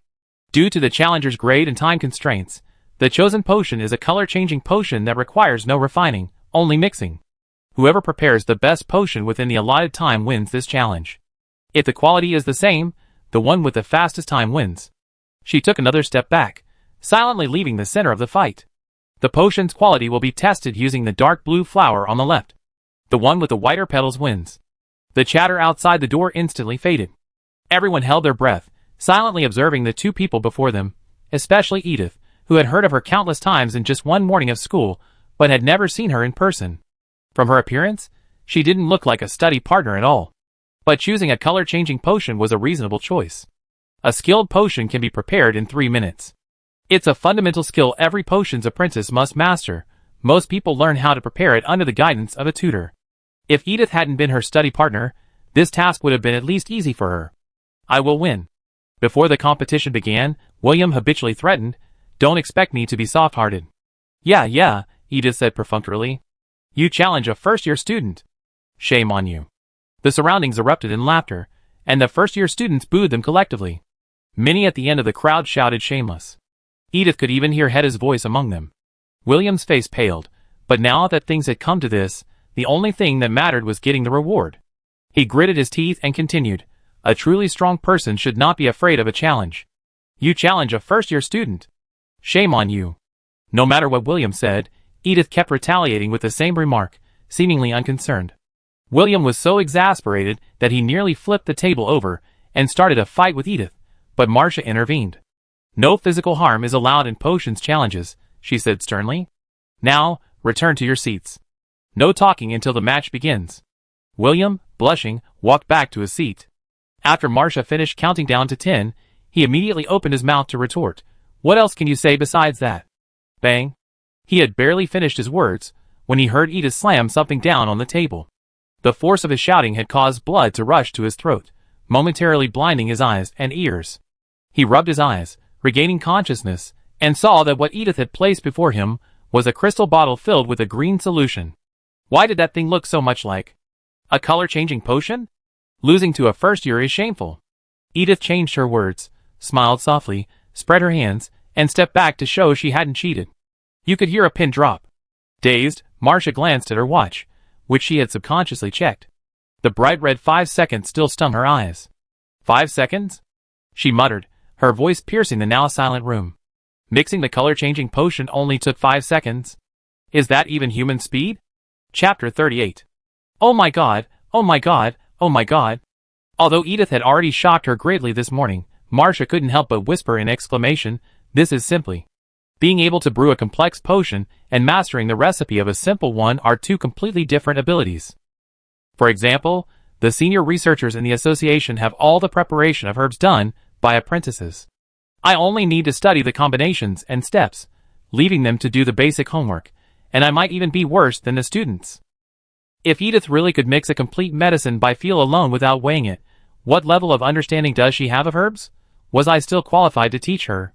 William's mouth was still open, his retort still ringing in everyone's ears. Before he even touched a single herb, the basket across from him was already empty, leaving only a few discarded items. That's impossible. William's eyes were fixed on Edith's hands. Although the herbal juices have been processed, the weighing, proportioning, and mixing. There's no way they could have been done in such a short time. Unless she had prepared the finished potion in advance, hid the ingredients in a matter of seconds, and then placed the finished product on the table without anyone noticing. William suddenly turned around and looked at Marcia, who stood dazed beside him, his eyes narrowed slightly. This person seems to be the first-year potion teacher, right? You're Mr. Taylor's student, right? William's face darkened. Are you pretending not to know the teacher? Edith was baffled. When did I ever say I wasn't her student? William sneered. Sure enough. As a teacher, you actually helped your students cheat. He looked at Marcia with a look that said, I see through everything. He turned to her with disdain. I'm telling you, even though you're my teacher, I won't stand for it. 3, 2, 1, time's up. Marcia, recovering from her shock, raised an eyebrow at William, who, despite holding the top spot in the potion competition, was in fact restless. She didn't remind him. Instead, she pressed the clock at the timer and showed William the numbers in her hand. 6 minutes of challenge time. Edith has successfully prepared the medicine. You haven't produced your results, so you're automatically deemed a failure. She hadn't interfered with anyone. It was William who wasted time with his own wandering thoughts. William's slanted mouth froze in midair. That's not right. I was questioning. How can the time it takes to raise a question count towards the challenge time? His face flushed crimson. Why are you declaring me a failure so quickly? What are you feeling guilty about? He didn't believe Edith could truly win on her own merit. Marcia must be scared to be so quick to judge him. Marcia shrugged. She was already in a bad mood today, and now being dragged into testifying during break had her annoyance with William at its peak. Okay, well, you're a third-year student, and Mr. Fergus's student. I give you a backdoor. Everyone, witness it. You be given 6 more minutes from now, no less. William's face flushed even redder. What do you mean by backdoor? What do you mean by you're a third-year student? The angry eyes of the first-year students around him burned through him. Marcia was trying to discredit him, but now that things had come to this, he had no choice but to bite the bullet and prepare the potion. The color-changing potion recipe was from first-year class, after all, so his memory wasn't very clear. He could only add it little by little, observing the changes in real time to judge any problems. The whispers around him grew louder. While William's movements looked professional, the impact was nothing compared to the swiftness of Edith's casual pouring. Not to mention, the product produced by this professional approach didn't seem very good. 15 seconds left. Marcia's face was filled with relief, finally ending this farce. 14, 13, 12. Oh no, William still had 2 potions to add. Forget trying them now. Even if he knew the ratio, he wouldn't have enough time to measure them with a measuring cup. He could only grit his teeth, trusting his feel, grabbing a bottle in each hand, and pouring them simultaneously. A puff of pungent white smoke emanated from the finished bottle, forcing Marcia and Edith to cover their noses. Outsiders couldn't smell it, only the white liquid within the crystal bottle could be seen. Is this a success? William's final, simultaneous movements were somewhat unrestrained, a testament to his coolness to the onlookers, who knew nothing about potions. Many people paused their mocking laughter, their eyes lit up with admiration. Except for the seniors taking potions. They gritted their teeth at the sight of someone beside them remarking, "Your level seems pretty good," their expressions aching with envy. Is this the expected level of a top-ranked third-year student? Even if written exams make up the bulk of the score, practical skills shouldn't be this low. Holding the bottle with both hands, and without a funnel, pouring it at a tilt of more than 45 degrees into a container already over a third of the way full, the entire bottle's contents splattered. Not to mention whether the mixture would change. If it had been poison, William would have been dead by now. This was completely illegal. But regardless of what the onlookers thought, William finally breathed a sigh of relief, wiping the sweat from his forehead and leaning against the lab bench. Although the smell was a bit strange, the color and consistency of his final product were identical to a normal color-changing potion. There shouldn't be any problems. Is it ready? If it's, let's test it together. Marcia clapped her hands, and the people around her immediately became excited, scrambling to get to the window. The two people in the center of the field of vision were both incredibly confident, which made the onlookers' hearts waver. While speed might look impressive, the most important thing when mixing a potion is its effectiveness, right? Do you think Edith can win? Vincent's heart was pounding, and he didn't dare to look. He turned and asked the classmate next to him secretly. She can win. After a moment's silence, the classmate finally answered his question. Why? Vincent was surprised by his classmate's affirmative answer. Tell me why. The classmate couldn't hold it back any longer. Because I have eyes. Vincent then realized the silence around him. He looked up, bewildered, at everyone's faces, wanting to laugh but unable to. Then he turned to look inside the classroom. The flowers in Edith's hand were as white as snow, so bright it hurt his eyes. He shifted his gaze to William beside him, pursing his lips. Finally, he couldn't hold it back. The laughter welling up in his throat blew out a melodious, resounding whistle from his lips, barely clenched. As if it were a signal, countless people suddenly opened their mouths and fell to the ground in laughter. William's flower did indeed change color, though it glowed an eerie fluorescent green. Not only that, the liquid on the petals inexplicably squirmed, forming tiny bubbles that burst after a few seconds, spurting out a foul-smelling green mucus.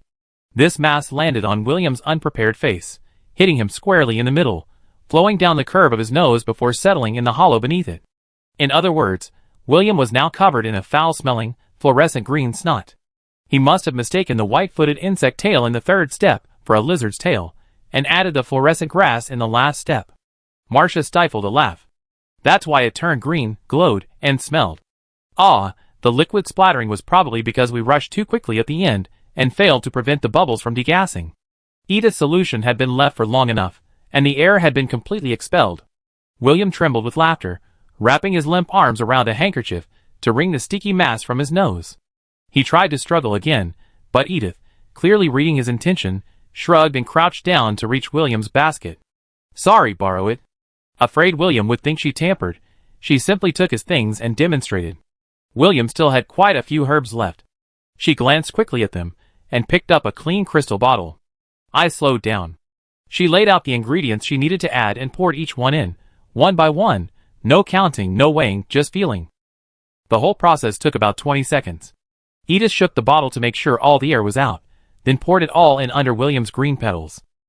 White! Wow, it actually overcame the effects of the failed drug. The onlookers gasped. Successful twice in a row, this couldn't be explained by luck or cheating.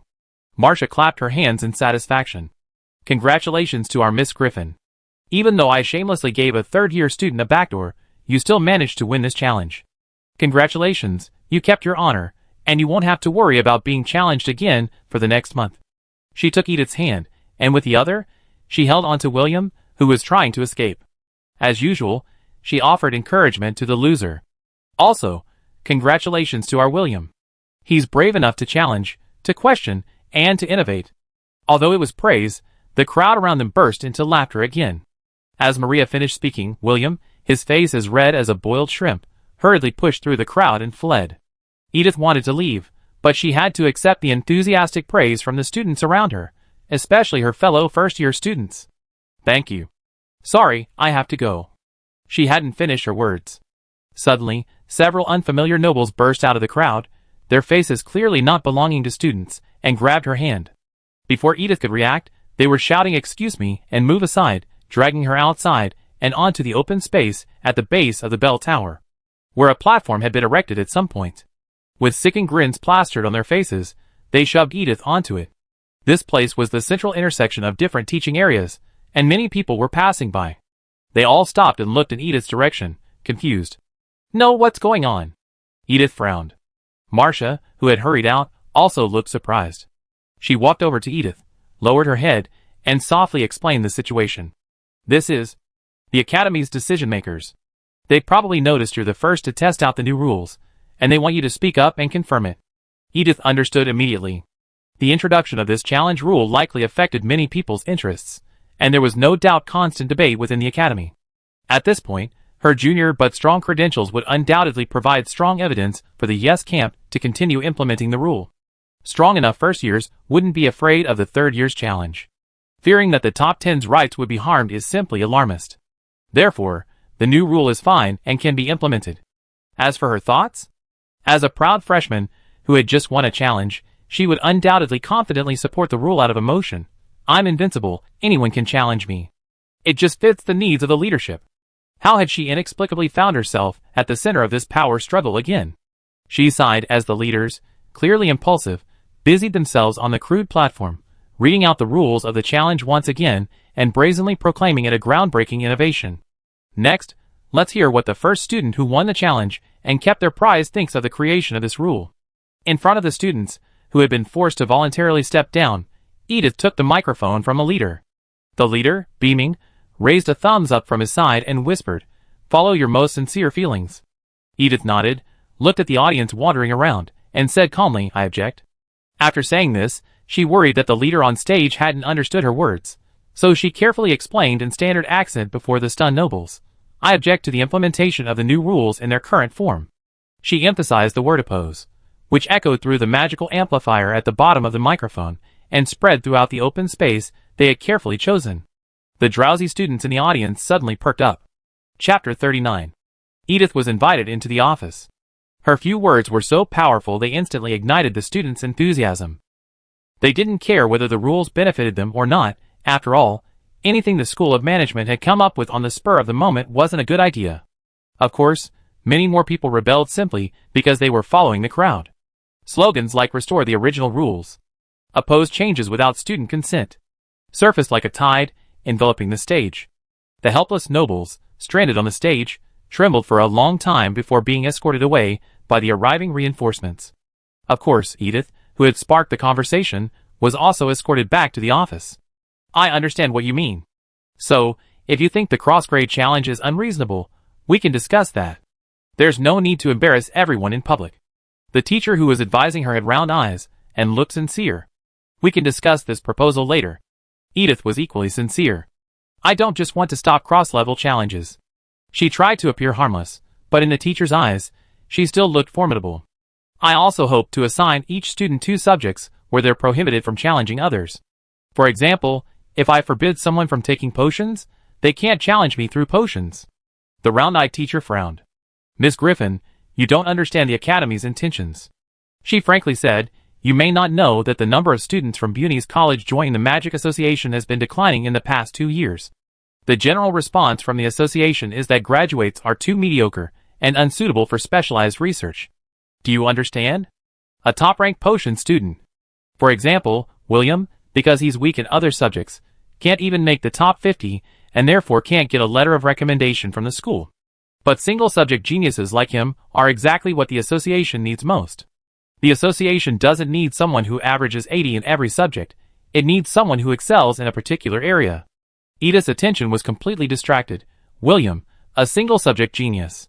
She was clearly using a declarative sentence, but the teacher choked and could only change the subject, saying, "Just an example." Edith raised an eyebrow. "I don't understand. Does a genius who excels in a particular area have flaws in other subjects? For example, that genius you're talking about, William, also excels in charms?"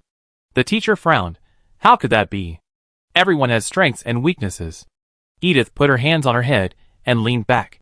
"Then, since top talents in every field have weaknesses, why should he be penalized by losing the reward if he loses in his area of weakness?" The teacher was stunned. She wasn't part of the decision-making process, merely a messenger and counselor. She hadn't really considered the intricacies of the situation, and Edith's coaxing immediately sent her spiraling into a whirlwind of thoughts. Yes. According to the current rules, it's actually unfair to those with single-subject prodigies. Edith nodded silently. Since you're focused on cultivating talent in a specific field, she start with that aspect, offering counseling, explaining the disadvantages of the rules. A precise strike will be effective. As expected, having been successfully counseled, the round-eyed teacher gradually gained strength. She looked up at Edith with a resolute gaze, filled with the courage to stand alone against the world. You're right. You're right. Edith sat up straighter at the other person's expression. Somehow, it felt like she'd gone too far. I wondered what the round-eyed teacher had been through. Edith's original intention was to sway her and influence the decision-makers. Now it seemed it wasn't necessary. How's it going? It's clear. Edith has deeply realized her mistakes, reflected deeply, and has decided to formally apologize to the entire academy for her careless words and actions. The round-eyed teacher said seriously. Beside her, Edith lowered her head, her hands hanging naturally in front of her, looking well-behaved and sensible. The decision-making noble nodded in satisfaction and sneered. Just a clever freshman. Yet she thinks she's a leader. Sure enough, the moment the academy puts pressure on her, she immediately gets flustered. He held his head high and, under the round-eyed teacher's repeated assurances, led Edith out of the office. Outside, the protesting students formed a dense network, blocking the entire corridor. Quiet, quiet. Miss Griffin was misled by some unknown person just now. Now she's expressing her true opinion. He shouted over the crowd, pushing Edith forward. Come, tell them. Edith took a deep breath and spoke in one breath. The academy agrees to lift the restrictions on cross-level challenges and add subject locks. Everyone can choose 2 subjects that others cannot challenge. Decision-making noble, ? When did he say that? He turned around, stunned amid the cheers, watching Edith's mouth opening and closing, then looked back at the teacher who had just reassured him.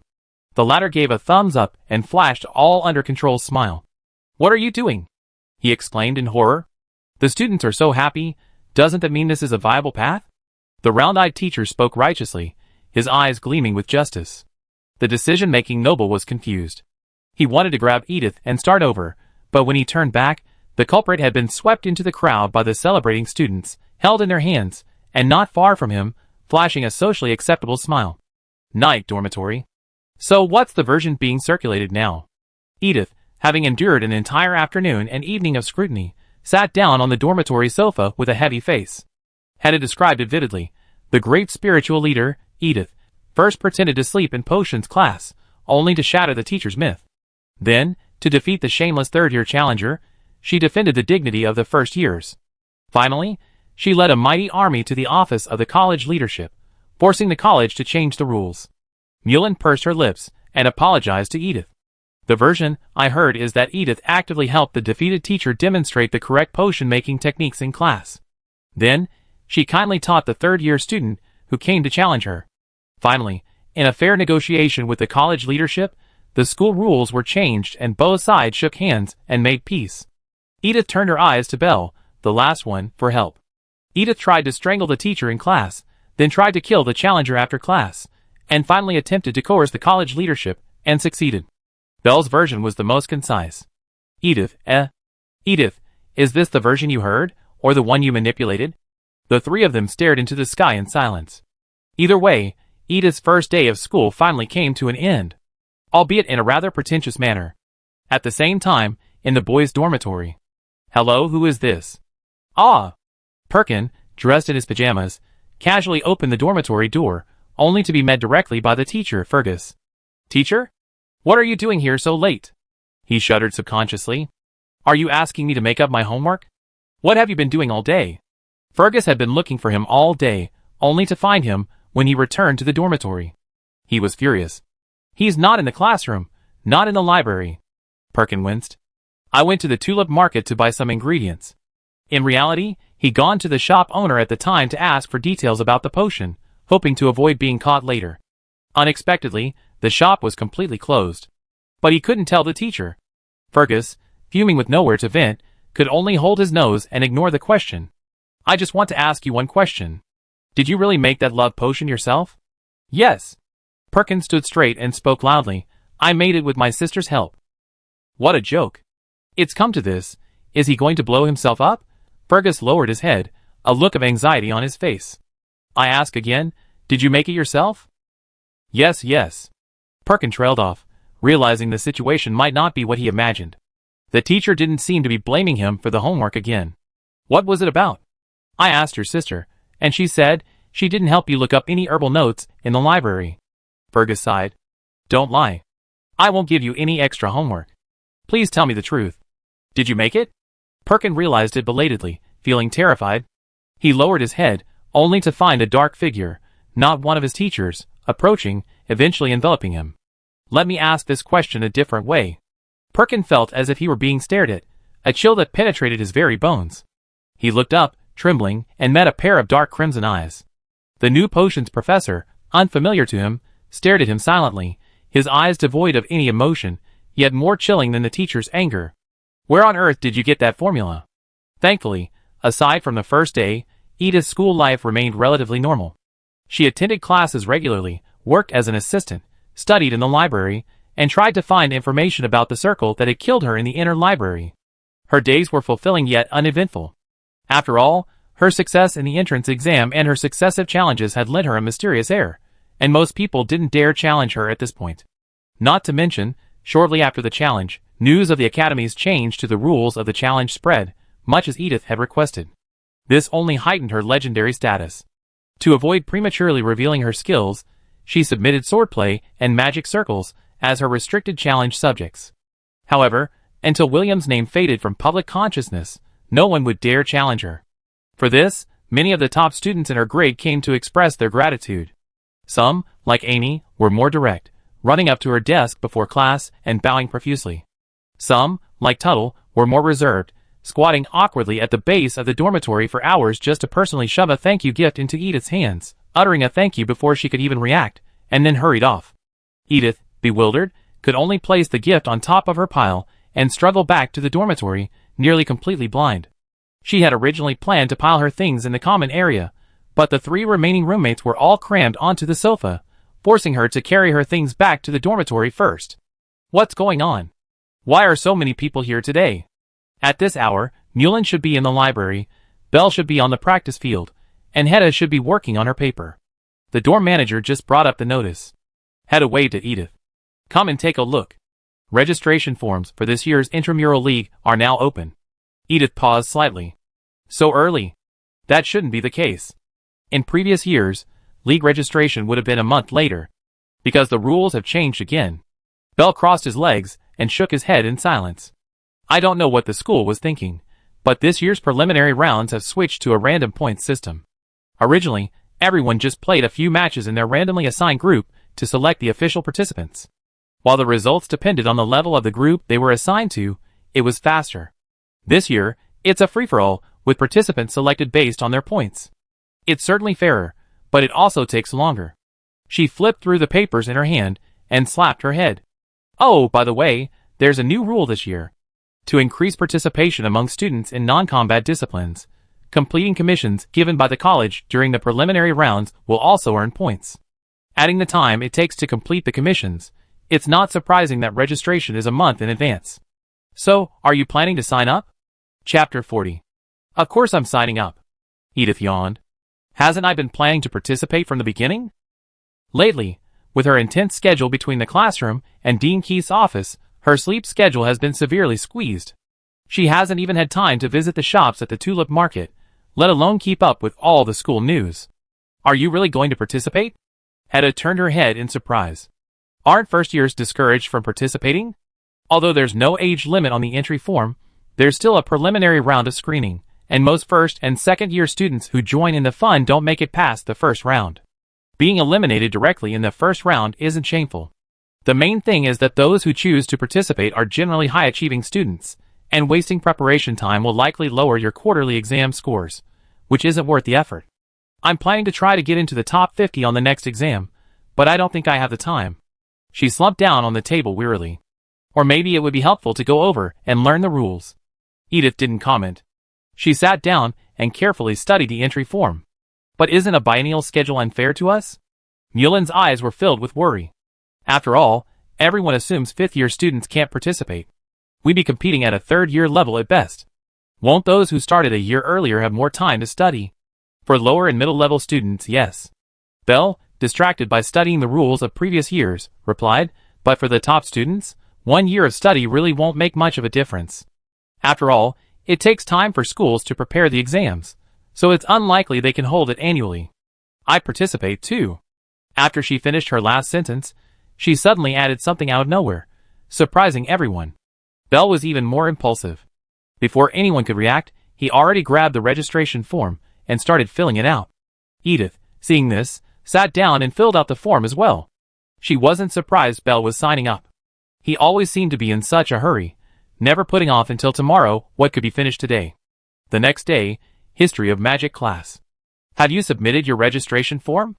Just 5 minutes into class, Edith received a small note from Tuttle. The note, folded into a square the size of a fingernail, wobbled from the side and landed in her hand. Edith glanced sideways. Tuttle was just to her left, in front of her. She didn't understand why he had to deliver the message this way. Submitted, she replied simply, without using her wand, leaning forward and patting Tuttle's shoulder. History of Magic class was held in the lecture hall. She sat in the back row, half a shoulder taller than Tuttle. He frowned and turned back, only to meet Edith's gaze. The side of his face brushed against Edith's dangling hair. He instinctively uttered an ah, his eyes averted, and hurriedly yanked the slip of paper over. Miss Griffin, what are you doing? Bertram's teasing voice echoed from the blackboard. Everyone turned around, seizing the moment to openly examine the top student. Let's discuss history of magic, Edith said confidently. Bertram raised an eyebrow, slowly ascended the steps, and paused beside Tuttle's seat. All right. He glanced at the boy who had prepared to stand, then turned to Edith and smiled. Then please ask our top student to answer the question on the blackboard. Tobias David. That's correct. Please take a seat. Bertram, somewhat surprised, withdrew his hand from Tuttle's position. Amidst the murmurs of astonishment from the students around him, he nodded in approval. Yes, you understand some of this kind of popular science. But it's best not to engage in such emotional exchanges in class. The others laughed heartily. Tuttle sat expressionlessly, his face fixed squarely in his seat. His reddened ears betrayed his inner turmoil. Bertram glanced at him with amusement, cleared his throat, and returned to the podium.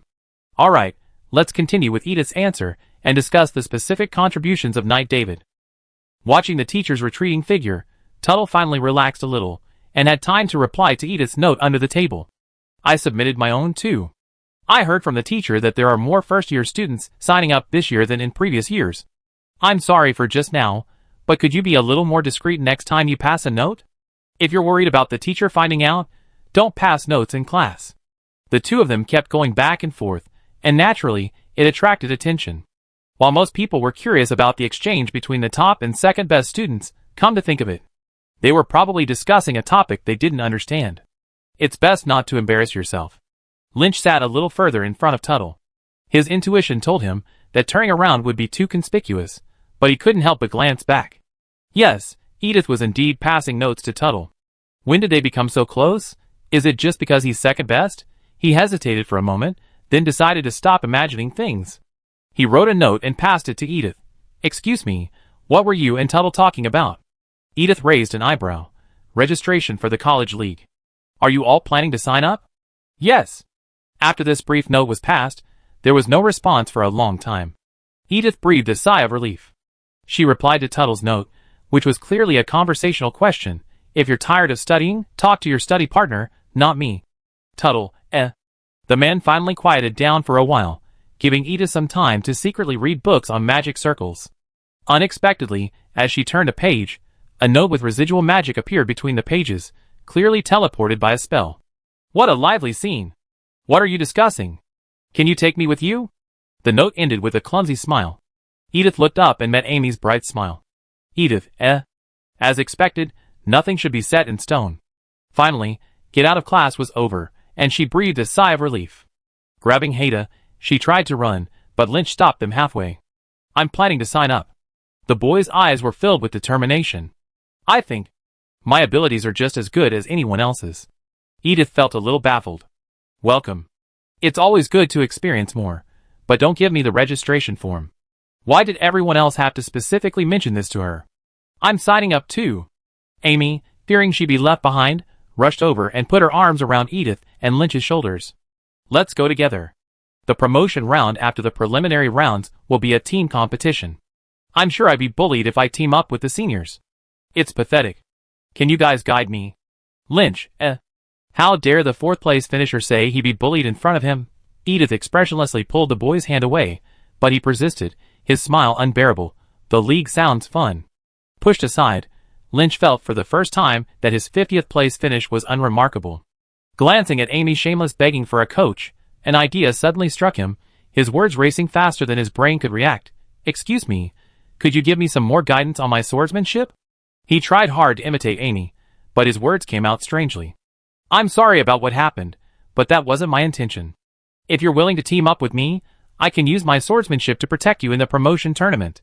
He added hurriedly, it's not that you're incapable, but having an extra layer of security is always helpful. Edith dodged Amy's enthusiasm again, and said without hesitation, sure. Back when she first traveled back in time, thanks to the food and shelter provided by the manor, she quickly adapted to her new identity, and Doreen survived. Marquis Charles certainly looked down on her, but Lynch had done nothing wrong. Just consider it a favor. Ah! Lynch seemed surprised she agreed so quickly, his eyes lit with surprise. Okay. I'm always available, and I do whatever you arrange. He left the classroom with a spring in his step, walking on cotton. Amy paused for 2 seconds, then approached Edith mysteriously and asked in a low voice, You know swordsmanship? Edith couldn't stand it any longer. Shut up. She finally relented and agreed to the other party's request to join a team, finally freeing herself from the man's entanglement. Hedda had already left, having sent a message saying she planned to go to the library early to study.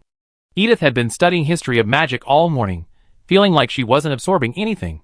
Glancing at her empty afternoon schedule, she decided to check out the tulip market. Belle and Mullen had both been unable to take potions due to financial constraints. Both had good grades, so the cost shouldn't have bothered them. The shop, which had been temporarily put on hold, could now be picked up again. And we also need to take the love potion off the shelves to avoid exposure. Teacher's office area. Bertram, clutching his history of magic textbook, hummed a song and danced cheerfully down the corridor. Today was Friday. No classes in the afternoon, so I could go to the dance tonight. Passing by a window that reflected his own reflection, he paused, taking in his handsome face. He spun around to admire his new dress. The perfect lace, the perfectly corseted waist. Finally, he whistled as he adjusted his hair, which he had gotten up early to style. As the whistle faded, he resumed humming, only this time it was a popular dance tune for recent dances. Goddess, what a beautifully crafted face. He narcissistically placed his book on the windowsill and cupped his cheek. Goddess, oh goddess, am I the most handsome man in the world? Shelley's face suddenly appeared behind the transparent glass. He wore the uniform black academy robe, his hair disheveled, his face expressionless. He hurried, book in hand. He wore no trace of attire, yet he looked several degrees more refined than he. Bertram, Okay, goddess, I get it, goddess. There's no need to tell me the correct answer this way, goddess. He pushed open the door and called to Shelley, who was still buried in her experiments. Are you going to the dance tonight? It seems 3 deans are coming. It'd be really helpful for expanding your network. No. Shelley was in a bad mood, staring down at her notes. I'm planning to go to the tulip market again. You've been waiting for so long and still haven't found anyone. The boss must have run away. Bertram shook his head in disapproval. It's time for you to socialize. You're 22. According to potions lore, anyone who doesn't have a girlfriend by 24 is destined to spend their whole life in research. Shut up. Shelley's mood seemed to worsen. Bertram, unsure of what had irritated him, shrugged. 22. TSK, I tell you, even my first grade class is in love. That Edith you saw the other day, and that second grader in their grade. TSK,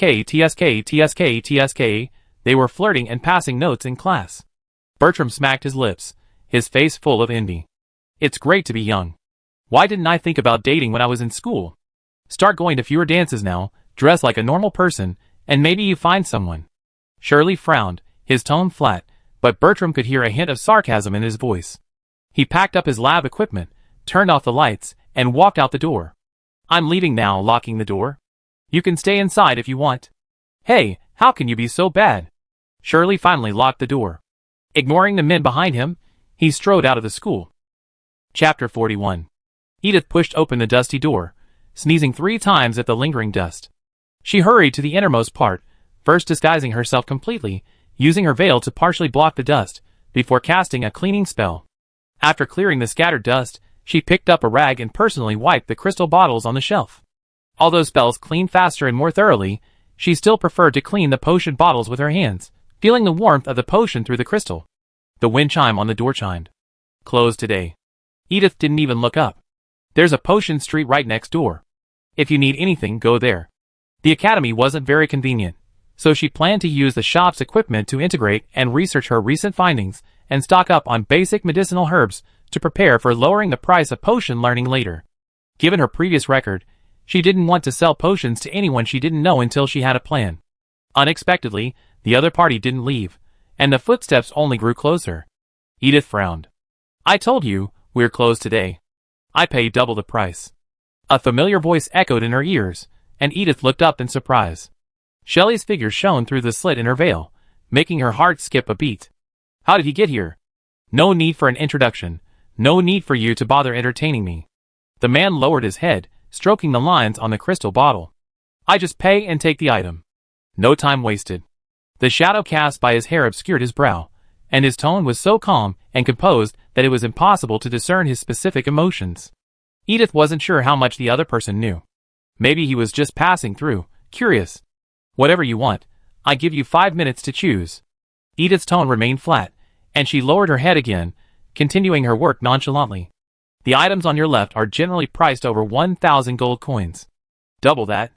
I suggest you think carefully before choosing. Her attitude was natural, like a shopkeeper truly motivated by money. Shelley remained silent, flipping through the bottles one by one, her eyes lingering on the densely packed effect cards. Edith walked back to the counter naturally, sat down at her seat, and began writing. Unexpectedly, Shelley followed, his hand casually resting on the counter, his eyes following Edith's pen. She was working in an account book. Not the recipes he imagined, nor the potion books, but the most unassuming of account books. Shelley lowered his eyes, and placed the chosen crystal bottle on the counter. Check out. Edith put down the account book, and was about to check the label for a quote, when she inadvertently glanced at Shelley's hand, and frowned slightly. Why were there so many tiny wounds on Shelley's hand? Besides the linear wounds, the palm of his half-exposed wrist bore a few scars from corrosion and burns, standing out against his cold, pale hand. It was strange. He was a professor, and even before hiring students as assistants, the academy had basic assistants. While they couldn't help with research, they could still handle medicinal herbs. Usually, only apprentices would experience skin loss from frequent contact with corrosive substances. 1,500, double that is 3,000 gold coins. In the end, Edith remained silent, her head lowered as she made a note in the account book. Buy check or check. Edith nodded, took the slip, and waved the man away. Do you refine everything in this shop? The man, seemingly oblivious to her refusal, suddenly looked up and stood still. Edith followed his gaze, and found it fixed on the crucibles piled at her feet. She quickly averted her gaze, changing the subject. We don't accept inquiries about our pharmacist's background. Shelley remained silent. Sorry. He carefully picked up the bottle, and turned to leave the shop. The wind blew through the narrow door, causing the hem of his black robe to sway slightly. Edith silently saw the man off, watching him disappear from her sight, before rising and locking the shop door. As she turned back, she caught a glimpse of a dark spot in the distance, her pupils constricting. An indistinct dark figure was closely following Shelley. As if aware of the gaze behind him, the head-like mist slowly turned its head. Edith retreated deeper into the shop before he could fully grasp her gaze. Huh? Edith closed her eyes, and forced herself to take a deep breath to calm herself. Although she suspected Shelley might be under surveillance, what exactly was that? Shelley walked back to the academy, potion in hand.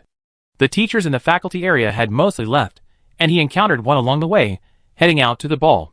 He had been settling into the academy for almost 6 months, and aside from a few interactions with Bertram, and a few fellow potions professors, he hadn't socialized at all.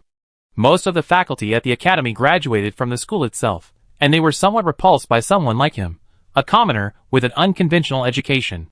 No one approached him, and he'd grown accustomed to silence. Shelley? You're back? He didn't expect a passerby to call him. Shelley turned, calmly hiding the potion bottle in his pocket. What's wrong? The man, surprised by the other person's coldness, rubbed his nose awkwardly. Your investor is waiting for you outside your lab. You're such a jerk. You haven't leaked any information about Duke Eddie's investment target yet? Are you afraid we snatch him up? He wondered why Duke Eddie hadn't been heard from at all this year. It turned out he already found a partner. I see, thank you. Shelley nodded calmly, and even as the other person tried to continue the conversation, he turned and left, without a trace of regret. Really? What are you pretending to be? The man's smile fell in an instant, and he turned back mumbling. Shelley walked to the front of the lab, and frowned slightly at the elegantly dressed man standing by the door. Duke Eddie? Why are you working during your break? Don't you even take a break? The man called Duke Eddie looked about 60, his face wrinkled and his eyes kind. Oh, you went to that new potion shop? I heard there was a bottle of love potion? You can't hide anything from me, Shelley said coldly. Duke Eddie smiled, not angry at all. The results of the potion you asked me to test are in. He finally got to the point, raised his hand, and had a servant hand over a stack of papers. It's so important, I'm delivering it myself. What an amazing magic concentrate. It should be very effective in replenishing magic. I hope you can perfect the formula quickly, and have it on my list. Your magic lock industry spans the entire kingdom, so a little profit wouldn't be a problem. Shelley quickly scanned the list, and looked up to see him off. Please return. I need to continue my research. Duke Eddie smiled and left the corridor. Shelley opened the door, and walked back to the laboratory, locking it and casting countless detection and protection spells. Then, he used magic to completely mask his presence before opening the door to the secret room and commencing today's secret research beside Edith's ice coffin. The magic emanating from Edith was indeed strange. He looked at the report Duke Eddie handed him, shook his head, and put it down. That teacher actually felt envious. If it weren't for the urgency of awakening Edith, he would never have collaborated with someone as unpredictable as Hope Eddie. If you intend to maintain this pace, the only job I can offer is butchering pigs at the market. Edith leaned against the shade of a tree, watching Lynch, exhausted and slumped on the ground, panting heavily. She glanced at her watch without emotion. You're already exhausted after just 3 hours of practice? Hedda, sitting nearby, shuddered subconsciously. Edith had been acting so normal since returning to the capital that she almost forgotten the face of the demon who dragged her through those 6 months of intense training. For the first time, she felt sympathy for her former fiancé, who she verbally engaged to her. After a moment's silence, she immediately stepped forward to fan Edith and pour her some water. Belle, standing nearby, raised an eyebrow. Who's your study partner? Edith glanced at her. Separately, it was barely possible to connect them, but when Belle and Lynch stood together, the resemblance was hard to hide. But the two of them didn't exchange a single word, each occupying a separate practice area, diligently practicing their swordsmanship. Hedda ultimately didn't sign up. She sat under the shade of a tree, reading for the entire afternoon, feeling somewhat bored. Come to think of it, today seems to be the first day of the official preliminary rounds? Are you guys going to compete for points? What's there to compete for? There are only 15 arenas supervised by instructors, and there are nearly 2,000 people registered for the preliminary rounds. Edith yawned. Everyone's rushing for the first 2 days, and the lines are so long.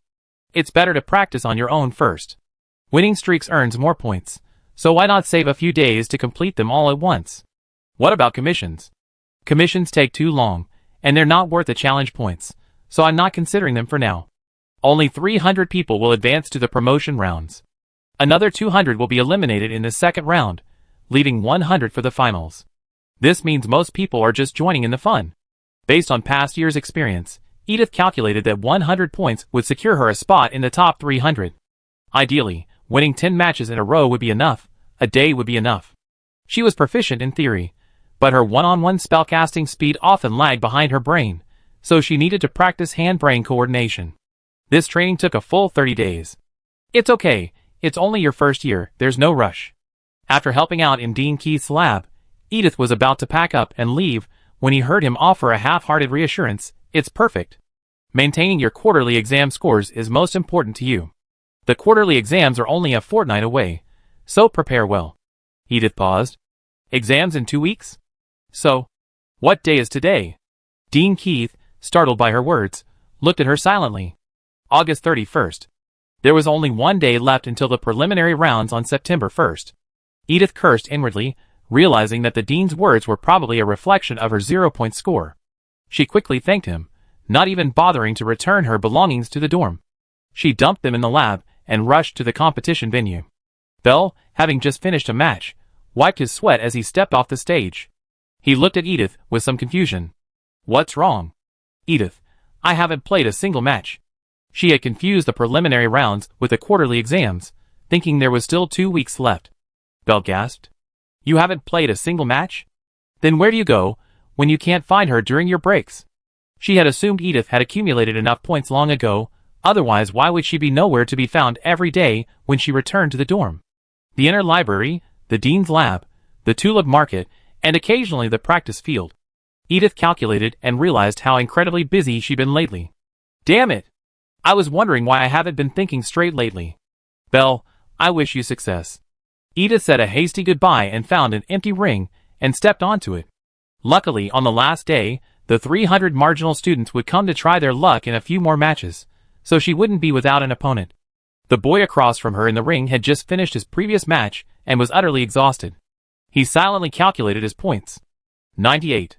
Whether I can advance depends entirely on luck. He was about to leave the stage when he caught a glimpse of Edith walking up the stairs and paused. This girl looks unfamiliar. Let's have one more match, to make it even. He stopped and told the recording teacher nearby that he wanted to play again. The audience, who had already set their sights on Edith as their opponent, immediately shouted in dissatisfaction, Don't take up your spot. You already played 3 matches. Bah, you didn't play in the last match I told you to, and now you're getting mad at someone who's easy to pick on? The boy rolled his eyes. I just play one, the next one's yours. The argument continued, as the teacher recorded the names of the 2 players, and raised an eyebrow at Edith's score of 0. Please take your seats, both teams. The boy rubbed his sore arm, walked to his designated position, and looked up at the blonde girl in front of him. She pulled her wand from her waist pocket, and wiped it with a quick handshake. For some reason, he suddenly felt familiar. Excuse me, what's your name? Edith Griffin. The boy's expression suddenly changed, and the next second, he quickly and anxiously raised his hand. I give up. Both parties are in position. The match begins in 3 seconds. The teacher raised her hand mercilessly. 3, 2, 1. The whistle blew, and the teacher lowered her hand. Without hesitation, Edith waved her hand, unleashing her signature wind spell directly in the boy's face. The boy's screams were completely drowned out by the whistling wind. He tried to raise his wand, but it was clear that his finger's grip was no match for the raging wind. His grip loosened, and his wand tumbled out. Without his weapon, he was thrown from the ring without resistance, flying across the adjacent ring and passing over the heads of the 2 men locked in a fierce fight. He frightened the antagonists, who even the teacher couldn't separate, so much so that they each took 2 steps back, before finally landing squarely on a nearby tree. Everyone, They silently turned to look at Edith, who was calmly plucking leaves from her cloak, as if nothing had happened. It hurts, it hurts, it hurts. The boy's howling finally lingered after the wind died away, and the recording teacher breathed a sigh of relief. You can scream, you can live. He directed the volunteers to get the other man down, then turned around to record Edith's first point. Can I forfeit? The boy who had just been vying for a fight with Edith was completely cowed. Whether his winning streak was interrupted or not didn't matter. The most important thing was to keep his life safe. The teacher raised a finger and shook it. Both players have been recorded. Please take your seats. Chapter 42. The boy trembled as he stood on the stage.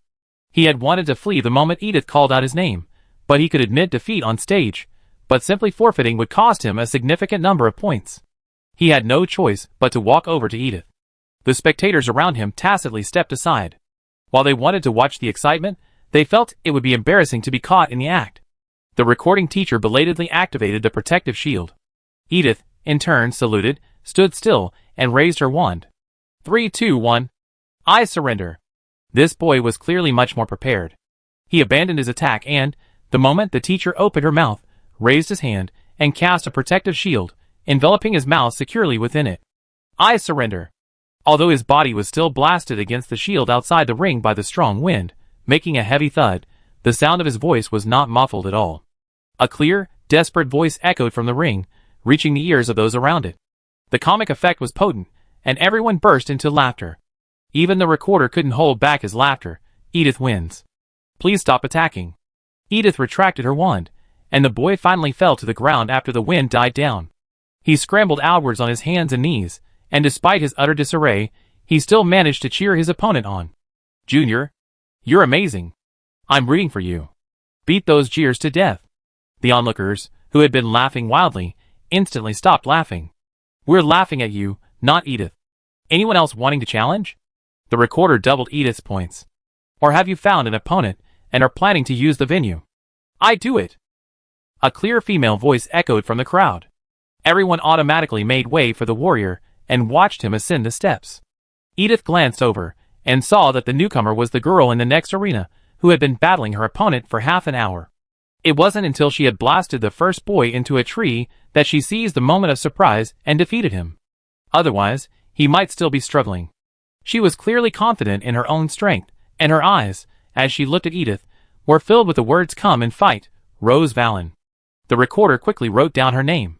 The two stood apart, and after the whistle blew, Rose was the first to release flames.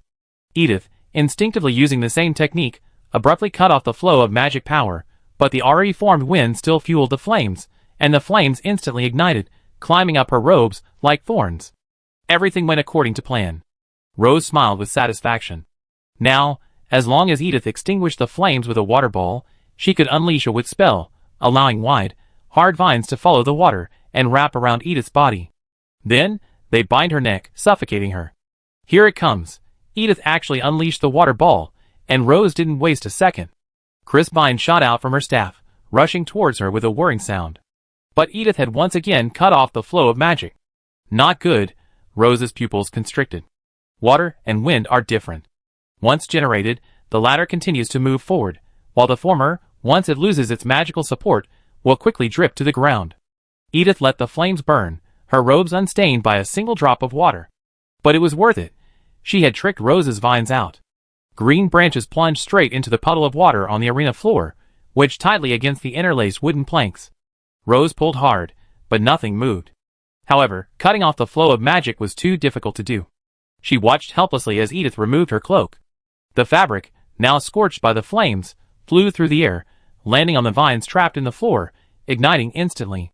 Edith then freed her hands to extinguish the flames with a water ball, then raised her wand and unleashed her signature wind spell. The flames that had marked the beginning of the match finally ignited.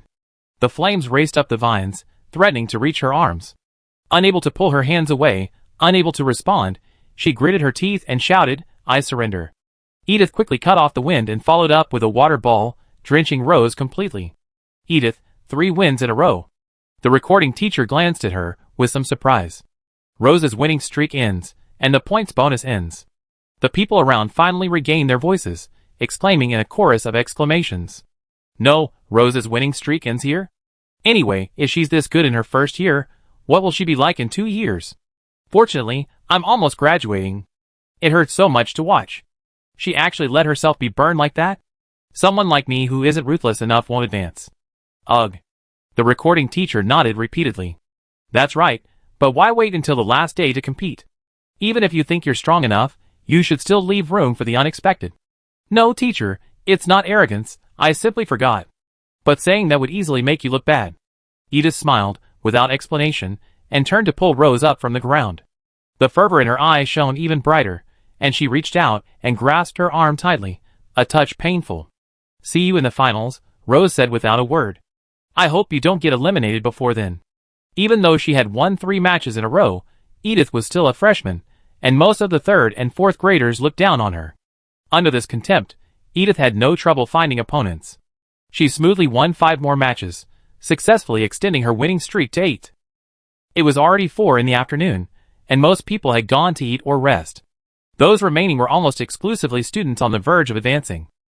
In the final stages, every loss counted, and they all carefully selected their opponents, trying to avoid those who looked formidable. Like Edith. Edith still had at least 2 matches left, but she couldn't find a suitable opponent. Let me fight you. Belle looked a bit annoyed. It just so happens I earned enough points. Losing doesn't matter. Winning just means you're not good enough. Hey, friends aren't allowed to compete with each other to get points.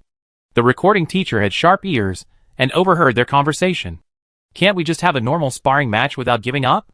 Edith demanded loudly. No. Then there's nothing I can do. Edith sighed and shrugged. Never mind. We still have 1 night left. It's only 2 matches. We can always find one. I'm tired too. I sit down and rest for a while.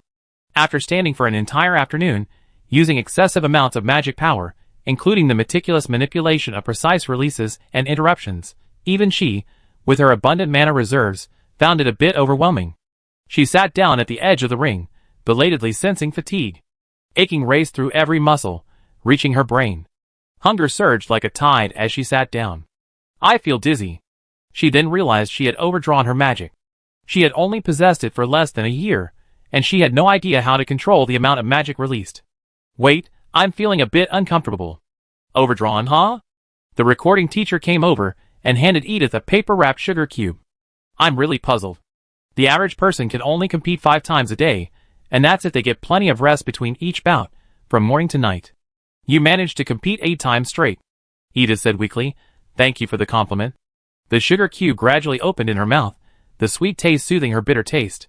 Edith closed her eyes for 5 minutes beside the ring, but still felt unwell. I need to go back and rest. I'll be back tonight. Go ahead, go ahead. If you don't rest now, I'm afraid you die. Edith stood up unsteadily, with Belle carefully supporting her as they prepared to head back to the dormitories. The two turned around and were confronted by 2 furtive figures. They stood by the fountain in the center of the arena, hidden behind stone pillars. They didn't seem to be resting, but rather peeking out, looking somewhere. A foreboding welled up in Edith. As expected, the 2 men, as if confirming Edith's weakened state, finally pushed her to her feet, head held high, and stepped towards her. I challenge you. The man in front raised his chin, his eyes averted, but his tone was surprisingly firm. You're strong, but I'm even stronger. Edith, ? Does your confidence stem from my weakness? I challenge you too.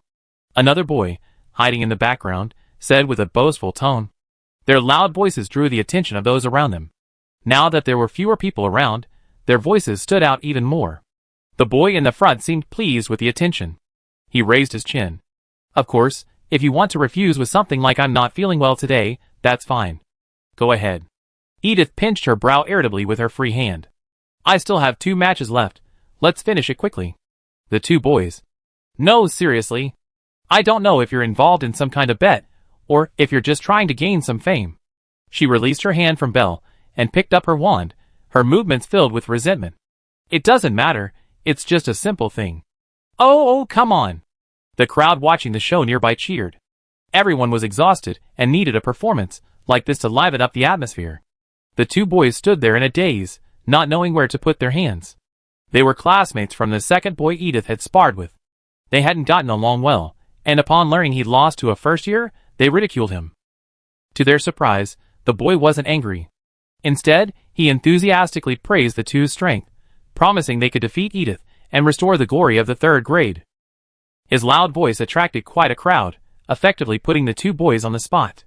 Finally, they had no choice but to bite the bullet and make the bold statement to challenge Edith. Who could have imagined that after watching 5 matches in a row, Edith's ferocity would become increasingly ferocious with each one? Brother, didn't you say Edith was tired and definitely wouldn't accept the challenge? That shouldn't be the case.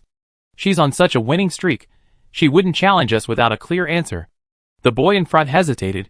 Is she bluffing or? Never mind, let's go. No need to mess with a first year. Are you planning to forfeit? The recording teacher twirled his pen. I've written down your names. Are you sure? The boy in front's face changed. He looked up and saw a gloomy Edith leaning against the edge of the ring, giving him a socially acceptable smile. Chapter 43. Edith hadn't meant to be threatening. It was normal for teenagers to be a little arrogant. She just wanted to teach them a lesson, but the timing wasn't right. She had chosen the moment when she was feeling the most uncomfortable. She subconsciously tried to offer her opponent a friendly smile, but her sore facial muscles wouldn't allow it. She hadn't expected the final smile to be this half smile.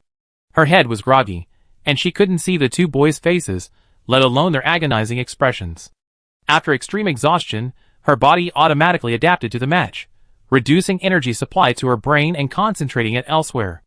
For example, her arms, which struggled to even lift their wands. Both parties, take your positions. The recording teacher glanced at Edith with a hint of concern. 3, 2, 1. The boy gritted his teeth, and despite the scorching gazes from all around him, he closed his eyes and rushed out. Whether they won or lose, at least they couldn't lose their composure, but Edith wasn't as quick as he imagined. She raised her arm, the wide sleeves of her school robe sliding down slowly, gathering at her joints, revealing half of her arm, covered in traces of chemical corrosion. But otherwise, Edith remained motionless, her eyes peacefully closed, her breathing even, as if she were asleep. Hasn't she just reached her physical limit? The boy felt a surge of joy. His hand, loosely resting on his waist, tightened, and he drew his wand. Fate was still on his side. While he was thinking, he had already closed to within 2 meters of Edith. A beam of scorching golden light gathered at the tip of his wand, and with a swing of his arm, it flew straight towards Edith's neck. Edith suddenly opened her eyes. It was all instinct. She leaned back to avoid the ball of light, then squatted down, her hands supporting her right leg pulled back, her body leaning forward, and with a powerful push of her feet, she lunged forward. The wand slipped from her hand as she dodged, but Edith remained oblivious. As the boy stared at her in horror, she grasped his tightly gripped wand. Then, slowly and steadily, she twisted his hand inward from outward, exerting force with her arm, aiming the tip of her wand at his chest and thrusting it down forcefully. The boy's wand was clearly the work of a master craftsman. The ornate yet sharp ornamentation extended from the grip to the tip, slicing through his skin with a clean stroke. The boy's face paled instantly. He lowered his head, staring at the silver grip, stained red with his own blood. A few drops of blood even splattered on his face, the warm touch awakening his senses, and causing him to howl in belated realization. "Ah! Stop!" Almost as he cried out, the recorder raised her wand and forcibly separated Edith's hands. The girl finally regained consciousness, her head lowered in confusion, looking at the colorless liquid splattered on her black robes and sniffing it. Ugh, so disgusting. The previous few matches were focused on winning, but now you're tired and rushing to kill someone. The recorder frantically cast 2 healing spells, finally stopping the boy's bleeding. Sorry. Edith opened her eyes briefly, apologized, and quickly fell asleep again. The teacher opened her mouth, wanting to say something more, but stopped. How can there be students as difficult as you? Open your mouth. She could only lower her head, forcefully pry open the boy's lips, and pour the entire bottle of healing potion into him, venting a little of her resentment. Cough, cough, cough, huh? The boy's breathing finally became smooth, though his face remained pale. Cold sweat continued to ooze from his forehead, soaking the strands of hair on his forehead. He patted his chest with lingering fear, but he dared not take the wand the recorder offered him. Thanks, help me throw it away. Why would I throw it away? It's fine, just a little bloody. The teacher, confused, wiped the blood off his hand with his sleeve. Go back and rinse it with water, or I can get some water balls to help you wash it now. The boy looked at the wand, which was evenly stained with red after being wiped. Really no need. His body was still limp, but occupying the arena was no problem. The recorder lifted him up by his shoulders and pulled him off the stage. His legs dragged weakly on the ground, making a sharp scraping sound. Next. Hey, where's the guy? The recorder looked up, wanting the escort to come and look after the boy. Unexpectedly, the boy fled the scene immediately after hearing her call. Not only would he forfeit and lose points, he even abandoned his teammates. The recorder breathed a sigh of relief. Great. Edith automatically wins. Finally, no more worrying about getting killed. The people around her cheered, many clapping loudly, joking Edith out of her slumber. What's wrong? She drowsily asked Belle, who came to support her. No, I haven't played yet. I won both games. Belle wasn't one for soothing, simply stating the result directly. You won 10 games in a row, so you must have enough points. Edith jerked her head up and turned to look at the recorder. He nodded hurriedly, finally convincing her of the points. She breathed a sigh of relief and lowered her head, her thoughts suddenly plummeting into a dark abyss.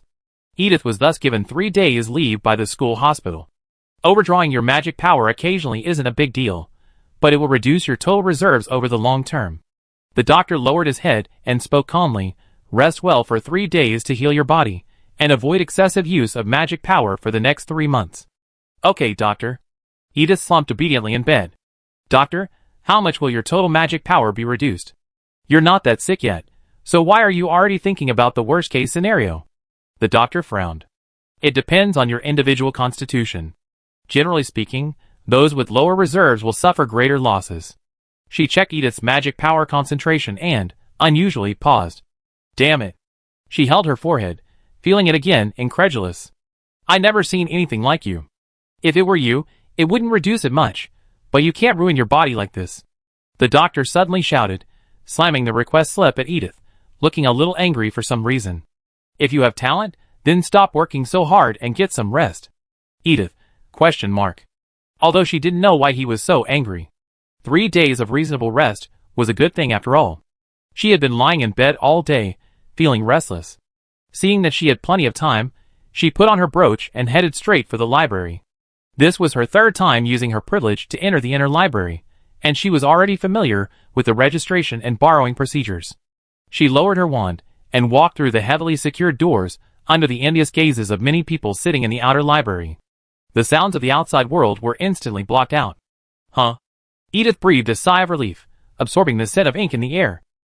She deftly walked past the first few bookcases, which held the diaries of famous historical figures, and headed straight to the deepest, where she dug out the ancient magic circle records she hadn't finished reading last time. Spells, magic circles, and potions only gradually became systematically established 200 years ago. Before then, they were considered gifts of communicating with the gods. It was believed that some people were born with the ability to communicate with goddesses, who would teach them how to use complex spells to achieve various goals. If a person wasn't born a mage, they would remain an ordinary person for the rest of their lives. Thus, most ancient mages were self-taught, and their spells often stemmed from accidents, dreams, wails, even love poems. This unexpected success was recorded on paper, hidden deep in the vaults of each family, becoming a secret among the family's mages, and to this day, it has never been circulated. The magic circle book Edith held was a similar artifact.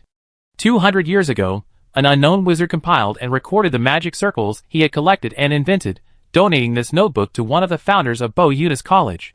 Since its founding, it has been hidden deep within the inner library. Now that magic circle research has become systematic, some of the circles in the book can be explained theoretically, but the vast majority remain a mystery. Their structures are unknown, only their results are known. People can only achieve the functions of the circles through one-to-one reproductions, without understanding their specific formations, and naturally, without being able to deduce further circles from them. Edithmo drew the circle left on the cup and studied it carefully, finding every spell and pattern baffling. Something so illogical could only be some ancient magic circle, one of those mystical totems whose origins were unknown even to their creators. Edith closed the book and rubbed her brow in frustration. Books from the inner library weren't allowed out, and she wanted to delve deeper, so she had to memorize most of it mentally and write it down in her notebook. Memorizing something so illogical required rote memorization, which was painful even for someone with a good memory. At least she had memorized everything, and after a moment's relaxation, she could start on the next book. Edith put the book back on the shelf and walked to the window to relax. For confidentiality's sake, the inner library had no real windows facing the outside world, but it was equipped with a real-time sensing magic circle that accurately transmitted the scenery outside the walls. Edith closed her eyes, feeling the breeze created by the magic circle, her fingers repeatedly tracing the real-time sensing magic circle's pattern in her palm.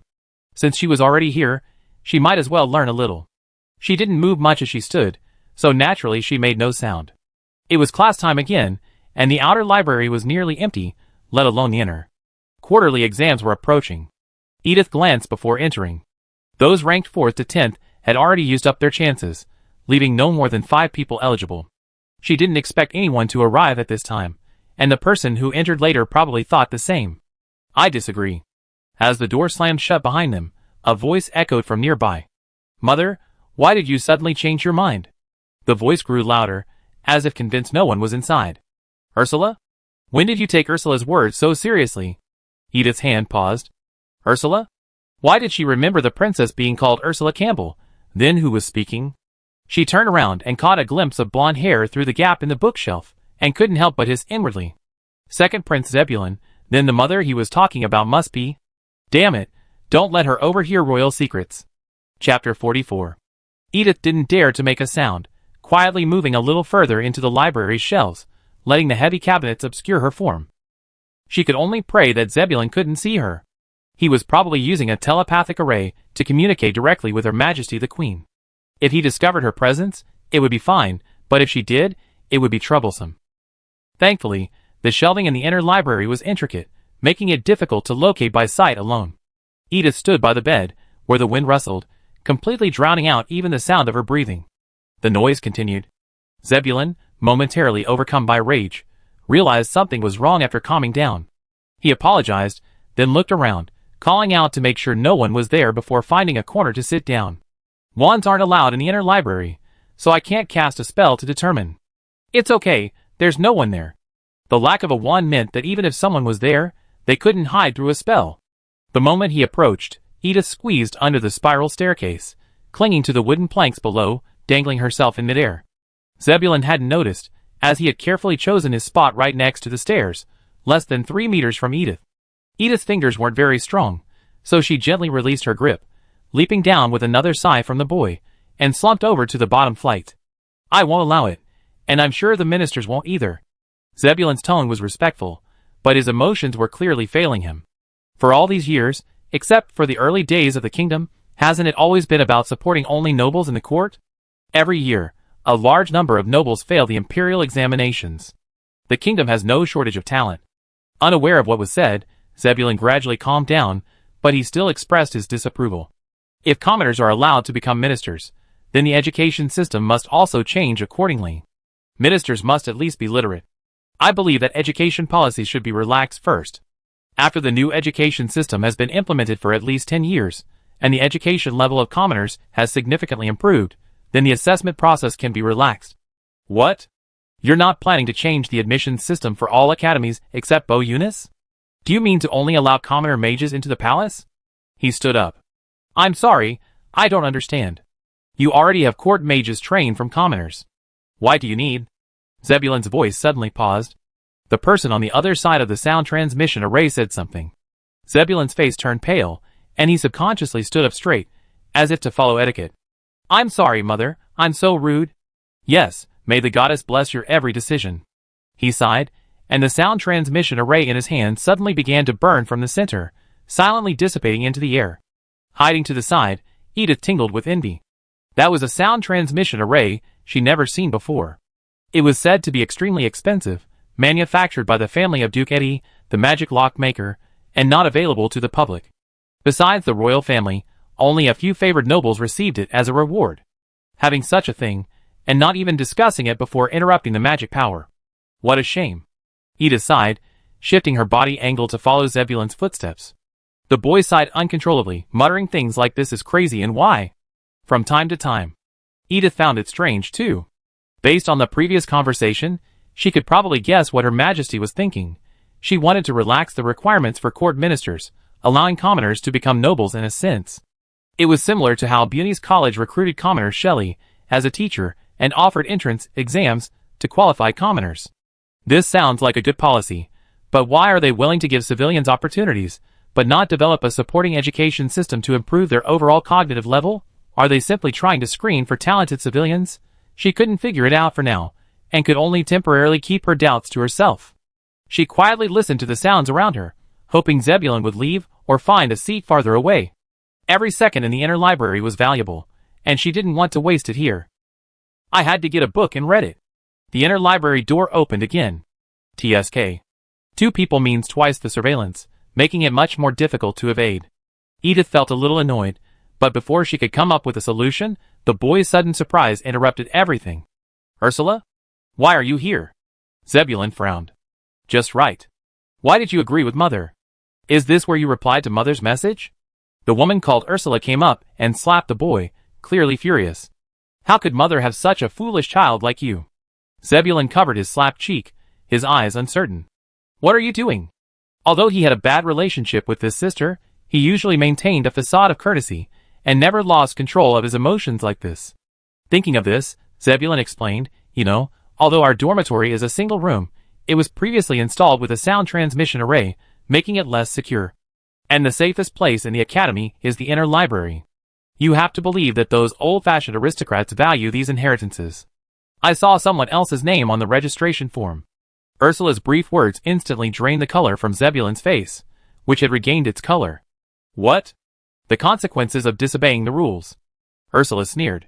You only deposited your wand and didn't register your name on the paperwork, so you didn't even see it on the registration form.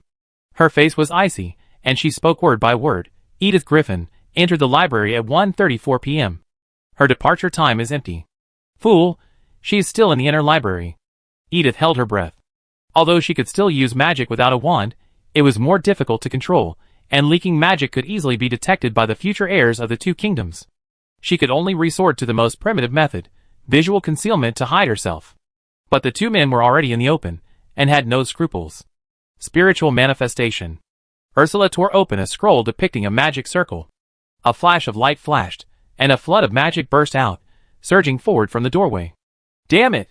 Wands forbidden, yet she still managed to find such a loophole. Edith closed her eyes, and mentally reviewed their recent conversation. She felt Ursula had no intention of pursuing the matter. That made it much easier. She scrambled out before the scroll's magic enveloped her, raised her hands, and stood up, shouting, "I mean no harm." Ursula stopped tearing the second scroll. Zebran's face darkened. He glanced at Edith, then at Ursula, who looked unsurprised. He almost uttered, "You been here the whole time?" Your Highness was already in telepathic mode when he entered the library, and didn't give me enough time to leave. Edith's thoughts were clear. Besides, Her Majesty was on the other side of the sound transmission array at the time. If I had spoken rashly, you would have been punished. Her Highness now knows about my situation. If you fail to report it, it would be a grave sin. However, if you report it to the Queen, it would appear to be targeting the other crown princes, which would displease her. She continued the conversation, turning to Ursula. Since no one knows about this except us, why not pretend you didn't see me, and I pretend I didn't hear anything, so that this matter can be resolved peacefully? Zebulon's expression darkened. Are you threatening me? You have no right to negotiate. Ursula snorted at Zebulon. Don't speak, fool, you heir. She met Edith's eyes, stepped forward, and suddenly saluted with a formal bow. Thank you for your heart of gold. The princess was clearly more adept at handling emergencies than the prince, her every move evoking a sense of comfort. As compensation, I will have the inner library remove your registration later. You will still be able to enter the library 3 times. But in the meantime, please allow me to place a silencing spell on you. She straightened up, her eyes piercing as if to rip Edith's heart apart. I must ensure this information remains private. Edith raised an eyebrow. That's another price. I will participate in the promotion tournament as an assistant for this college league. The princess's tone remained steady, but her eyes seemed much more relaxed. You have one opportunity to ask me a subtle question. Clench your fist while asking. If the question is reasonable and won't directly affect the outcome of the match, I will answer you in an equally subtle manner. Of course, if you don't understand, I won't explain it again. Deal? Both of them expressed satisfaction. Edith was pleased to have gotten a chance to ask a question that, if used wisely, might have a miraculous effect. Ursula felt relieved to have secured a policy secret. Since Edith was willing to make a request, she was a person with desires and a purpose. Such people can be pacified as long as there's a benefit, and won't change their minds mid-sentence. The two of them were pleased, but Zebulon's expression remained grim. He was more annoyed by being ignored than by the disclosure of secrets. Edith Griffin. He pondered the name silently, his expression obscure. She's also participating in the league. Ah, we're the only first-year team. Mullen stood somewhat stiffly among the crowd, not as relaxed as she usually was in the dorm. She had filled out a registration form to join in the fun, not intending to participate. But during the month of the preliminary rounds, Belle woke up every day to earn points, forcing her to follow him with her light sleep. With nothing else to do, she decided to join in the fun. Who could have imagined they'd just barely make it to the promotion rounds? That's perfect. 6 of us, and we don't have to deal with the older grades. Belle shrugged. We even saved time getting to know each other. This league promotion round saw such a strange distribution. There were 7 5th-grade students, 129 4th-grade students, 153 3rd-grade students, 5 2nd-grade students, and 6 1st-grade students. This year, the 5th-grade class was incredibly shameless. The 4th-grade class, which usually had the most students, couldn't even beat the 3rd-grade class, which was a year younger than them. And the 1st and 2nd-grade classes, which usually wouldn't even have a single competitor, now had a combined team of over double digits. Amy put her hands in her pockets, accepting the gazes from all sides with equanimity. How terrifying. He placed a delicate hand on Edith's shoulder. Will we be targeted by the 5th-grade assistants? After all, we're first years. If we take up 6 more spots, they have 6 less. Belle, stop laughing, you look so excited. Edith glanced in Ursula's direction. Targeted? Not really. Chapter 45. Though 300 people might seem like a lot, it was still much smaller than the entrance exam. The crowd, consciously spreading out and speaking in low voices, made the atmosphere even more desolate. Mullen's voice trailed off. After the promotion competition, we're going to have the quarterly exams right after. The schedule is too tight. One is more theoretical, the other more practical. The college is forcing us to choose between these two. Tuttle looked in Edith's direction. If you're strong enough, you can choose both. Edith agreed. Senior courses have been adjusted to accommodate the competition, with plans to reduce the course load in the winter semester, but freshmen aren't considering this. No one would be surprised if a freshman successfully advanced to the competition. Although everyone was relaxed at the competition venue, the thought of the pile of papers and assignments they would face after returning home filled them with pressure, and their expressions took on a certain solemnity. Of course, this solemnity meant something else to others. Look, the first years are so nervous, but do you really think they're all geniuses? Not far away, a small group of third-year students quietly observed these opponents who shouldn't have been there. They were wary of the fifth-year students who shamelessly continued to compete, and they scoffed at the first and second-year students who unexpectedly showed up. Others may not know, but I know the girl was the last qualifier for this promotion tournament. The red-haired boy raised his chin at Moulin. The rest are probably not far behind, barely making the top 300. That's good, but with 2/3 still to be eliminated, I'm sure we won't be able to keep her. Stop talking about others and focus more on yourself. The girls on the team frowned. Xiao, can you still maintain your magic? I don't want to be eliminated early because of a foul. Don't worry, Xiaoji. This time, the venue is a newly discovered cave, and the academy hasn't yet installed a real-time monitoring array. The boy called Xiao smiled nonchalantly. If you really can't maintain your magic, I won't attack you. As for the others we encounter, they're just unlucky. Xiaoxi's brow remained furrowed, looking even more worried. The isolated fifth-year team next door was also quietly observing Edith's team. They weren't primarily wary, but rather dissatisfied. As fifth-year students, who had already participated in the league in their third year, they were truly giving it their all this time. Since registering, the sound of ridicule has been constant. But they didn't think they had any problems.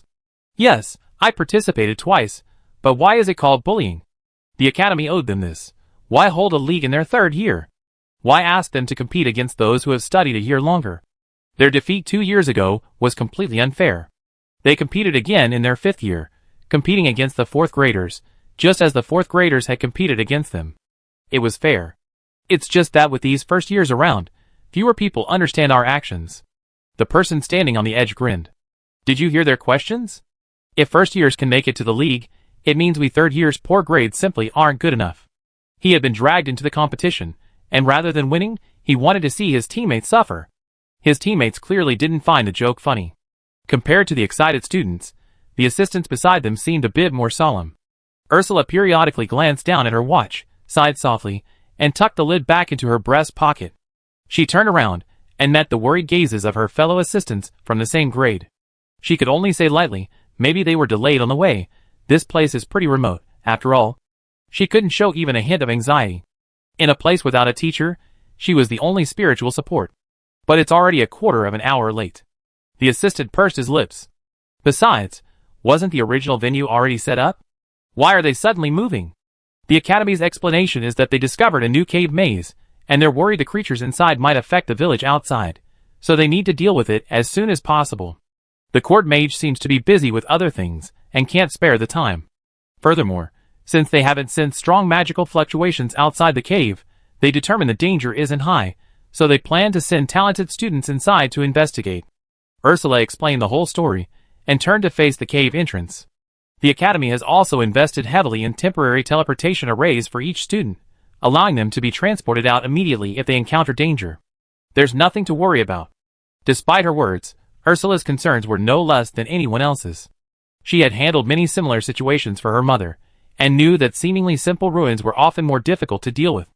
The most correct approach now should be to proceed with the competition as originally planned, send a small number of mages to guard the cave entrance, and wait for the court mage to have time to explore and make a decision. However, this is a decision made by the upper echelons of the academy, and it seems that my mother's intentions are also behind it. We could only follow orders. Ursula reassured the team of collaborators who knew part of the story. Then, looking up at the contestants, unaware of the impending danger, she felt a pang of anger, a feeling she couldn't quite articulate. The teacher's notice finally arrived at the scene. Why a letter? The group of collaborators erupted in a commotion again. Why hasn't the teacher come yet? Ursula quickly scanned the letter and said, the teacher said there was an explosion in a laboratory at the academy, and all staff have been temporarily assigned to handle it. He also said that this exam wouldn't require full monitoring and grading, the results would be the basis for the final decision. He told us to lead the contestants into the cave on our own. without waiting for them. Why was this so strange? She gritted her teeth, wanting to privately order all the students back, but her childhood sense of discipline held her back. Ultimately, Ursula stopped questioning and, under the trusting gaze of her fellow students, said firmly, "Do as the teacher says." "Yes." "Okay, everyone be quiet." The noisy crowd suddenly quieted, their gazes focused on the girl in the center. Ursula, dressed in the simplest academic robes, looked quite different from the resplendent princess everyone remembered. This difference brought many people back to their relaxed state, making them realize their situation. Yes, today wasn't an outing. They were about to face the promotion match that would determine their advancement to the finals, so they had to be serious. This competition will adopt a new scoring system, judging by the results, not the process. The group scores will be unified, meaning that the finalists will be concentrated in a select group. The top 100 preliminary round performers will receive additional consideration for their performance, so don't worry about being held back. The expressions on everyone's faces varied, but most were surprised. Only focusing on the results, not the process. Among other things, Dean Astrology would be the first to disagree. Doesn't this mean they can resort to any underhanded tactics in the competition? And also bear the possibility that others will use the same tactics against them? So what's the result? The braver ones took the initiative. Ursula lowered her eyes. "Don't worry, let's read the rules. The main venue for this promotion tournament is the cave behind me. You're probably frantically searching for relevant information. I'm sorry, but the cave was only discovered 3 days ago, and so far, the fastest growing adventuring team has only explored 100 meters. No one knows the details within. The only thing we know is that the cave is an ancient ruin, likely the remains of a kingdom mining for minerals. The passages are intricate, like a maze, filled with a vast variety of vegetation, magical herbs, and magical beasts, as well as a small amount of residual ore. Your mission is to search for these. For each new species or material found, you receive 10 points. For the same species or material, vegetation and magical beasts are counted by number, while ore is counted by weight. 1 point is awarded for each additional unit. Are you saying this is our first exploration of this maze?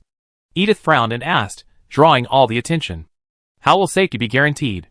The academy has its own arrangements. Ursula replied stiffly, then raised her hand and asked her assistant to pull up a card of scrolls.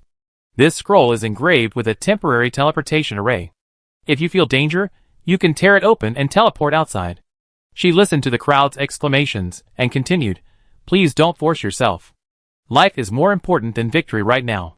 Please feel free to use it." The contestants ignored her further instructions and instead enthusiastically began discussing. "Oh my god, a temporary teleportation array?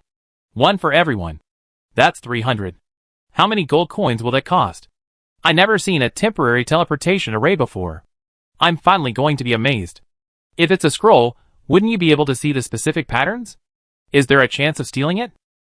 The textbook gives you the exact principles and diagrams, but you can't replicate them, and you're still trying to infer the recipe based on the patterns? How is that any different than trying to learn a chef's craft by eating their food?" Knowing they could obtain a treasure of this magnitude, the contestants became visibly more excited. Ursula closed her eyes as she looked at the bewildered crowd. Doesn't such a powerful escape tool prove that this competition is no small feat? Giving us such expensive props means there's definitely something in the cave we can't handle. Edith's thoughts echoed Ursula's. I wonder if the Academy has planted a vision transmission array in the cave. Only when there's difficulty can we truly see the true strength of the team. Tattle stood quietly. That's perfect. Too easy wouldn't make a big difference. Amy nodded frantically. Don't focus on the process, only the results.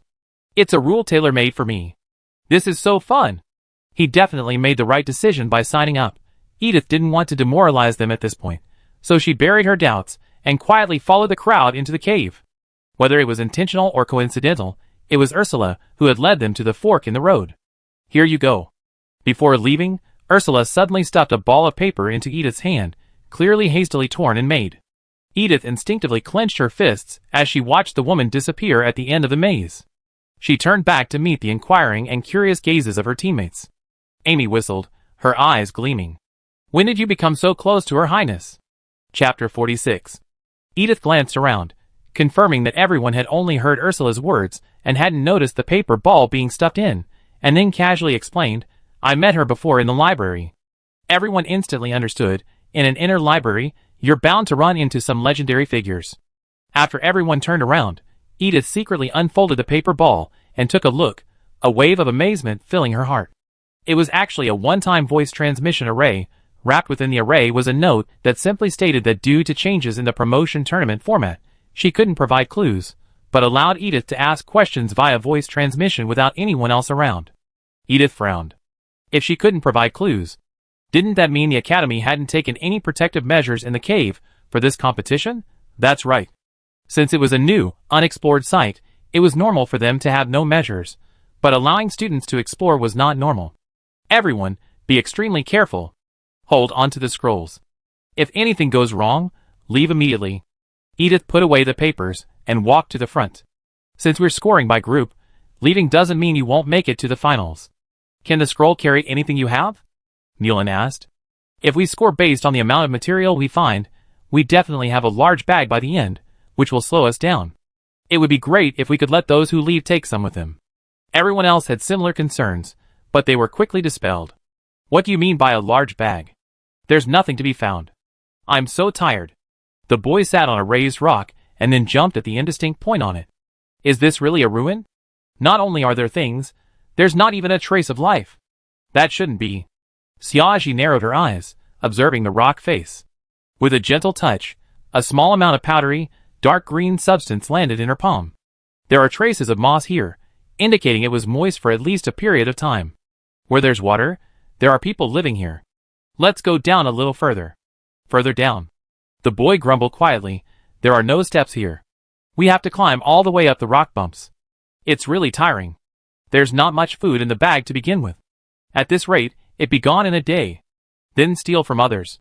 Xiaoji didn't even look up. The mandatory call-up for the competition was 3 days later. Scrounging for food in the cave was clearly unreliable. The food in the backpack would last 3 days, if eaten sparingly, but it would be difficult to sustain a high-intensity workout. If you want to compete, you have to steal from others. If you ask me, just grab the materials from others. Xiao followed lazily. Since you think there's something down there, others will surely pass by. Why not stay here and grab the materials from those who come up, and the food from those who go down? Xiao. Xiaoji frowned. What are you talking about? Seizing food is a legitimate competition for resources, but directly grabbing the materials seems a bit unscrupulous.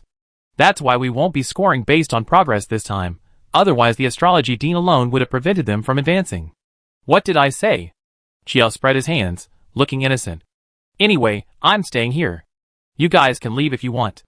Xiaoji hesitated for a moment, but ultimately couldn't make up her mind to let the other person stay alone. Hoover, you stay and watch him. The rest of you follow me. The boy called Hoover sat quietly beside Joe without saying a word. The rest of the group, though reluctant to continue, dared not disobey Xiaoji's order and could only sigh and follow. Is this really a ruin?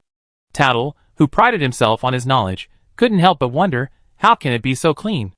Natural ruins usually have traces of handprints and murals on the rock walls. Even if this wasn't a mine, it should have traces of mine cart friction and/or staining. But this place was too clean. Bell raised his wand, letting the light from its tip illuminate the sky above. This isn't right either. She narrowed her eyes. Since there's moss on the ground, there must have been a long period of water dripping from the roof. But the roof here is flat. It doesn't look like it's been eroded. If it's collapsed, there are no potholes or bumps in the ground. Bell squatted down and knocked on the ground. It's very solid. Was there such strengthening magic in ancient times? No, at least not recorded in books. Tuttle confirmed. The earliest strengthening spell appeared 150 years ago. Before that, people could only strengthen objects through fire spells, baking, or freezing. But we were the first to come in, and we moved quickly. It's impossible for anyone to have walked here before. Edith knocked on the wall. Could someone have been here before? Didn't Her Highness say we were pioneers? Mullen memorized every rule. Unlikely. Edith pondered, her left hand, palm facing inward, pressed against the wall, and her right hand raised her wand. I check for traces of magic. Don't waste your magic. Even if someone really was here, they have erased any traces. Tuttle's face darkened. If you try to trace it back too long, you faint. It's okay. I know what's going on. Edith closed her eyes and channeled her magic from the wand Hedda had given her. Lynchie said nothing, but silently stepped forward, ready to catch the person at any moment. Tuttle frowned. Exploring a day ago at most is useless. A blue halo suddenly appeared on the nearby rock face. Tuttle, someone was actually here a day ago. No, not a day ago. Edith took a deep breath and slowly stored her excess magic back into her body. It was 7 days ago. It was truly amazing. A cave with traces left 7 days ago could claim to have appeared only 3 days ago. Tuttle, 7 days? He was nearly speechless, his attention focused on something other than the strange number. You can actually trace back traces of magic from 7 days ago? Damn it, if those patrol officers in the capital had that ability, they wouldn't have left so many cases unsolved. What spell? Is it an improved format, or is it inherently protected by a magic circle? He eagerly demanded details. Damn it! Is it simply relying on a wand to gather magic? If you release enough magic, you can even explore further. Edith shrugged. Simply relying on quantity, no technique involved. It couldn't be helped. The last thing she lacked was talent. Tuttle, It was the most impossible method to learn. Edith took Belle's outstretched hand and walked with the others to the area of the blue light. The person who left the mark seemed extremely careful, having gone to great lengths to erase the traces of magic, leaving only a tiny smudge. Edith frowned, her fingertips tracing the mark on the wall. Why are all the other places clean, but not this? Mumbling, her fingers suddenly felt a roughness, as if rubbed by gravel. Edith, ? With a little pressure, the indentation became more pronounced against her fingers, a stark contrast to the noticeable resistance she felt when she just struck the wall. She silently took a step back, raised her chin towards Lynch, and said, You dig it out. Lynch's eyes were dazed. Dig it out? With what? A sword? We have no other tools, only swords. Edith said matter-of-factly, Don't worry, I put a protective shield on it, so it won't wear out. Lynch glanced reluctantly at his prized sword, but finally pulled it out and gently scraped it in the direction Edith directed. The dirt on the surface gradually vanished under his persistent grinding, revealing the ochre-colored bag underneath. Edith didn't need to say anything more. The stunned crowd instantly sprang into action, lighting, blowing away, and carefully moving the bag out, all in one go. There's something in the wall, Amy exclaimed exaggeratedly. The others, though silent, expressed the same sentiment. Edith had actually unearthed something special. The bag lay intact on the matted floor, a flash of magical patterns on its surface. Everyone gathered around, no one daring to move. The bag's craftsmanship is excellent, and with a transfiguration charm, it blends seamlessly into the earthen wall. Mullen was still apprehensive. It's a good thing Edith sensed something was wrong and decided to let Lynch go. Otherwise, if the fireball had hit them, they would have been all incinerated. It's amazing. They managed to look and feel the same. Edith felt a flicker of curiosity about who had hidden the item. But that curiosity only lasted a few seconds. What was inside the bag was far more intriguing. The rope untied, and everyone gasped in agreement. 3 different plants and a small piece of blackened ore. It looked like everything they needed. What kind of stone is this? Mullen handed the item to Tuttle, who quickly determined the answer. Black crystal ore, he said firmly. Legend has it that this ore was very popular before the founding of the kingdom, but it was mined out within 10 years of its founding. It's said that in addition to its basic energy-providing function, wearing it long-term can improve health and even luck. It's considered the eye of the goddess. Tuttle's eyes sparkled. He carefully touched the ore, confirming it again. That's it. I didn't expect to see something here that should have disappeared long ago. It's translucent in the light, its surface shimmering slightly. In the dark, it emits a purple glow. A heat can be felt within a finger's width of the ore. Everything matched what was in the book. The timing matches, too. It's normal for ancient ruins to contain something like this. Edith nodded, a faint smile playing. 40 points. If she was not mistaken, the magic circle painted on the bag had both sensing and protective functions. I'm afraid the person who hid the item here, that light touch, might have been noticed by them. But it doesn't matter. Thanks to the unknown treasure hider for the points. After finding the bag, everyone's luck suddenly improved. Although their magic power reserves prevented them from searching intensively, they could still feel around the walls and blow away the dust. Inspired by Edith's discovery, everyone's enthusiasm soared. Although they didn't find a new cache, they did discover several herbs hidden under the dirt. Mostly repetitive, but steady progress. Mullen enjoyed this steady feeling. She touched the bag in Edith's hand, a look of satisfaction on her face. At least we're not last. That's not certain. We can find it, but we have to be able to defend it. A voice suddenly appeared around the corner, and everyone looked up warily, meeting a pair of unfamiliar eyes filled with amusement. Chapter 47. Mullen, guarding the bag, instinctively took a step back. The remaining people stepped forward, forming a triangle with 3 in the back and 2 in the front, firmly guarding the person behind them. "Excuse me, who are you?" Edith narrowed her eyes. Joe's smile faded. "You don't know me?" His legs, dangling haphazardly on the ground, stopped trembling and slowly straightened, supporting his body back to a standing position. Edith stepped forward to prevent a sudden attack from the other side. The other side did not look normal. "Joe, let us pass." Tattle suddenly spoke, his words very carefully. "We don't intend to cause a conflict. We just want to borrow a passage." "Sure." Joe shrugged nonchalantly. Before anyone could breathe a sigh of relief, he smiled again and said, "You can pass. Leave the bag behind."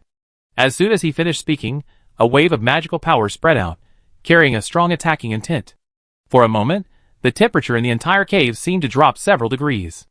Edith raised her wand, ready to fight, but her gaze drifted to the man's companions. "Is this what your group means?" She passed by Joe and shouted directly to the boy behind them, "Aren't you afraid of losing your reputation if you get out?"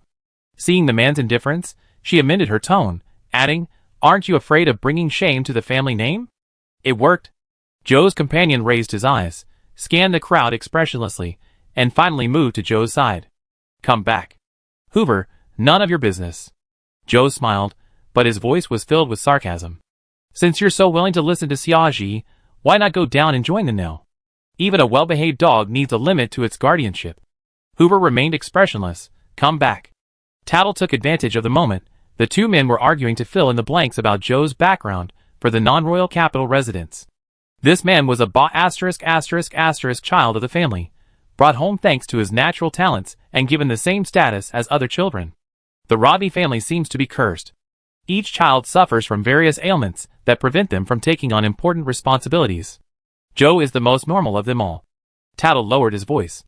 Although he's evil, he's mentally sound. His only flaw is his unstable magic, capable of killing even his own family when it strikes. It's best to avoid direct confrontation. Edith nodded slightly. "So, even if he harms a noble of equal or even higher rank, the family will do whatever it takes to protect their only heir?" Tattle nodded. "It's best not to risk your life." Edith silently sighed. "It's a bit troublesome. This kind of person, who has neither love nor fear, can't be coerced or bribed. Their only interest is having fun. It seems like they can't leave until the fight is decided." "Why do I feel like I'm the same kind of villain as you?" Belle complained, looking at Amy beside him. "The joy of life is to seek novelty." "I'm not like him." Amy raised her hands innocently. "A fight is a fight. I would never steal something with such low-skilled means." "Okay, then you're a skilled villain. Are you done?" Across from him, Joe pushed Hoover aside and glared at Edith with a cold, snake-like gaze. "I changed my mind." He suddenly said this, smiling once again. "I don't want the materials anymore. How about this? 2 of you stay and play with me, and the rest of you can take your stuff and leave." Edith frowned at this increasingly strange request, and tilted her head to look at Hoover beside her. This time, the man didn't try to stop her, seemingly thinking it was fair, his eyes unconsciously glancing at the ground. "Okay." Edith nodded, and amid the panicked expressions of the crowd behind her, she pulled Amy forward. "2 of us stay, and the rest of you leave." Tuttle's face changed. "I can stay." Before he finished his words, the lynch sword had been drawn with a swish, and he stood beside Edith, silently expressing his intentions. Belle also wanted to stay, and even Mullen forced himself to puff out his chest, arguing that he was fully capable of the situation. Hey, stop fighting." Apart from the companions who, mostly driven by a sense of duty, voluntarily stayed, Amy was the only one who was genuinely interested. His eyes gleamed with excitement as he called out to everyone, "See you later." Edith quickly reached down, signaling silence, and secretly made a 5 behind her. She meant, "See you in 5 minutes." The teammates understood. Finally, at Belle's initiative, the remaining group followed the gap Joe had left. Edith and Amy remained where they were, taking a tentative step forward, but Joe stepped aside to block their path. "Come on, you paid me for the toll, how can you just run away?" Joe's laugh was chilling. "Come on, let's have some fun." "Run!" Edith shouted, and the 2 of them suddenly, and without warning, broke into a run. Joe's smile froze, but Hoover's reaction was even faster, shooting out like an arrow. "How fast can you draw a magic circle?" Edith shouted to her side as she ran. "It's the same terrain-changing magic circle we used on the entrance exam." She had kept Amy here because she saw she was good at it. Amy remained silent, only silently quickening her pace. I'm asking you, can you draw? Done! Amy suddenly spoke, throwing a wad of paper in front of Edith. Running naturally, Edith felt something stick to her face. After struggling to remove it, she finally made out the crooked words on it. So fast. Of course, it's just that it uses no materials, relying solely on magic. The effect is poor and short-lived. Amy screamed as she watched the pursuers approaching from behind. It's coming! It's coming! What should we do? Speed up first, then slowly slow down. Follow my instructions, Edith said in a controlled voice. The two of them accelerated initially, spurring Hoover and Joe, who were still trying their best. They both drew their wands and cast spells to accelerate themselves, quickly catching up with the two in front. Edith and Amy seemed exhausted, their speed gradually slowing. Finally, as they approached a seemingly right turn, the girl shouted, "Turn!" Hoover had accelerated so quickly that he had no time to react and rushed through the corner, continuing forward at an uncontrollable speed. Joe, however, had noticed Edith's intention early on, and had begun slowing down 2 minutes earlier. This time, he braked firmly and nimbly swerving into the lane on the right. Edith's face flashed before him.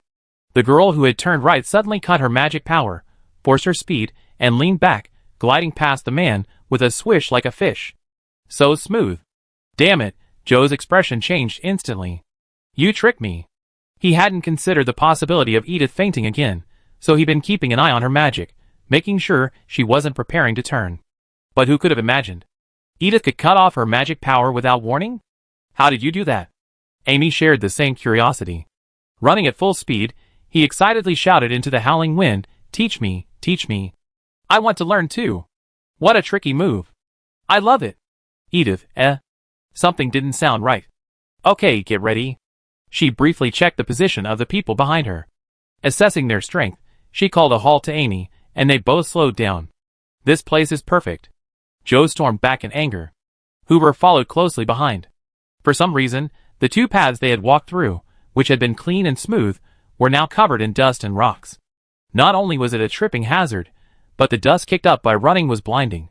He had to distract himself with cleaning his eyes, and if he wasn't careful, he'd bump into the gaping hole in the wall.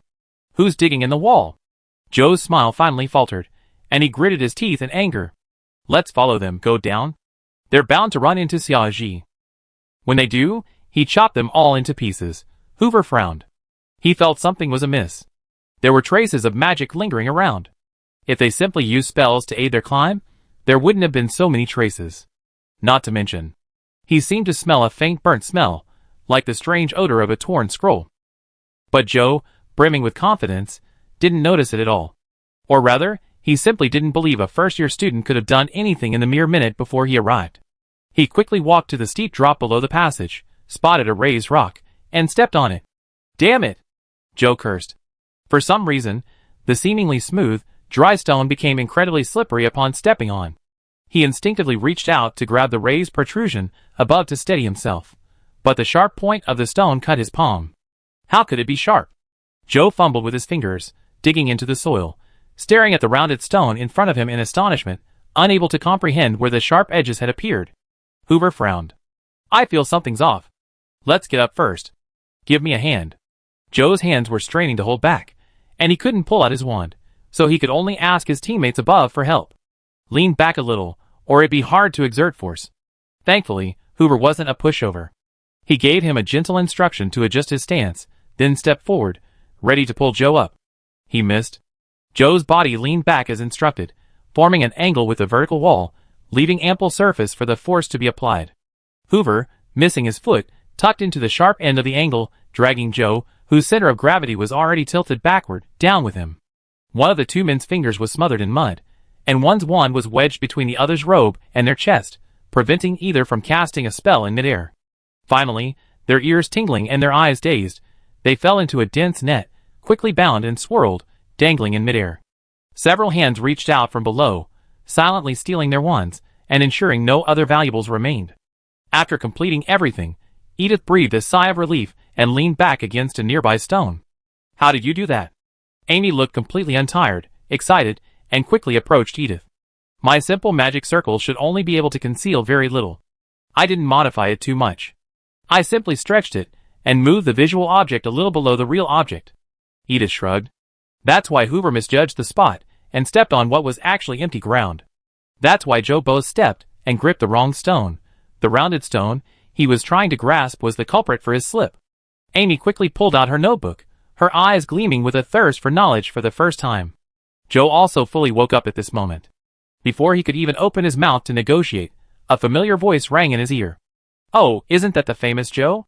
How come you become so worthless after just a while? Xiaoxi's gloating expression appeared before him.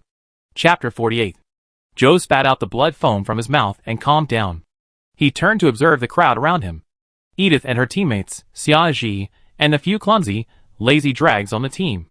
Somehow, they didn't show any dissatisfaction at this moment, but watched everything unfold in silence. It turned out they had all been discussing it.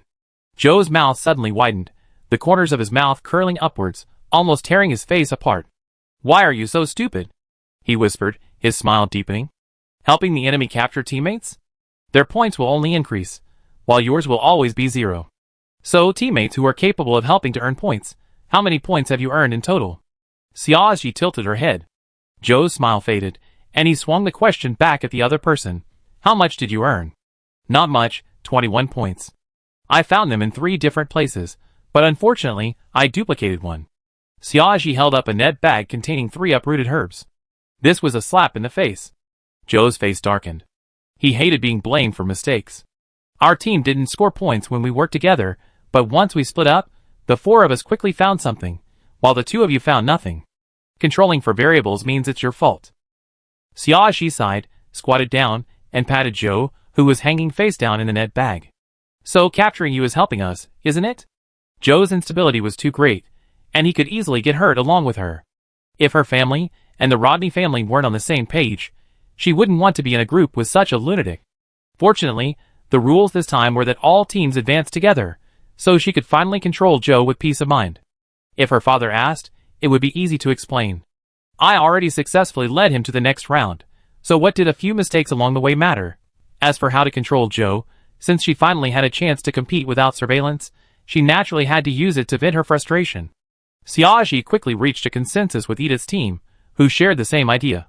They set a simple trap, successfully connecting Edith and Amy.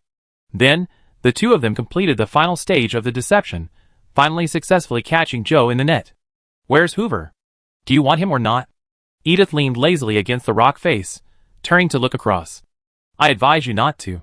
They're too close. Letting one go would increase Joe's range of movement. Who knows what might happen? Xiaoxi hesitated. Let's just release him.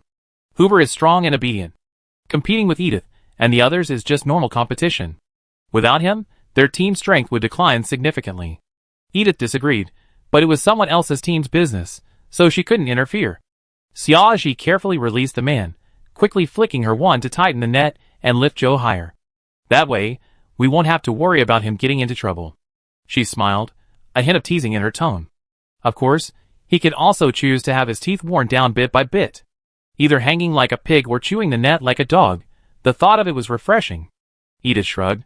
Seeing that Xiaoxi was checking Hoover's physical condition, she turned around and cast 2 protective spells on Joe, to prevent him from harming the outside world. Then, they reinforced the net to ensure Joe wouldn't cause trouble for the time being. After taking care of everything, the 2 teams continued their journey deeper. I believe there must be ruins of the mind dwellers down there. The brief alliance brought the 2 teams into an eerie harmony. Xiaoxi briefly shared basic intelligence. Besides the moss I told you about, I also saw water marks on the surface, what appear to be fish bones that have been reduced to powder in the cracks, and the distinct sound of water that becomes clearer the deeper we go. There must be a hidden river here. The herbs we are looking for will surely grow abundantly near the water source. Going down is the right path.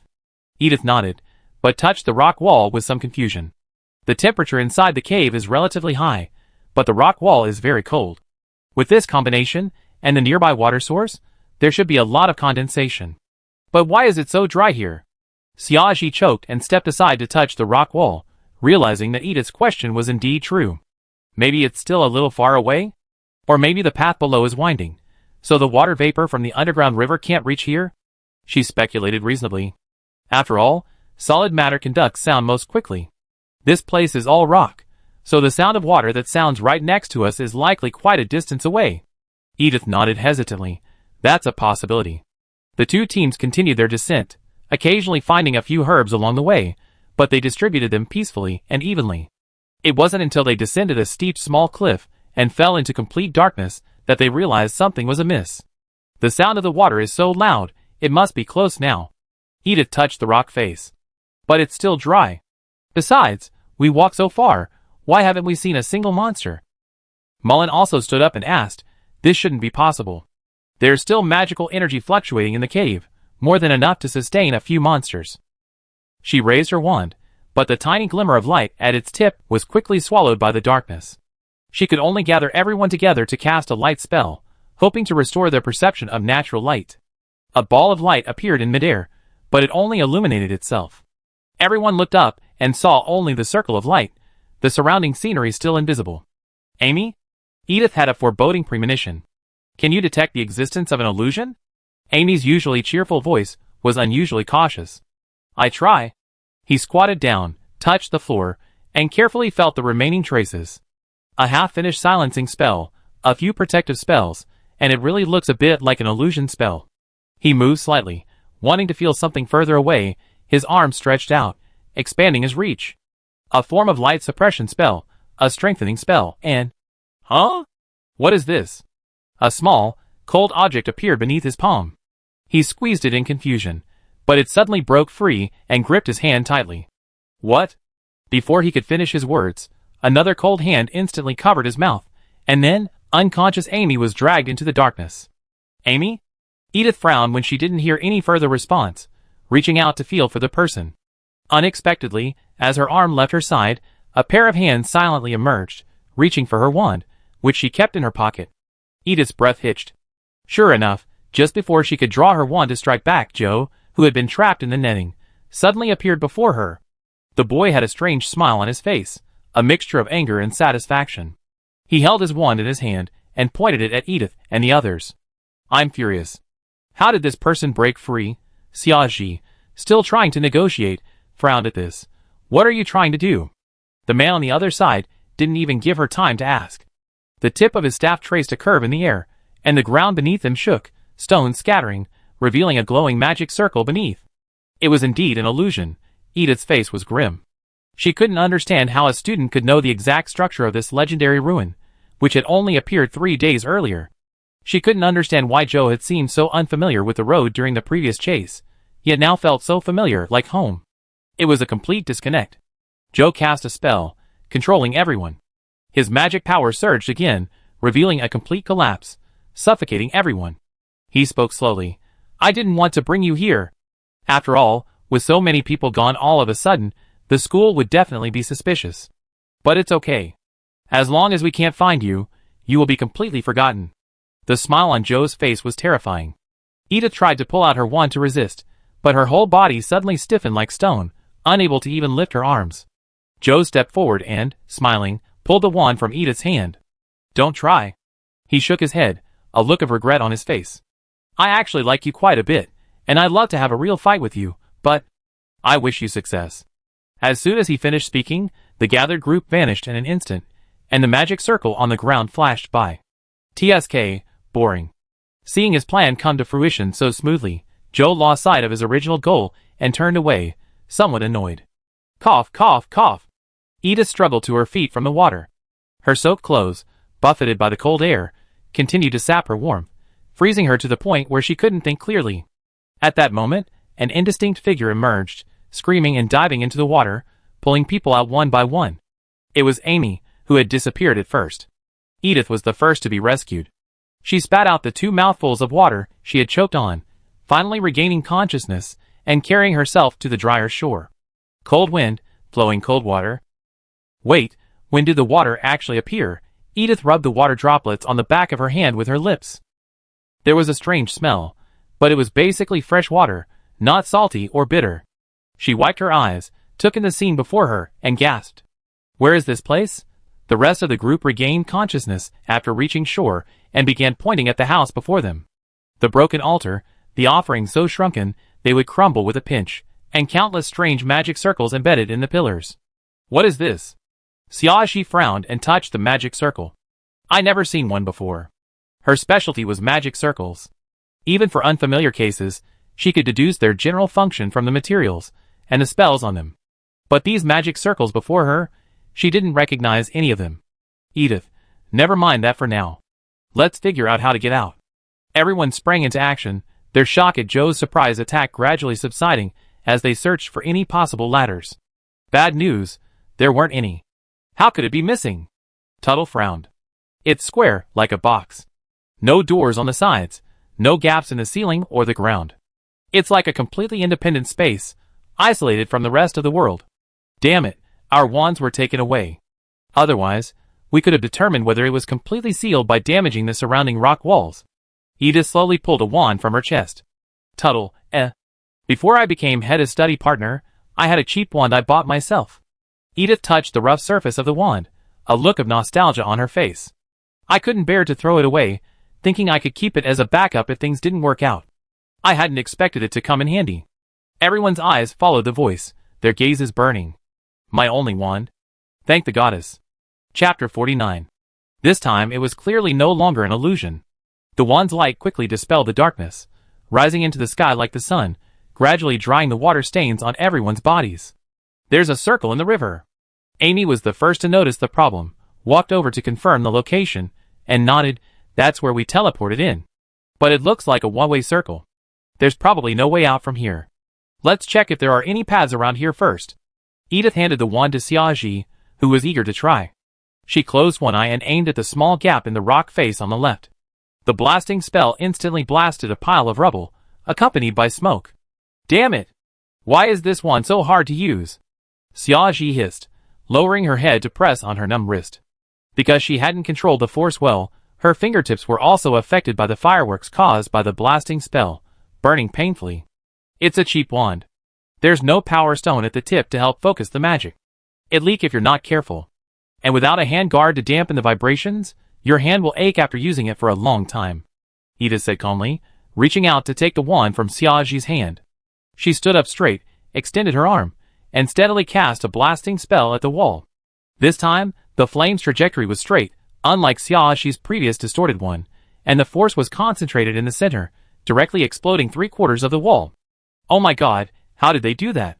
Mullen was startled by the several-fold louder explosion. Through the smoke, he looked at the nearly crumbling wall, a lingering fear. It's a good thing I wasn't pointing it at anyone. Xiaoji, having just experienced the difficulty of using this wand firsthand, looked at Edith with a complicated expression, wanting to speak but stopping herself. Are all first-year students at this level now? She only started school 2 years early. What has the outside world become? If I want to achieve the same magical control as you, do I need to buy a plain wand? Belle's attention shifted. He was eager to learn.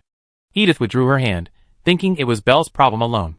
Turning back, she met everyone's gaze, including Team Xiaoji, who were several years older than them. I don't think it's necessary. It's easy to get hurt, and you're unlikely to ever get the chance to use a regular wand again. Edith shook her head. But I suggest each of you buy 2 extra wands to prevent this from happening again. Typically, wizards traveling abroad carry 2 or 3 replacement wands. If the damage is just a breakage, a repair spell can be cast on another wand. If it's stolen, I just have to hide a few more in advance. Edith turned back, looking towards the area not far away where the smoke and dust were gradually clearing. She stepped forward and said, let's see what's behind the wall first. Behind the wall was still a wall. The crowd huddled together, unconvinced, and removed a few more pieces of rubble, only to find stone again. Let me check. Edith placed the tip of her staff against the wall, and slowly channeled her magic power, trying to find the end of the stone. But sadly, even after she had controlled her magic power to its maximum extent, she still couldn't find a single gap. It was completely filled with either stone or dirt. Digging out from all sides is unlikely. Edith walked around, confirming that all 3 sides were perfectly sealed. The remaining side did have some cracks, but they were completely filled with water. This must be the source of the river. The only way out was here. Edith explained the current situation, and everyone nodded in understanding. They watched as she used a spell to bind the surrounding stones together, gradually stacking them into the shape of a staircase. Edith slowly reached the top, braced her hand, and slowly raised her wand. The top was prone to collapse, so she couldn't act so recklessly, as she had just blown up the wall. Edith continued to pierce her magic to explore the target. The people standing below became idle, some remaining to observe Edith's condition, while others dispersed to observe their surroundings. Belle quickly caught up with Xiaoji, who was heading towards the altar, and patted her shoulder. Want to chat? Xiaoji raised an eyebrow. What's wrong with Joe? Belle said bluntly. He broke free from the heavily protected netting, sneaked up here silently, and even teleported us to this damn place. Don't say you didn't know. I really didn't know. Xiaoji's attitude was sincere. After all, the only way out was with Edith's wand. But if you insist, he did promise me before we left that if I followed his lead, he could guarantee my victory. But I thought he was simply seeking control, and since the other teammates disagreed, I refused. She did find it a bit unreasonable at the time. After all, Joe, due to his background, was extremely sensitive to strength and background. Normally, he would never interact with these commoners whose strength and status were inferior to his, let alone offer them guidance. Suddenly wanting to be captain seemed like a prelude to something sinister. But now it seems he might have known something in advance, but not much. Joe's early confusion in the cave didn't seem like an act. Your teammates, your families are old friends, and there are even rumors that a marriage has been arranged between the two families. With such a close relationship, is that really all you know? Tattle was clearly more familiar with the capital's situation than Belle. He peppered Xiaoji with questions, and even Xiaoji fell silent. My father said Earl Rodney must be hiding something. He's been very close to Duke Eddie lately, and there's a possibility he might betray the agreement between the two families. Xiaoji sighed. The families before her weren't very powerful, so revealing a little inside information in exchange for trust was a good deal. That's why he was so eager to arrange a marriage between me and Joe, trying to regain that relationship. But Earl Rodney refused. When Xiaoji mentioned the rejection, a look of relief crossed her face. Tuttle frowned. Are you suggesting that Joe's actions this time might be due to information he received from Duke Eddie? Duke Eddie. Even his mother, who was prejudiced against the nobility, spoke highly of him, believing him to be one of the most knowledgeable of the noble family. Even in his old age, he remained committed to learning, frequently visiting the Magic Association to learn the latest information. He was an outstanding person. He turned to look at Edith, a hint of worry in his eyes. If Joe had randomly sent them here, Tuttle would be the first to disbelieve it. He had clearly come prepared, deliberately lingering and waiting, even following them all the way here. I had a feeling he was waiting for Edith. When had Edith been targeted by a behemoth like Duke Eddie? Xiaoji nodded in response to Tuttle's question. My father was completely unaware of the opening of this ruin. Earl Rodney and my father were of similar status, and didn't have the knowledge to know such details. She lowered her head, looking at the wall in front of her, her mood dim. Everyone screwed me, and my father, that idiot, is still trying to curry favor with them. Ha! The three of them fell silent, only to be met by Edith's cry, We found it! Everyone, come back! Edith was frowning at everything above her. The stone wall above wasn't thick, less than a meter, but it was incredibly strong. Edith felt its strength and confirmed that nothing short of a blasting spell could break it. The wand in her hand wasn't working well, so she finally pressed it barehanded. With a protective shield below, she concentrated her magic power on a single point in her palm and silently chanted the spell. The sound of the explosion was completely absorbed by the stone wall. Edith felt a burning pain in her palm, but when she moved her hand away, she saw only a small hole half the width of a fingernail. Edith, with just an ordinary wand and a few people, trying to escape with a blasting spell was simply wishful thinking. She had no choice but to try a different approach. She used a spell to make a 1 square meter slab of stone transparent, hoping someone passing by would spot them below. The scene above gradually became clearer as the barrier became transparent. It seemed as if they were underwater. Directly above their heads was a tranquil pool of water, seemingly formed by accumulated water droplets from within the cave. The river's water source also came from this spot. There are herbs growing by the water's edge on the left. Let's make an opening there so anyone picking them can see them at a glance. Tuttle suggested, and Edith adopted it. Not only did she make the slab transparent in a more suitable spot, she also affixed a note explaining the situation and requesting help. Leave one person here to watch. Let's explore the surroundings for any other clues. Edith climbed down from the roof and pressed the wand on her hand. Since the magic circle that teleported us in is one way, there must be another way out. Let's study the terrain first. But no one here can understand the magic circle, Xiaoji complained, and her teammates even wore wry smiles. We memorized more magic circles than you, but we've never seen anything like this. It's probably some ancient magic circle. Studying it might not be feasible. No, I know one. Amy immediately retorted. He seemed to be the only one here besides Edith who wasn't panicking. He was completely immersed in this adventure, excitedly trying to find the truth. Xiaoji, your family heritage? Amy grinned and shook her head. No, I just read a book in the Academy's library. Xiaoji's teammates gasped. Unlike Edith's team, where everyone was in the top 10, Xiaoji was the only one to achieve that feat, barely reaching 10th, having spent an hour there as a formality. Amy's experience in the inner library was enough to scare quite a few people. Which one? What's the function? As a specialist in magic circles, Xiaoji's eyes lit up. She moved closer to Amy, gazing intently at the magic circle beside him. This one? Yes, that's it. What's it called? A giant protective shield? He shook his head from side to side. What's the function? Hey, I only looked at it for an hour. Amy spoke confidently. Her acquaintance was just that, acquaintance. Everyone, What's the point of just acquaintance? It's called a giant one-way shield.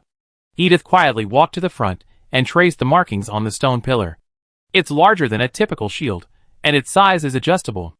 Objects can be thrown in from the outside, but objects can't be thrown out from the inside. This must have been a small coliseum.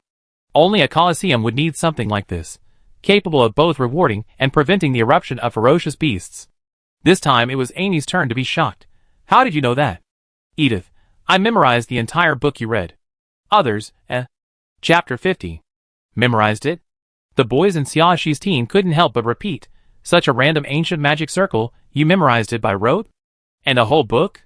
My situation is special, and I can spend a lot of time in the inner library, so it's not surprising I memorized it.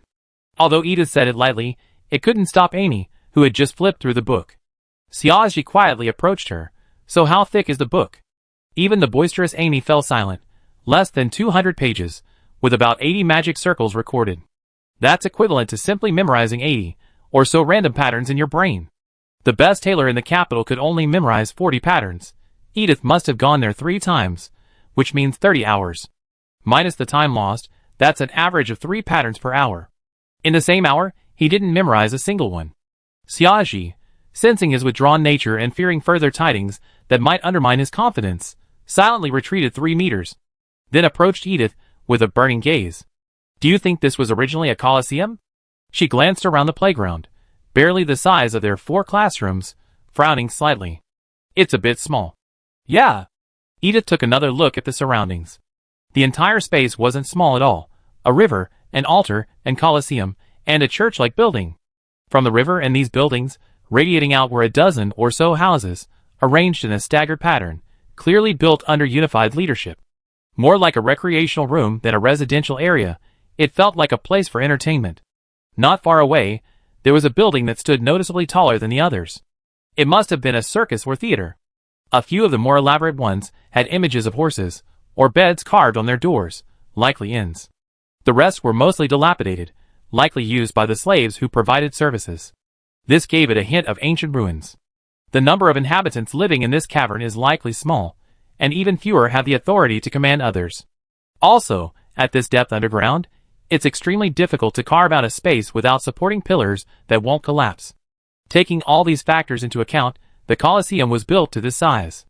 Edith walked inside and knocked on the bulging door on the side. A cage made of spliced bone suddenly burst out, causing everyone to step back. The cage finally stopped in the center of the arena. The door made a teeth-grinding creak, then shook violently, as if something was about to escape. Edith didn't notice anything, so she touched it and found that the door, which should have opened automatically, was simply stuck in the middle. Once it was opened, it naturally stopped. You seem familiar with these. Tuttle leaned forward, lowered his head, touched the bones in the cage, and closed his eyes to identify the animal it belonged to. These fights were extremely popular in the early years. Initially, they simply allowed people to watch wild beasts fight each other. Later, some venues secretly introduced human-animal cannibalism for gimmicks and profit, turning visiting the Colosseum into a trend. The palace initially turned a blind eye, until some venues became so profitable that they refused to even spend money on slaves and directly kidnapped lone children from the streets. Public outrage erupted, and the majority of the Colosseums were closed, leaving only one with the Campbell surname. The epidemic and the closure order happened 5 or 6 years ago. They were less than 10 years old then. Even Xiaoji, a third grader, was only 11, a long way short of the 15-year-old minimum age requirement for viewing Coliseum performances. No one had ever witnessed the interior of the building. But Edith looked familiar. "I've been there once or twice," Edith said vaguely. Given her original body's poor condition, it was normal for her to have worked anywhere. "I don't know much, but it's enough for exploration." She lowered her head to examine the cage on the ground, not noticing the sudden change in the looks around her. Especially Lynch. Coliseum spectators are only familiar with the stands, so who on earth would be familiar with the transport tunnels below? 6 years ago, the Coliseum hadn't yet been closed down, and Edith was 21, within the permitted age for viewing performances. 21 was also when Edith was at her poorest. Her mother had recently passed away, and she felt she had no talent for business, so she sold the family business for 20% of the market price. Back then, Mary wasn't as well off as she is now. Because she helped Edith and her daughter, who were being bullied, she was expelled from the fencing academy and lost her job. Her meager savings went entirely to buying and maintaining her sword.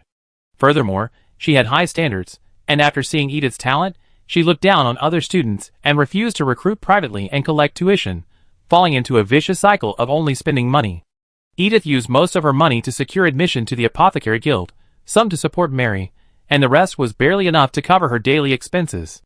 Purchasing more advanced materials for research was impossible. But she needed results. She still had time to strive for advancement while still young. In 2 years, without any connections or achievements, she might be kicked out of the association.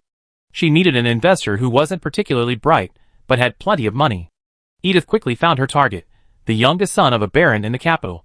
Baron titles couldn't be passed down to descendants, so they devoted themselves to business. Although their titles were lower, their family wealth surpassed that of an average earl. Under such circumstances, lacking education and limited contact with upper-class society, the baron's 2 sons had become uneducated playboys, completely ignorant of study, business, or martial arts, but adept at eating, drinking, gambling, and other pursuits. Yet, they refused to resign themselves to the loss of their titles, harboring a fond dream of building a career and restoring the glory of their ancestors. In short, daydreaming. They were the perfect targets for Edith's extortion. For such a wisecracking person, presenting oneself will only provoke resentment. The best strategy is to repeatedly appear before him, expounding on your own insights, and luring him into making a request. From then on, Edith began to roam around various entertainment venues. In the casino, she discussed the future development of potions in front of him. In the theater, she quietly lamented that her weekly profits should be comparable to the hourly profits of a mature pharmaceutical industry. Finally, in the Coliseum, she sighed softly and told the baron's youngest son, who had just lost money, that her potion research had reached the final stage and was just one step away from investing in the market and making a fortune. The other party took the bait. The two happily moved to the Coliseum's VIP room for a detailed discussion. When they emerged, the contract had already been signed. Edith touched her chest, looking at the long string of zeros on the paper, finally feeling relieved. Both were very satisfied. The baron's youngest son even offered to take her to see something different as a gesture of sincerity. Although Edith was puzzled, she still hadn't received the money yet, so she smiled and followed him. They arrived at the basement of the Coliseum. Edith had never been to such a place before. Or rather, if it weren't for this investor, she wouldn't even have come to the Coliseum in public. The smell of blood underground was somehow stronger than above ground. The red lights were dim, illuminating the entire world in only red and black. Edith felt a blockage, as if something was sticking to her feet. She lowered her head, but all she saw was black, unable to make out anything above. This is what a hell of a place is. The baron's youngest son laughed. He shouted at the top of his lungs, barely drowning out the overwhelming cheers and screams in the background. This is authentic. Edith paused, then slowly raised her head, peering over the other man's thick arms. Not far away, a dark, demonic beast roared and lunged at the people on the ground. The prey, chained to special chains with nowhere to escape, struggled to stand, picking up a nearby stone and smashing it against his bound feet. He was surrounded by blood-stained chains, many of which were still attached to fragments of human limbs, sticking to the ground. He was the only one left alive. Edith's stomach suddenly churned uncontrollably.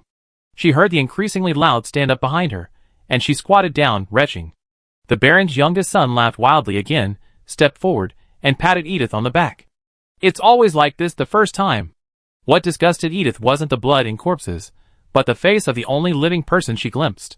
It was clearly a child. No more than 13 or 14, struggling in a shapeless pulp. Knowing he couldn't break the chains, he gritted his teeth and attacked his own legs, which were even more vulnerable. She had heard a little about the strange hobbies of the nobles in the capital, but she had never imagined that the slaves they purchased would include children. She had never imagined that such a performance would not be a fatal blow, but a long, endless torture of despair. The cheers behind her grew louder, and even the Baron's youngest son, who had been comforting her, couldn't resist and turned to watch the performance. Finally, with a burst of screams, curses and cheers rang out. Edith was briefly deafened.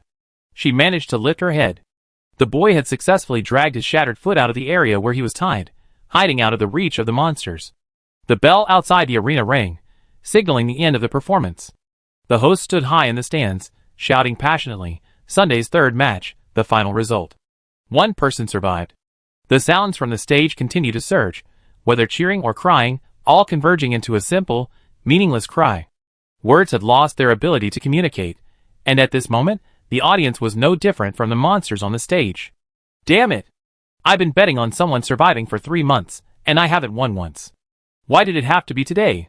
The Baron's youngest son cursed, his newly constructed good mood completely vanishing. He spat at the side, twisting his body and heading back to the stands.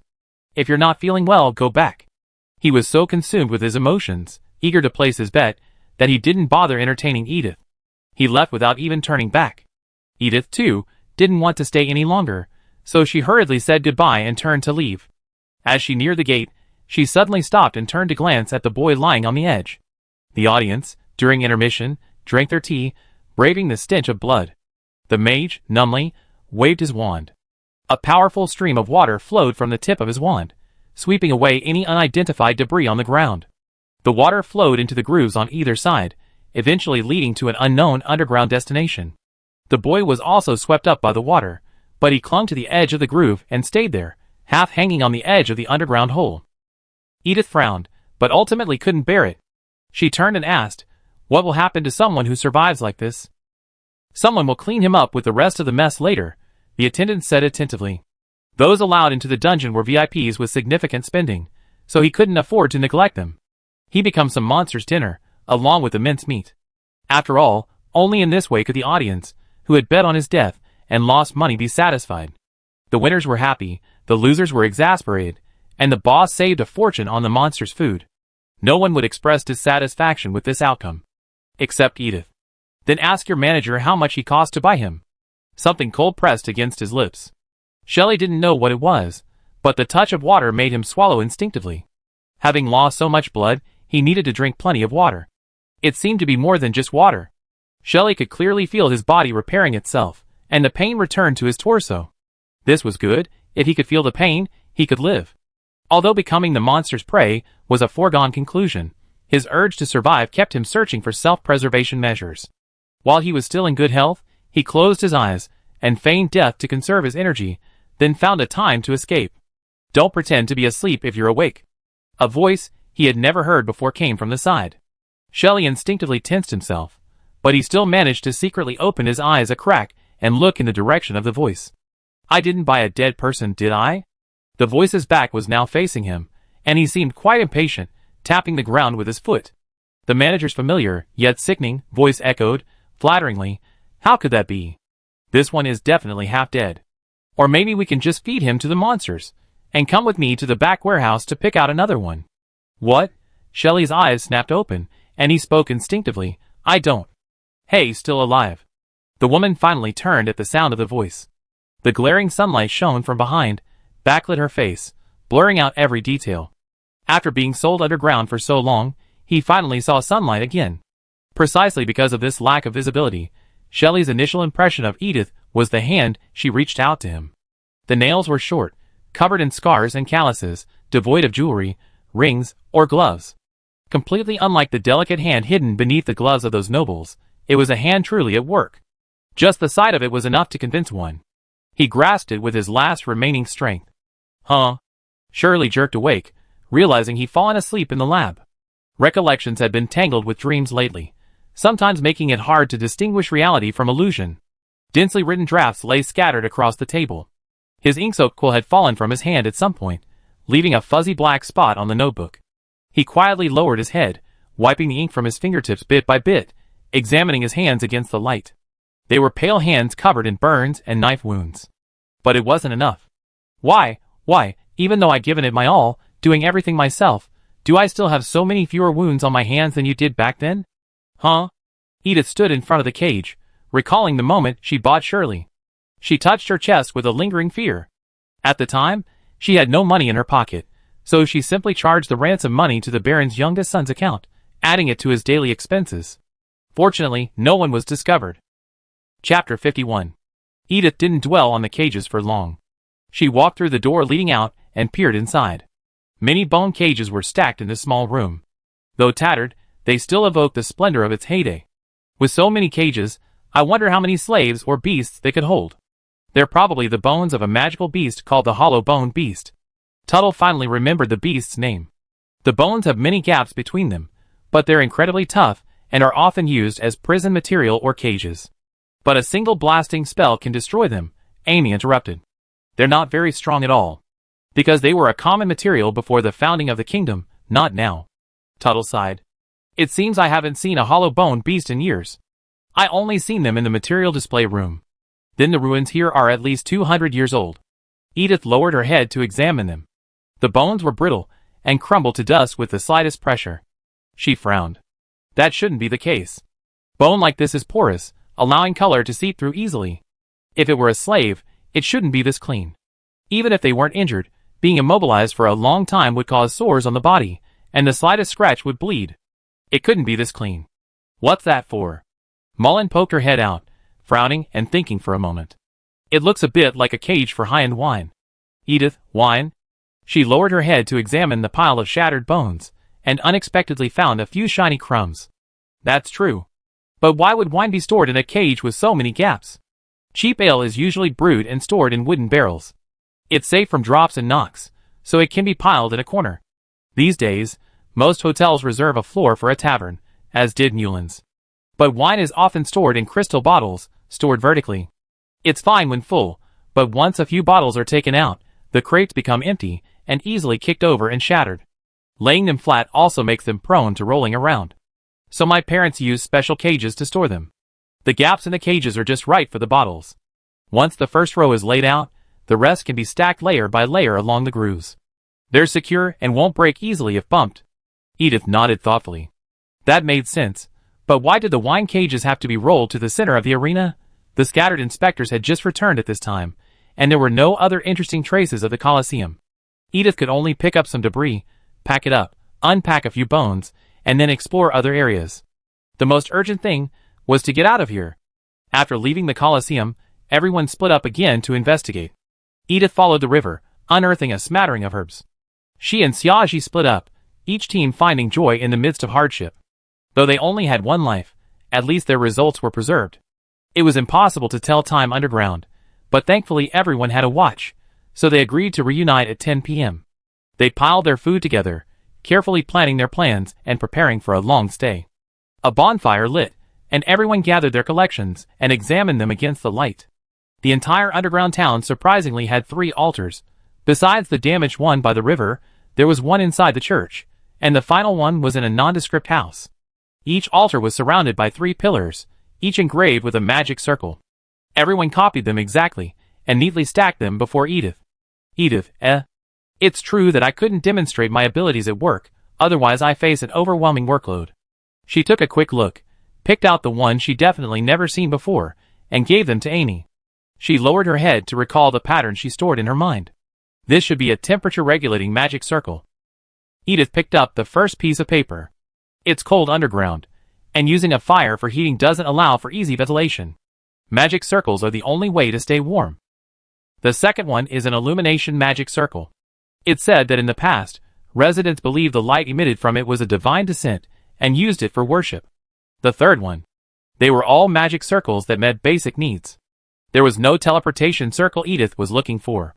She glanced at Amy with some disappointment. She shook her head, mentioned the 2 she knew, and spread the rest on the ground. Unfortunately, no one else present knew any either. I had enough. A boy from Xiaoji's team suddenly erupted.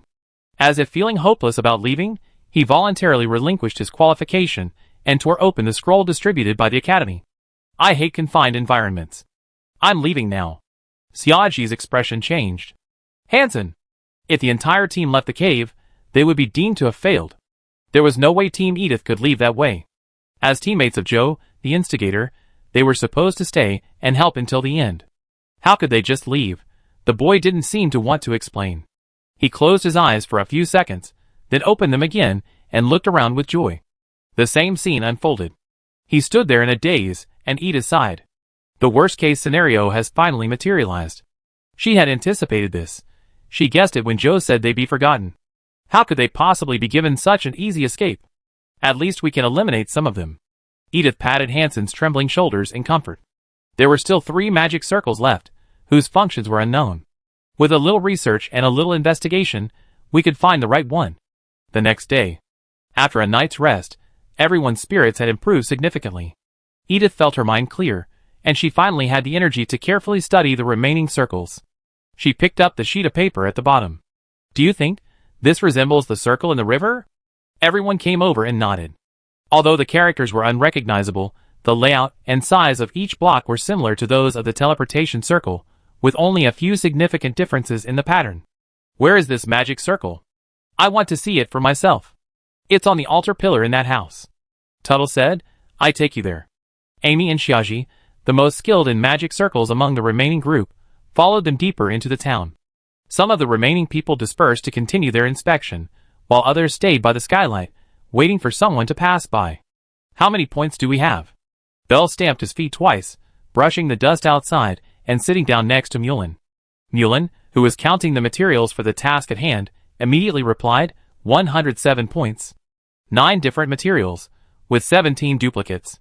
The total was staggering. If I can get out on time within 3 days, I definitely advance directly. It's a blessing in disguise. Bell shrugged and sat down, completely unconcerned about my appearance. Seeing this, Mulin quietly spread her legs as well.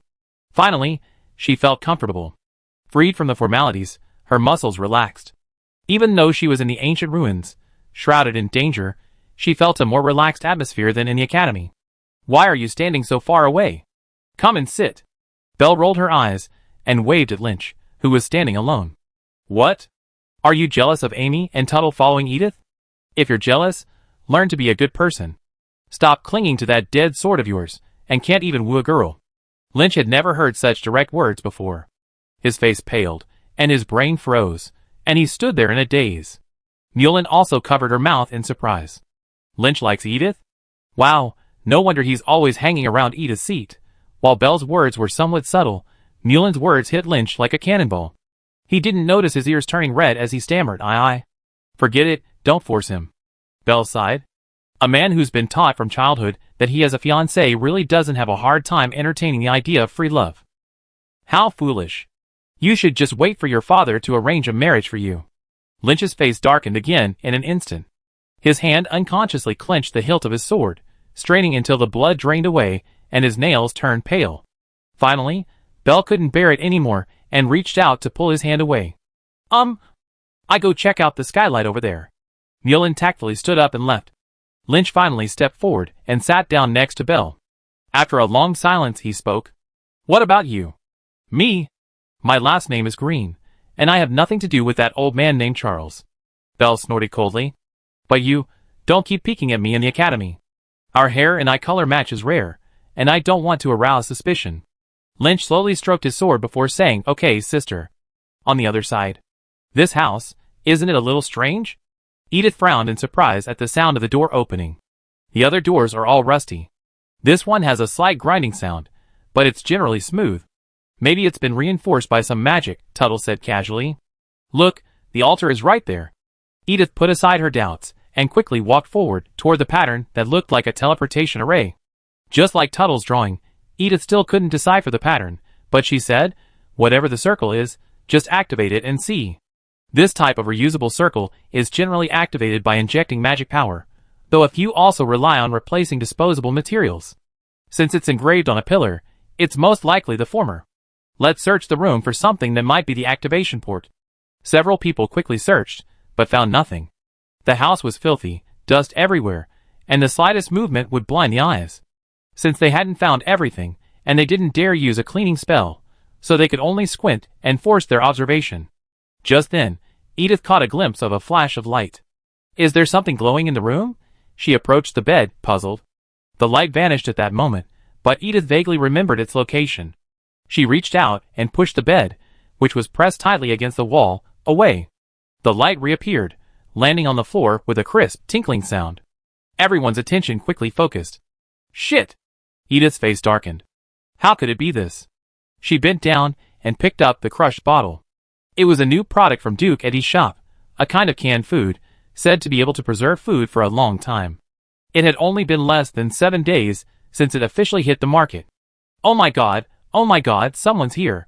Mullen jumped up in surprise, shouting around, come back. Bell and Lynch quickly stood up, immediately looking under the skylight, looking up in the direction Mullen was pointing. It's that fifth-year team. Bell instantly recognized them. They haven't seen us yet, so they're probably here to pick herbs. Lynchy stayed where he was, while Mullen and Bell quickly ran to the skylight with a note, hoping they find them after they finished picking the herbs. The cave on top. The fifth-year team finally found the submerged herbs. Overjoyed, they all jumped into the water and headed towards them. 3 identical herbs had been pulled out. The leader looked down to see if there were any more water plants, but unexpectedly spotted something blurry and black. Stop! He shouted, and everyone around him immediately stopped moving, and the ripples in the water finally subsided. He lowered his head and made out the black writing. We're trapped? Could you please help contact the support team after we get out? The team members' expressions varied, and the leader fell into deep thought.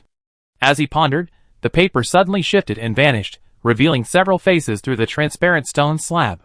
Mullen and Bell were waving their hands, hoping the other would pass on the message. Even if the assistants couldn't, the teachers at the academy always had a solution. The captain paused for a moment after seeing the real person, then glanced at the pile of herbs at Mullen's feet. It seemed like there were even more than their group had. Chapter 52. Bell, growing impatient, climbed onto the scaffold Edith had erected earlier, raised his hands, and pressed them against the roof, releasing his magic. The entire stone slab trembled as the magic flowed through it, and the water beneath the 5th grader's feet once again turned murky. Captain, should we save them or not? The team member asked cautiously. He was leaning toward saving them, but it seemed the captain had other considerations. The captain fell silent. 1, 2, 7. The red-haired boy standing to the captain's left leaned over, looking over Bell's face, at the scattered herbs on the ground. I can't count exactly, but at a glance, there are at least 7 different ingredients. 7, including the duplicates, means the team at the bottom has at least 80 points. After saying this, he looked at the captain, who was torn between his sense of morality and his desire to win, with a look of watching the drama, and said word by word, it seems. We only have 23 points. Oh my! The teams we met along the way all had at least 3 different herbs. So it seems we have the fewest. We might not even make it to the finals. The captain's face changed. Seeing this, the man continued, the 5th graders shamelessly competed, but in the end, they didn't even make it to the finals, while the 1st graders advanced with high scores. Are they 1st graders? The captain only then noticed Bell and Mullen's faces. He only knew Edith, and indeed, he didn't immediately recognize the identities of the 2 people below. 1st grade. He muttered to himself, as if he were about to be convinced. I disagree. Another person raised a question. We can totally win together. We rescue them, and they give us the materials. We can't rescue them, and they know it, so they're asking us to find helpers. Your explanation doesn't make sense. The captain's mind was already starting to tilt, but out of superficial morality, he kept trying to convince himself. TSK, yeah? As fellow 5th-year helpers, they're the ones they turn to for help, while we can only be their mouthpieces. The red-haired boy's smile deepened. What a mismatch. Enough. This statement finally pierced the captain's fragile heart. If the person standing below wasn't a 1st year, if he hadn't seen the materials in their hands, he would have taken the initiative to contact the helpers. Now, they can only blame their bad luck. Let's go and leave them alone. But if they get out, we face even harsher criticism than losing the game. The only normal person on the team shook his head in disappointment. He didn't understand why the captain's so-called dignity was more important than human life. Never mind. Eventually, they have to get out anyway. Worst case, I can just report it myself. The captain, with their thoughts divided, finally cast a spell, covering the transparent riverbed with mud, completely obscuring any possibility of detection. Damn it! What the hell are they doing? Belle's face darkened. Mullen and Lynch, standing below, hurriedly glanced toward the other window, only to find it also pitch black, barely visible due to the trembling of the stone slabs. But this level of clarity allowed them to barely see outside. Now they had no chance of escape by recruiting others. Found it. This should be it. Edith put away the can and finally overturned the bed. She came upon the opening that channeled the magic. But how do I input it? Xiaoji frowned. The amount and direction of the magic power, those things take time to study. The magic circle suddenly glowed. Xiaoji? ? She looked at Edith beside her, confused, and Edith looked back at her in confusion. The direction of the magic power? She looked at Amy, squatting beside her. What is this thing? She had memorized magic circles in her previous life, but never this. It seems some people need to learn this to activate the magic circle. Amy wasn't entirely sure. But to prevent outsiders from learning on their own, the textbooks don't mention it, only the academy teaches it. But for those of us with naturally strong magical perception, we don't need to learn. The magic power will find the right channel on its own. At the end, he raised his head slightly, looking incredibly confident. Xiaoji, Even though she was strong-willed, she couldn't resist the urge to curse. Never mind. At least it was a good thing for now. It saved her research time.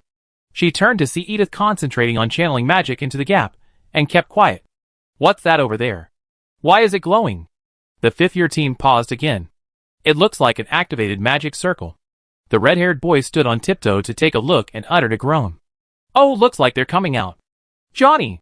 The only teammate who wanted Edith, and the others alive cried out. He desperately wanted him to shut up, but Johnny continued, if they come out, they definitely sue us for not saving them. Our family's reputation will be tarnished. The captain moved faster than his brain could react. In an instant, he raised his wand and aimed it at the glowing magic circle in the center of the river. Captain! The kind-hearted boy made a final effort, gritting his teeth. There's still a chance to turn back. If you really destroy that thing, you'd be convicted of murder. The captain numbly cast a blasting spell. The shouts of his teammates rang like buzzing insects in his ears, not affecting his decision-making in the slightest. The flash of fire brushed past the other man's face, and the boy fell to the ground in fright, losing the best chance to intercept. With a loud bang, dirt flew, dislodging several materials buried under the magic circle. The glowing object dimmed completely, and the captain breathed a sigh of relief. Adhering to the principle of having come all the way, he gathered the other items into his arms. Marlowe, you're just too cautious. He turned back to lecture the boys. It's okay, we advance, and they won't be caught. Relax. What the hell happened? The forced interruption of magic sent a sharp pain through Edith's head. Her vision went black, and she staggered backward.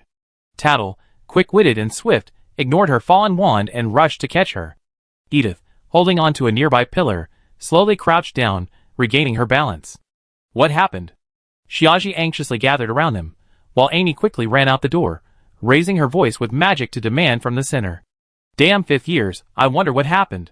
Belle's voice quickly returned, filled with endless fury. Dirty, fecal-smelling 5th years. What's going on over there? Amy didn't have time to reply. Damn it! The resonance process was forcibly cut off. He walked back, cursing, his hands never idle. His palm quickly placed on Edith's forehead. I do it. I know how to fix it. Edith's mind cleared a little. She could feel a gentle magical force filling the gaping hole in her body, barely stabilizing it. She took a breath and slowly opened her eyes. How does it feel? Amy shook her head. I had plenty of experience with injuries. This should be no problem. Edith, is this something to be proud of? She tried to stand up, but felt dizzy again, forcing herself back to the ground. Amy was horrified. That shouldn't be the case. Amy's treatment always worked. How could it be wrong? I don't know. Edith gave up trying to get up and focused her strength on her eyelids. Finally, she managed to move her body. She opened her eyes, then suddenly froze, so still that everyone thought she was unconscious. Only then did she raise her hand to rub her eyes. Edith was experiencing a reshaping of her worldview. Why was the magic circle before her suddenly seeing double? Edith slowly stood up and, under the nervous protection of the others, stepped forward, stroking the lines on the pillar.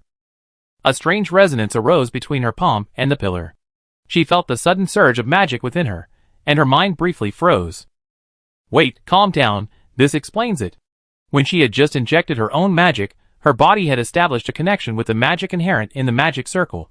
This connection should have disappeared once she withdrew, but an unexpected event severed the magical channel, trapping some of the magic power within her. So, as if someone had suddenly instilled in her a whole new language, she could suddenly understand the patterns on the pillars. Oh my god, she muttered quickly and quietly, oh my god. What did understanding mean? It meant that those ancient magic circles, which could only be reproduced, not modified or disassembled, were now worth studying. She alone could do this. Edith exhaled slowly. Whether it was a blessing in disguise or not, this discovery was immensely significant. She needed to get out quickly, find the magic circle book she had memorized, and begin research immediately. The people outside also arrived at this moment. Mu Lin anxiously touched Edith's shoulder, but she grabbed him. Take me to an open area. She closed her eyes. Let's try another method first. Edith pulled out the scroll her Royal Highness had given her, and tore it apart amidst the crowd's curious gazes. She hadn't wanted to be exposed in front of so many people, but now there was no other option. A voice came from the other side a few seconds later. What's wrong? The princess's cold, recognizable voice made everyone's heart skip a beat. The sound transmission array? Amy, Xiaoji, Belle, and Tattle all opened their mouths in silent shock. The princess? Mu Lin, Lynch, and the rest of Xiaoxi's teammates were focused on this, their bodies stiffening. How could Edith possess a special royal sound transmission array capable of communicating with her highness? It's me, Edith. We were tricked by Joe Rodney into teleporting us into a confined space within the caverns. We're trapped, unable to escape. It seems he'd been here beforehand and set a trap. Edith quickly unloaded a deluge of information. This is clearly a ruined town with 9 independent ancient magic arrays, many of which are likely unrecorded. Come quickly if you like to investigate. Silence fell on the other side. Ursula seemed overwhelmed by the sheer volume of information. After a long pause, she spoke, her usually calm and composed voice stammering. What? Joe Rodney had been to these ruins? And set a trap for you. You found a ruin with intact buildings? And are there any unrecorded ancient magic arrays there? Chapter 53. Ursula stood at the side of the cave, having found a sheltered spot, but now she couldn't control her voice. Seeing the people around her looking over, she quickly feigned a normal demeanor, her lips slightly closed. Are you sure everything you said is true? Edith, does lying to you benefit me? Ursula paused for 2 seconds. Okay, tell me the approximate location, and I go there myself. Edith described the group's route from memory. Although vague, she still gave a general indication of the direction. Ursula beckoned a few trusted individuals, and quickly delved deeper into the cave. Edith had given accurate descriptions of the first few forks in the road, and Ursula didn't take any detours, but it still took nearly 5 hours to reach the destination. The sound transmission array had long since failed, and she finally relied entirely on her weak magical perception and Edith's description of the sound of water to find the location. With a wave of her wand, she cleared the mud and saw the people under the transparent skylight. Here they come! Hansen, constantly watching the movement overhead, shouted excitedly. A full day had passed since they entered this dimension, and there were less than 20 hours left until the end of the competition. Rescue had finally arrived. The 2 men communicated by hand. Edith drew the pattern of the teleportation circle on paper, and asked Ursula to use it to repair the circle destroyed by the 5th grade. Ursula walked over to take a look, shook her head, and returned to tell Edith, not only are the patterns damaged, but the underlying material has also been dug up. It can't be repaired. Damn it! Edith hesitated. I had thought that destroying the surface was the limit, but I didn't expect them to take the contents of the underground as well. Belle was also slightly speechless. Why keep the evidence on you? Originally, they could still argue that they hadn't done anything harmful, but now, once they handed over the evidence, no amount of arguments would refute it. With this path blocked, Ursula could only pull out her wand and try to brute force the stone slab. But Edith had tried this method before, and after much effort, it only created a few holes. The best solution is to repair the magic circle. Ursula frowned. Are you sure those 5th-year students took it? Edith wrote back yes. Okay, wait a moment. I contact the teachers at the academy, and look for those people along the way. A few helpers left marks around the area to ensure they could quickly find the place the next time they came in, then disappeared from view through the skylight. The people below, now with a clear target to wait for, gradually calmed down and sat together, awaiting rescue. Edith's expression remained grim. No, I need to get back to the altar and research. She felt something was amiss. If those teachers couldn't even make it to the start of the competition, would they really rush to the scene on time for the safety of a few students? She looked around, and Bell, noticing her gaze, raised his head and asked, "What are you looking at?" "To see if we're worthy enough to be rescued." It was a good question. Mullen lowered her head, Bell's eyes wandered, and Lynch, thinking of his father far away in the frontier, shook his head solemnly. Tuttle was about to say that his parents would definitely be willing to save him, but after considering their awkward new aristocratic status, he kept his mouth shut. Several members of Xiaoxi's group also lowered their heads.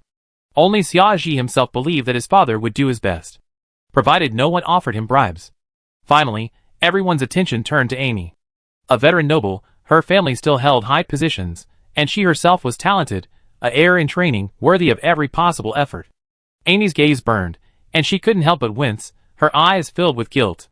According to the principle of considering the overall situation, my aunt would have given up on me first.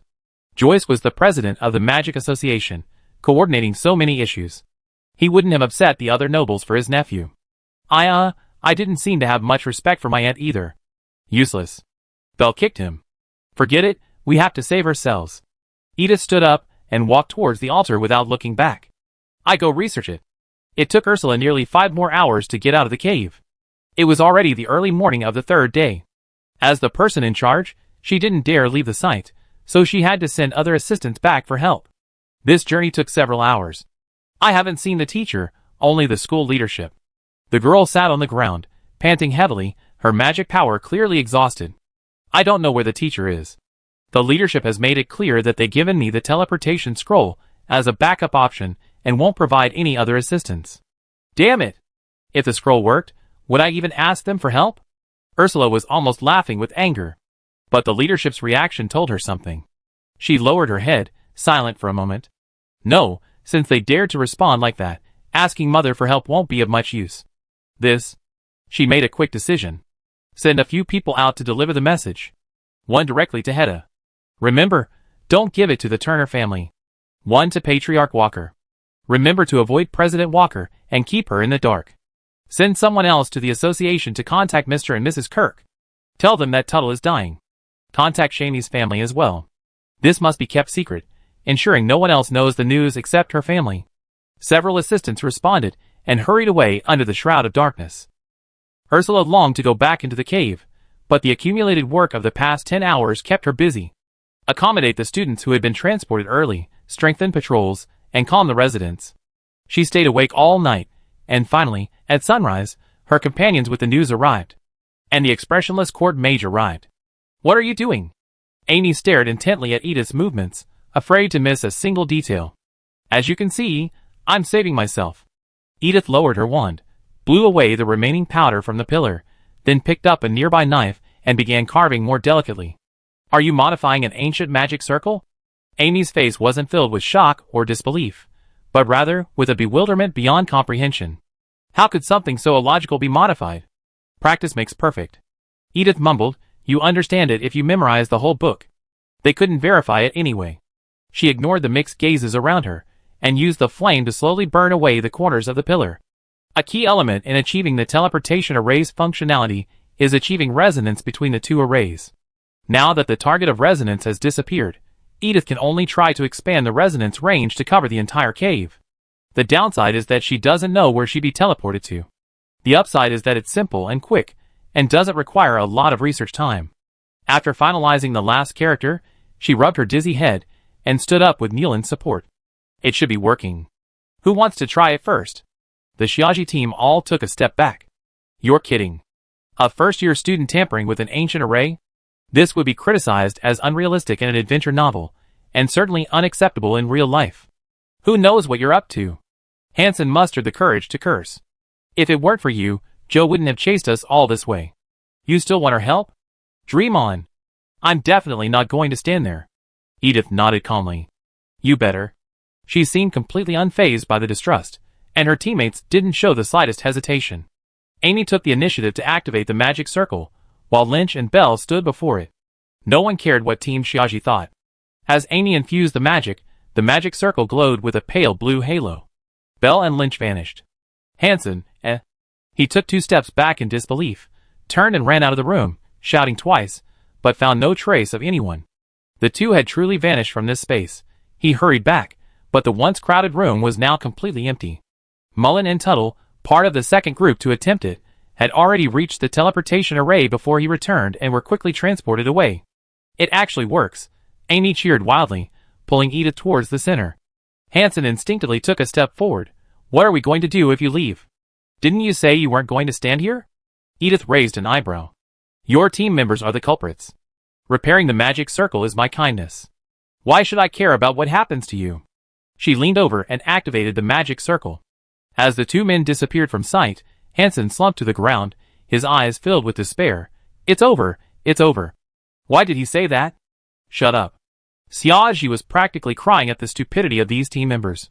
She frowned and lifted Hanson by the collar. Edith deliberately teleported very slowly on her last attempt. I've seen the route the magic energy is traveling. It won't kill you. Her Majesty has ordered that this ruins be sealed off for exploration and too dangerous. The leader at the front looked disdainful. Get out of the way. The court mages are setting up a sealing array. Ursula stood in front of the cave, motionless. There are still 6 hours until the competition officially ends, and most of the students haven't emerged yet. You can't seal it off now. Set it up now, and activate it in 6 hours. The man at the head of the court mage team suddenly spoke. It won't threaten the students' lives. Ursula narrowed her eyes slightly. I haven't seen you. This was a change of subject. The court mage lowered his head silently. I'm a newcomer who just qualified this year. It's normal for you to be unfamiliar with me. A newcomer shouldn't be unfamiliar with me. Who were you in the 5th grade last year? What's your last name, and what's your family name? Ursula. The leader stopped her in frustration. Enough. Do you intend to disobey Her Majesty's orders? Ursula lowered her eyes. I dare not. She gave up her position. However, as the group had said, they had only set up the formation in advance and hadn't shut down the operation. All the students who were supposed to leave at the normal time successfully exited the cave. As the time approached the last 10 minutes, students who had used scrolls to leave began to appear in large numbers. 5 minutes later, with the appearance of Xiaoxi's group, the situation began to ease. The cave entrance calmed down. Wait. Ursula reached out to stop the mage, who was trying to activate the circle. It's not time yet. Some people haven't come out yet. It will take exactly 5 minutes for the cave entrance to close completely. Just in time. The man spoke respectfully, but his words lacked sincerity. As for those who haven't come out yet, they will be punished for breaking the rules. Let's see who dares. Hedda finally broke free from the people below and, with the guards she had gathered from her family, rushed to the mountainside. The academy won't allow you to do this. She heard Edith trapped. The news nearly made her faint. Time was tight, and she had no time to prepare anything, so she could only bring some ready-made swordsmen from home. The evil forces can't destroy the flower of hope. At worst, I fight you. The leader narrowed his eyes. Miss Turner. Yes, my last name is Turner. If you have any grudges, you can go directly to my father. The girl wasn't frightened by his words. She even spoke impatiently. My home address is... Bang. The court mage, seemingly tired of arguing, raised his wand and remotely activated the magic circle at the cave entrance. Hada's face changed. Okay, while we're at it, why don't we just announce the results of the top 3? Although Hada's pestering delayed them for 3 minutes, at least the plan went smoothly. The leader smiled and clapped his hands, attracting the attention of all the students present. Several court mages surrounded Hada, their wands pointed in unison toward the center, separating them from the crowd. Because of the results, no one paid any attention to the commotion on the sidelines. All eyes focused on the leader, who gradually moved to the center. Let me ask first. Is there anyone with more than 100 points? Everyone looked at each other, unable to help but whisper, 100 points. That would require at least 5 different materials. My God, there aren't even 5 in the cave, right? Our group only has 20 points. If anyone had more than 100 points, I'd jump right out of here. The voice grew louder, and a minute later, a hand finally reached out from the crowd. We. Everyone turned their gazes. It was Zebulon. We have 105 points. He looked calm, as if this was a trivial matter. At first, there was silence, then a heated discussion broke out. Oh my God, it's the prince again. Unsurprisingly, he's first. 105. That's 3 times our group's total. That's a truly commanding lead. Didn't you just say someone jumped if they scored over 100? Why aren't you jumping? Zebulon calmly basked in everyone's admiring gazes. Although he won, it was all within his expectations, and he wasn't overly happy. He was better than everyone else, That was obvious. If one day, as a contender for the royal heir, he came in second, that would be truly surprising. He tilted his head in boredom, refraining from yawning out of courtesy. The leader glanced at the cave entrance, which was about to be completely sealed, and finally felt relieved. He had time to curry favor with the future king. So, the first place winner this time is... Wait! The slowly descending magic block was only a meter away from the ground when a group of people suddenly slid out with a few whooshes, landing firmly on the ground in front of everyone. Edith, holding a bag of herbs in her mouth, rolled to offset the impact and finally stood up. Chapter 54. Maybe it was because Amy was responsible for all the teleportations, but everyone in Edith's team was transported to the same space. The empty, deserted space was dimly lit.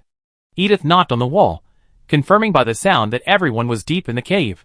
We can only leave by tearing the scroll. It was definitely too late to leave. Amidst the cheers of finally out. And great, it's over, she calmly assessed the situation, giving the excited crowd pause. Why were they already thinking about the competition after just emerging from the trap? Sister, please, take a break, Amy said sincerely. Edith raised an eyebrow, but didn't respond, instead glancing to the side. But there's really no need to rush. It looks like we still have a dozen minutes to spare. We can loot a little more here and leave. The crowd then turned and followed Edith's gaze, only to be blinded by a dense patch of grass. Bitterweed? Tuttle answered instantly. It's commonly found deep in caves with high humidity. It requires a magic-free environment, making it extremely valuable and rarely grown in isolation. The book was right. Here, it grew in a dense black mass, resembling the fur of a wild animal. If it weren't for the random teleportation array, they wouldn't have been able to reach this depth in 3 days on foot. Mullen swallowed. Even though there was only one species, there were so many, each one was worth a penny. 10 minutes left. Everyone, dig as much as you can. Edith dug without looking up. The most troublesome thing about this herb is that it must be uprooted, otherwise it loses its vitality. But fortunately, there were 6 of them. 6 people, their faces etched with a thirst for points. With the clock running down to the final minute, Edith forced everyone to stop, but Amy, Belle, and the others persisted in digging until the final 10 seconds. A few people tore through the scroll at the right time, and when the dizziness subsided, they saw not the dawn of victory, but the cave entrance, which was about to close. Damn it! Amy screamed in panic. Edith didn't have time to call anyone back. She simply raised her wand and unleashed her signature wind spell, sweeping everyone towards the remaining crack. The whirring wind blinded Edith, and she could only rely on her instinct to yell, "Wait!" Finally, she used her foot brake to steady herself. Silence reigned. Edith. The first response was a burst of screams of surprise. Edith opened her eyes and turned back in surprise to see Hedda, recklessly pushing past those who blocked her path and running towards her, swooping down on her like a bird. Edith, shock. Why is Hedda here? She glanced calmly in Ursula's direction, and the princess gave a subtle nod, confirming her suspicions. Has it come to the point where Hedda is the only one left to help? She patted her shoulder comfortingly, a surge of emotion welling up in her heart. Hedda sobbed and opened her mouth. I thought you died a heroic death.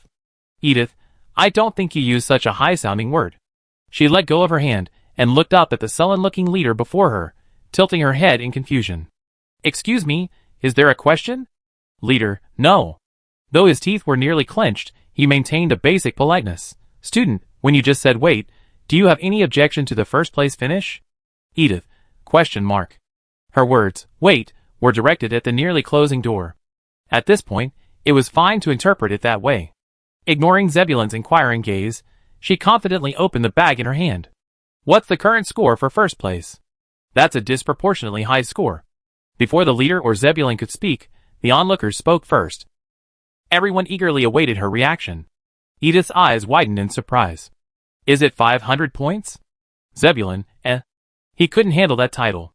Disturbed by Edith's 500, his score suddenly seemed less impressive. Zebulon felt a little annoyed, but he politely replied, It's not that high, just 105. 105 is still a good thing, but it's just that. Thankfully, the envious voices around him quickly helped him regain his confidence. The more capable you are, the more humble you are. If I had 105, I'd brag to the whole world. Forget 105, I'd brag if I had 55. There was nothing he could do. The caves were so numerous and densely packed that most students couldn't get deep into them by the last day, remaining stuck on the outside. The materials, monsters, and herbs were mostly hidden inside, so anyone who managed to get out without empty-handed was considered lucky. Student, did you also get a score at the beginning? The leader smiled approvingly at Zebulon again. Then he made a small joke, making many around laugh. I did. Our group got 16. Our group got 19, and we also started at the beginning, just like your highness. Edith laughed too, shrugging, then we definitely didn't. Zebulon's tense muscles relaxed. Edith, our numbers start with 2. We too, ours is 28 points. A small group standing deep in the crowd burst into laughter, only to suddenly realize the surrounding silence. What's going on? He stood on tiptoe to look outside, just in time to see Edith pull the third ingredient from the bag, followed by a fourth, which wasn't repeated. Boy, that's over 20 points. So what did she mean by starting with 2? Amy whistled excitedly. He loved the crowd's reactions.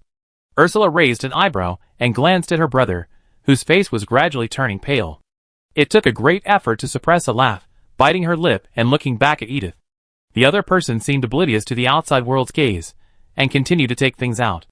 Oh my god, are those the bones of a hollow-bone beast? Someone with sharp eyes, and a discerning eye quickly recognized the materials on the ground. Isn't that kind of magical beast extinct? Where did they get them? This can't be cheating. 10 different materials already. The score is officially over 100. The person who had been counting quietly spoke timidly at this moment. She glanced at Zebulon's expression and tactfully shut up. Thankfully, from the 10th item onward, Edith pulled out only the same herbs, which relieved everyone. Zebulon counted with a pale face, keeping his eyes fixed on the bag in Edith's hand. Seeing the contents gradually deflate, he relaxed a little. Something starting with 2. It was just a random bluff. Currently, the score was only 116. While his loss was inevitable, at least it wasn't too disastrous. Or rather, the rule that new materials count as 10 points wasn't entirely fair, relying heavily on luck. Their team, relying on experience, had searched numerous locations for herbal remedies, and they definitely won in terms of quantity. They simply repeated themselves more. He simply lacked a bit of luck. Edith finally pinched the last herb from the bag, repeating the process again. Zebulon's mental count settled on 117. He listened to the quiet exclamations around him, and breathed a sigh of relief, intending to offer a few polite words of praise to demonstrate his magnanimity. He took a step forward. Edith suddenly pulled another bag from her cloak. Zebulon's foot faltered midair. Silence fell once again. More. As Edith untied the rope, someone murmured, but since the unique items have already been shown, these are probably all duplicates, right? A duplicate is only 1 point, not worth much. Edith untied the bag and, expressionless, dumped the contents over. Swish.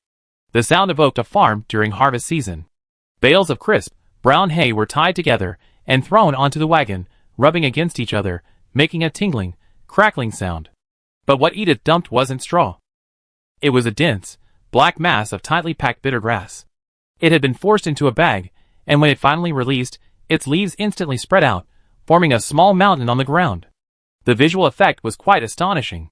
A thin strand of bitter grass was even lifted up by the wind, blowing away from the mountainside and tumbling downhill. Something's fallen, someone said anxiously. He looked at Edith's empty-handed team, eager to do it himself.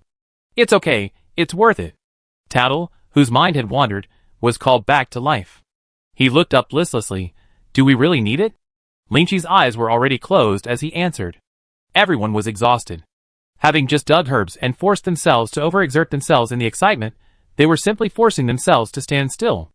This listless look gave others a different impression. Why are these people so arrogant? Don't give it to me.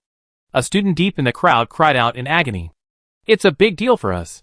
So annoying. Edith was still falling. The burlap bag was full of holes, and many leaves had pierced through it. It took her a lot of effort to shake out the contents. Finally, the bitter grass that had fallen to the ground reached her knees, and she couldn't count them at a glance. It looks like there might be 3 or more of them, someone said weakly. Zebulon had already taken the first step, words of praise on his lips, but seeing the near-crushing situation, he suddenly felt lost for words. He had originally intended to boast, much better than us. Such an exaggeration was bound to resent the others, who would then naturally defend him. It was just better luck. How could I possibly call them much better? It was just a fluke.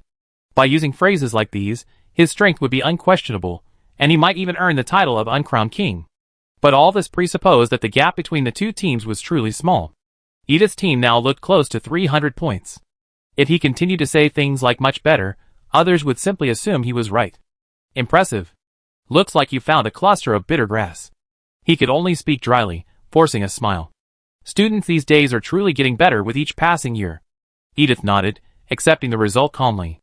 Thank you. The assistant finished counting the grass. The girl stood up and nodded to the leader. 289 points. Finally, we still couldn't break 300. Edith sighed. What a shame. If that one hadn't gotten away, we at least have rounded it off. She looked up at the speechless leader and raised an eyebrow. So our group is first? Chapter 55. The exact scores will still need to be determined by the Academy. Seeing the leader's expressionless face after he finished speaking, Ursula raised an eyebrow and took over to avoid any awkwardness. We're just briefly reviewing the results now. As the rules stated at the outset, specific advancement will also take into account the points from the first round. Despite that, everyone knew that Edith's team's crushing second-round performance was enough to erase the negligible gap from the first round. Zebulon knew it even better. If the gap had been within 20 points, he could still take first place thanks to his early advantage. But if it was a gap of nearly 200 points like it was now, if he dared to take first place, he'd be removed from the list of candidates for the kingdom's heir the next day. Damn it! Ursula had won the league championship without any problems. He couldn't face competing again in 5th grade. This failure would haunt him for the rest of his life and even affect his mother standing in his heart. He had to take first place in the finals and win decisively. It would be best if I could face Edith face to face. Zebulon narrowed his eyes, looking at the girl filling her bag. Trouble is, she's a freshman.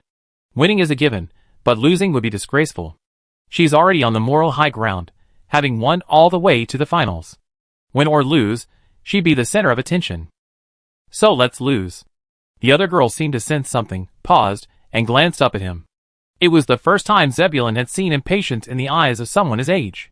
There was no respect, no flattery of being stared at, but rather an impatient, "Can you please stop looking?" Zebulon, Very well, you should pray you don't meet me in the finals. His low pressure suffocated those around him. His teammates dared not even breathe, bowing their heads and praying that His Royal Highness would not vent his anger on them. But the students further away had no such concerns. They had recovered from their shock and were excitedly discussing Zebulon's failure. Ursula, leading the other assistants, began to tally the results, group by group. Ursula approached Joe. Please submit your materials. No, I'm not the captain. Joe sat casually on a rock at the edge of the cliff, using his foot to push the gravel towards the edge. But Ursula didn't listen to her explanation. She stepped forward, grabbed his cloak, and yanked it back. The bundle of wands tumbled to the ground like firewood. My wand. Amy, bound and helpless, finally saw her treasure and howled as she rushed towards Joe. At that moment, everyone in Edith's group came to their senses. Explain? Ursula stood up straight, her tone gradually growing colder. There's no rule for students to kill each other. I didn't. Joe looked up innocently. There's no rule against taking a student's lost wand. Ursula's face darkened. Ultimately, she remained silent, returning the wands to Edith's group. A momentary silence fell, as the crowd watched the argument unfold. After the commotion subsided, whispers began to linger. Edith had no thoughts. After all, there were no surveillance cameras this time, and Joe's actions hadn't been recorded, so it was unlikely he would be directly punished. But it didn't matter. Getting the items back was the best. From now on, we just had to tighten our surveillance, and the enemy would surely reveal a flaw. Everyone in the fifth-year team broke out in a cold sweat, except Marlowe. As soon as he left the cave, he approached Ursula, who was standing nearby, and reported the news about Edith's team. The princess seemed surprised, looking him up and down before replying, I see. Thank you. Marlowe, confused, returned to the team, which was showing off its bag. Their team initially scored only in the low 20s, but by detonating the magic circle and retrieving several buried materials, their score soared to a whopping 73. The captain puffed his chest out, walked around, and after confirming that he hadn't heard the highest score, he practically burst into laughter. He boasted to his teammates, my decision was spot on. He had eliminated a potential opponent and earned himself a high score, killing 2 birds with 1 stone. Several teammates began to praise him. Everyone was brazenly participating in the second competition, caring about results above all else. Marlowe frowned, standing off to the side, feeling uncomfortable. Hopefully, The first-year team was alright. Is there a team with a score above 100? But even as the cave door was about to close, those people still hadn't emerged. Marlowe frowned as Zebulon raised his hand, watching the captain's momentum weaken. He sullenly put away his bag. It's okay, we're at least second. He consoled himself with this, anticipating the leader to inquire about the results. Edith's team also rushed out at that moment. Marlowe covered his mouth in surprise, suppressing his excitement. He turned and looked in the captain's direction at the sound of weight. The man froze in his tracks, his legs giving way as he fell forward. His teammates scrambled to help him up. His face, stained from the mud, was a mess, and blood, slicing from the stone, oozed continuously, its surface moist with the mud. He was so disheveled, it was as if his previous high spirits had never existed. It was over. This year's league journey was coming to an end. Marrow sighed, his shoulders relaxed with a mixture of regret and relief. Unexpectedly, the captain's spirits returned after seeing the student, who had been spared after trying to snatch the wand. He wiped his face clean and emphasized to his teammates, there's no visual transmission array inside. There's no surveillance. No one knows. No one. Compared to his teammates, whose legs were shaking with nervousness, he remained remarkably calm when the inspectors arrived. The inspectors briefly counted the items, and were about to leave. He was just about to breathe a sigh of relief when he ran into Ursula. The princess, a fellow grader, seemed curious about them. She extended her hand toward the assistant. 73? That's high. Let me see. Everyone's attention was drawn to them. The 5th grade captain's heart ached. No, that's not necessary. Time's tight now. Why don't we go back and...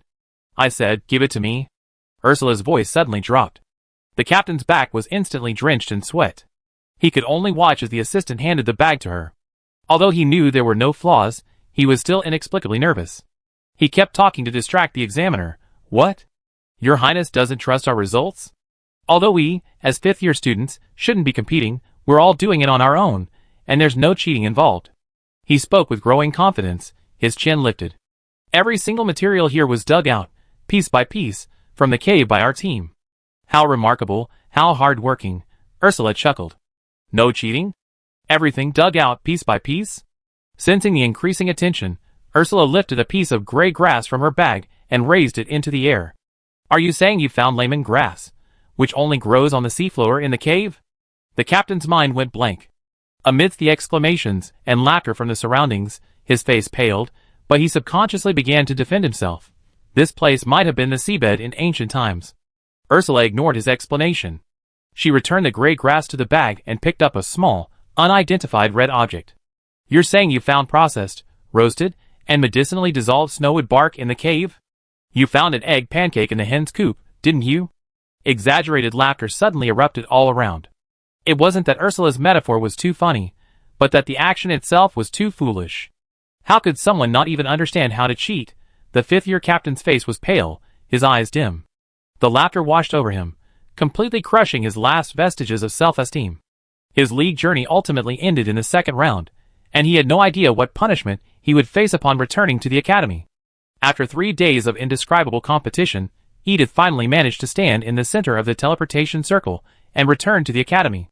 She was so tired her whole body ached, and all she wanted now was to lie down on the bed and get a good night's sleep. Why is the academy so quiet? She put her arm around Hedda's shoulder, her eyes nearly closing.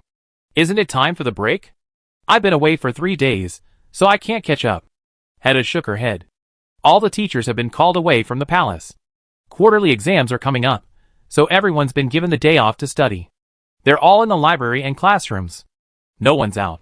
Edith suddenly came to her senses. All the teachers have been called away? She repeated. Why?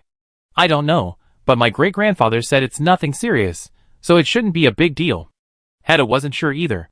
Never mind. It's a good break, so you can rest for a few days. Don't drag yourself to the exam hall when you're sick.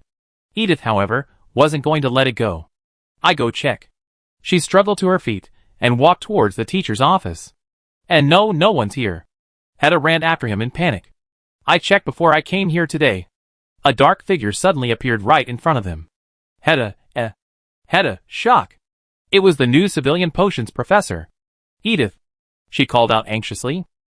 Come back. She heard that this professor was incredibly harsh and unforgiving in class. How could she possibly answer personal questions? Edith seemed oblivious to her call. She ran straight ahead, stood before Shelley, and bowed respectfully.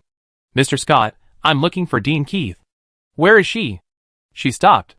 His gaze paused at Edith's hand on her chest, then swept across her golden hair. He was silent for a few seconds. "She's not here," he began. "We all been summoned by Her Majesty to prepare the exam for this year's selection of the court mage. I finished my portion, but she have to wait a day or two." Had his mouth slowly formed an O. Isn't this professor said to be incredibly unkind? Why is he so kind? Could it be that the rumors are inaccurate? Edith thanked him naturally, walked back, and pulled Hedda, who was still stunned, away. Shelley didn't turn around, his eyes following her until she disappeared. Unable to let go of his experiments, he rushed back to the academy in the early hours of the morning, only to witness Edith's eyelids fluttering. He thought she was about to wake up, but it only lasted a few seconds, like a dream, fleeting. Before dawn, he returned to the palace in disappointment. On the way, he met the dean of the School of Magic Circles, and learned that at the same time he had experienced the miracle, the first-year team at the promotion competition site had encountered a crisis. Ursula had passed on a message asking for his help. Could there be any connection? Royal Capital, Imperial Palace? The promotion competition is over.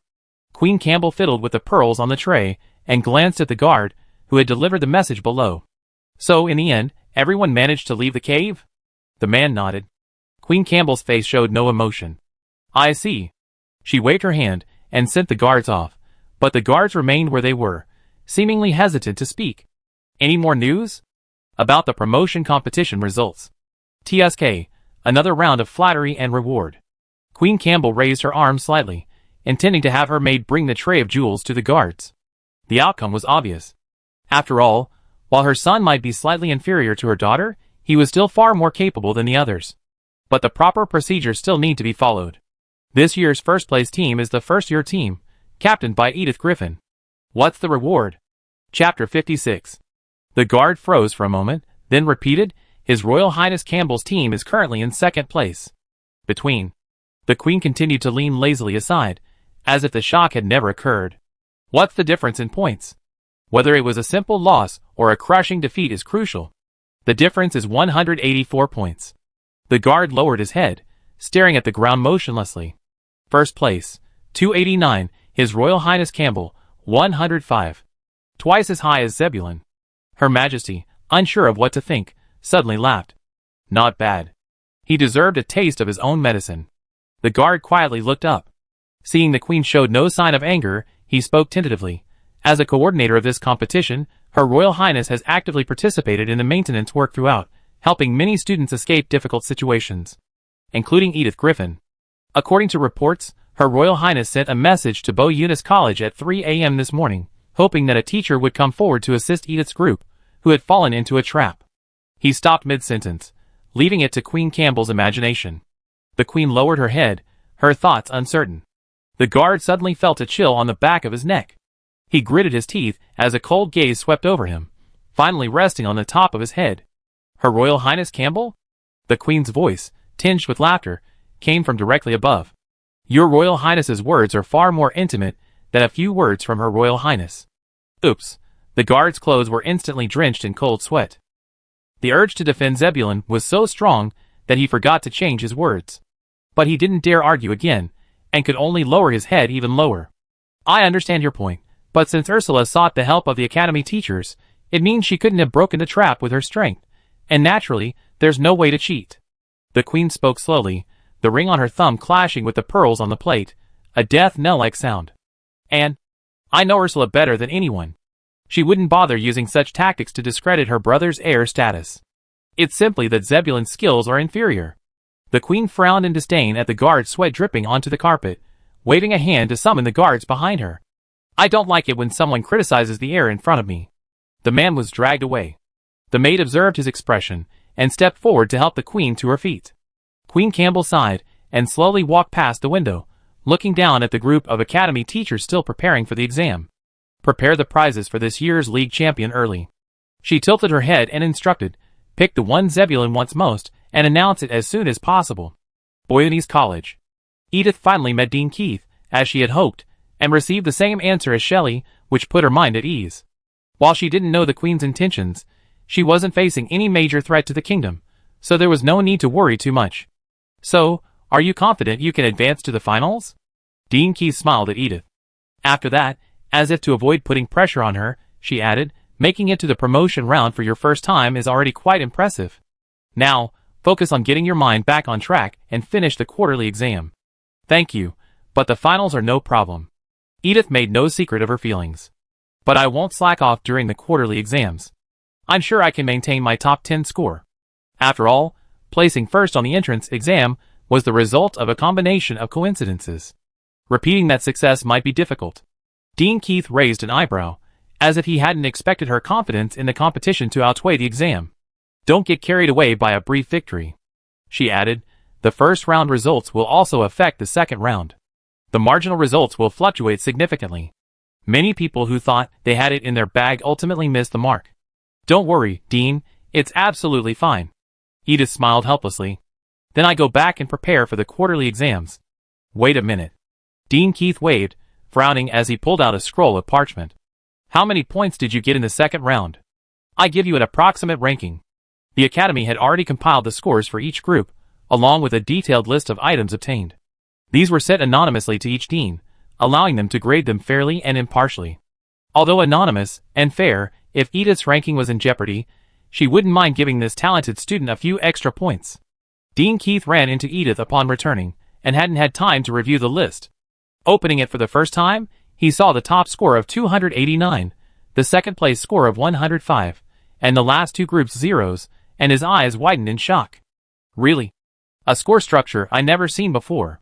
However, the scores in the middle were very close, and the competition was the most intense, so her extra points could still make a decisive difference. 289.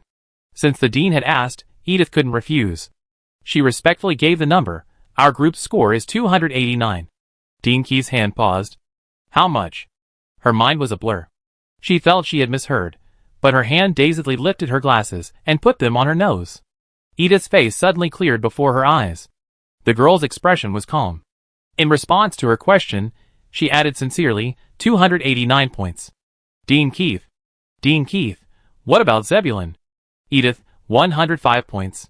Dean Keith, Oh my god, oh my god, oh my god. The old woman muttered, leaning back to find support before collapsing. Oh my god. Zebulon had chosen to specialize in magic, making him her student. As a teacher, she knew his skill level all too well. This is too. Although she knew Edith was talented, she hadn't expected her talent to be this high. She paused for 2 seconds, reflecting on her earlier statement of helping you get extra points, and coughed lightly. What a pleasant surprise. She would reassess Edith's value. You don't need to come to the lab for a while, and try to avoid walking around the teacher.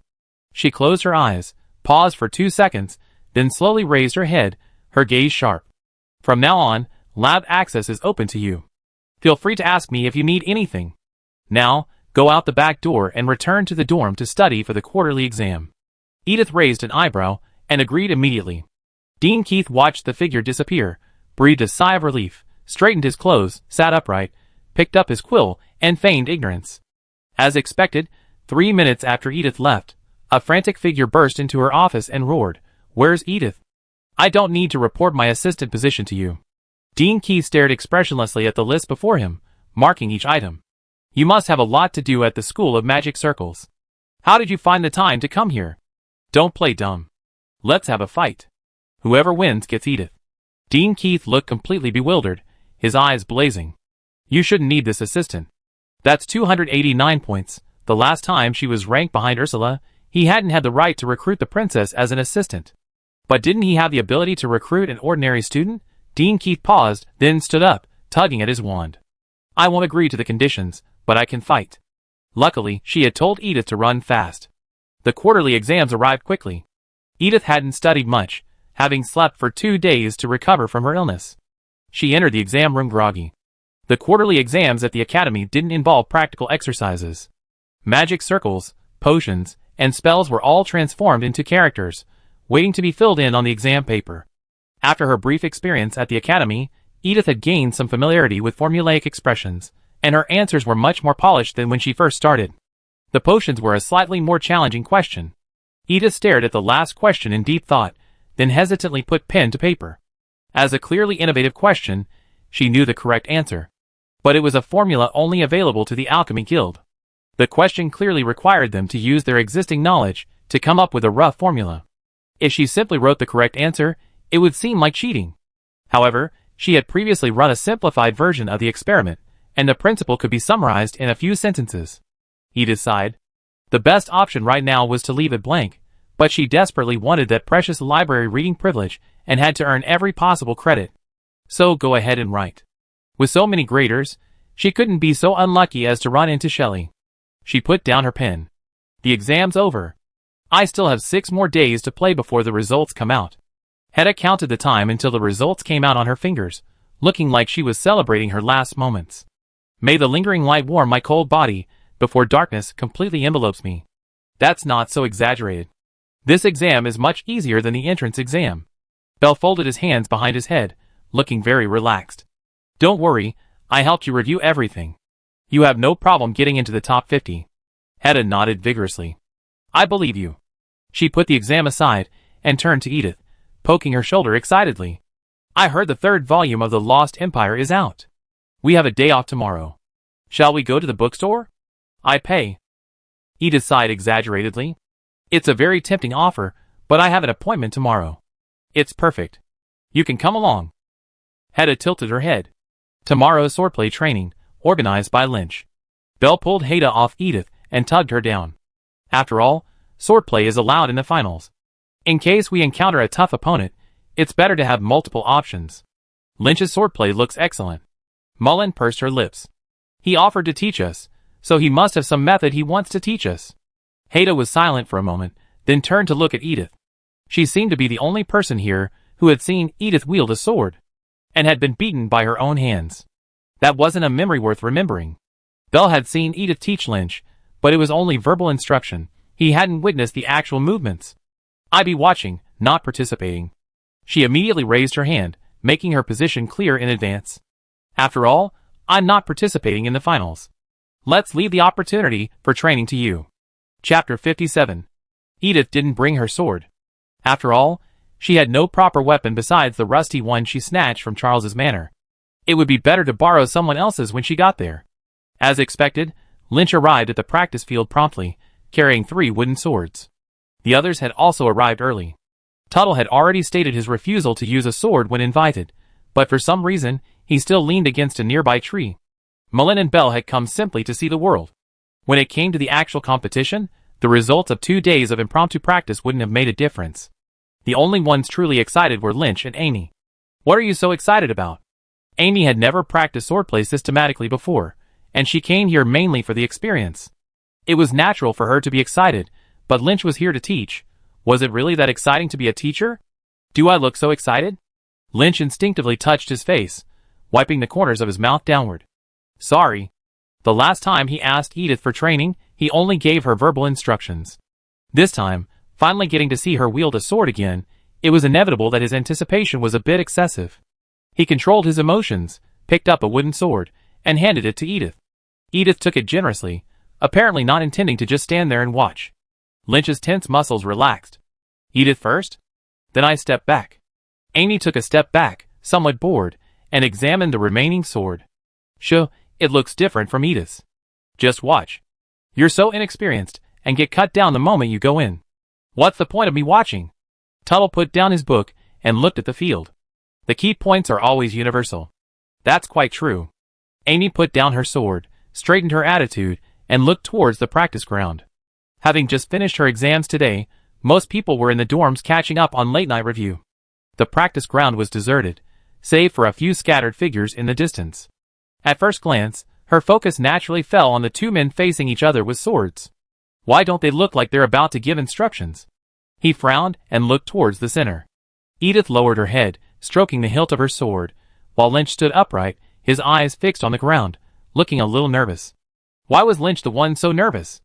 Thank you. Edith spoke without warning, looking at Lynch with some surprise. All right, come on. Her sword grip was a bit peculiar. The position of her fingers didn't fit the guards of most swords on the market, so she had to modify them herself after buying them. To her surprise, Lynch had remembered that the sword he handed her had already been polished, and was ready to use without any modification. Lynch pursed his lips, feeling a surge of joy. He took a deep breath, spread his legs, bent his knees slightly, lowered his center of gravity, and held his sword across his chest with both hands. Tattle narrowed his eyes. Though he had no combat experience, he could recognize this as a clear defensive stance. Edith, on the other hand, stood quite relaxed, one foot barely scraping the ground, as if a push could knock her over. She even held her sword in one hand, pointing backward, unsuitable for a quick strike. Inexperience or overconfidence? I call start and end. Hedda, more excited than usual, rushed to the front, clasping her hands together with a snap. Begin. Lynch stepped forward and swung his sword vigorously in a clockwise motion, intending to contain Edith's initial attack with a sweeping motion. Edith was so skilled at delivering a single fatal blow, if he could block the first blow, giving her even a split second to react. Ouch! Amy exclaimed, followed by the other's subconscious gasps. Lynch's attention was distracted for a moment, but when he refocused, the person had vanished. Your sword habits are too obvious. A voice suddenly came from behind him. Lynch shuddered and instinctively drew back his sword, swinging it counterclockwise behind him, now tilted to his right. The voice then appeared to his right. Your foot is too firm, not flexible enough, too slow.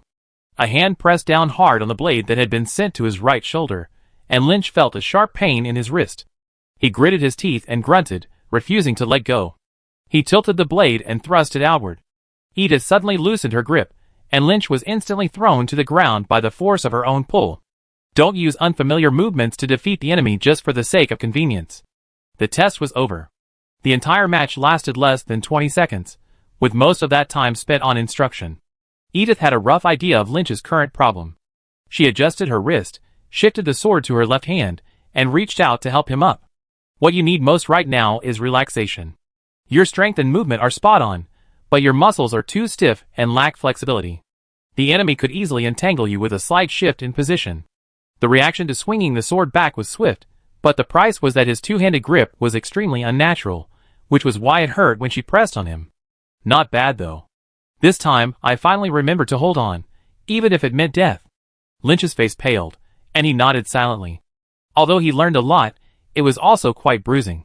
The surroundings were silent, but Edith was completely focused on the exchange, oblivious to the reactions of others. She swung her legs, rotating them at various angles, showcasing her muscular flexibility. Practicing épée requires a lot of stability, but you're practicing the regular sword form, so you don't have to plant your foot too firmly. Leaving one foot free like me makes running easier. That's how she was able to get behind her at the start. Yeah. Lynch rubbed his aching wrist, his eyes fixed on Edith, his gaze fixed, radiant with concentration. The spectators outside the arena had finally processed the information. Mullen silently straightened, and Bell also moved from sitting to standing. Tuttle's hands remained firmly on either side of the book, but the page remained fixed on the very beginning. Tuttle, what just happened? He seemed to see Edith sprinting, and Lynch swinging his wooden sword, and heard some clanking sounds. When the scene froze again, Lynch had already fallen to the ground. What had he skipped over? There were no elaborate sword movements, no back and forth tugs. Lynch was like a novice, completely clueless. Even with all his might, Edith still easily pinned him down. He looked like a stuntman for Edith's performance. He turned to Amy. What's going on? Hadn't they told him today was a training session? How did it suddenly turn into a crushing sparring match? Amy's eyes were hollow. I don't know. But instead of silently shattering the crowd, he chose to shout, drawing the attention of the two people in the center. Isn't Lynch's swordsmanship class today? Edith, when did you ever say Lynch was teaching? Lynch contacted me, saying he wanted swordsmanship training. Hell, he didn't even say he was teaching. Amy slapped her head. So? Edith raised her chin. So, I'm here to give you special training. Lynch went silently. I can't do it anymore. Amy lay on the ground, skillfully grasping Edith's sword with both hands. Seeing that the thing was still showing signs of moving further, she opened her mouth and bit it. Edith, let go. Disgusting. She relented, letting go, and the other person immediately spat out the thing and rolled over into the nearby grass. Tuttle moved away in disgust, watching Amy tumble and finally crash hard into a tree trunk. Everyone looked up and down, their heads darting around, afraid to look at Amy's direction for fear of bursting out in laughter. You got it. Swordsmanship isn't something you can master overnight. Just learn how to cheat and control your opponent. Edith tossed the dirty wooden sword aside and replaced it with a new one. Your persistence is good, but next time you encounter an iron sword, don't bite it. It might be useful against a misophobic enemy. Amy, hearing that she was being spared, immediately sat up and nodded hurriedly. Who's next? After being ridiculed for so long, it was finally his turn to watch the fight. Edith's gaze swept over the remaining people, and everyone stiffened subconsciously. Although he knew practicing this would be helpful for the competition, being beaten in public still made him hesitant. Bell pinched himself, gritted his teeth, and stepped forward. "I do it." Edith nodded, moving aside to make room. "Hey, one after another, are you planning to take up the entire afternoon?" A strange voice came from behind, sounding menacing. Edith frowned and turned in the direction of the voice. A girl who looked somewhat familiar was striding towards them. She had well-developed muscles, but fair skin, a combination that made her look eerily familiar. The girl's expression was unfriendly, and her eyes, full of challenge, glared at Edith. "Time to make room." Edith frowned, feeling she had a different meaning. "The field is almost completely empty. Why do you insist on taking our place?" Tuttle put down his book, walked over to Edith, and stepped aside to block her way. "What does this have to do with you?" The girl glanced at Tuttle, who was holding the history of magic's hand, then surveyed him from head to toe, her disdain growing even stronger. "Get out of here. Go somewhere else." This was a rather insulting remark. Bell lost control of his temper, and scurried over, wand raised, pressing it against the man's chin. "Say that again?" The girl seemed surprised by the audacity of these first years, her expression changing. "You dared to start a fight in the academy?" The situation remained tense for a moment, and Edith, after a long moment of deliberation, finally found the answer. She patted her head. "Are you one of those teams that scored 0 in the promotion tournament?" Such an unusual combination of body type and skin color wasn't common. No one could resist in such a situation. For a moment, everyone burst into laughter. The girl's face flushed and paled, having never imagined that her impulsive behavior would cause such a big problem. She was about to say a few soft words to smooth things over, when the rest of the group noticed the chaos. Several older students, their faces furious, rushed over like the wind, asking, "Are you bullying?" Edith frowned. "Bell?" But it was too late. The boy in the lead seemed to have a good relationship with the girl. Seeing that she was being held hostage by Bell, he immediately stepped forward and grabbed her collar, saying, "Bullying someone because they're alone." Edith instantly drew her wand. A gust of wind swept through the gap between them, firmly freeing Bell from her restraint. It also swept through the trees behind them, shaking the leaves and making a noticeable noise. "What are you doing?" The drowsy teacher finally noticed something was wrong and hurried over. "Fighting, huh? Spells aren't allowed in the swordplay arena." Edith withdrew her hand and quickly pocketed her wand. She embraced the girl and said with a socially acceptable smile, "There's no teacher here. We were just joking." "That's right, it's just normal conversation." The girl understood and quickly explained, reaching out to pinch the still angry boy. "We didn't fight or use magic." The teacher didn't want to cause any more trouble, and seeing that neither group had any objections, he gave a few bland instructions. Just as she was about to leave, she caught sight of the sword slung behind the man's back, and her face darkened. Only wooden swords can be used in the sword training ground. Metal swords can only be used after you requested a ring and recorded the names of the opponents. Put them back. The boy was already upset about having to cover up after Edith cast a spell on him, and this scolding immediately escalated his temper. "I'm requesting a ring." He flexed his muscles and stepped on Edith's fallen wooden sword, crushing it to pieces. "So you can use iron swords now, right?" Chapter 58. "I refuse." Edith refused immediately.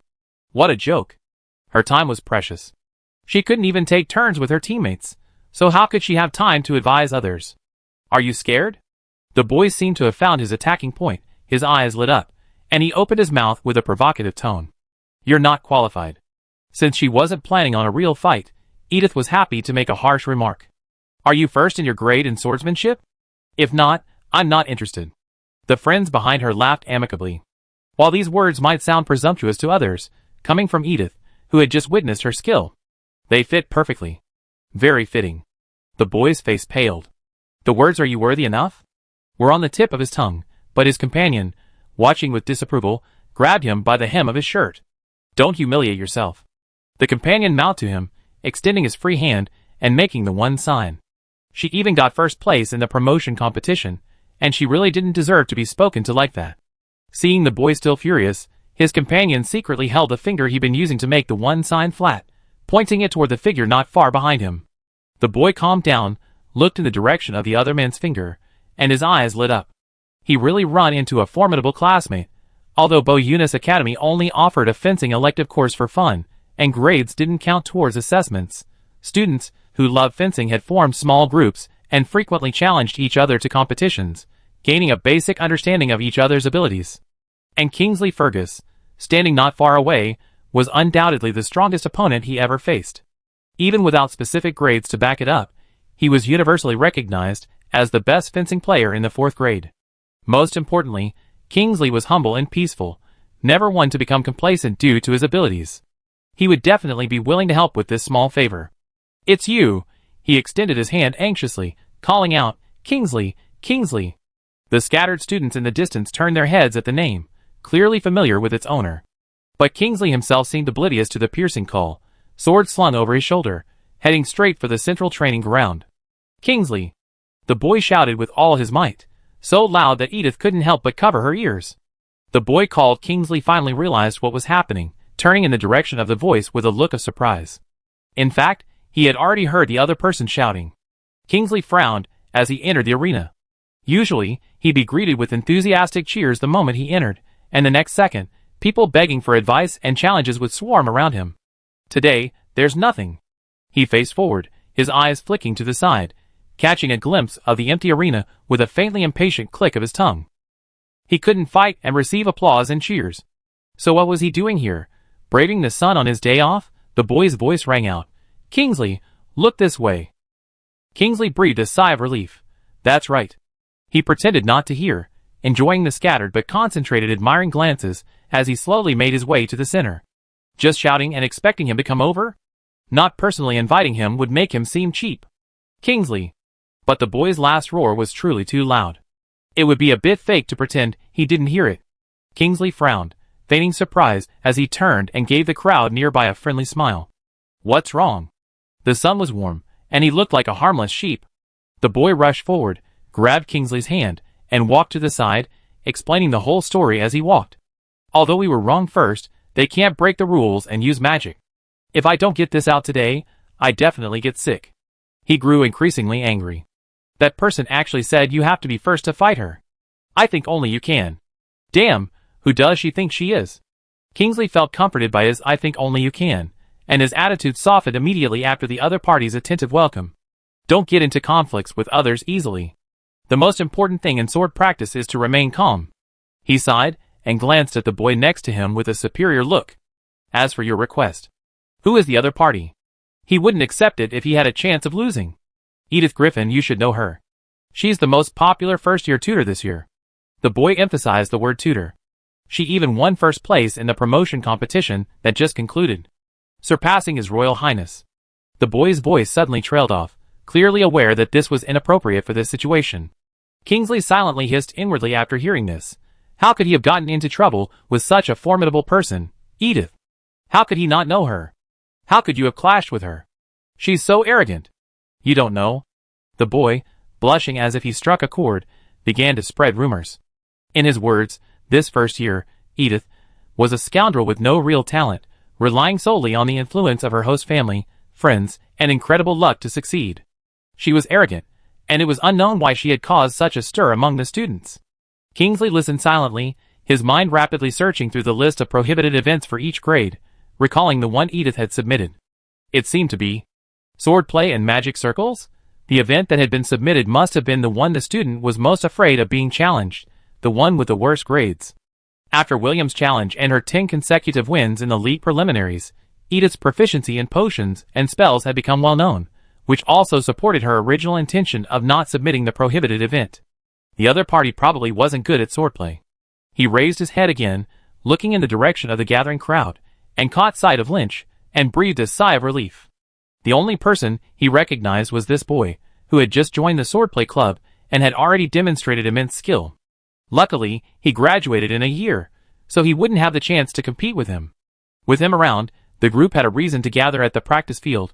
There was no need to worry about Edith being some hidden master. The two finally reached the edge of the practice field. Kingsley, with a perfectly humble attitude, immediately saluted, startling Edith, who was bracing herself for fury. She softened her stance, returned the salute, and waited quietly for the other party to clarify his intentions. With his backing, the boy, emboldened, immediately began to flatter him. Kingsley is the best swordsman in our 4th grade. You don't normally see him. Now you should be grateful. Is this worthy of you? Kingsley, looking apprehensive, waved his hands repeatedly. No, I don't deserve the title of best. I'm just an ordinary swordsman. Even so, the corners of his mouth lifted uncontrollably, and his eyes revealed confidence in his own skills.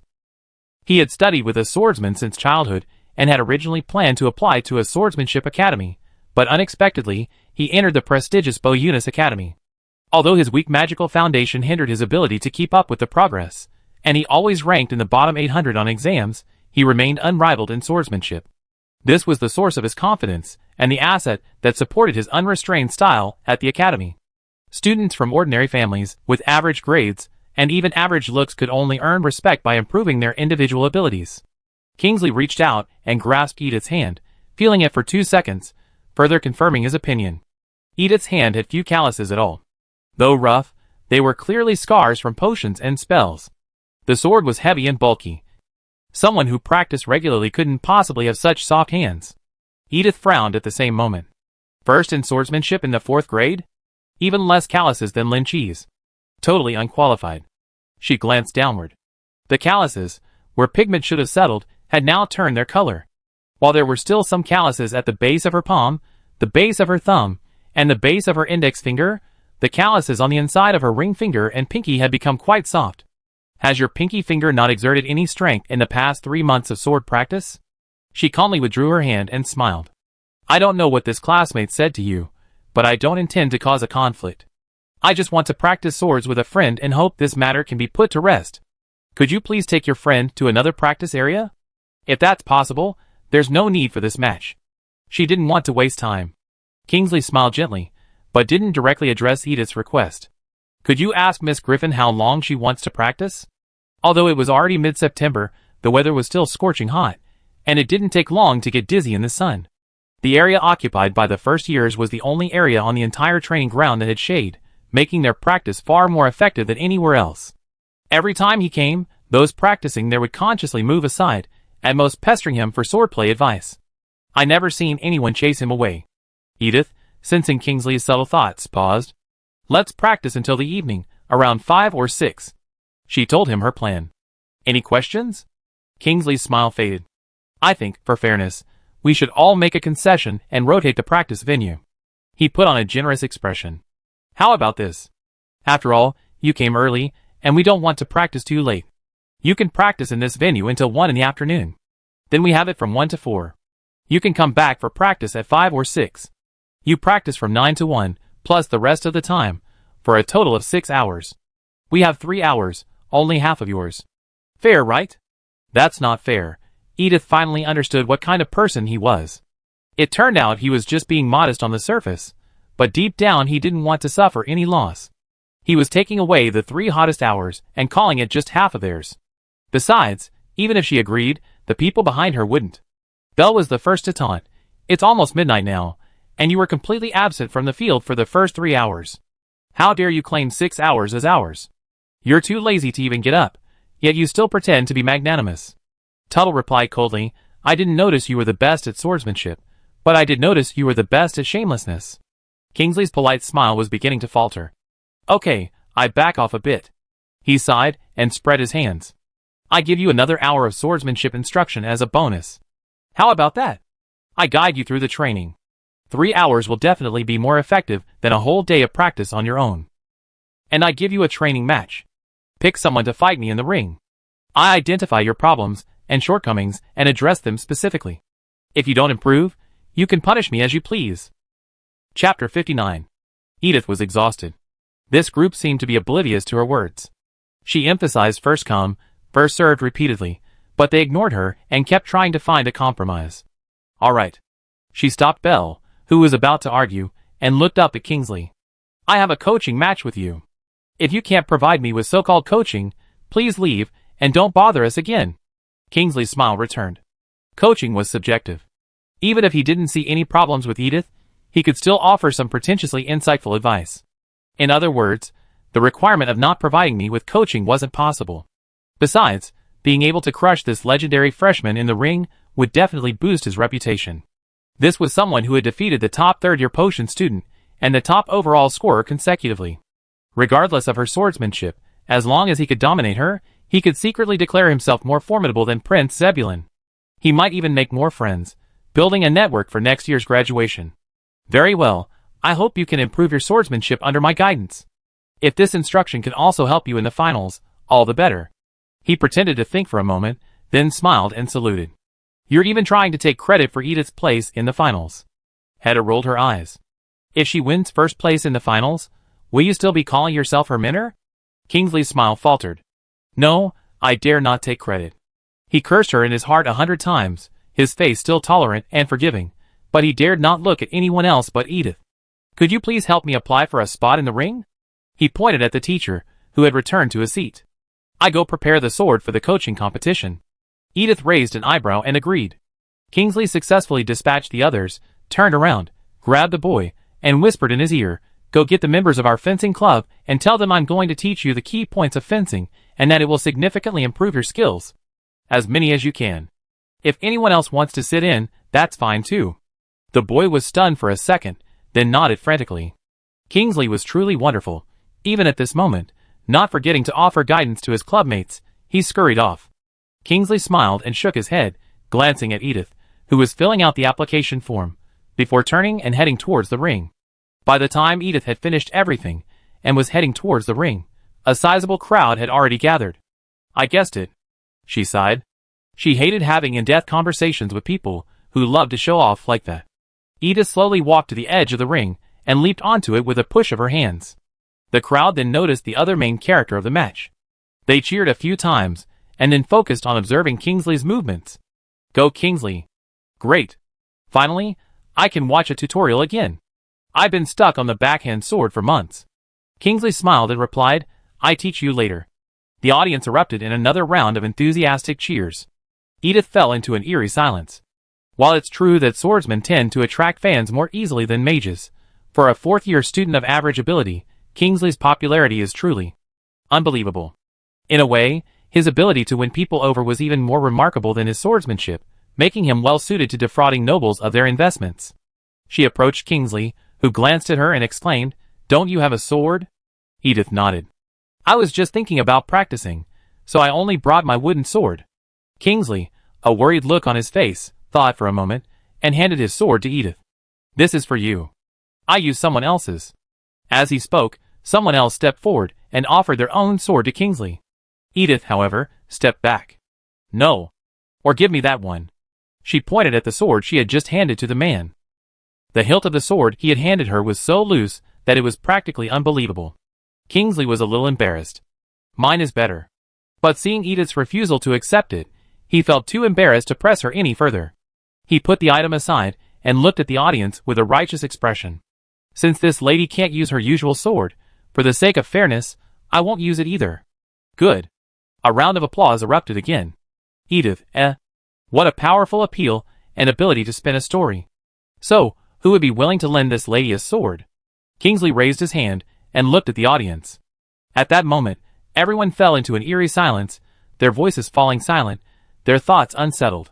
That man must have said something when he called for someone. Hedda raged. Vile, shameless, filthy. May their souls sink into an endless mire in the afterlife. Edith ignored him.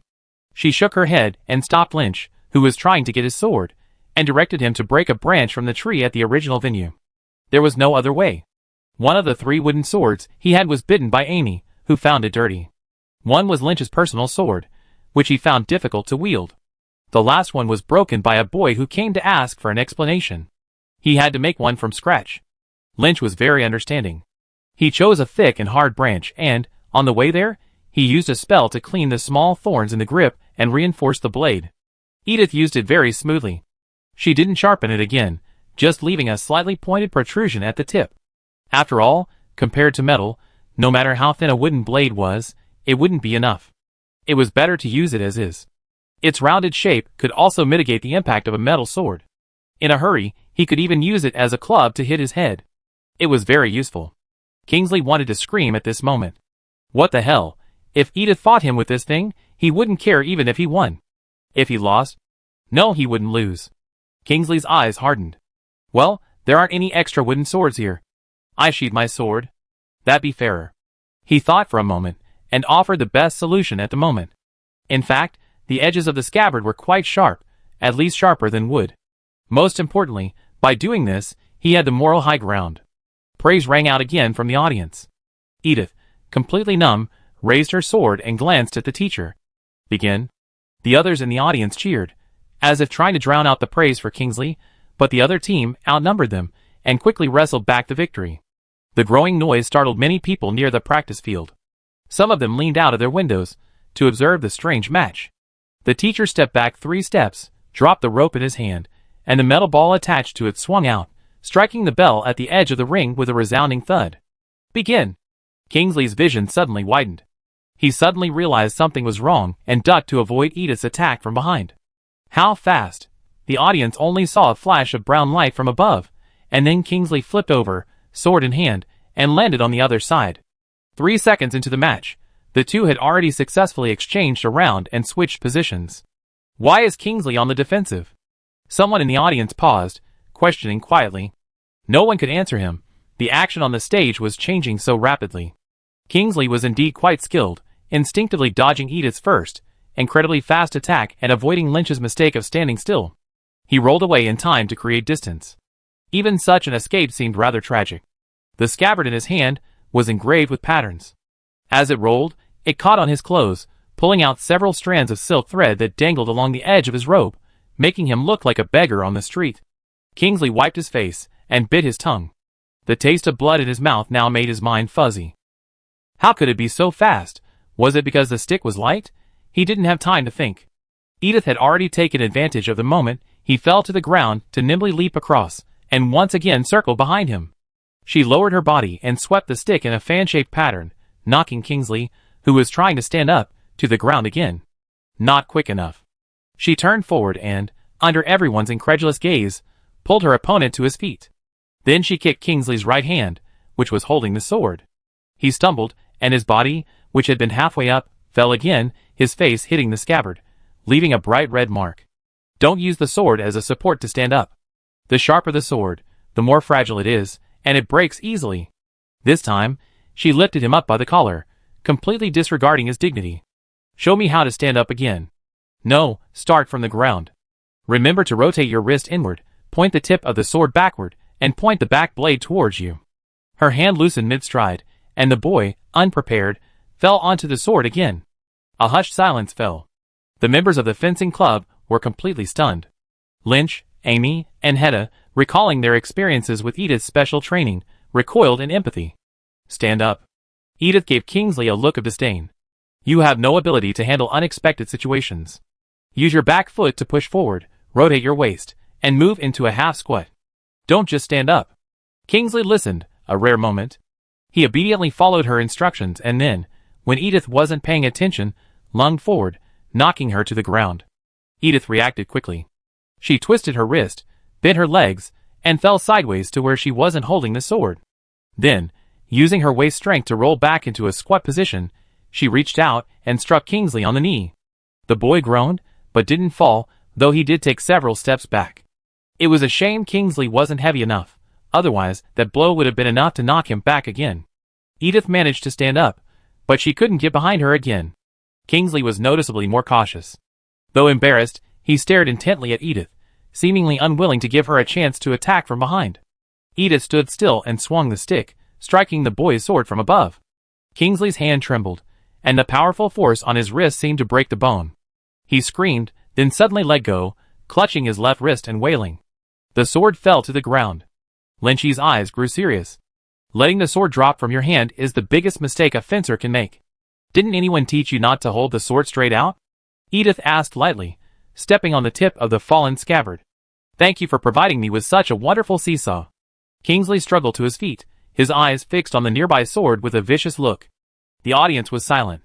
Is this a coaching match between who and who? A faint questioning voice, coming from nowhere, made the silence seem even more solemn. Yes, this is a coaching match between who and who? Chapter 60. Edith continued to step on the sword. It wasn't her intention, it was simply muscle memory. Seeing her opponent's sword drop, she instinctively stepped on it. But in Kingsley's eyes, this was utter humiliation. Furthermore, he had borrowed the sword from someone else.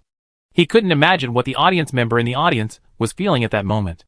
Stepping on the sword not only meant the opponent lost their ability to compete, but also meant that even if they wanted to draw their sword and fight back, they would have to squat or kneel down. Kingsley could almost hear the whispers from the audience, and his mind flashed with the scene of his own defeat. Jeering, backbiting, no longer being noticed. No! He suddenly burst forward, lunging forward, leaning to avoid Edith's attack, pressing his body downward, twisting his wrist as he slid to the right. He grasped the hilt. Swish. The sword was drawn from its sheath. A sharp flash of light filled Edith's eyes, and she instinctively loosened her foot to dodge. Shameless. We agreed not to use the blade. Hedda screamed the moment she saw the light, her voice resounding loudly in the silent crowd. Drawing the sword is nothing. Edith's got her foot on the scabbard, so he can't pull it out. It wasn't intentional. Someone instinctively retorted, only to see Edith leap away, kicking the scabbard in the opposite direction. The two men faced off again. The scabbard landed quietly at Kingsley's feet, only to be kicked away again without a glance. Someone defended Kingsley. Hedda replied lightly. It didn't get her foot on it this time. Kingsley truly didn't care about anything else now, driven by the need to win. Regardless of whether it was legitimate or not, as long as he won, there was room for quibbling. The series of awkward movements just now could all be explained as teaching. It's normal for a teacher to deliberately demonstrate incorrect moves during class, so it's normal for him to be relaxed. I apologize. I truly underestimated your abilities. He took the opportunity to truce and bowed, then shrugged with feigned nonchalance. I adjust my tactics based on your specific strengths. By the way, this scabbard has too many patterns on it, and its sweeping range is too wide. To avoid injuring you, I use the full blade. He grinned, his eyes full of tenderness. Don't worry, I'm holding it with the blade facing outwards, so I won't hurt you. Edith, Would anyone really believe that excuse? As it turned out, there were, but not as many as before. Many people standing in the back of the audience breathed a sigh of relief after hearing this. Kingsley was still the same Kingsley, gentle, reliable, and strong. And he didn't act like a superior to the first years. They applauded, even surging forward, trying to catch a glimpse of him. As for the audience standing in front, who had watched the entire match, really? Did they really just hold back and get beaten like potatoes? This match was nothing like the exhilarating, heart-pounding fights of the past. On the contrary, it felt suffocating and awkward, especially when they remembered their earlier cheers. They wished they could hide somewhere. Just as the people behind them were lurching forward, they slipped back through the crowd, successfully leaving their first-person perspective and breathing a sigh of relief as they stood out of sight on the stage. What's wrong with Kingsley? Someone asked weakly. Does he look a bit off today? Maybe he's not feeling well. Maybe he was overexerting himself after yesterday's exam. Right. He's studying too late, so he's weak, so it's natural he feels bad. Do his grades show that he's worked hard? Good question. When someone is overly deified, their other flaws become like stars in the daytime, obscured by the sunlight. But Edith pushed a dark cloud over the sun, and Kingsley's flaws suddenly fell like dense raindrops. If you think about it, he's just an ordinary man skilled in swordsmanship. Someone tentatively said, actually, if you think about it, Kingsley hasn't had a proper sparring match in almost a year. Yeah. It's all coaching matches. Every time the opponent swings, he's asking for instructions. It's completely inconsistent. Besides, since the beginning of this semester, he hasn't even been coming to the practice field much. The boy in the corner silently raised his hand. He's only here for coaching. I never seen him practice alone. So, do you feel? Kingsley used to be pretty good, but now he's getting worse because he doesn't practice. Hedda suddenly appeared, spouting words like beads. His swordsmanship now is actually very average. Everyone was startled by the sudden voice. Damn it! When did you get here? The girl on the left cursed. But Hedda's words sank deeply into everyone's head. A moment of silence passed, and then, as if the blockage in their throats had been cleared, they all began to speak one after another. What he taught me last month was completely useless. I hurt my hand after 2 days of practice. Someone shrunk their neck. Actually, I too. The girl sighed. He told me to practice more sword rotation, but I use a heavy sword, and this kind of tactical approach for light swords just doesn't work for me. Me too. I didn't dare say it before, afraid of being scolded. Your lack of progress is all due to lack of effort. It turns out Kingsley's advice was completely wrong.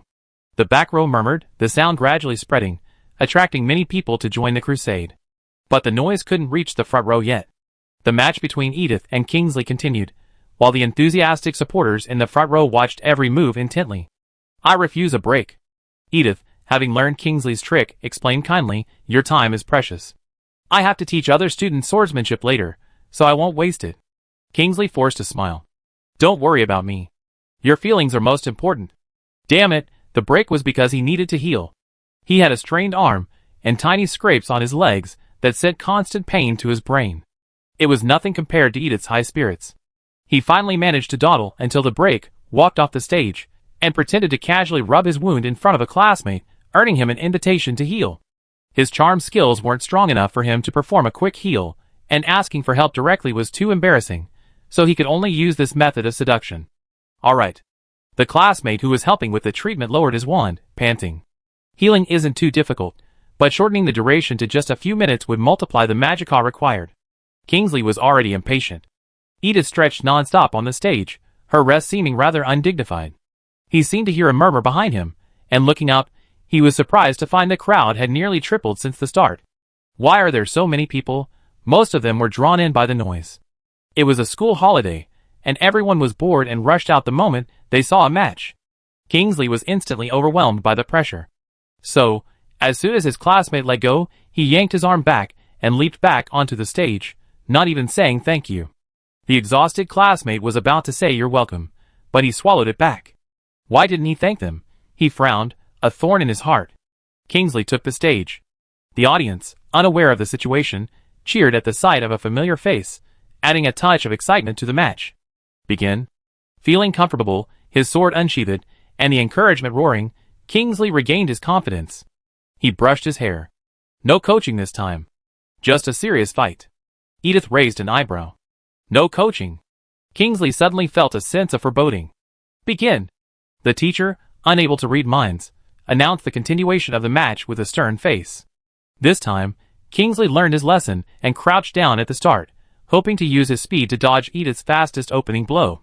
Then he ran forward, turning with his hands on the ground. Why was it empty? Kingsley stared in astonishment at the direction of his sword. There was no one there, not the mewling Edith he imagined begging for mercy. At that moment, a cold spike pressed against his neck. Who said I was going to replicate the moves from last round? A demonic voice echoed in his ears. Kingsley glanced at the audience in horror, only to find that everyone seemed to be hesitant to speak. Why is he doing this? Summoning a demon? A passerby who knew little about Kingsley quipped. In her view, Edith remained motionless after the start command, while Kingsley suddenly crouched, spun around, and stood up, his movements agile and fluid, a delight to watch. If you ignore the air enemy he was fighting. Edith slowly seized the moment the other man stood up and placed the wooden stick against the boy's neck. Kingsley reacted this time, leaping forward and swinging his sword. The metalwork rubbed against the magically reinforced stick, ultimately gaining the upper hand, shaving off a few wood chips. The cheering crowd in the audience realized something was amiss. Why would a normal sparring match involve one wooden sword and one iron sword? It's unfair to the wooden swordsman, someone said instinctively. 2 hits from the iron sword would instantly destroy him.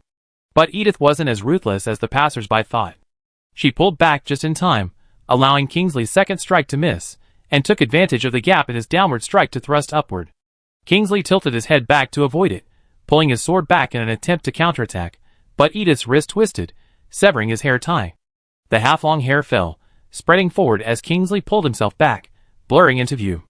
Edith kept her back foot still, slowly pulling her body back with her front foot, leaving room for her arms to extend.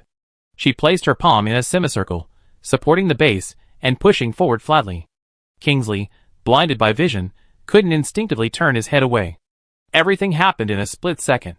A gap suddenly appeared in the pitch blackness before his eyes, and a halo of light pierced through the gap, bringing with it a gradually expanding circle. Not a circle, but a point. Kingsley's pupils constricted, but the sharp wooden thorn had already pierced his brow. First, a sharp pain pierced his brain, followed by the teacher's shrill whistle, "End the game, end the game." The world fell into darkness. I was afraid of this, so I chose the stick specifically. It's not sharp, he was just scared.